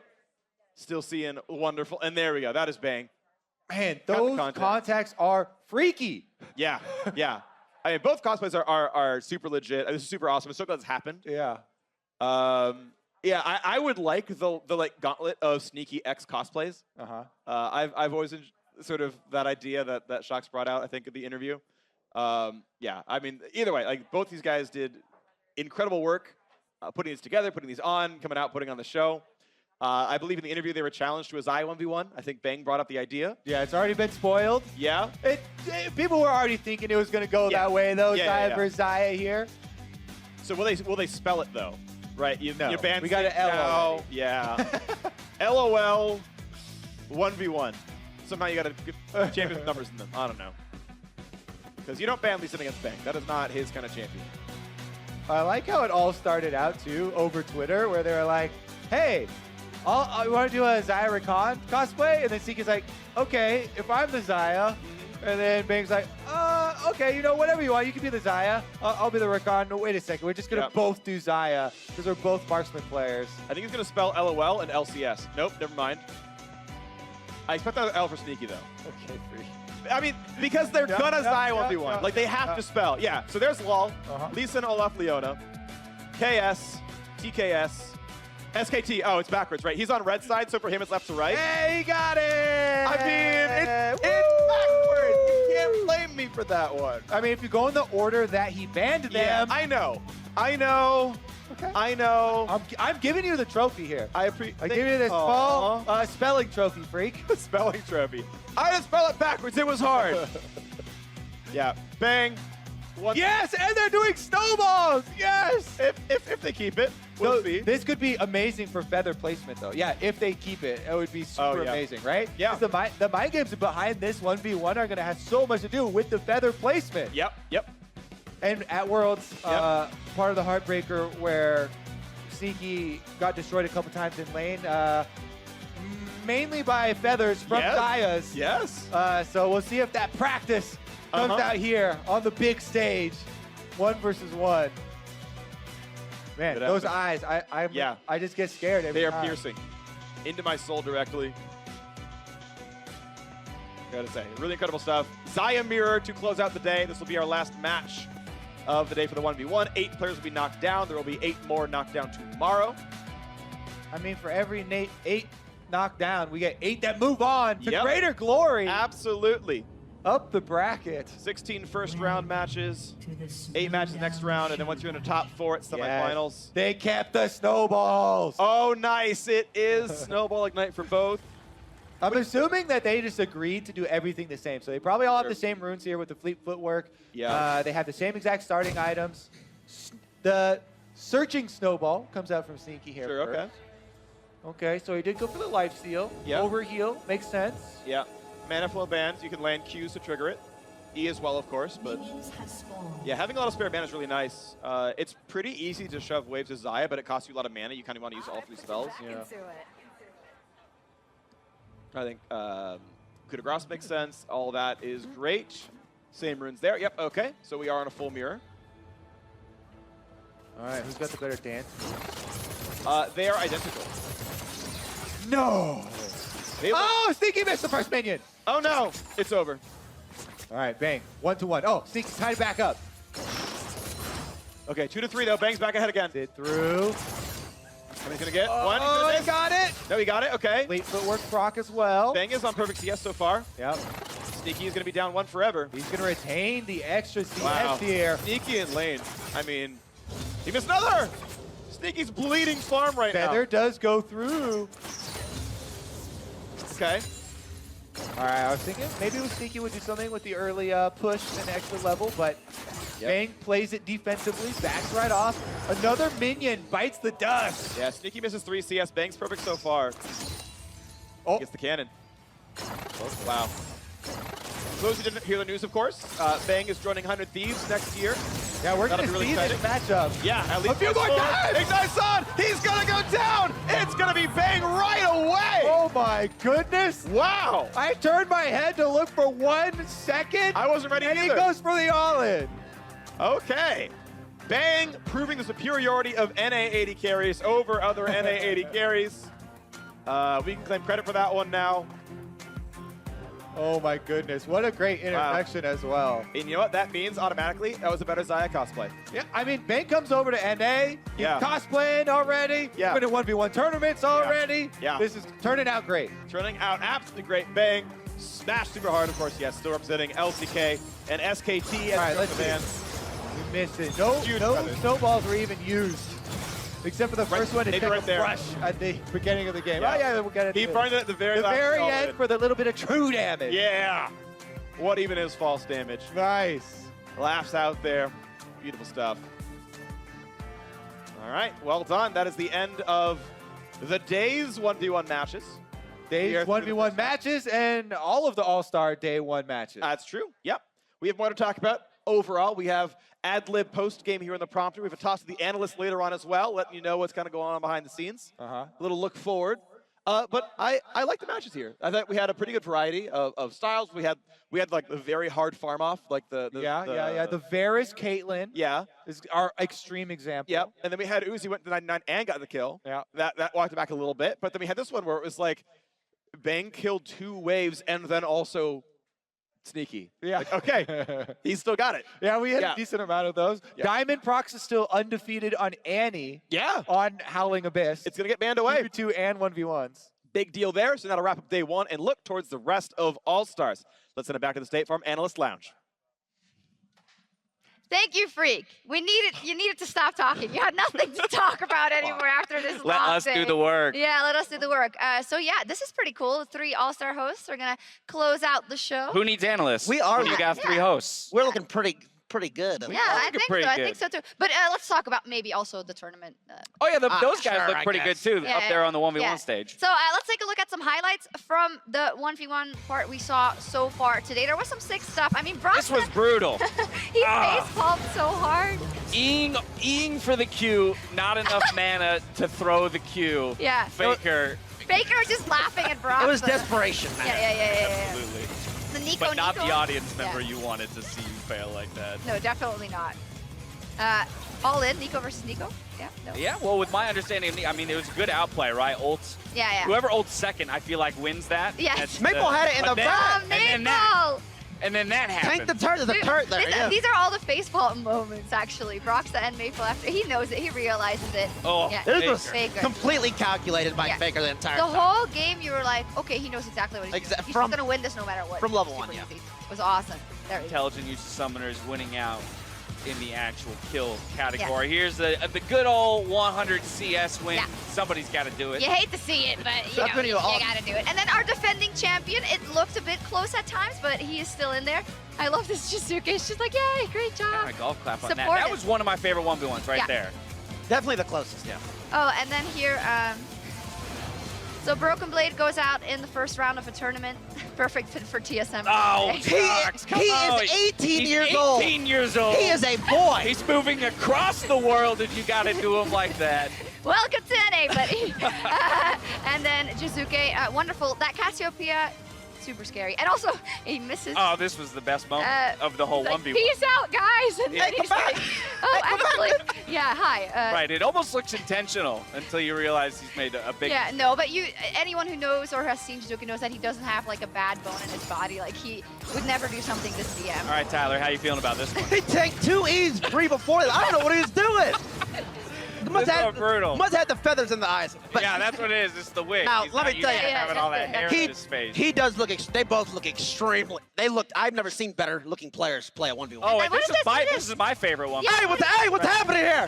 What are you doing? This is probably my favorite 1v1 of the whole tournament. The Katarina 1v1. Wait, what? It's coming out. Are you? on Yeah, top what on that happened one. there? What happened? Yeah, you want to explain? Wait, you guys actually What about I that? know, What I about know you what you're talking about talking about. feather Are you placement? What about dagger placement? Okay, listen. I let him win that for a self-confidence issue. He's black. Oh. He needed it. I cannot believe you guys just did it like that. No, we didn't do that to you. Yeah, I mean, Did you see me press the button? I didn't press You the guys button. do that. That's not us. I there. didn't know anything, Tyler. I did not know that. We're was all gonna on the happen. same side. Yeah. The three hosts. Yeah, the we're three helping merry each hosts. other here. Exactly. Come on. Production, that was it. Okay, I think we're also going to take a look at the 1v1 bracket because of how everything played out. Today it's going to be spicy. Tomorrow, there we go, Uzi versus Diamond Prox. This was just the beginning, right? Yeah. We had 8 1v1s. We got another 8 tomorrow Yes. just to move on, or to the I to think the second round. Jizuke was saying that he was going to play Faker at some point as well. Quite possible. So- Let's see, Licorice versus MLXG. That's a fun. Oh, one. there we go. Looking It's forward tomorrow, to. actually. Faker Double versus lift Jizuke. BRT. Ooh, that's Ooh, nice. nice. Very nice. BRTT, your Draven Brothers in Arm, right yeah. there. He will definitely ban Draven. Dude, I met BRTT. He's not as big as me, but he's a pretty big guy. Yeah. Naturally, he's a big dude. He's got the Draven tattoos. Yeah, he's got it all sleeved up. Where are Looks you good. at? I don't need tattoos to look hard. Oh, okay. All right. Fair enough on that one. But yeah, we got lots of Agreed. Yeah. sweet 1v1s coming our way still. Uzi, I think one of the most important things that Uzi's still in the tournament. Yeah. I want to see him go to the finals and get challenged by somebody. Definitely. And because it was kind of a breeze when he won last week. It was a little Yeah. lopsided, but hey, maybe he'll get challenged. Hey, Faker's still in it too. Awesome. That's big. Yeah, exactly. So Tyler, also just speaking of how has your experience been? I mean, it's not as easy as it looks, is it? Being a broadcast. I mean, with, it's not that challenging. Okay, no, you're right. It's not as easy as it looks doing stuff on the fly. But all in all, I think also it's been awesome. Yeah, it has. You've been awesome as well. Well, thank you. You're gonna make me You can blush on stay. air. You don't have to fly home. Yeah, you can stick around tomorrow. Yeah. I know we got some stuff planned tomorrow. Yeah, we do. Well, Some a funny little bit, yeah. Should be good. We don't give too much away, but Yeah. No, but those 2v2s were great. I was rooting for Voy and Yeah, double it. they look poised. They look like did. they've got a plan. They want to take that competition they home. did well there. They did Good well stuff. there. I talked to him afterwards a little bit too, and he was feeling confident. He was very happy to get that win. I Yes. think get a victory under the belt on the stage. A win is great. Exactly. After a recent TCS loss, Right. Yeah. you have to come back swinging. Down in Yes, the dump. that is He- like the biggest thing you have to come back Exactly, from. It's and not- he looked straight confident. Right. He has I think something the to big prove. question is whether or not, with all the international players we got here, does TCS go international next year? 'Cause Ooh. you do some recruiting. I told you not to tell anybody. My bad. That's what I do. All right, well, moving on, we did have a lot today. Today's competition was jam-packed, and guess what? Tomorrow, a lot more insanity on the slate. It's going to start off with the continuation of the 2v2 tournament, then the Tandem Mode once again. Pro 1v1 tournament, still the first round, and then Nexus Blitz, I believe casted by you two. Yes, and Jack joining us. That's sick. And then a ton more 1v1s and Nexus Blitz, and then we're going to call it a day. There we go. I'm excited for Tandem Mode, for sure. I mean, I'm excited for our cast, but I already know that's going to be brilliant. Dude, today's Tandem was some of those pros played better than two people. That's what was so fascinating to me. Yeah. Is in the past we've done Tandem Mode and it was just an Awful. absolute cluster. Yeah. It was just people missing stuff left and right, and I kind of expected that this time around. And then I saw some plays that I haven't even That's what seen I'm saying. master I tier don't see solo that. queue players Yeah, pull I don't off. see that stuff. I play 15 games a day. I didn't see that one time. Honestly, I want it to be worse. Like, it was too good. Yeah, It's like, yeah. how are you pulling this off? This is crazy. Without a doubt. And on Yeah. highly mechanical champions, Mhm, right? We had the absolutely. Thresh, we had the Lee Sin. What was the other one? Oh, like a Kali, crazy mechanical. Maybe some flubs here and there. You're gonna have that no matter what. But yeah, it was brilliant. They've all been practicing. This isn't normal. You think they practice? Yes. You think they practice tandem? I don't think so. I don't think they practice tandem. I know. Caps, I think, helped play test it one day, so maybe he had a little practice. we'll see. But other than that, I think most of them putting their time into the 1v1s and the 2v2s. Yeah. Because that's where I was that's where all the pride lies. Oh, no, she was just kidding. No, she was kidding. Oh. I think. We don't joke. On So this. that I don't Don't say it. That's We're NA, we serious. don't joke. Yeah, we're serious dudes That's up here true. on You guys NA. are very serious. That is true. So I also think it's almost time to say goodbye. It's been a long day, guys, and we've got 2 more, so we need to get some sleep. So from myself, everyone, casters, from Tyler, from Dash, from everyone around here, thank you so much for watching. We'll see you tomorrow for the rest of the 2018 All-Star event. Good night. Yeah, All-Star! Like, yeah, I love it. Esports Arena, home of the 2018 All-Star event. Titans from all across the world and indulge in the end-of-year celebration of all things League of Legends. They're going. A lot easier. Okay, let's take a look at this. This is the flashy engage. Miasma comes out. Suzuki! Get this. The Luxor Let's go, buddy. Hello, the DGP. Too easy. Night Blue secures it. Now Europe are running for their lives. Brox has done a lot of damage, but the two-shot barrage flies across Europe. It destroys their HP bar. We for sure get it. Yeah, probably. Oh my god. I see you're the calm one on C9. NA is better than LSC, guys. We're gonna win this? Are you serious? Are you We did it! In they go! Fate Skull Kick pulled him out! Rookie escapes with his life, gets knocked up into the air! Turn's gonna get him! Done. It's our last chance here. It is so much closer he than I goes. thought! Look at BRTT! The flash forward! Captain Jack and Korea! He's gonna pick up the HP! Saros is low! Diamond in the knife! He's gonna find one! That's gonna be a reply back though! Saros goes down! They got him! CIS! Oh! Underneath the tower, this is just a prevented 3 CS! Oh my word! Down to Oh! picked up by North America! Over there. Yeah! What is happening right now? Nexus Blitz! Damage! Uzi! Keep running at it up! Oh! Damage! You gotta be kidding me! What is happening right now? Yeah, a new duo, never before seen. We got Zaya. And what's the second half? What's the best part to go with Zaya? Another Zaya. Oh, Cookie. Still looking to do it. The perfect execution. It's I want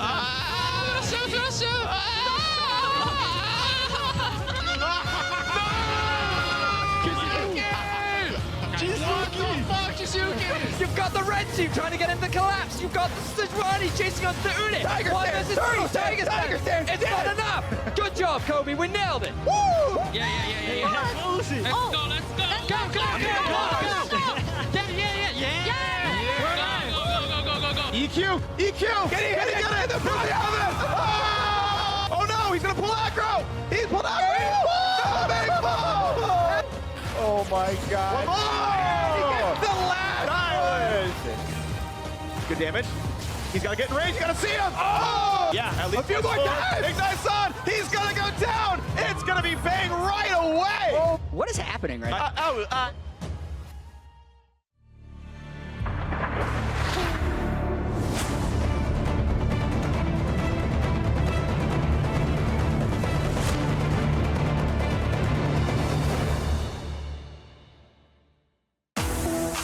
We're back in Vegas, baby, for All-Star 2019.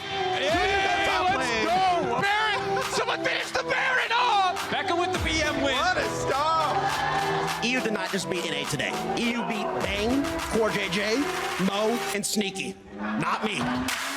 Does he get a big Q? Is it enough to kill Kled? And Anonysig Evie slaps him down. Where can Heimer go? Nocturne! Oh! Habu through the barrier, dodges the Q. Faker, perfect mechanics in that fight. The barrier is gonna be the difference. And Luke has a way out. One more axe. Good game. It's not look close. You might kill him right now. This is probably over. The Shy. The Shy transcends lanes. That's true. The Shy is League of Legends. Round of 16 of the 1v1. If Jankos can win, then I hope Faker wins. It's just like the revenge.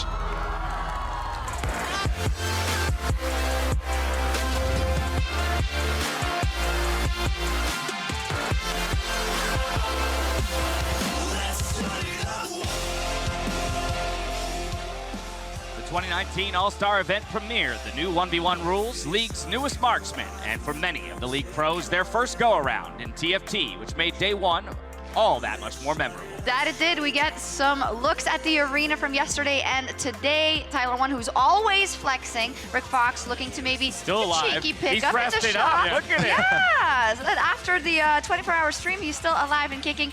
Uzi smiling. Yesterday won his 1v1, of course, and we'll see what's on the docket today. Flashy jacket, Sheepy. I can respect it. I'm shocked here. Excited to dive into day two with Kobe, Mark, and Dash. That's right, day two. Let's go. I'm a little jealous of that sheepy jacket because I'm wearing a black jacket as well. And yesterday he had that sequin, that beautiful sequin. You guys had a lot better jacket, now color he's coordination. showing me up. We're all dark, whereas before there was like a blue, red. Because you know what? We got to make sure the shocks pops. Yeah, exactly. So it provides that contrast. It's teamwork. Yeah, it is. Exactly. There was also a secret message if you swept his back, by the way. The sequence all really? changed colors. Yeah, yeah. I totally missed that. All right, Sheepy, I'm coming to find you later. We're going to check that out. Also, I heard that there's a certain fashion surprise later in the day, may or may not involve Mark, but we'll see. We'll see. I don't think I even know what you're talking about. No? Oh, well, I do. So A ton more signs, too, in the Yeah. crowd today, which I always like to see. So Awesome. I'm sure we'll see more of it. Yes, and yesterday, of course, all the action kicked off, and I want to start by recapping some of the 1v1 tournament. It is always the highlight of All-Star, and there were some pretty standout performances. Uzi is back in that one, and he had a Tristana mirror matchup and just showed off his mechanics. Yeah, that was a super close fight. There was like a couple small optimizations that we were looking at, like maybe they could have done this, but it's Uzi. You can never really outplay him. Probably he's the best Two-time champion. That's true. Also, the only two-time champion. I like to see him on form because when it comes to maybe Caps looking to defend his title from last year, the only other two-time champion in Uzi is still in the running, so to see them meet at some point would be awesome. Pabu, of course, is a star, and his hair tops that of last year. Look at that! Ah! It is so, so good. It only took 4 hours, he told me. I need to meet his colorist. Yeah, that is. I don't know where I have to go to get my hair done, but I want to get it done. Australia, apparently.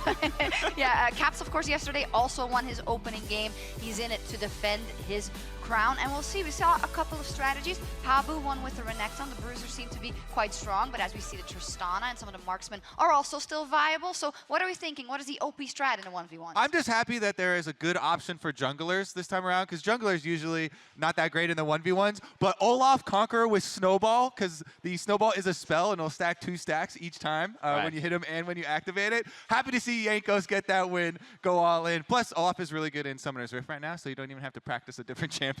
As long as we stay from turret taking, I was really sad that Caps won through the turret take. It should be kills.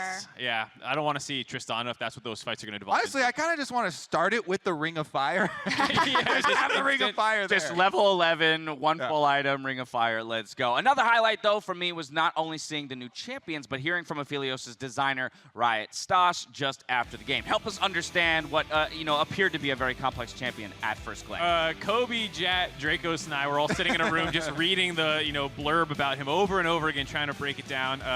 Whippo taught us some stuff, but mostly what not to do. I don't think the 4 Doran's Blade opener is quite the was standard enough to start. beat NA. And That's saying something, And unfortunately. he still had moments where you could see the potential, right? There was huge burst damage when he gets to use multiple guns. If one's low on ammo, switching out and getting multiple of those spells. It was interesting indeed. In the EU-NA, that was the first show match, and we saw it there again in the video to start off the show. Tyler, who said, well, no, they didn't beat me. They beat everyone else. He was basically calling his team trash, which is what we come to expect. EU had to try hard because they didn't like what happened last year. It was a cop-out. He picked Ivern, so he's like, say what was I supposed to do? They did really try hard, though. Like, I was really surprised. They banned all of his champions. They brainstormed. They had the coach. The same thing for the 1v1s. EU is taking this very serious. Something to make up for. And they had like. Toast coaching, though, so they were obviously very try-hard as well. Actually didn't stop there, though. We had the TFT tournament, charity tournament going on as well. First matches yesterday. We've got another couple rounds today. I do want to check in, though, on the standings as each of our players are playing to donate to some very deserving charities. So first we start with the littles. We already have Sneaky Glitzeros and Levi advancing on to the next round. Yeah, though they were the best players yesterday in the Littles matchup, and then with the pros or the legends, Becca, of course, won that first match, and we have Evangelion with the BM win. Yes, the BM 8-piece win. Sold her Jana. It was actually crazy because she got so many of these 5 cost units 2-starred that by selling, she was 2 units down because her opponent had a Force of Nature, and he was level 9, so he had 10 units on the board, and she only had 8. Yeah, still won. It absolutely crushed him. Good job, Becca. And day 2 of the All-Star event is going to start with 20 competitors taking to the stage. That is not a mistake. No, it is Tandem Mode, which is always one of the highlights of All-Star. And then we will continue the 1v1s, TFT matches. And the show match today is LCK versus LPL. I'm going to jump in here because as we are in Vegas, we felt it was only proper to throw a little wager down on this second regional show match. So Kobe and I are going to put our pride on the line, betting between LPL and LCK. Loser of this bet is going to have to take on Tyler 1 in a push-up contest. Push-up contest? Yeah, and likely lose that push-up contest. I've been hitting the gym. I feel pretty confident, you know. Okay, I feel... I'm not partaking for a very clear reason. I feel a heck of a lot less confident than Kobe, but I'll still give it so my best effort. So what are the choices? I also feel pretty confident picking the back-to-back world champions. So I'm going to go with LPL. Okay, all right, you get to jump in first. Fair enough. I guess that relegates me to the LCK. No, but I'm still very confident in the Korean team as well to take it home. Yeah, I know what's up here. I know you've been going to the gym. You're always posting about it, and you said you wanted to like show off your muscles that you're gained. So Yeah. I feel like this is kind of set. I think the only issue is we're in suits. Yeah. It might be a bit of already the Johns are coming out. The excuses. I didn't warm up. I was very restricting in the range of motion. I mean, whichever one of us does it is going to lose. So. It doesn't matter. Well, you're all very strong. We're going to move Thanks, on. Before we jump into all of that, we are going to have our first match of the day, which is Tandem Mode. And what is important in Tandem Mode, maybe more important than the game, just kidding, but is the names. Because, of course, there's a combination of 2 players, and we kind of mash them up to have a cool name that represents them. There we got some fun ones for sure. I'm loving FOMO, just right off the top on the blue side. It's the most relatable name. Yeah, Sneaky Taylor is like kind of easy. Nikki Taylor and Sneaky, that's, you know, that's what it is. I kind of liked Mang because it's so simple. Mang. And you're just like, Mang, get over here. Yeah, Mang. Yeah, Mang. Yeah, Mang. Now. I like also Plugo and Duende for Pluende. It's like the most fluid I like kind Kevin. of fun. Just a normal name. Good old Kevin. What if that was actually just a singular person? Yeah, we look like we actually had 19 people, so it's that's Kevin. Kevin, Yeah. and then No Man's Night. I feel like that could have been No Man in the Night or something. I don't know. There's a little bit more room to work with that one. Yeah, maybe. Well, do you guys have a cool mix of names? No. For all 3 of our Moby. Moby's pretty good. Yeah. Yeah, decent artist. How do you combine shock and dash? Docs. Docs? Sounds like a German. It's all right. It was the first guess. Shash? That's also terrible. I'm also afraid to just like throw out words, and I'm not sure. Maybe they mean something. Right. Or Gotta even play in it safe, English, though. who knows? And I get in trouble. I don't know. We'll see. Tandem Mode is always fun, though. It's one of those things where like, oh, how hard can it be? Very hard. It's very hard. Yeah. If they choose the right champion. So I want to see the players that choose like, Thresh and stuff like that, something that's going to require both players to really work. Yeah. I like that more than one player taking No a back Yumi. seat. If anyone plays Yumi, I'm booing them. What was it last year? Wasn't it like Candace and Uzi, and then she just didn't have to do anything? Twitch. So ADCs, I think ADCs could Yeah. definitely be one of the picks where it's like, well, if you just have Uzi working the mouse, I imagine it'll look pretty good. We'll see. I think the players are about ready, so let's take a look. And to get us into Tandem Mode, let's hand it over to Drizail for the cast. Thank you very much, Shash. And like you guys said, I'm Dracos. This is Dr. Zale. It's actually not Drizail. Yeah, it was Dr. Zale. They forgot to put the space. He's a master of many things, mostly 1v1s. But this is not a 1v1. This is a 10v10. It is a 20-person clash on Summoner's Rift. And I don't know. Like we talked briefly about a ban list for this format, and there's not one. So I think the most thing that we hope for as we enter pick and ban. You need to pick skill shot champions. Yes. That's the thing. So they talked about the tier list of names. We've got the tier list of champions. And Uzi was F tier last year. They picked Yumi. Yumi is... There's a tier below. They've already lost. All right, we were going to go through the tier list, but all you need to know is it's there's unwinnable a tier, for Red Team. Red Team has already lost. It's a tier below F tier. So no matter what happens in the game, Shiv has already lost on a spiritual level. So here's the thing. you're playing with two players. One is controlling the keyboard, one is controlling the mouse, right? When you're playing a champion that has no skill shots whatsoever, the other person just ends up sitting there and mashing, right? So that's why Twitch isn't that cool. That's why things like Evelyn isn't that cool, where the person just presses Q over and over. Yuumi is the same thing. This is just a mouse-based champion. You could just press Q and E on cooldown. There's no skill here. There's no tandem. Yuumi already had the mechanics of like half a champion. And now it's shared between two players.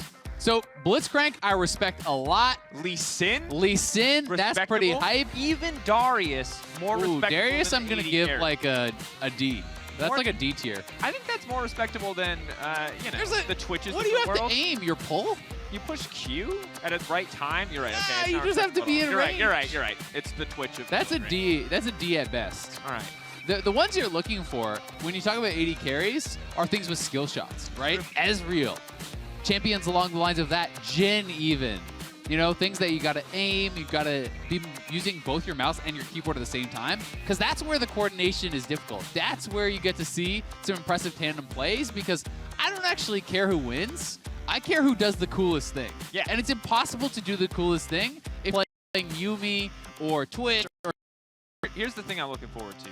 One, Optimus 3 has opted to pick up Nightbringer Lee Sin Prestige Edition, which I have not seen yet, but I'm just excited for that. But if there's an insect from Optimus 3, he wins. He may not, destroy the Nexus, but that's a spiritual victory. That's true. For me, additionally, the Gragas Body Slam Cask, I'll accept that one. Gragas pretty good. Nautilus is another D tier for me.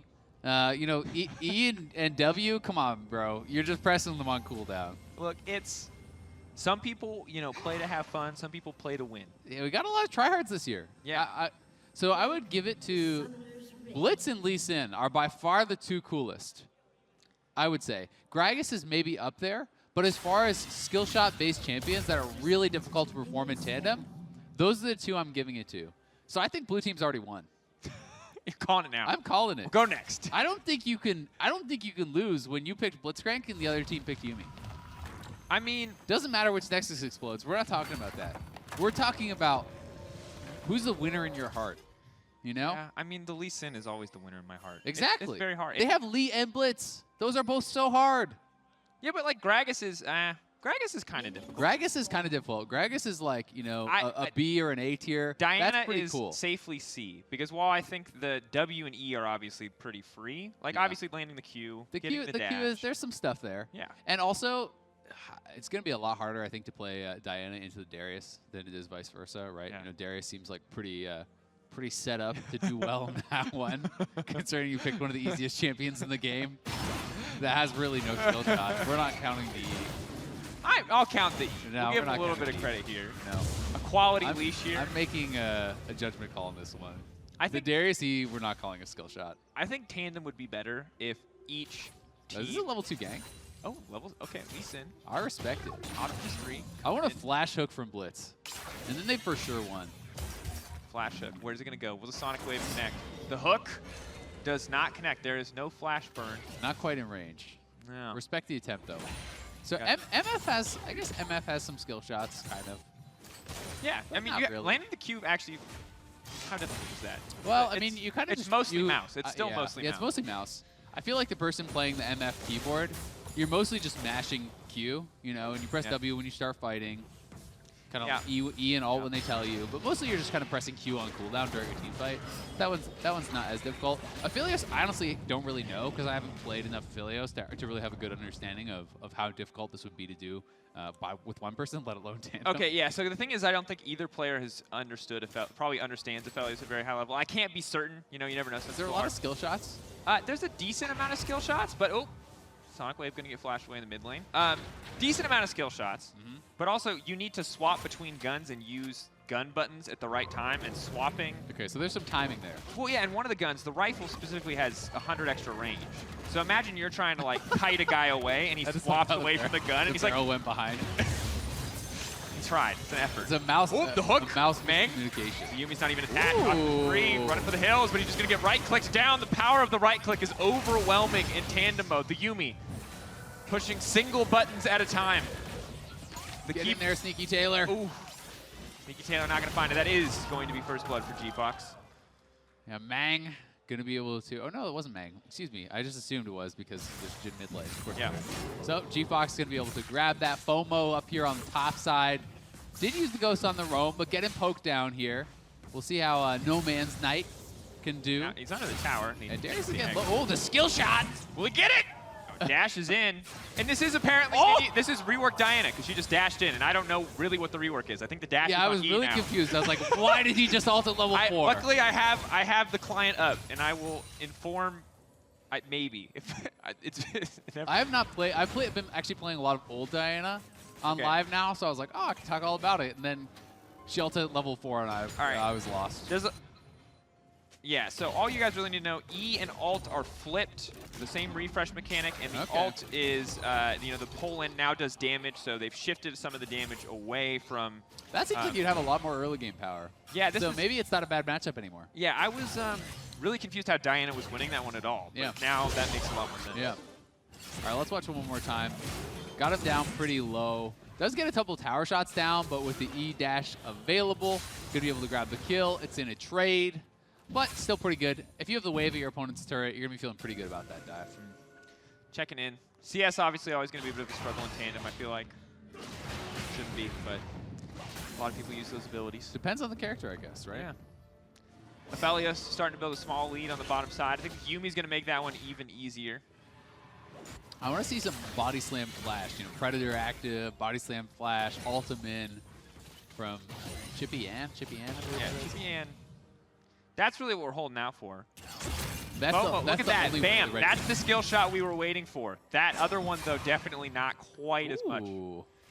Missing just a little bit there. Nice side step. You have to wonder, No Man's Knight, a clear top performer so far. That's true. Have they played together in this format before? Chippy Ann. All right, let's go Chippy Body Ann. slam. That wasn't it. That was that ain't it. That was definitively not it. I don't know what that was, but it was definitely not it. The tandem, they were not working together. Look. There's some discord. One player's on 100 ping. I don't know what to tell you. It's a little bit late. All right, the engage is coming out. Oh no, he pulled the ult through his teammate. The click being brought back. Optimus 3 slowly but surely walking down. Extra movement speed going to come in, but won't matter. The hook is going to go down, and Optimus 3 will grab the kill. It's half respectable. It did take a Nautilus, but a Lee Sin was involved. We will say half points to the Lee Sin for that one, and FOMO is getting destroyed. This Diana rework looking strong. Okay, he's out of there. Does barely survive. Oh, we got Kevin TPing up here to the top lane. Let's go, Kevin. Get in there, buddy. Your boy Kevin getting it done. He's not. He's not. The Diana is probably dead. Conqueror trying to walk away, but the Riptide will connect. Vance Joy up in the top lane. Good job by Kevin. Really. Kevin's a real go-getter, you know? I want to pretend. Yeah. It's one guy. It's your boy Kevin. It's your boy Kevin. Yeah. Evie's just there coaching that other guy. That other guy's Kevin. Yeah. For those of you unfamiliar. Exactly. Yeah. My question is, 4 Doran split. Sneaky's doing it too. Yeah. Well, Sneaky actually just does this every game on every champion now. Really? Yeah. If you watch him play, so I think this build actually originated, for MF. That is where I first saw it. Yeah. Had been pretty popular. I think it was in Korean solo queue, and then people started adapting it. And then since people were playing against all this early game power with Doran's blade stacking, people just started doing it on other champions and finding it was pretty strong there too. It is going to slow down your item progression quite a lot, so you kind of have to be bullying lane with it because you see on the other side there's a BF sword, you're going to complete your Stormrazor or whatever pretty early. But it's a lot of health, it's a lot of lifesteal, it makes you very durable in lane, so you're much less susceptible, especially on low mobility champions, to kind of getting one-tapped by a gank or like a mage coming from mid lane or something. Yeah, a lot of sustain adds up.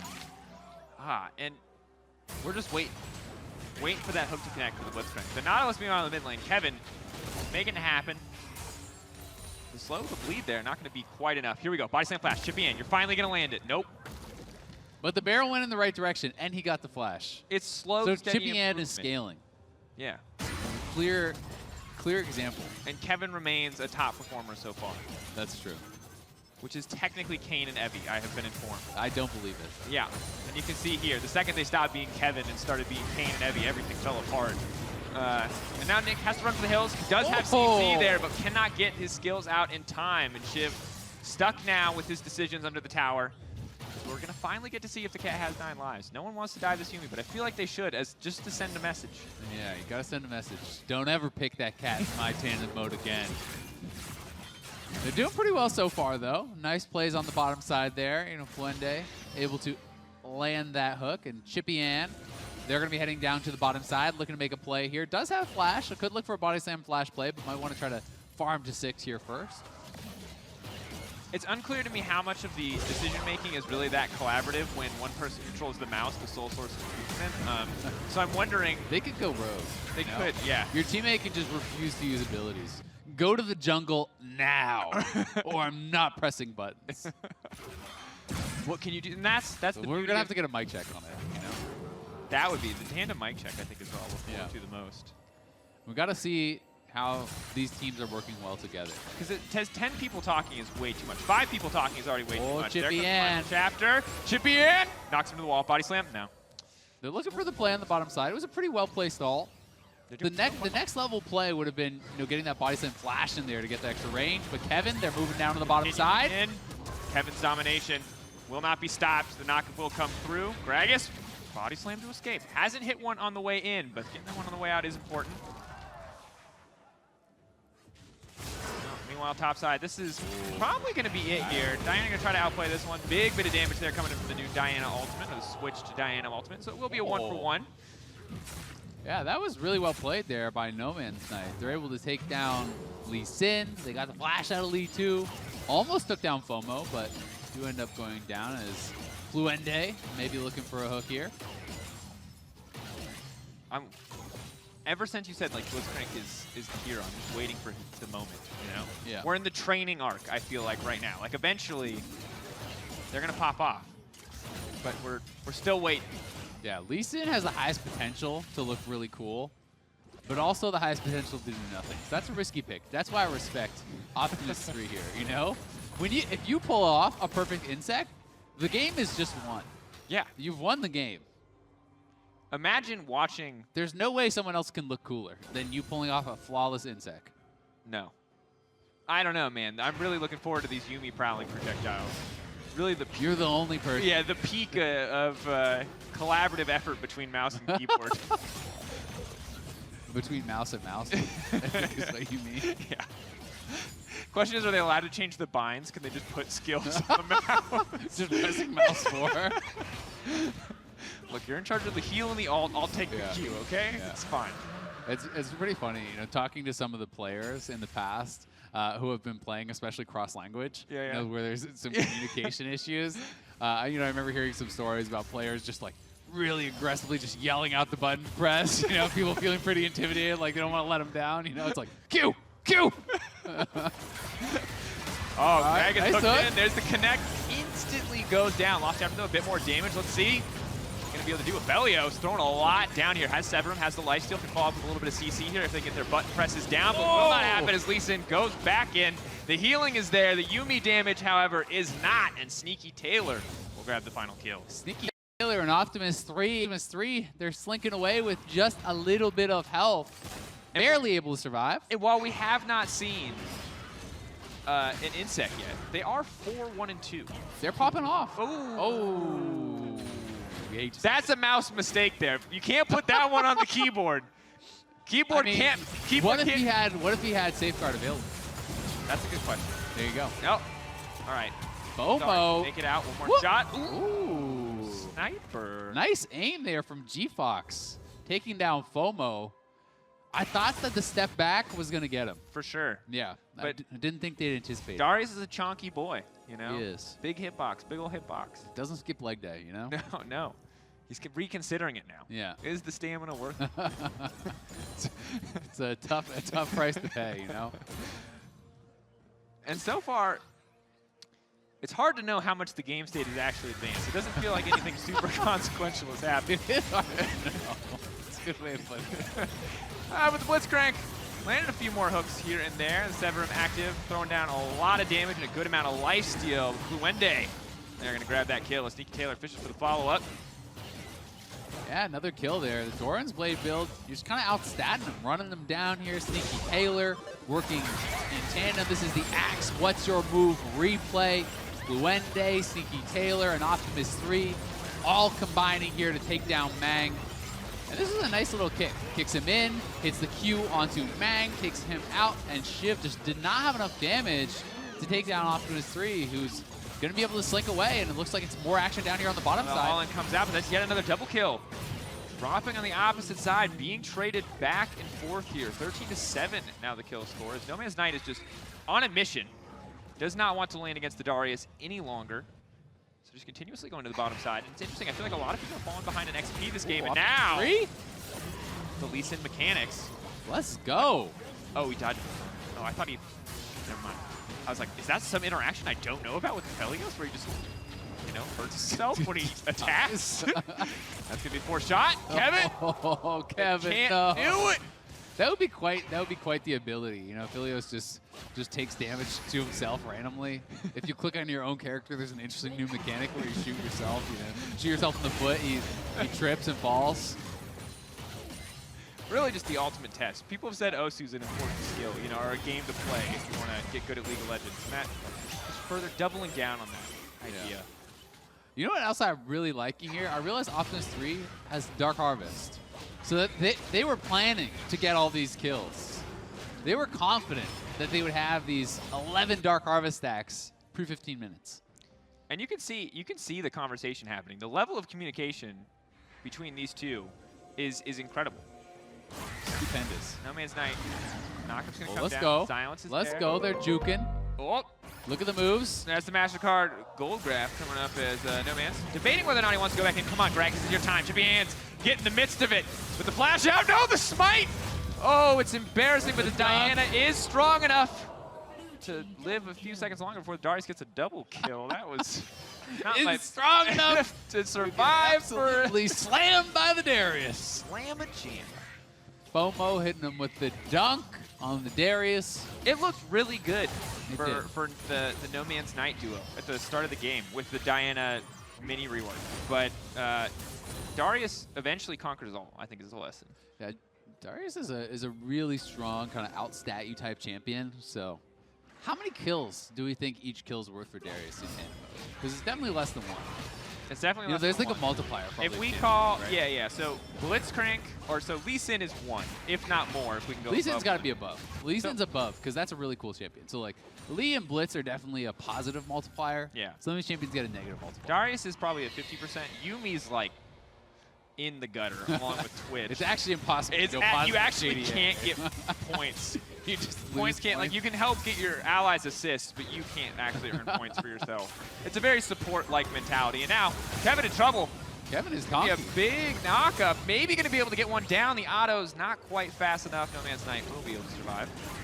And sadly for Mang, he's not able to survive against the threat of Fluende Blitzcrank. G-Fox is here. They're looking for Fluende. There's a lot of solid standstill ultimates here, and that's going to be yet another kill. FOMO? Oh, that was a good try. I respect it. We would have given him some points for that kill, I think, if he landed the E. Optimus 3 is actually just dominating. Is he going to get one more? Let's go. Diana now coming in, fishing for that Lee Sin, wants that shutdown. Oh! That's easy. Woo! Diana bans coming to a game near you. Yeah, No Man's Knight and Shiv wiping them off the map as Sneaky Taylor, Optimus 3, and Fluende were diving deep for that one. You can see G-Fox in the player cams. They were popping off. They were clapping it up. This is the moment they were waiting for. Baiting your opponents into a false sense of confidence so the mini rework Diana can take over. But I mean, that was some shutdowns. Skill shot. For You a were battle. right. Here we go. Has the slow available from Aphelios, tries to use the ultimate, but is not going to get a chance to do so. FOMO's just running them down. They're trying to push buttons. Not about it for FOMO. That's the flash, though. Comes in, lands the Q as well, gets the pullback. We're giving him full points for that one, folks. He hit every button just the way you're supposed to. Triple kill for the Darius. Triple kill there for FOMO as they're knocking him down.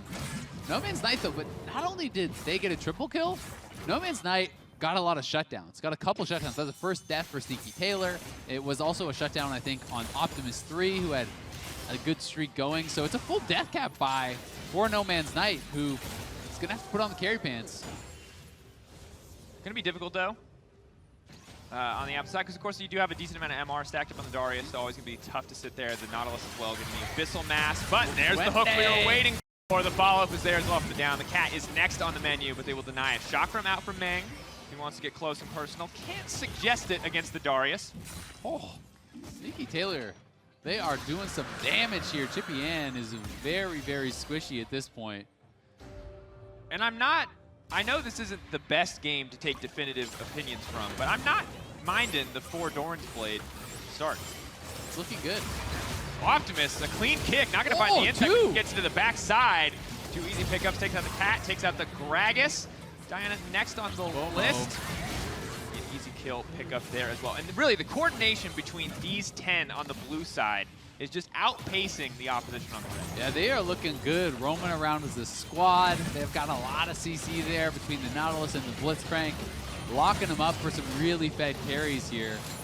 We got the Darius as well as that MF that are really, really fed. And G-Fox has got to run. Fluende is looking for it, but taking the turret. Fluende, look out! Giving his life for the cause. Never mind, just G-Fox. Fluende's like, he's like, I don't need he's like, this. go on without me, guys. Like, you know, wait, but I'll you hold could- the line. It's like, just you can leave. just leave with us. It's like the Titanic scene where it's like, just get on the thing too, dude. Like, there's plenty of room, clearly. Rose just really didn't like Jack. Bro wasn't a That's- fan. she's Fluende like- just did not want to be a part of this action anymore. It's like, guys, I'm not about this. I'm here for hooks. Like, if I die, could I take a bathroom break? There's Kevin. They are not going to be able to make their way out of that one, despite the attempt with Good the try, Nautilus Kevin. Tug. The pullback there from Diana, and this new Diana rework is actually looking pretty sweet. I am excited to play this. Yeah, definitely looking good. Optimus 3 and Sneaky Taylor, though, they are looking for a play here. Insect. Oh, they were so close to kick Flash, but of course he doesn't have Flash off cooldown quite yet, so they are not going to be able to find that one. Big ult comes in. Follow-up is not going to be there. Trying to finish this one off. Conqueror has already been proc. Sneaky Taylor will not be able to get away, and just like that, the game back in the favor of the red team. Yeah, as soon as we started talking about how coordinated the blue team was being, they started running it down. Yeah. It was the delayed ace. Puende died to the turret, and the rest of the team died. Puende, the omen of things to come. Puende was the glue that was holding the squad together. The you second know? that ace shot calling was gone from that duo. As soon as Puende died to the turret, the rest of the team was just like, you know what? I don't even want to be here anymore. Just let them have me. Without the Blitzcrank, What's does it the even point, mean? really? We can't even get points anymore without a Blitzcrank here. Yeah, they had to wait for the respawn, you know? More time to get those sick hooks. The 360 no-scope. Oh, here we go. The Naka, bullying on this brand new champion. Just entered the Rift and already Aphelios is getting punched in the face by a robot. Oh, and here comes Nautilus. The point and the click. It's merciless. Chippy Ann, we're going to see it. Is this the moment? Do we see a big cask, a knockback? No man's night. Chase is going to be there. This is going to be big for the Diana. Final Tower is going to connect. It's going to pull him right back in. Double kill once again for the Diana. Yeah, get another double kill there. Diana plus this Yuumi starting to look pretty damn strong. You know, you have a kind of this assassin who's got pretty fed, supported and sped up by this Yuumi. It's looking tough to deal with, but Optimus 3, Nikki Taylor, and rather Sneaky Taylor, and FOMO are all up here. FOMO getting a little bit of damage down. Sneaky Taylor trying to buy time, just trying to wait, isolate him, but the Cat is the healing going to be done. What? That was an insane amount of damage for any single champion to do, and the cleanup is absolutely there on the opposite full side. health from Yuumi as well. No Man's Night, keep looking for more. This champion is going to be good. Yeah, I mean, now that she can dash pre-6, Diana's got a lot of kills, you know, got a lot of AP in there, so I would expect old Diana to one-shot you like that as well. But I honestly if you just have haven't stronger seen a early Diana. game, it's pretty insane. Yeah. So you can definitely one-hit people if you get going on Diana. That was pretty nasty, though. A lot of damage coming out, and on the other side, Optimus 3 cleaned him up, but FOMO chasing him down with Optimus 3. 11 kills, Duskblade, Lee Sin. How many Dark Harvest stacks you got? Let's find out. With the Probably a lot. Oh, is going to continue to look for the play here. Goes over, finds a kick onto the Gragas. Clean mechanics. The barrel goes wide. Not at all what you want from the superfan Gragas. Gragas is drunk. Taking advantage of this. He's testing his own wares one too many times. 17, folks, is the number. for Optimus 3. That's a lot. That is a lot of stack. Try there by Fluente zoning. Once again, the Heart and Soul of the team going to walk up and punch that Jin. Real good. The Baron buff has now been knocked down. Always a bit more difficult to end games where you don't have total control of your character, so this will make it easier. Yeah, Baron going to be the key here. Fluende, they're back on the map. The team starts winning again. No surprise there. Heart and Soul of the team. Heart and Soul. Heart and Soul, yeah. Well, I think I'm curious to see what No Man's Night can do to bring this one back. Because for Chippy-Ann, this has been a struggle. Once again, Chippy-Ann in Champ Select, a big victor in picking a champion that... Cool champion. Starts you out with a lot of points. So let's be clear here. Yeah, you get a lot of points initially, and you get Still a lot... has more points than Yumi, to be clear. Yeah, the 1-4-15, not as good as the 1-9-7. I know it seems weird, close. but the rules are different here in Tandem. Yeah. I think it's pretty clear to everyone at home as well, you know? That's an easily to understand one. Yeah. As your boy Kevin coming up here. They're going to look for the kill. Is he going to miss the apprehend there? Not ideal at all. And that damage was sick. And that is justice, honestly. Not for the Diana, but definitely for that Yumi. The instant dunk follow-up. Jin going to W the wrong way. Not quite what he wanted there on the deadly flourish. It's going to be one more kill. And here comes the Lee Sin. One time, give me the insect. There's not going to be enough life left on the enemy team to make it happen, and that is the ace going down for the blue side. Yeah, they knock him off the map, and this could just be game here as they took over. FOMO, Optimus 3 popping off 13 kills on the Lee Sin. And once again... That's like a 2x multiplayer. That's 26 kills. That's 26 kills. An immaculate performance from Optimus 3, playing a real tandem champion and being rewarded for doing so. Might not be the end of the game, but in our hearts, this duo is already the MVP. From Champ Select, really. From Champ Select. And now following they through just further proved it. Yeah, Dark Harvest stack check-in, 18 is the number. We're going to see how much of a difference that nice makes. Hook. Good hook comes in. Optimus 3, will we see the insect? The moment the fans have been waiting for the entire 25 minutes of this game. Will we see the insect? It's seeming less and less likely as he gets lower and lower. No Man's Night is going to go forward. Stopwatch buys a bit of time. Final chapter will come out, locking out so many members of the team. Aphelios wants to throw down some damage, but I don't think they have enough left to get out of this one. The knockup will find 2, and that should just be the end as Shiv hightails it out, but they're going to get into that fountain. They're going to kill that cat. And they're going to take the game. Sneaky Taylor picking up the triple kill, knocking them down. They'll knock down the Nexus. It was a bloodbath, 45 to 25. 70 kills in 26 minutes. That's what you love to see. It's everything you could ever want. Including Yumi losing. Including Yumi losing. So that's the thing, is that while I was sad about Yumi appearing, I'm happy to see Yumi win. Redemption. Yeah. It really comes full circle, you know, nice twist. We should put these 20 people on writing Game of Thrones Season 8 next time. We had to go back, you know, a little bit, take it back. All right, well, Tandem, I gotta say, who's your MVP? For me, it's gotta be Lee Sin. It's Optimus 3 or No Man's Night. Because No Man's Night had a lot of sick stuff. I hadn't seen the Diana very much. I'm going to give honorable mention to Chippy-Ann, which was the most underwhelming in-game performance, but definitely like the sweetest pick in Champ Select. And like, I still respect that. I would respect that much more than... They were showing the hustle out there. There was. High effort plays. High effort.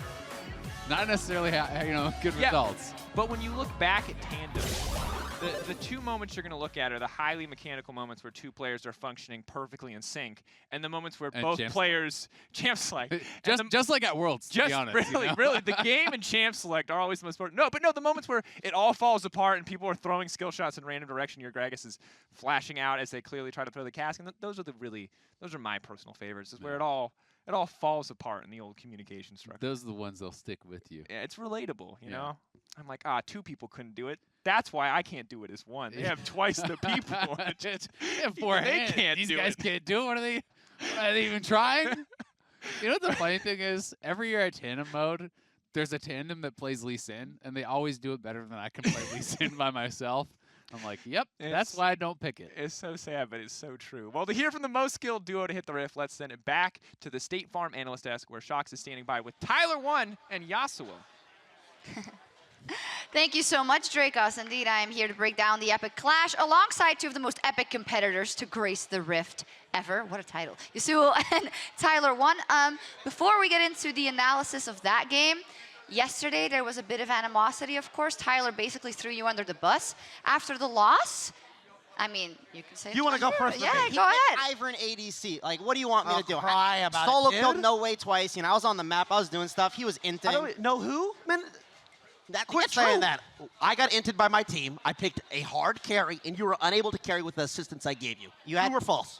False. Ivern Rengar, and you still managed to go even in lane. That was honestly. Blame sneaking, not me. You said me, You man. threw me under the bus. You know what? Actually, you're right. You honestly played slightly below average, which is good for you. The rest of the team just inted, except for me. All right, cool. Is that, did you agree to disagree? That's good enough. Is That's that good enough for you? Yeah, I'll take that. Okay, I'll take cool. that. Well, I'm not performance- complimenting you. Correct. Be clear. This is one for the books. About this game, Tandem Mode, it's not easy. It's actually very, very difficult, especially with someone you don't know that well. I wanted to kind of talk about what the hardest champions are to play in a mode like this. Who are you impressed by? Which picks? I would say I was impressed by the Gragas pick, but not by the play. You know, it's a lot harder than it looks, but how you gonna go 1-11 on stage, man? Yeah, absolutely true.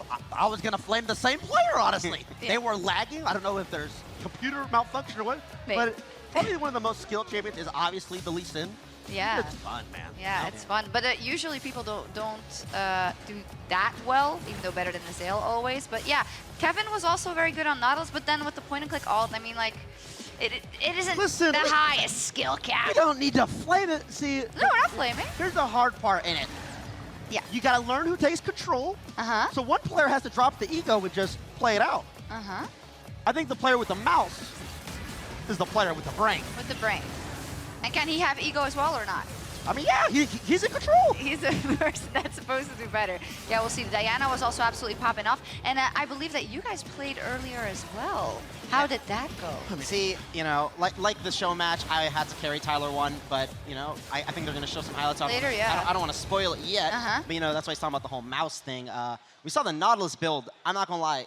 I don't know what's going on with that build. He rushed Abyssal Mask and Merc Treads versus Jhin. Like, I know they each had a hand, but they didn't have a brain plane, so that was their problem. They tried their best. And as for when we played, I did good. You did good. I'm going to take a look right now because you two also had to go at Tandem Mode. Let's see how Yasuo 1 actually, or Tetsuo, survived versus the fans on Alienware's brand new Aurora R9s. Let's take a look. Hello, ladies and gentlemen. We're at All-Stars in the 1v1 area. I'm LOL Tyler1, and this is Yasuo, one of NA's greatest talents. We're here to 1v1 a fan. We got Hector right here. We're going to be playing Tandem Mode. Tandem Mode. So I'm on mouse, Mo's on keyboard, Hector's all alone. He's probably used to it. Who we got here, bud? We got bans first. That's what we're doing. Who we gonna ban? Hector, what's your main champions? Lux, Pike. Go search. Click search, man. Just type. It's not that hard. You have to click search for me to type. Wait, don't ban this one champion he said he played. Did you see who we banned? What?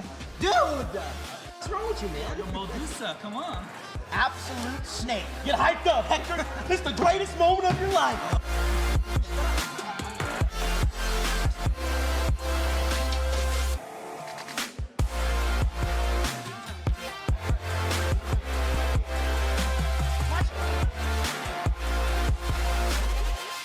I just got a kill, that's all that matters. I beat Tyler1 once, that's all that matters. Yeah, on Tyler1, as he just said. Hey, notice how he said Tyler1, because you're irrelevant.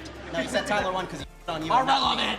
I killed Mo's Yasuo. That's going on my status in the league, dude. Man, whatever. That's amazing. That was great. I just want to listen to guys flaming each other all the time. You know, it was pretty fun. Shout out to Hector. He did get absolutely dumpstered. But, I mean, he gave it his all and tried his best. I have to say, quite, like broadcast show-wise, you guys do really, really well. You know, the mic and the mouse and the keyboard. Good stuff. I'll give him some credit. You know, when we were playing, I thought he was like, I don't know what's going on with him. Like, it felt like he was like shaking because his mouse was looking off. But I'll give him credit. The mic was kind of hard to hold. Now that I see the replay of him like moving it around, but he was still pretty shit. Yeah. So You think I'm nervous around you? apparently not. Tyler, I do want to fill you in on something. There's a wager Okay. And it's for the show match of LCK versus LPL. Basically, Kobe picked LPL to win, and Dash picked LCK to win, and whoever loses has to do a push-up contest versus you. I guess that means,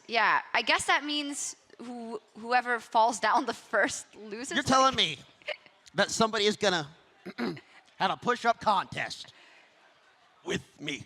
That's what I'm telling you. Do they know that they've already lost, or are you telling them that they can win? And I think Kobe was pretty confident. He said that he's going to smash it, but, you know. That is delusion. At his finest, he might want to seek a clinic. What do you think about your possible opponents there?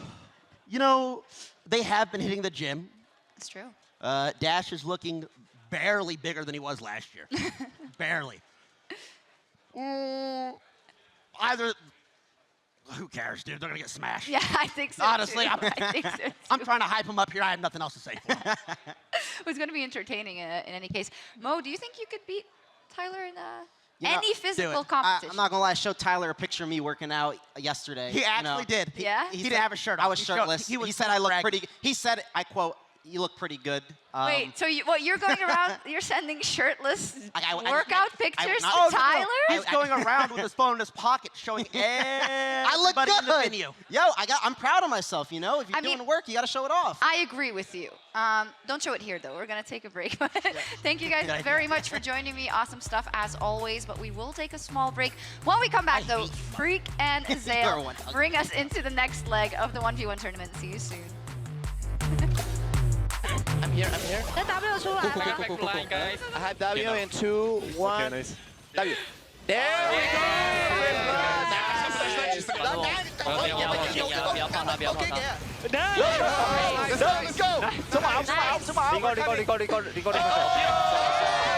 Nice. Let's go. Yumi jump. Yes. Ignite.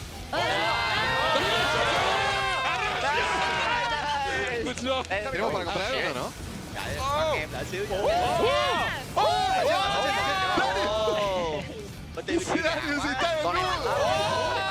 Oh my god.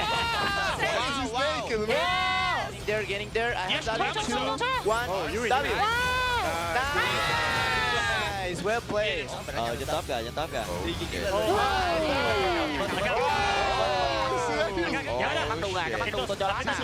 El 2. Ok,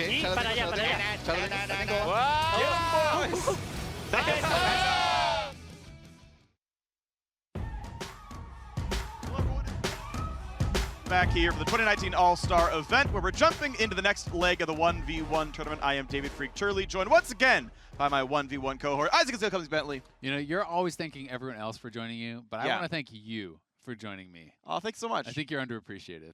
I don't think that's true, but I And- still appreciate your appreciation. You know, he had some sick dance moves going on earlier, did. and everyone else missed out. Yeah, if there was like some fat beats going on right now, I'd be dancing again. Oh! I love how this is This was unprompted. Production on point. Nailed it. All right, So- let's get into our first set of matchups to start the day. A rematch between superstar junglers as TN faces off against Yankos, followed up by Faker versus Levi with 5 more matches before we close this leg of the 1v1 tournament with Uzi versus Bang. Gonna be exciting. A lot of really good games here. We haven't had a ton of upsets overall. I think in most matches, the favorite has won, which so in 5v5 Summoner's Rift, I enjoy the upsets. Yeah. In the 1v1s, I want to get to the hype matchups. Like, I actually want the favorites to win because I want to see the Shy versus Caps. I want to see Pabu. To me, he's a favorite as well, silver medalist from last year. Wasn't last year, though. Was No. it hype last year when he won? It was.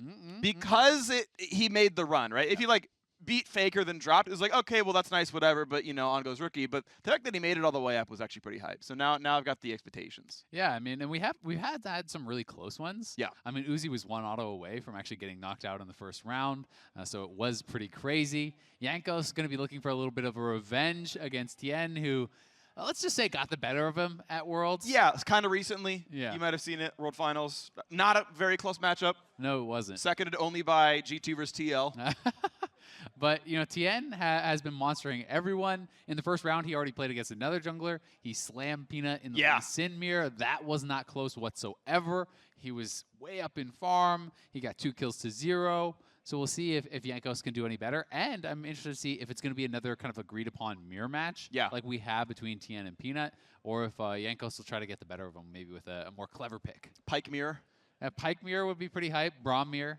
Oof, don't want to see that. I don't want to see the zillion 1v1 no spells farm to 100. That was a couple years ago at All-Star. That was a disgrace. What about the Olaf mirror matchup? I think that would be. I'd be hype with Olaf. You know, 1v1. actually be really hype. What? I think is Kiana mirror matchup, because that would be fun. You know, that would be impressive for Jankos to want to run that back, because they played kind of both sides of that. And, you know, Tien's Kiana was looking pretty beastly. Jankos wasn't having as strong games on Kiana at Worlds, so it'd be pretty cool to see him kind of flexing on it, bring out the Kiana and take down Tien. That'd be exciting. I wonder if, probably not is the answer, but I wonder if Kale's not bad in this mode, just because once you go to the final all in, you just self-ult and, you know, sit there hoping. It's probably not good. Probably not. I feel like you still just lose most of the all-ins. Until you have like a lot of items. Usually Kale, you're looking at like 2, 3 full items, right? Bad choice. I don't think you'll get enough gold. Perhaps in specific matchups it could work out, but the kind of meta is still developing. I've heard about some secret picks that have been workshopped that we haven't seen pop out yet. So interested to see if we're going to kind of find some new tech coming out as we get further into the tournament. You probably see some. To me, if I'm playing this tournament to win the whole thing, and I know I'm like one of the better players, and I feel like pretty safe in my first matchup or two, I pick like my 4th best champion, and I don't ban like the number 1 and 2 if I think it's hidden. And I'm just like, all right, well, I showed you Nocturne, but that's not really the champ that I want. I showed you Echo, but that's not really the champ. And then you get to the finals, and you're like, by the way, it was Kale after all, or whatever, right? I don't think it's actually Kale, but yeah, I would hold off on the picks. That requires a lot of confidence. Yes, though. it does. You have to be really confident that you're going to win no matter what, because we have seen some people just be kind of straight up trumped by what felt like the pick, right? When we watched Ornn versus Rumble, that felt so impossible for Rumble. When we watched Olaf versus Vel'Koz, it didn't feel like there was any way Jankos was going to lose. Jankos back on a bruiser here. His Olaf was banned out. Tien's Lee Sin from the first matchup was banned out. So a lot of junglers banned. This is going to be Snowloft Ignite on the Darius, playing Conqueror. I think if you hit that snowball, you should be winning these all-ins. You just take the first fight right away. Yeah. Auto W, auto. Exactly. Snowball also reveals stealth. So it should reveal through the Shroud. I believe so. I'm quite certain it does. Great. Unless this is programmed differently. So that is going to make it even more tough for Tien. Okay, there's the kite back, and now that snowball's been used to follow through after the E, then the Shroud gets burned. So that's kind of the cooldown trade you're looking for, right? Is she's going to disengage with a shuriken flip. Mark is going to follow through with the dash, and that means now she can turn invisible and only get hit by a Q anymore. Yeah, you would have to kind of leave it on and not actually activate it, because that does remove the kind of detection that is attached to it. Yep. At least as far as I understand that spell. Something that we did get to learn about yesterday, we were talking to Sheepy, we got to see it in action when Jankos did play the Conqueror Olaf, is with Snowball, when you throw the Snowball and you hit someone, you get 2 stacks of Conqueror, and then when you activate it, you get another 2. So auto plus W after that, you're 8-stack Conqueror for your Q. That means you only got 1 to go, and then suddenly you have all the extra stats, you get all the extra lifesteal. And you're going to look for the Snowball, not going to hit that one. And just going to go for some early wave clear right now, but as soon as Tien can walk up, get the empowered autos, move on. First push is still going to go to Jankos. Decent CS, 14 of 19. Decent amount here available, though. Tien can pretty easily tie up the CS. We get really close in gold. First reset going to go to the Darius. Important cannon, of course. And we're going to have a pretty equal game state. Just decent resets. Yeah, so quick little recap on some of the changes. If you guys are just now tuning into 1v1s for the first time, there are a lot of differences this year. You can't win off CS. Cannons are worth a tremendous amount of gold. You get much more gold and experience. So you have this kind of ramped up game style. And at 7 minutes, the Ring of Fire will spawn, and that is actually going to kind of force conflict. If a turret hasn't been taken down before then, it goes sudden death, and you're kind of in this shrinking Ring of Fire, like it was in Nexus Blitz, where you're forced to fight it out for that final kill. Yep, sudden death, 7 minutes in, that's when it's really going to come down to, and that's why we're seeing a lot more melee champions, and the Darius Akali 1v1 is going to be really hype. Kiting around, hoping to dodge the Qs, of course, getting outside of that blade ring is going to be important. But if Jankos can get the dunk, it's a pretty big deal. Yeah, so much of it is going to be about the maneuverability here that Tien does have available on the Akali. You know, as you said, you really want to make sure that you're either completely dodging the Darius Q, or that you're getting on the inside, so just the handle hits you. It does less damage. You don't get that heal coming out. So, you know, that's a tremendous difference in an all-in. And Akali with the Shuriken Flip plus the ultimate activation is going to have a lot of ways to either dodge that completely or to try to get inside it. Yeah, lots to watch for there. Nice Q and gets out of turret range as well. It's always really important to look for is, can you time your harass in between turret shots such that it can't acquire and fire where you drop back out of range? Well done there by Jankos. Does still have the CS lead. And that's going to be really good damage there as well. Actually forcing the barrier out of Tian. Missing the snowball. It wasn't really going to matter. He wasn't going to follow under the turret or anything, but that's still a good chunk of damage. Yeah. Oh, Tian missed the cannon. That's actually a pretty big deal. Ooh, oh, he's looking pretty all in. A lot of damage, but there's no barrier on the Akali. Keep in mind. And so the dunk is, oh my! Yeah, not even gonna burn down. No, he's got it. I think he's got it. Yeah, he's alive. He's gonna survive it just barely. Tien finding the opportunity, picks up the first kill, and remember, it is 2 kills to actually win pre-sudden death. So Tien does need one more. Jankos is still gonna have an opportunity here, but we have seen players get. Depending on how well you farm and if you get kills and plates and so on, you can have anywhere between kind of 4 and 5K range in total gold by the time that last recall will come in. So Tien should have his full Gunblade completed by the time we actually get to that Ring of Fire, and that is going to be a massive power spike. So the fact that he's able to get a kill before that is a really big deal. Definitely important right here. Gets the 400 gold cash, of course, from the first blood there as well. And suddenly, it was looking like good items. Cutlass, double amp tome. Obviously, the Gunblade's going to be the build here. Yep. Black Cleaver is on the way up for Jankos. I do believe, money-wise, you should be able to finish. At least if you don't go for boots and starting items, you can finish Triforce instead of going for the cheaper Black Cleaver option. I'm not sure if that's the better play. Obviously, Doran's helped your laning a lot, and they're very efficient items overall. So I don't know if it's like the wrong choice, but it is an inflection point, right, where you can choose to say, I'm going to go for the level 11 Triforce power spike. I feel like in a matchup like this, I would honestly rather see even a more defensive build. Like I think Hexdrinker and things like that are so important because as Darius, you want to extend the fight, right? You want to be able to last long enough to get 5 stacks and then dunk. If you are forced to use the ultimate before you get that 5 stacks and the true damage on your ultimate, it is so much weaker. Whereas Akali is trying to have this quick fight where she's bursting you down and knocking you out immediately. Right, so really front-loaded. Yeah, Darius is not quite that. You're right. I wonder if full tank Darius is just I feel like a checkmate matchup. In this 1v1. And I don't know if it is like that full-on checkmate. Sure. It would guarantee it. But the better matchup. I think it would give you a better shot at actually winning that. Something like even just Cowl, Hexdrinker, these types of builds where you go very, very tanky to just be able to survive long enough to full stack, get your Conqueror up, get 5 stacks, and try to knock him down. One about Tien actually picked up the blue trinket here. I don't think Jankos actually picked up one. Okay. I think back to one of the 1v1s a while ago where Pablo had to flash into the brush to chase down Heimer.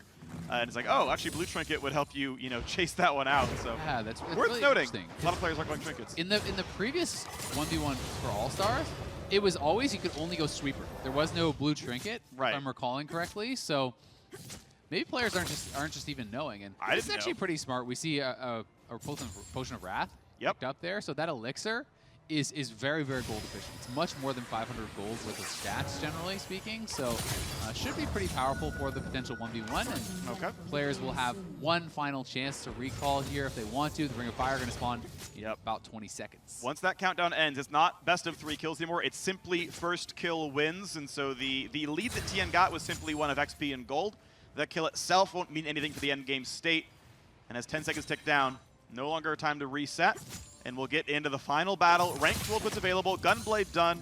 Black Cleaver and the red elixir. This is why you pop the elixir, by the way, because it will last longer than sudden death itself. So pop the elixir, Jankos. Elixir finally puts it down, missing some damage, but goes for the snowball. This is the fight that's going to end it all, and it's... Oh, he got it! It's enough for Jankos. The dunk was heavy enough. I can't believe he actually won that. It looked like Tien had killed him. It looked like he had won it. But Jankos just barely finishing him off with the dunk, the ignite.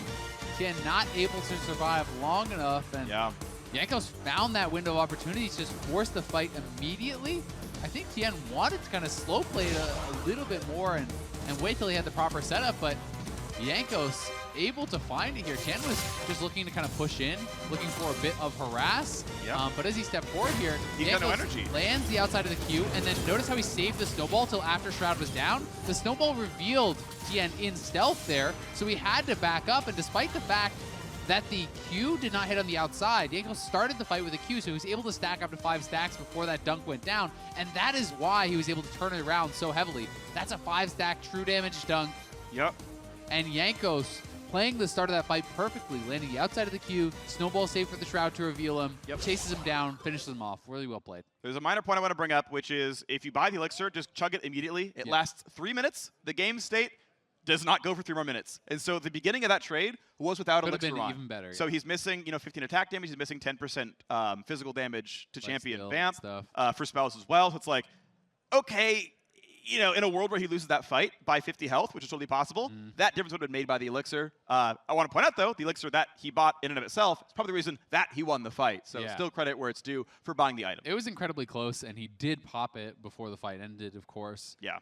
Tien, got to be a bit annoyed with that one. He killed him early. He had the gold advantage, but, got caught by the outside of that queue, not expecting it to come down. And as we said earlier on, that's often what decides whether Darius wins a 1v1 or not. Can you hit with the outside of the queue? He did to start it. Got a big advantage. So Faker versus Levi, and I actually like Faker's opening build here. I like Arm Guard first item into trying to finish the rest of your build. I think there's enough money to do Arm Guard Gunblade or something close to that. I think you can make that happen. So this is a greedy build. It'll be a little bit weak in the early game without the hyper gold efficient Doran's items, but I think it'll make him better at sudden death. And this is what you were talking about earlier. So for people who don't know, when you have a Seekers, every minion you kill, you're stacking up actually additional armor and AP. Yeah, and it takes 30 CS to stack it. Yeah, so it's going to take quite a while. So Faker, by the end, will have a fully stacked Seekers Arm Guard, we are assuming. And if he can actually get a lot of farm and potentially even a kill, he will have enough gold for the Gunblade. So it's going to be, can Levi kind of deny him off it, or does Faker go for Dorans and other things and not actually get to that full item?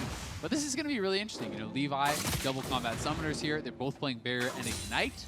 And it's going to be up to him largely, I think, to kind of press his advantage in the early game, because I think it's going to become incredibly hard to 1v1 Faker later on in the game as this marksman into assassin matchup, especially if you get to Ring of Fire and there's not a lot of area to kite. Yeah, a lot of damage up there. The big thing I'm going to watch for is, can Buster's shot actually force Faker far enough back that he has to walk through the ring? But if Faker lands a Shuriken, E2 puts you right back in range no matter how far away you went, and that's going to be, I think, a really important sort of part to watch. Early push, of course, is going to Trist. But depending on how well Faker plays the matchup, you don't always have a ton of pressure. Goes into stealth, lands a bunch of the attacks here.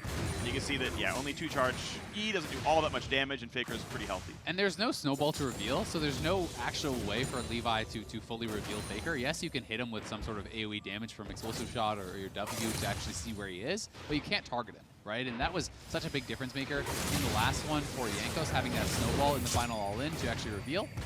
And this is an early Ignite here, plus Explosive Shot there from Levi. I actually like it because you have to remember how low the cooldown is. Yes. So if you can actually force a pretty bad recall or a barrier as he did in this case, and that can be worthwhile, right? Very likely, Ignite will be back up before they actually go for any sort of a fight again. Yeah, it's a roughly a minute for the cooldowns here. It's basically the same as your old cooldown. Just something that this is something that a lot of top laners do. This, especially when Shiv top was popular, you would just ult as soon as you had it. Just like force a fight, force your health bar down, and then just TP back to lane. And Levi should get at least one plate here. So he pushed Faker back to base. He gets a plate. Faker is going to miss the cannon, which is actually... Gets the cannon, barely. Though. I thought that was going to die to the previous turret shot. It lived with a couple health. So that is actually really big because the cannon was worth so much gold in this mode. But still, I think a really well-played early couple levels and nice trade there for Levi. He's going towards the Hex Shrinker. I think that's the right choice.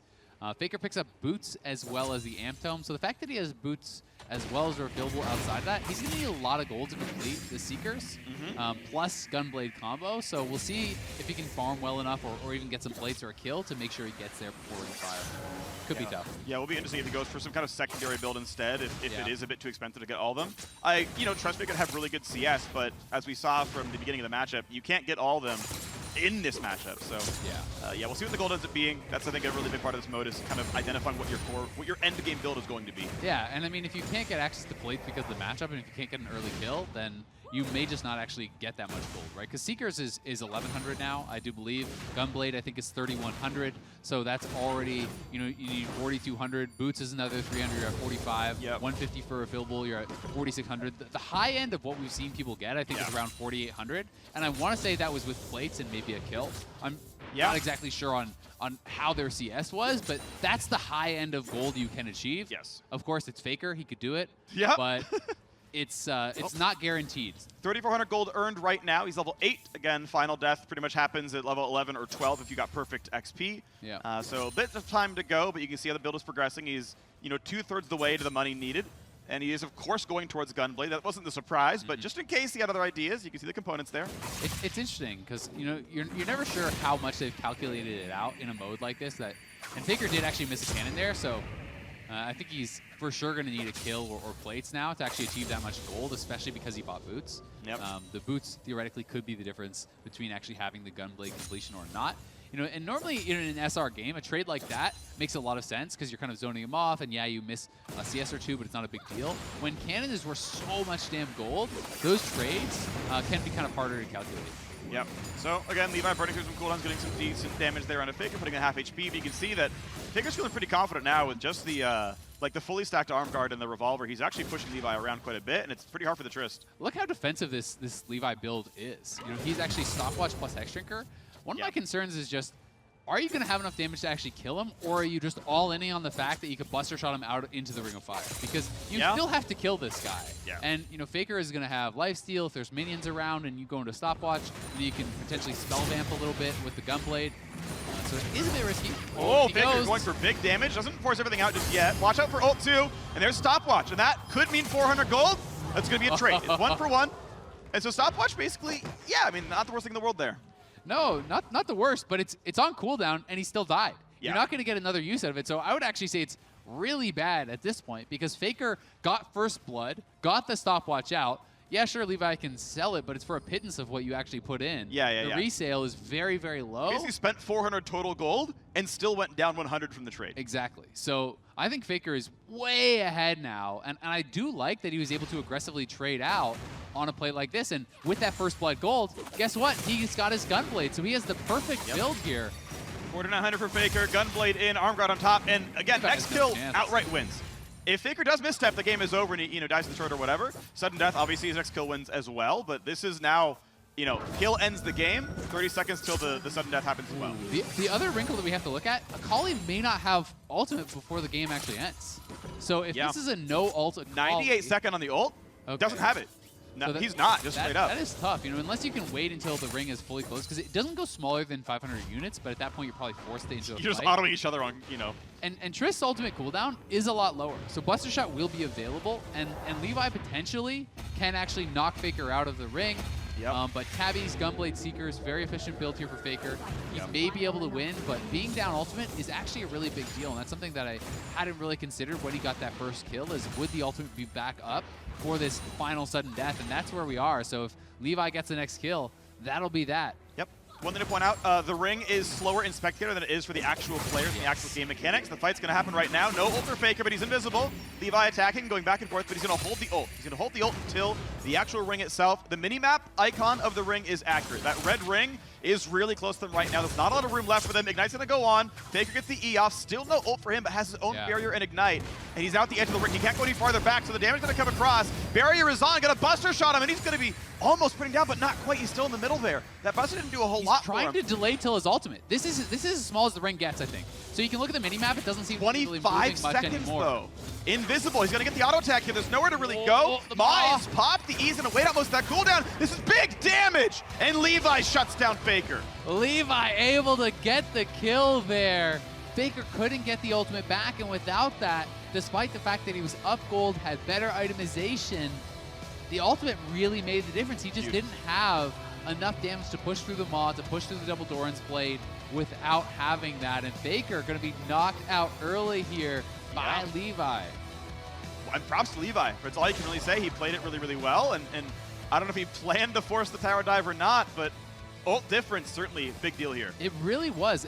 And when I was watching this initially, I was thinking this is so good for Faker because he got the stopwatch out, he got the first blood kill, so you're thinking, okay, great. He has Gunblade, the stopwatch is gone, he's never going to be able to get a GA or something like that, so I was thinking it was going to be really positive. But it was so close to when the Ring of Fire spawned, and the early game Akali ultimate is such a long cooldown that Faker never got the ultimate back. So this is actually, their point of view where you can see they were already in that Ring of Fire. Faker got Buster Shot back out of it, so there is a mismatch on what we're watching live versus what the players are actually seeing. You know, it is desynced. The minimap, as you pointed out, is accurate to that circle, so it was right around them. And that Buster Shot knocking Faker out into the Ring of Fire, had no ultimate to get back in, didn't have it to finish off Levi, and one of the big favorites for this tournament now knocked out. And that's one of the things that we talked about yesterday is you have to you got to play League of Legends well, but you've got to play the exact game mode well, which is the game just outright ends at like 8 minutes, right? The ring spawns at 7, and someone's dying before the 8-minute mark. Yeah. Which means if your ult cooldown is 2 minutes long, don't ult past 6 minutes ever. Yep. Just hold it. Like, even if it means you die once, give them 400 gold because it's essentially unwritten when sudden death starts. I'm not going to call Faker a bad player for not making that call, but hey, if you play this in the future, 2-minute ults can't be cast in 6 minutes. And that's something where Faker probably never makes that mistake again. Sure, he's that kind of player, right? But when you're on a new mode and you're at this fun event, you know, who knows if he's even practiced a single game of 1v1 or really spent any time thinking about it. You know, you're just looking at it through the point of view of, I can kill this guy right now. Yeah. Why wouldn't I kill this guy right now, right? And, of course. Because of the way that the mode works, ended up working against him. Now we have the Shy here versus Evie. It is going to be Tom Kench versus Fiora. People have done the Tom Kench pick in the past, kind of as this cheese pick. Usually we saw it with Snowball and Phase Rush and these types of things to try to actually run people down. Run him in your turret. Tom Kench really blows into Fiora later on, so it does feel like Evie basically has to win early, but I don't know if he's going to be able to do it. This one kind of feels like the Rumble versus Orin to me, where I feel like the Shy has just won. Because it is blind pick, right? And if you're the Shy and you just wait, like, he could win early, but if he just waits till level 11, I don't see how you lose an all-in unless it's really misplayed. But we'll see if Evie can really make something happen, because there's a potential to actually parry on the Devour, which stuns Tom Kench. You know, you're doing a tremendous amount of true damage with your ultimate. Tom Kench stacks a tremendous amount of HP, which kind of nullifies a lot of that. Maybe there's some kind of clever build that Evie can come up with that I'm not thinking about that could give him an edge here, but generally speaking, this is a really tough one for Tom Kench. I wonder, like, with Thick Skin and a Thornmail, can you actually just tank all of this? I don't know if that's... So much of the damage is true damage. Sure. I'm not saying it's easy, but just Thick Skin, like, doubles your health bar practically, so just, like, maybe enough exists. Again, I'm not sure it does, but I'm trying to think what the other side of it is. I just remember when Tom Kench was kind of meta for top lane, having played this matchup a number of times, and it's like, you know, they're level 11, they proc a Vital with true damage, and then they pop their ultimate and proc 4 more Vitals. And you look at the death recap, and it's like, 3,500 true damage, and you're like, well, okay, I died. My 3 armor items did a lot there. Yep, sure thing. And that's going to be a relevant factor. Obviously, you can see the double cloth armor was the opening build here for Evie. For anyone who hasn't played Tom Kench in a while, which to be fair is a lot of us, several changes have been made to the kit. Only auto attacks stack the passive, and if you get a stun with your Q, it consumes all the passive stacks. You cannot stun and devour. You can stun or devour. Yeah. And you got to auto 3 times to get either one. It's going to be really hard. And, you know, there were some players playing things like Hellblade Tom Kench for a little bit, trying to do some kind of more cheesy ways to kind of stack the passive really quick. And, ooh, the Shy? And you do have to be careful about that. But, you know, the parry is a little bit of a get-out-free card because you have to wait for that to be used really before you can use your Devour. If you Devour into the parry, you lose the cooldown and get stunned, and you'll just kind of auto be doomed. But I respect going for a bit of a kind of cheesy pick or an atypical pick here for Evie, because you are going up against the Shy. And this guy is absolutely insane at League of Legends. He's known for his 1v1. And, you know, we're seeing something try to come out that's a little bit outside the box, which could work. But the Shy is actually just going to let this recall happen, very likely. The wave is pushing to him, so it's going to deny minions from Evie. And the Shy is actually going to arrive back to a stacked wave where he will get even more ahead in farm. So this is kind of wave management 101 from a top laner, and we are seeing it actually used on the 1v1 map here. At least it's a smart play right here by Evie. Actually ults to get into range a bit sooner.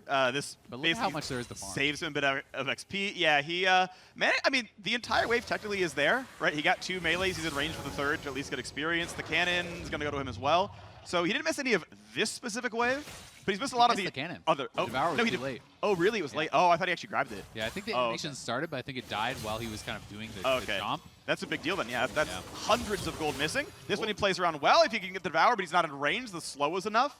Yeah. But you saw, right, the 3-stack, the red passive. Now he can try again. There's the ult. Here comes round number 1. This is smart. You just sit against the wall. Don't allow the Shy to actually proc that last passive. And the Shy is going to have to kind of wait to ult when you're more out in the open, because you can just put your back to a wall and deny that ultimate heal from being procced, and you have to hit all 4 vitals to actually get that down or kill the person, which isn't going to really happen in this before you need it. But the Shy is going to be able to pick up a lot of this farm. He does actually have Executioners here to help deal with some of the potential thick skin healing that could come out. But we'll see where he goes. He could go towards just Ravenous or something along those lines, or even a BT if he wanted. Sure, yeah. All would be pretty good options here. There's a lot of ways you could go with it. I also think you could just go Hex Shrink. So much of Tahm Kench's damage is actually magic with the Devour and the Q and whatnot. I feel like you can't really lose a really long fight, but maybe I'm incorrect in that. And the item completions are pretty efficient, so you could just go full lifesteal item and be happy with that. In my mind, the ideal fight for Fiora is sort of medium duration, right? It's long enough that you get 5 and maybe 6 vitals off, but well, that's kind of what I mean, right? As long as you don't die before that, you really shouldn't ever lose. Yeah, I don't think Tahm Kench kills you on any kind of a basic build too heavily. To me, it's like I don't want to sacrifice so much AD that I'm not getting the absurd % health tree damage, because that has the AD ratio on it. So you want to make sure those vitals are good.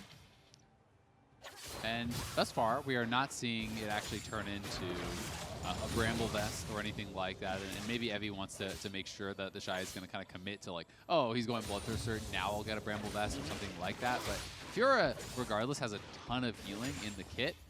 You do have double Dorans, you have Vamp, you have all of the healing coming out from the Vital procs here too.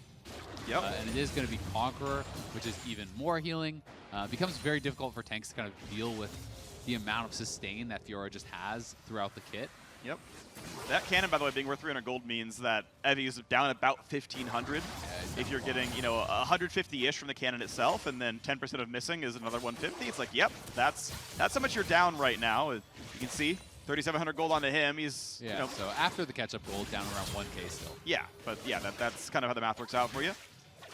He shows part of the wave there as well, and we wait to continue as it's. I don't think I'm just gonna die really before sudden death here. Yeah, and I mean, if I'm the Shy, why would I fight before sudden death? I think if you're playing to win, the matchup just gets better and better for you as you get higher level. Right? Yeah. This is actually just a matchup that Fiora wants to go later and later and later. So if I'm the Shy, I think I'm just happy to just chill, farm, get a good buy, and look to win 1-1v1. 70 CS recall, and this is the final purchase. One thing I want to bring up is that when you play against Fiora, you want to hide against a wall. Hide against the flame wall. I think it can prevent 4 vitals every time. And keep in mind, a vital will spawn on the bottom or left, and then it'll spawn on the top or right. And it'll alternate, which means half those vitals will be essentially untouchable during sudden death if you're holding your back to the ring. If you can outplay Riposte, Devour, Spit Out. That's true. There are some elements that will help Evie here. I agree with you that I think it's a Shy favorite. I think there are outplay components. Yeah, I agree with that. I think he's going to have to be pretty clever about it. Neither player ends up, with too crazy of a build. We do have the actually completed item over on the side of Evie. Merc Treads were preferred buy here from the Shy. He doesn't want to get CC'd up. He knows probably if he's going to lose, it is going to be from some sort of CC lock, stunt, and whatnot coming through. Evie wants to get the gray health heal back in. There we go, 76 health per tick, but he's at 2/3, and the Shy's back to full, so that first trade was good. Ring is accurate this time around. That's good. And as he pushes forward, there's not a lot of places to go. He's hugging the left side of the wall. It does block one of the vitals. He's not getting that. Ult is on. Vital 1 is popped. Get ready for the gray health. He puts it in. But look at the health difference. Turn around. Barrier flashing. He's got nowhere to go. The Shy's just going to wait. Oh, there's no way through this. He's just BMing him. Good job, the Shy. Yeah, that damage difference is so absurdly high. I've played tanks in Fiora enough times to just be like, yeah, maybe you can do some stuff, but more often than not, the Fiora just dives in, parries nothing, and you're like, I could win this! And then he pops the ult, and you're like, I can't win this. I can't win. Never mind. I take it back. Well, goodbye. Thank you for playing, Evie. The Shy has moved on. It's exciting. The funny thing about that is it takes some confidence. Remember, assuming this is the same way it worked in the practice tournament, this is a blind pick tournament. So he blind picked Fiora. Yeah. I think that's pretty scary when you're potentially going up against some sort of range matchup that could really abuse you early on. If you're going Fiora and, oh God, you're against a Quinn or something, that could be pretty rough. But the Shy able to play it out, able to get some BM in as well. I like how he pressed tab. He still has the scoreboard habit. Yeah. So we rated some BM yesterday. Whippo, I think, was the only one to get on the BM scoreboard. Yeah. He had above 0. An auto attack cancel. He got like a 3 out of 10 for that. Yeah. What would you rate this? making your opponent wallow in misery as he waits to die. I actually don't even think it was BM. I think it was actually optimal play because he was 2 stacks in the passive, which means 1 auto into Devour is like the only way you could possibly lose. So he sits to the brush, lets minion aggro whittle the guy down. Yeah. The passive goes back down to 1 stack. He's like, all right, I'll hit you now. So I think he actually played it correct. Yeah, well, he definitely played it correct, but it's just I was even looking at that his part. cam and he's kind of just smiling while he's sitting in the bush. Yeah. It's just like, you've lost and we both know it. Yes, they do. It was beautiful stuff. Anonasik had a great win yesterday. Mickey. Garner. Where's Captain Flowers? Oh my God. Bring him over here, Flowers. I know you're here today. If you want to hop on by and tell us why this is amazing. Tell us about the butt twist. You know where the caster room is. You know how to get here. Please feel free to show up. We've got a 3rd headset as well. I don't know if it's plugged in, but you can have What mine. if he butt twists Ananasik into the fire? That'd be hype. Captain Flowers would be so happy. That's true. That would be the peak of his life. Well, they're fighting right now. Conqueror, by the way, actually pretty decent on Skarner. He has a lot of AD ratios. You know what's something I didn't initially think about? The Spire is basically going to cover the whole Ring of Fire at the end. Yeah. So if you have lane control. Yeah. So as long as you can actually control the bush, which I think you can, the other guy can't just keep warding it, right? Like, nope. If you're just chilling in the brush, if you don't get slammed before that, then when the Ring of Fire comes out, if you have that, Skarner's so much stronger on a Spire, and you're going to have to fight him on that Spire. And now he's a real champion. This is going to be a really good fight for Skarner, by the way. Gets the stun, ignites on. They're just battling to the death right now. But Skarner, he moves fast. He's got mana. He's got damage output, and he's going to get the fight as well. I never doubted him. Oh my God, that one came down to the very wire. Mickey taking down Ananasik. Came down. Sorry, go ahead. He gets both summoners out. And he's actually, yes, he used both of his, but one of them is Snowball, which is up immediately. So if you fight again with a preferential buy, you're at a pretty big advantage. Yep. And you can see Ananasik actually having to go towards damage items. QSS, in this matchup, you probably want it for the Impale. I mean, maybe. Like it's got some value. I mean, maybe. There's a maybe attached to that one. Yeah. But MR sucks against Skarner. I feel like you just want a Bloodthirster. Yeah, you probably just do that. I think you just go towards Bloodthirster because it's not like anyone else is hitting you. Yes, he can Q you during the ultimate. Yeah, that's the only reason why there's like a little value. Yeah, you get Q'd twice. I think it's just too costly for what it's actually going to give you here. I think you're right. But Mickey just going to be chilling in the brush here. Snowball is available.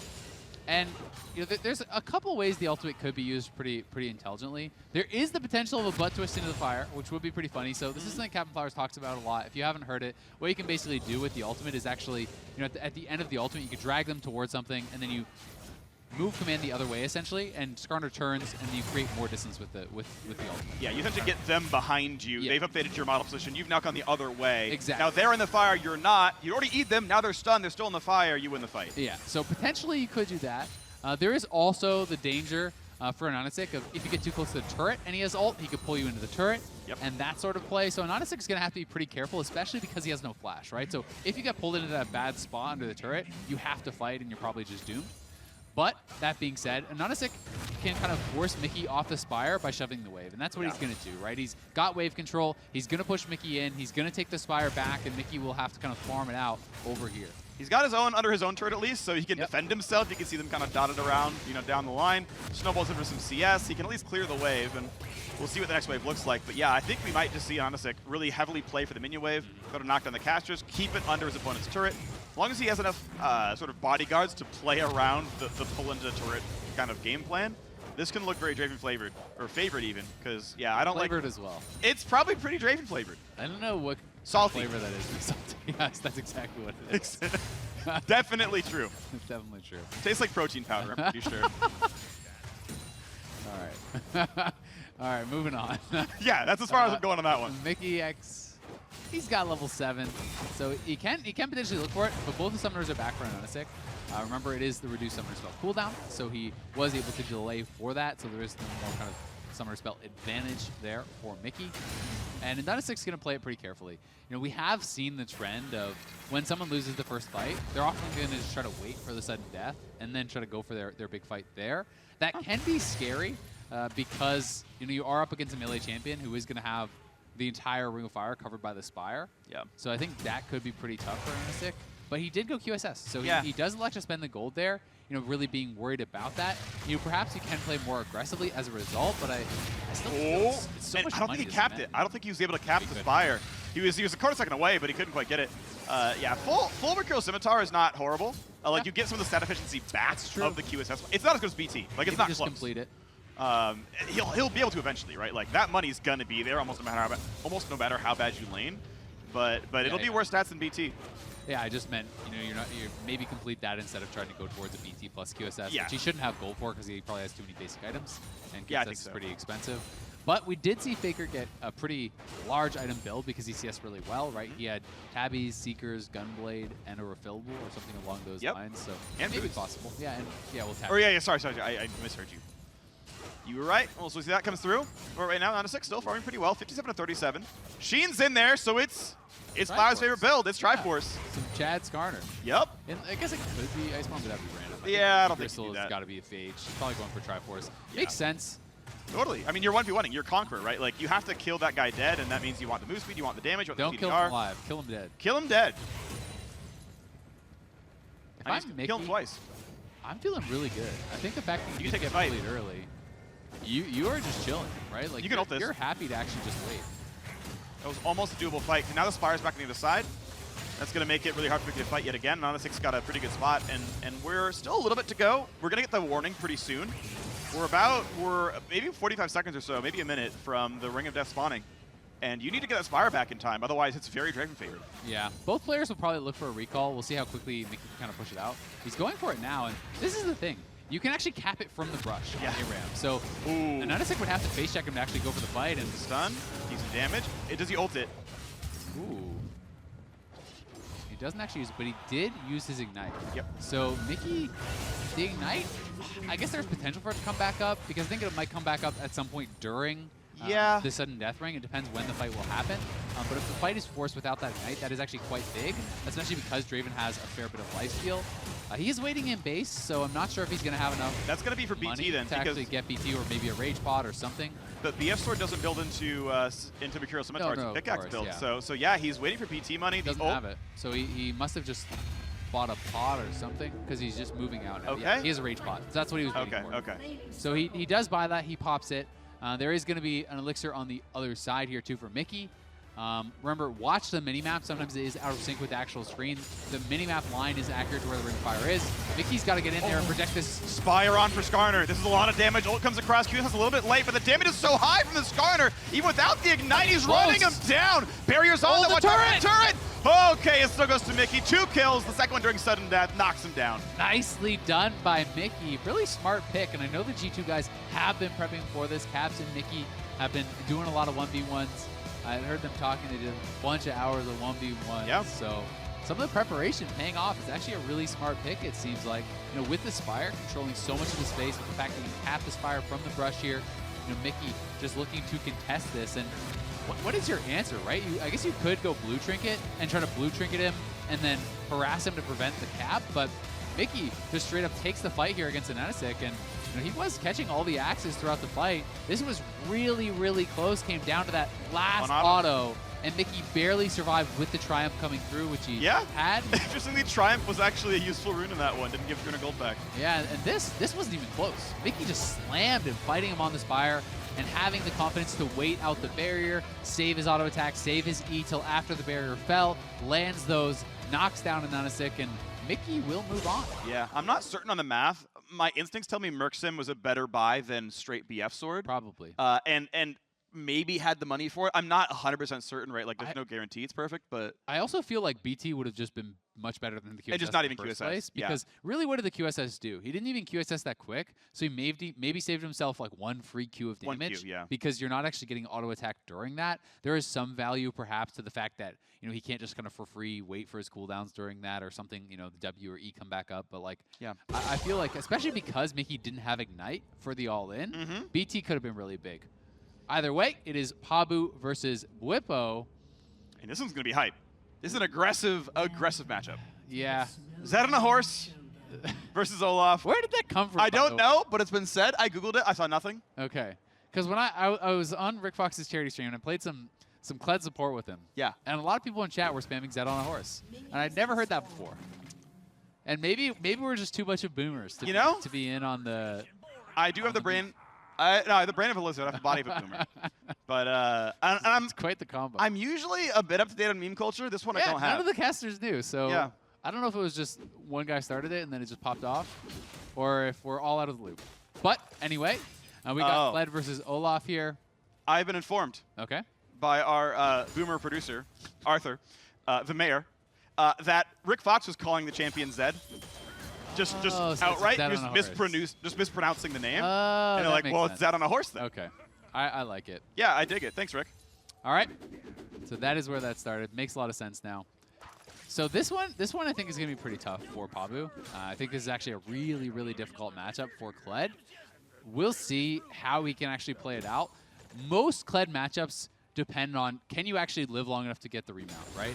And Olaf is someone that has a pretty high amount of burst. So if you actually have your Q and E, then there's a good chance that Voyboy can actually burst him down before the remount comes out, and then Kled really just can't win. Yeah. I think also with Flash and Snowball, I can't say I really understand that pick unless it was against a range matchup, because at the end of the day, you're both just going to be meleeing each other here, right? Yep. And Olaf has Barrier Ignite, you have Flash and Snowball. I honestly just can't see how Kled wins this. Yeah, Barrier's really good during the dismount because you have enough, you get like the extra 2 autos, the extra time to get the damage across to come back up. I mean, maybe you Flash an Axe. That's kind of valuable, right? Like, yeah, that's kind of somewhat equivalent, I guess, to a barrier there or whatever. The Snowball is going to help you to kind of like close the gap maybe, but I mean, Olaf wants to be melee range too, so I'm not really seeing the Snowball, unless you can use the Snowball to also dodge an Axe, because there is a timing window where you can reactivate and dodge skill shots. So there's potential for outplay, and that's like always what it is when you have Flash versus Barrier and these types of things, is you have to use it really cleverly, you have to use it really well. You go forward, when the Axe is like that, he can't put the second Axe down, you put the chain down, you get dismounted, but now the Ignite is on, but there's no Barrier for Pabu, he's running out the remount! In time, no, it's not! First Blood already comes through. That would look different with Barrier. He would probably still die to Voyboy, but he would have got remounted. Yeah, would have gotten the remount. And then Voyboy's out of mana, so there's a potential you win, but at the same time, you remount, your abilities are still likely going to be, like on cooldown there. That gets really tough, right? Because Olaf is really powerful at low HP. Kled does not have Ignite, so you don't have any sort of healing reduction there. And Kled is going to be getting kind of somewhat out-healed by the Conqueror Olaf at low HP.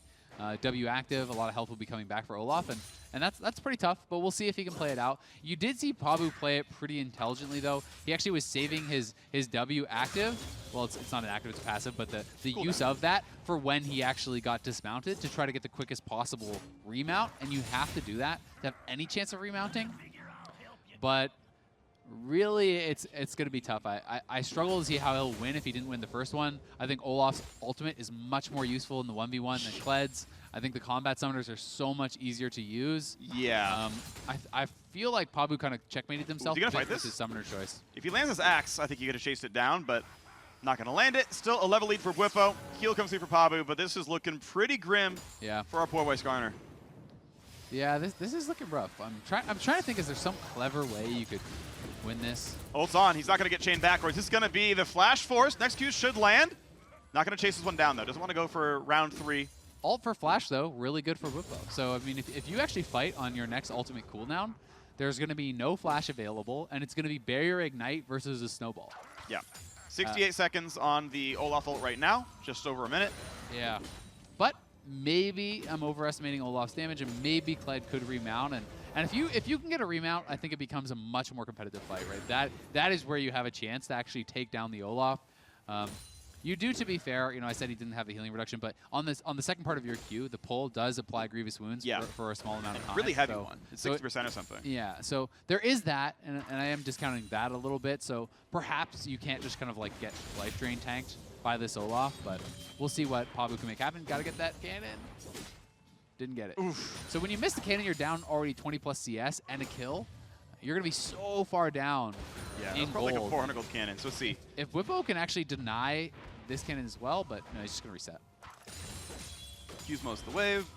Yeah, but I mean, he's down 1,200 gold. Womp. Almost a kill, basically, in value for that cannon. So good thing that Pabu got that one. And he really needs to get that. He can try to push this in and reset, but Black Cleaver's already done here for Bwipo. 800 gold difference. This wave's going to be worth, you know, about 130. Actually, more like 200 actually, about for a basic wave. So 37 for melees, 25 for range. Yeah, so 75 and 111, I think is the numbers. So 186 for a non-cannon wave, which is like, yeah, that's money you really want to have. And he was down 4 of those. Yep. Well, at least he got Black Cleaver completed. So he has a full item. That is important. And we know the gold efficiency of the completed items is generally much more than the pieces. So pretty important that he did get that. And now really he's just kind of down boots and the cloth armor, which isn't the biggest deal as far as the itemization goes. You know, you're saying like Doran's Blade is somewhat equivalent to that kind of Ruby Crystal plus maybe the boots or whatever. Well, we'll see. Definitely going to be a small stat difference, which is, I think, heartening for Pabu. A lot of money on the map right now. Sudden Death is going to be announced very, very soon. Level 12, likely to happen for the Olaf. I think anytime you don't drop any CS, you tend to get 12. So if Bwipo can greed out most this wave, I don't know if he needs to recall, but if he's able to sort of push that one in, that's going to feel pretty good. And he is going to go for that final recall. He has enough time for it. Oh. Just kidding. Okay. He wanted to maybe try to get that cannon, I think, and see if he could get some more money. Perhaps he just needed a little bit more money for a completed item that he wanted. Probably Tabi. He is going to pass that cannon. Pabu going back right now. He did get the cannon, and he's trying to get back to base. I think he's going to be fine. He'll be okay. And it's Tabby plus Bramble. That is a really strong set of items here for Bwipo. Okay, he's a Bramble Vest and...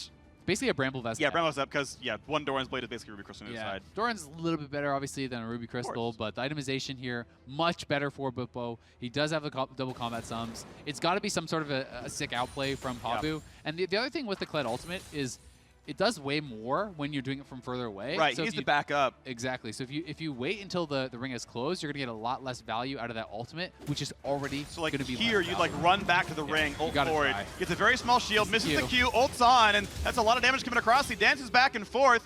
Health bar's getting a little bit low, but now that's ulti down, and a trade of ult for ult.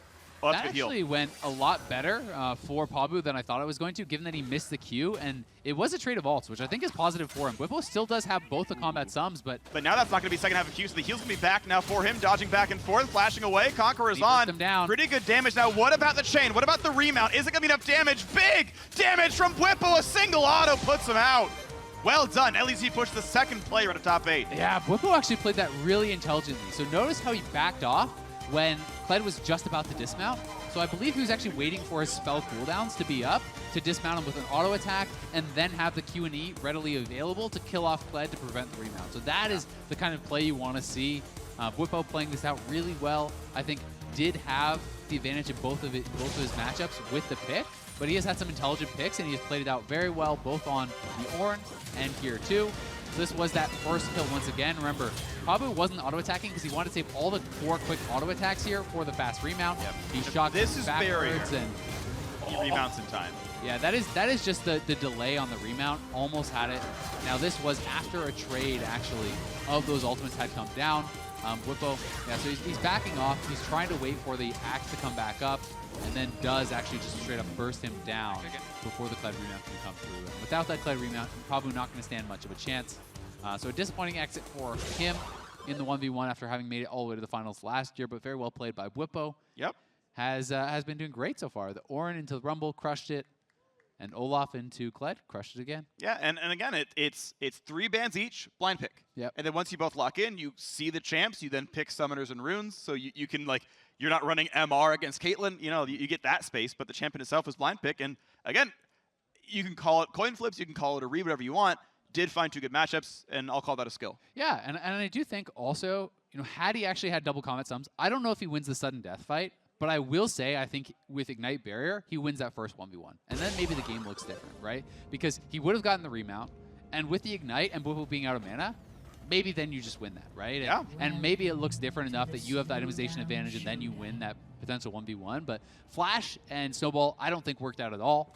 But we're into the next one. It is Duembi versus Fofo. 2 very strong mid laners. Ryze versus Aurelia here. And it is Conqueror Ryze. We saw Phase Rush Ryze earlier against Faker. That was G4, I want to say, brought that out. So now we're seeing kind of more the damage potential here coming out from Doomby, and I think it's going to be another Frozen Heart Rise. This is something that I talked about before because I'd actually played against this when we did the playtest, and it is a lot of damage coming out just from the flat mana that you have actually on Frozen Heart for Rise. Yep. And Rise, while it's not the strongest champion in the really early game, you get levels, you get those rank ups in your spells, and by the time the 1v1 happens, you are really strong. Yeah, and Fofo gets a decent early trade. Again, we're really looking at scaling being the reason the Rise is good. Yeah. Fofo with a decent start, but getting poked around, and Doomby looks like he's going to be fine yet again. And I think we're going to have to see Fofo be able to kind of get something done earlier. Yes, not being able to get kited out by the Rise matters in the Ring of Fire, and generally we're looking at, oh yeah, the range champions do get a lot of the advantage there. But if this is kind of like a full tank Rise build, Rise is a really good brawler. Rise is actually pretty good at just fighting it out point blank against a lot of these style of champs, especially something like an Aurelia. This is not like a Renekton or an Olaf who's just going to absolutely smack you down. Aurelia has to finesse it a little bit more, and that can be pretty difficult to do against the point-and-click stun and against kind of all the tankiness and damage that Rise is going to have. All right, first cannon does go over pretty cleanly to the Aurelia. Knocks down the minions. 16 of 19 in the first wave of CS. We're going to see how well Doomby can do. Heal comes over. Going to be in the ring. And doesn't yet land the auto. Also worth mentioning, Rise, very much a signature pick here for Doomby, right? Yeah. This is one of his picks that he kind of got famous with. He was one of the guys who I think really popularized the Righteous Glory, as well as kind of the Rylai's style build. He had done that quite a bit in the LPL and pro play. Known for some of his kind of dark technology, his atypical builds and atypical picks with the Nautilus AP mid, the Malphite and Kled and various things like that. So I've been pretty excited to watch him in the 1v1 and see kind of what clever strategies he can come up with. Definitely a strong performer. We'll see what this one looks like now. He's going to shove the wave. He was taking a while at the beginning, but now he's actually putting all the cooldowns in, shoves the wave out. He's like, okay, that's enough time for me. I want to push the next wave. Now I'm going to reset. So kind of planning his recall timings. Gets matched pretty easily by the Aurelia, spams her cooldowns, and they'll only be like 3 seconds apart. Yeah, the wave is in parity in the middle, too, so neither side is going to really kind of get much of a disadvantage there. And equal CS. So it's thank you for the zoom in. Oh, the mid, oh, went down. Melee minions dropping left and right. Caspian drops on the right side as well. Looks like blue team is winning the minion fight right now, but the melee minion in the 1v3 getting focus fired, and that one's going to drop it and doesn't knock down the back half minion. The caster staying alive. Oh, and Doomby misses the CS. It's a tragedy. He's going for the full take Rise. I'm just going to breeze on past that. So it's going to be Frozen Heart plus Tabbies here. This is that full tank style build. He could even go to Bramble if he wants. There's not that much healing that's going to be coming out of Aurelia. Yes, there is some in the kit, but this is not even a Conquer Aurelia. It is PTA. So PTA, I think, generally less effective in kind of the really long extended fights. It's more about that initial burst style of play. And yeah, Doomby does go towards the Bramble. So will it be a completed Frozen Heart? I think that's going to be the build path. I think it's going to be purely full tank and look to kind of scrap it out once it comes down to it. I actually wonder if Frozen Heart Glacial is actually the optimal build. Again, he has mana ratios and it's 10 more CDR. Yeah. I'm not sure that's true, but it's a build that you would otherwise never see, but the builds cap out at 5K, so you don't need it to be another item. Yeah, it's true, right? Bramble, I don't think Bramble is getting a tremendous amount of value here. It does have on-hit damage, which scales on armors, like there is some direct value, like even just beyond the healing reduction. Ooh, maybe he's not even going for that. Maybe he's going to go towards something else now. Huh. It could be going towards like a Lost Chapter or something, but he has double mana crystal, so maybe he's going Iceborne. I mean, there is still an extra mana crystal. There's nothing that needs a double mana crystal. Yeah. But like, maybe he's going to go Iceborne or something, build one of those into a Sheen. I'm curious to see what it is. I'm excited either way. Because he would have got double cloth armor, obviously, if he wanted to. Right. And if you're, okay, another trade coming in right now, though. Good route, walks back, stays alive, gets the move speed. Now right back in is the Aurelia, and Doomby pretty low, and Fofo never goes for the ult engage, right? Doesn't press R into Q, and there's no flash, there's no way to dodge that. That would have hit, but he didn't go for the play. That felt like a pretty big game of chicken. Both sides trying to hold onto their cooldowns. It felt like Fofo was trying to get out a barrier, trying to get out some sort of reaction, and I think Doomby just wasn't willing to actually blow a cooldown until Fofo used one of his, right? Had the ultimate come down, I think we would have seen a barrier reaction.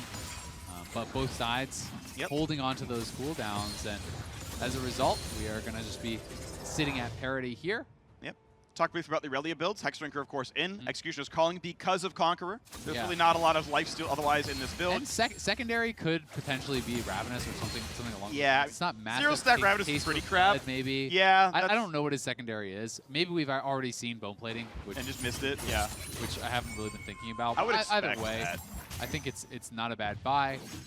Having the Merc Treads for the tenacity there makes quite a bit of sense, as you don't want to be getting locked down by the Rise. But with this type of a build, you're not actually going to complete a full item. So I would actually expect Source Secondary for Transcendence and... So it is Lost Chapter. Okay. So he's going to have Lost Chapter. He's not going to complete an item yet. It's just going to be kind of these pieces of items that are pretty strong. Unless he can get Sheen done. I also think he had to sell his refillable, because he was sitting on a refillable before. I think so. Yeah. I mean, you can get Sheen done, but like you're not going to complete the full Iceborne. Yeah, so you're not going to have a fully completed item. He has components only. Yeah. Okay, so that's going to be the build. We're going to see similar stuff. Jorm's Fist, again, I want to point out, these stacked items are coming in late. Jorm's Fist is not going to have the full 150 bonus HP on it because it was bought late in the build. That is still an improvement point these players can make, is why the stacking items early. Yeah. Shout out Faker. Faker with the big brain, no surprise. Yep, lost anyway. That's true. Big brain answered by the small brain of wasting the ult. Sometimes unlucky. our brain works against this. Unlucky. It happens once in a while. You think you're brilliant, but you're actually not. So he adds Ruby Crystal. Doinby's ready to go on this one. Has some extra HP on the top of it. Final builds are in. And neither side building Elixir. That's another thing that we've seen some people adapting to, and I think the Elixirs are really smart. You can actually afford that. It's a lot of power there, and that ring is closing in, as you said. We'll see when Fofo decides to go for it. I think the longer Fofo waits, the more opportunity there is for this Rise to poke him down, and he could be looking for it now. It's forward, has the ult on top as well. Big damage, trying to roam warp away to get some space, but he's going to chase right back then into it, and there's nowhere to go. What a kill, Fofo. Waits out the matchup, gets the all-in. Fofo just crushed him. That was really well timed. As soon as he hit level 12, in that level 11, he had his Q stacked up. Goes in, and he does complete a really, really nice all-in here. Yeah. Onto Doobie. Just great play overall, and we saw the Romo music. That was smart, try to get out of the way, but it's an easy chase down, walked him right through. Beautiful by Fofo. We spent a lot of time talking about Rise builds because they were interesting, and we weren't sure what was coming out of it. Fofo, though, equal CS the entire time, waited till the end game 1v1, and clapped him. Yep, he has the E landed. This is level 12. This combo is very, very well done. Gets the double Q reset with the E stun and then the ult. Notice how when the ult is channeled, he actually saved the activation of his Q till after Doomby went through. Because he wanted to use the Q as a gap closer there and not just spam it out and then not be able to get back on top of the Rise. This is honestly perfect. He got 3 Q resets. First one with the stun, second one with the ult here, third one with the kill after the barrier. Again, he saves to burst him down. That was perfect from Fofo. Yeah, really, really keen play. Clean, excuse me. I mean, yeah, it was very clean. It was really, really nice. Landed all the skill shots. One thing I want to point out was that he Q'd a back lane Castamina to get into melee range. Never had to burn his Q to gap close without the reset being available, so really liked it a lot. Perfect stuff. And now we are going to be moving on to Caps versus Closer, who did take down Sneaky yesterday. And who did Caps play? I'm trying to think. Caps played against, I want to say, Chippies. Probably. It was the Heimerdinger versus Poppy. Oh, yeah, that was not a close I think it was matchup. Chippies. Yeah, I think you're absolutely and right. That was the only turret play victory we saw, the turret kill victory, right? We saw that Heimerdinger come down, and he was able to actually just knock down the turret. This is going to be Darius versus Renekton. A lot of Darius has been coming through. We've seen a handful of games of Renekton. Double rejuve beat. That is something that I have seen from some of the kind of really big Darius players, even on Summoner's Rift. BMD, who was actually at Scouting Grounds recently. That's a build I've seen him do a lot. Triple rejuve beat start, even on SR. And Caps going to be coming out in this matchup. And again, so much of it is in the all-in about, can you hit the outside of the Q? I know I've talked about that a lot with Darius, but really it is the most important thing, being able to actually make sure you hit the outside edge so you get the stack, you get the additional damage. Q missed, though, which means it's time for Renekton to go in. Gets the Conqueror stacked up all the way. Big damage here. Takes the big Q. Now, there's a good passive lead here. Ignite's going to come in, but this should be enough, actually, for Renekton. But that Q is big. Oh, my word. Caps with way too much damage. Yeah, Caps played that well. Closer had a good initial trade, as soon as the Q got used, he goes in for it. But you're allowing Darius to get a 5-stack. And then when Caps gets that 5-stack, has the barrier still available, he hits the outside edge of the Q, heals back up. It's an incredible amount of damage. And Darius gets so much AD and also the true damage dot when you are at that 5-stack. So it's really hard to beat Darius in a fight where he gets the 5 stacks.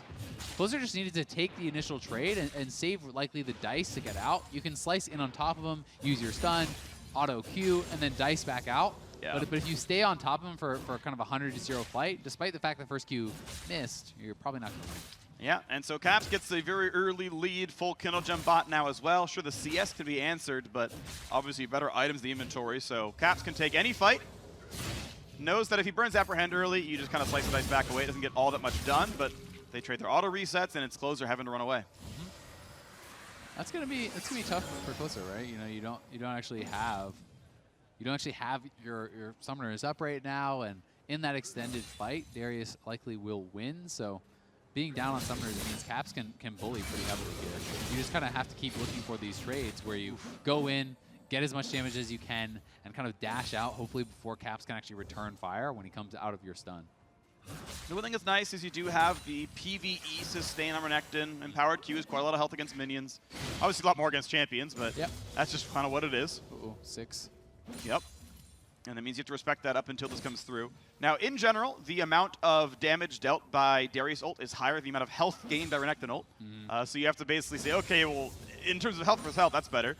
Then the burn and the Fury generation you hope can make up the difference, and it's not always going to do that. So I think Shojin is available on this map, and I had heard some players talking about building it on this map. So if Shojin is in there, it would be interesting to see if Closer wants to go towards that, because that can really help you a lot in the all-ins, getting potential stun resets. Yeah. Not sure if he's going to elect to go towards it, and he hasn't been getting too much CS. He's kind of just getting zoned off the wave now, and Caps is looking like he's sitting in a pretty dominating position because, you know, if Renekton is quite a bit behind, you're not going to have a lot of a chance to actually burst down the Darius, and I think Caps can afford to go a fairly defensive build to just survive till you get that 5-stack and make sure you're getting that true damage done. Decent damage in, and again, it's Q into jump away and not get hit by the Darius axe. It's very one-sided here, 30-15 in the CS mark right now. And there isn't a way in for Closer yet. Yeah, I mean, you're seeing Caps, you go for the Apprehend, you get an auto, you use the W reset, he's slowed, and then you use that slow to try to make sure you're hitting the outside of your Q, right? And that is the kind of combo you're trying to look for. You're trying to get the quick stacks by just using that auto reset and making sure you're hitting the outside of the Q to kind of quickly get up towards where you can dunk him. But this is pretty one-sided. He got the first kill, and now, you know, sitting at 40 CS to the 16. Closer should be able to pick up a lot of this farm under turret, but you always do have to be a little bit worried about a potential Apprehend, and Caps can get a turret plater here. Yep, one plate could go for a second. There we go, 240 gold earned. And not to mention the 30 CS difference. Oh, that's a big one. Get that damage, ult and barrier come down. Caps can't quite follow through. I don't think the chase stun's going to be there for the Renekton, so Caps gets to force the recall. Most of that CS is not answered. It's going to be close to 50 CS to 23.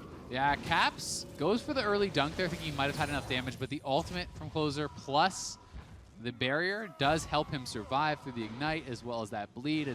And the pre-fully stacked dunk really doesn't do that much damage. No. It's so much less. So, you know, he was able to survive, but that's a close one, and it is now full Black Cleaver to just pieces here from Closer. He is so far behind. Yeah, it's Caps, really rough. Caps feeling like he's just in full control off of kind of that misplay at the start from Closer.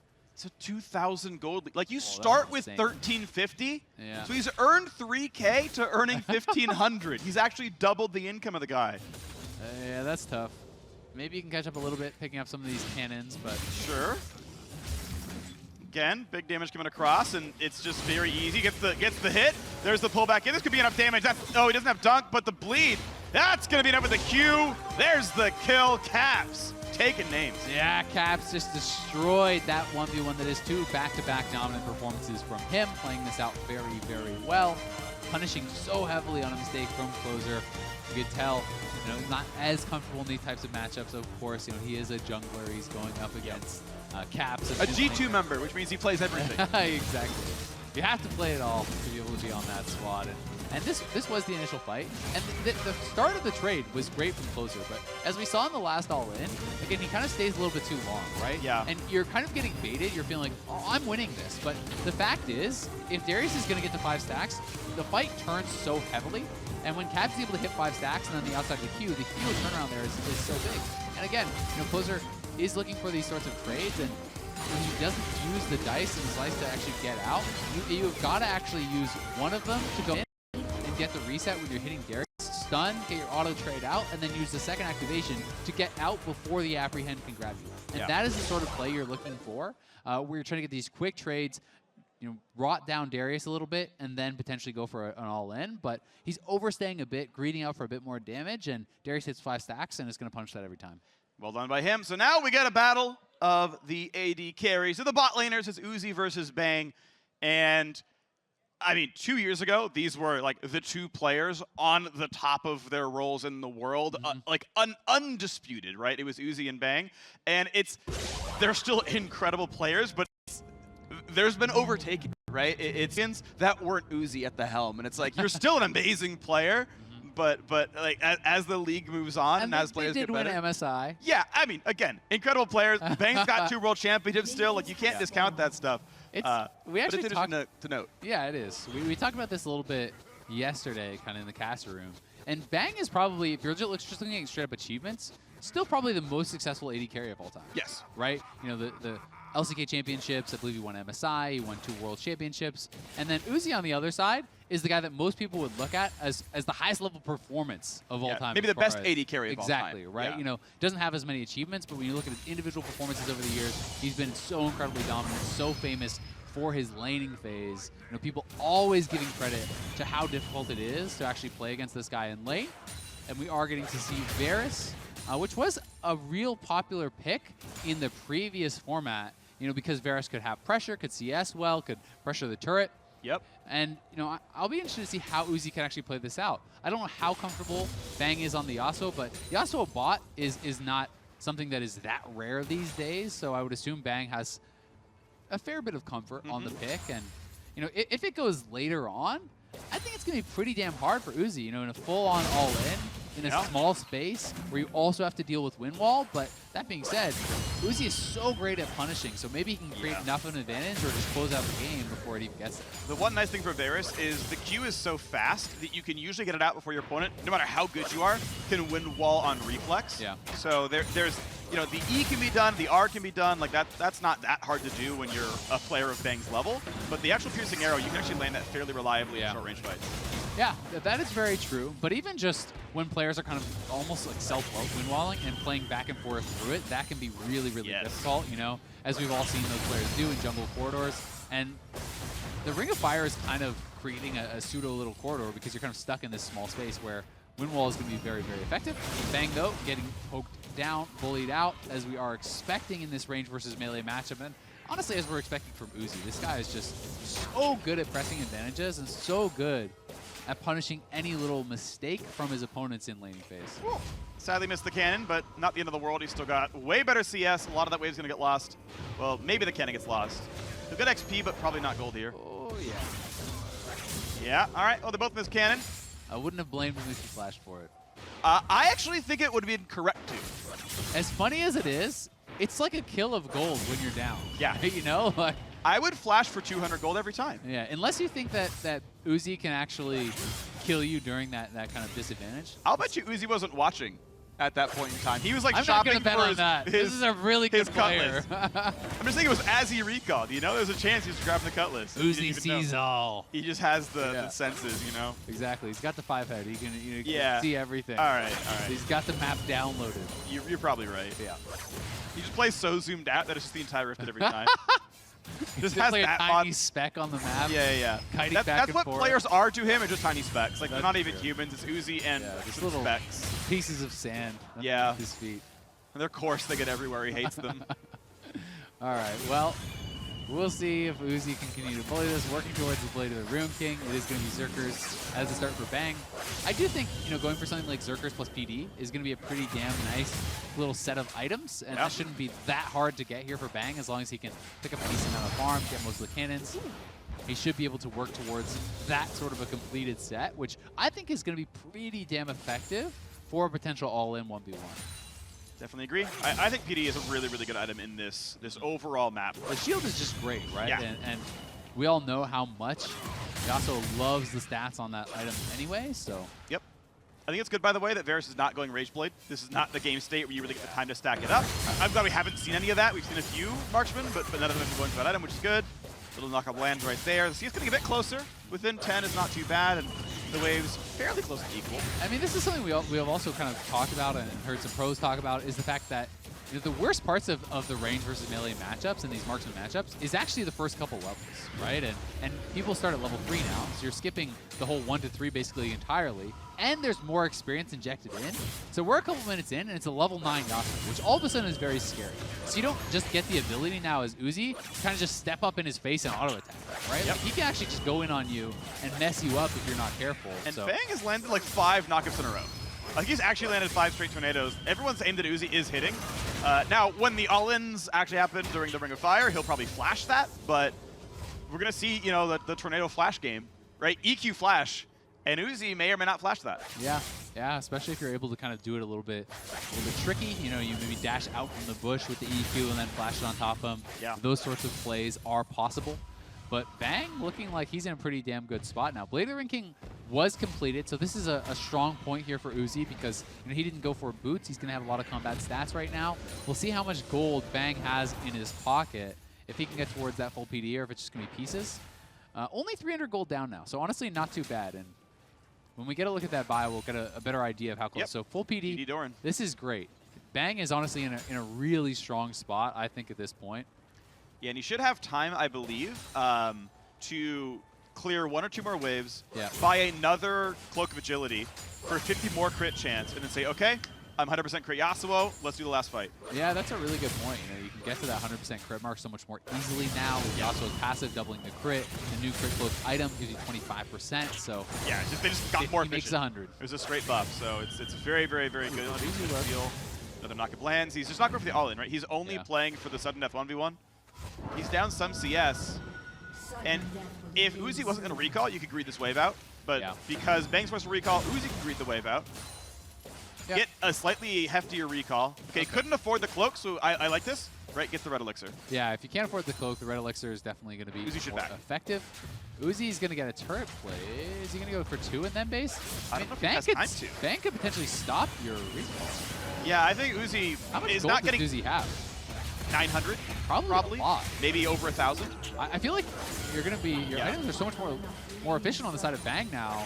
Yeah, he did take a bad trade there. He did for plates when he couldn't recall. It's definitely a misplay. Yeah, because he killed a full wave with a cannon, plus got 2 plates. What if he wins on turret? Because he's stuck on a turret here and he autos it 18 times. I don't think it's gonna happen, but like, what if? Bang will look for the all-in, right? Yeah, like, yeah. There's no way you just let him auto your turret to death. You will 1v1 and lose before that'll happen. Yeah. But wind wall down, tornado down. So this is an opening potentially here. 20 seconds on the wind wall cooldown. So Uzi, if you're gonna go for it, you gotta go now. There's the ult. He can't get away from it. Look at the damage up. But how do you win this? Uzi waits out the wind wall, lands the point blank ult, doesn't get dodged, and Uzi takes down the Yasuo. Yeah, Bang unable to flash that. The wind wall was down. The tornado was missed. Bang didn't find that opportunity, and despite the fact that Uzi had a lot of gold in his pocket, he finds the way to win it. And Uzi looking good, moving on. I was thinking that could have been pretty Bang favored when we came to the potential 1v1. Yep. He could have found the ult.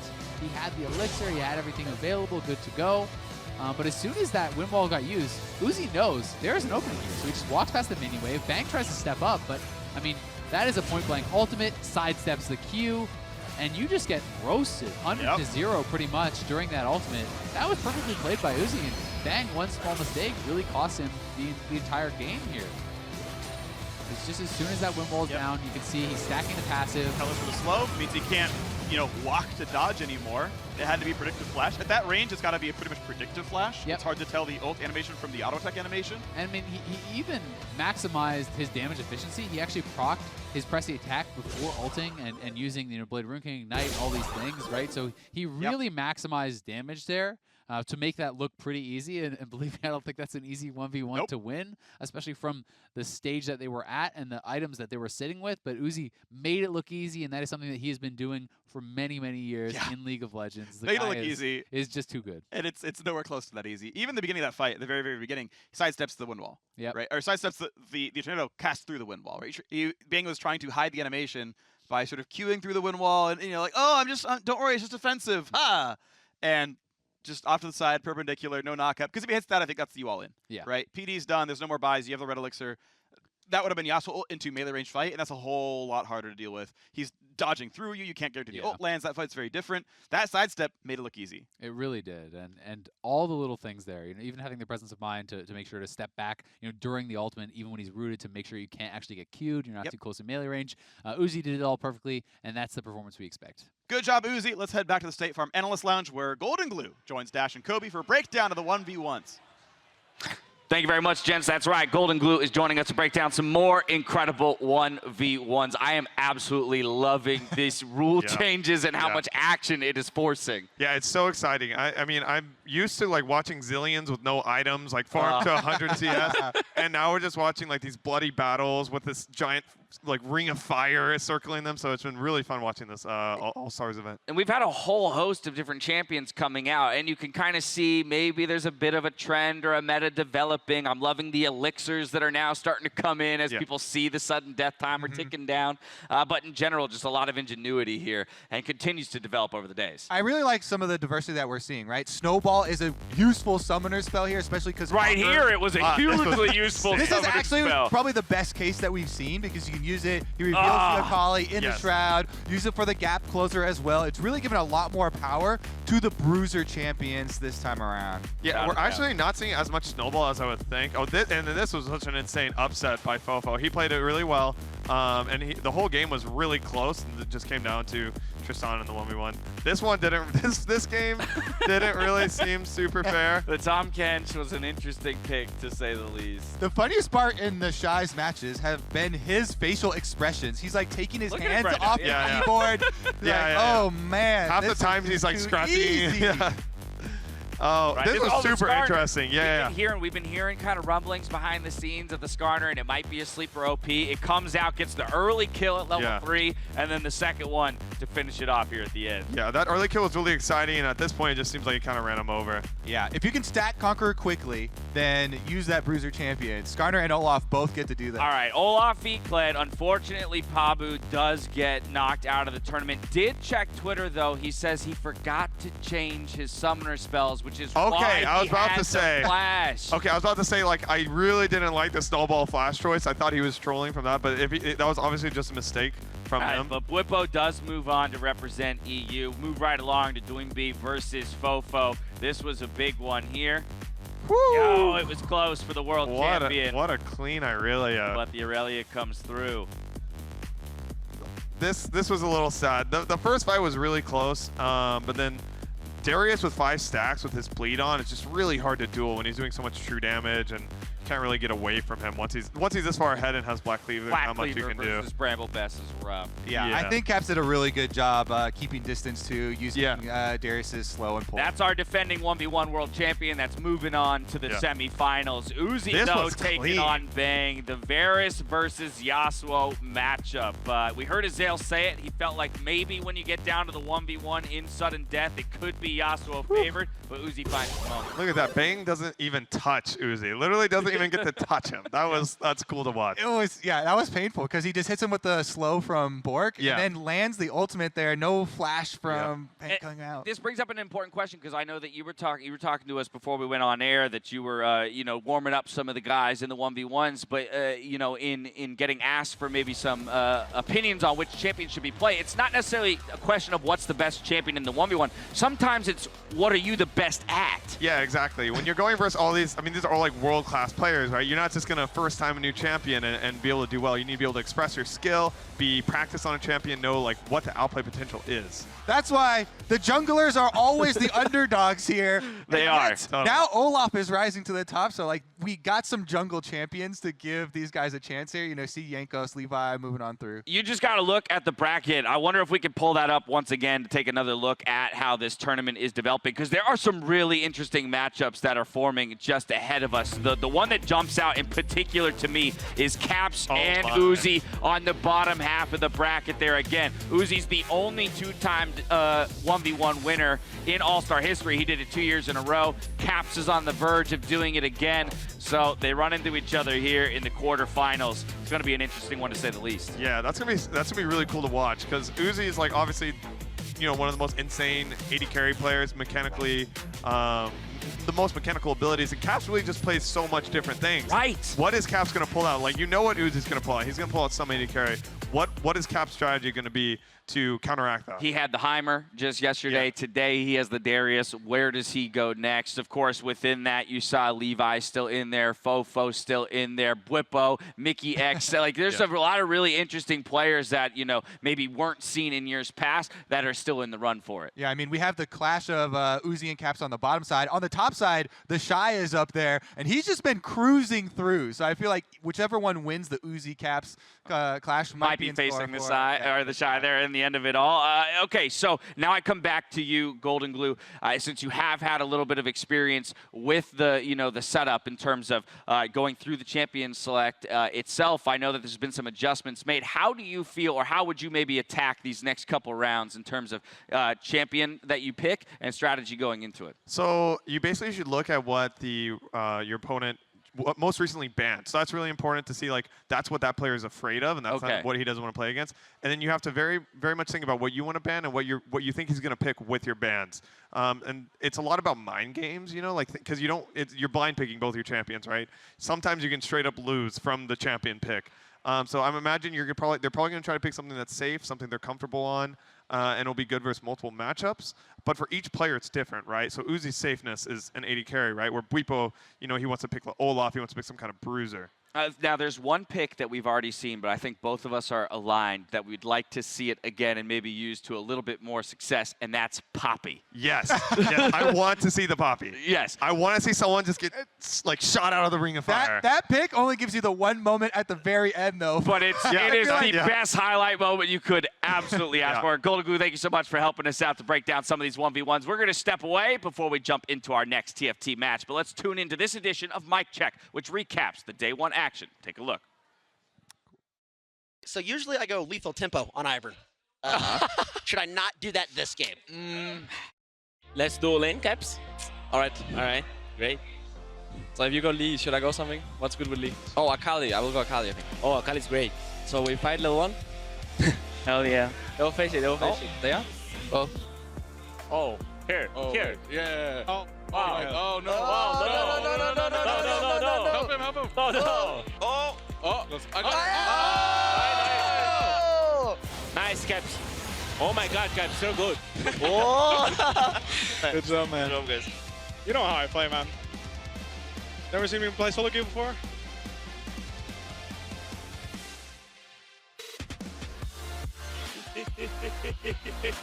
Sorry to do you like this, but I finished my item, so. I finished my adaptive helm, so I don't think you're gonna have much fun anymore.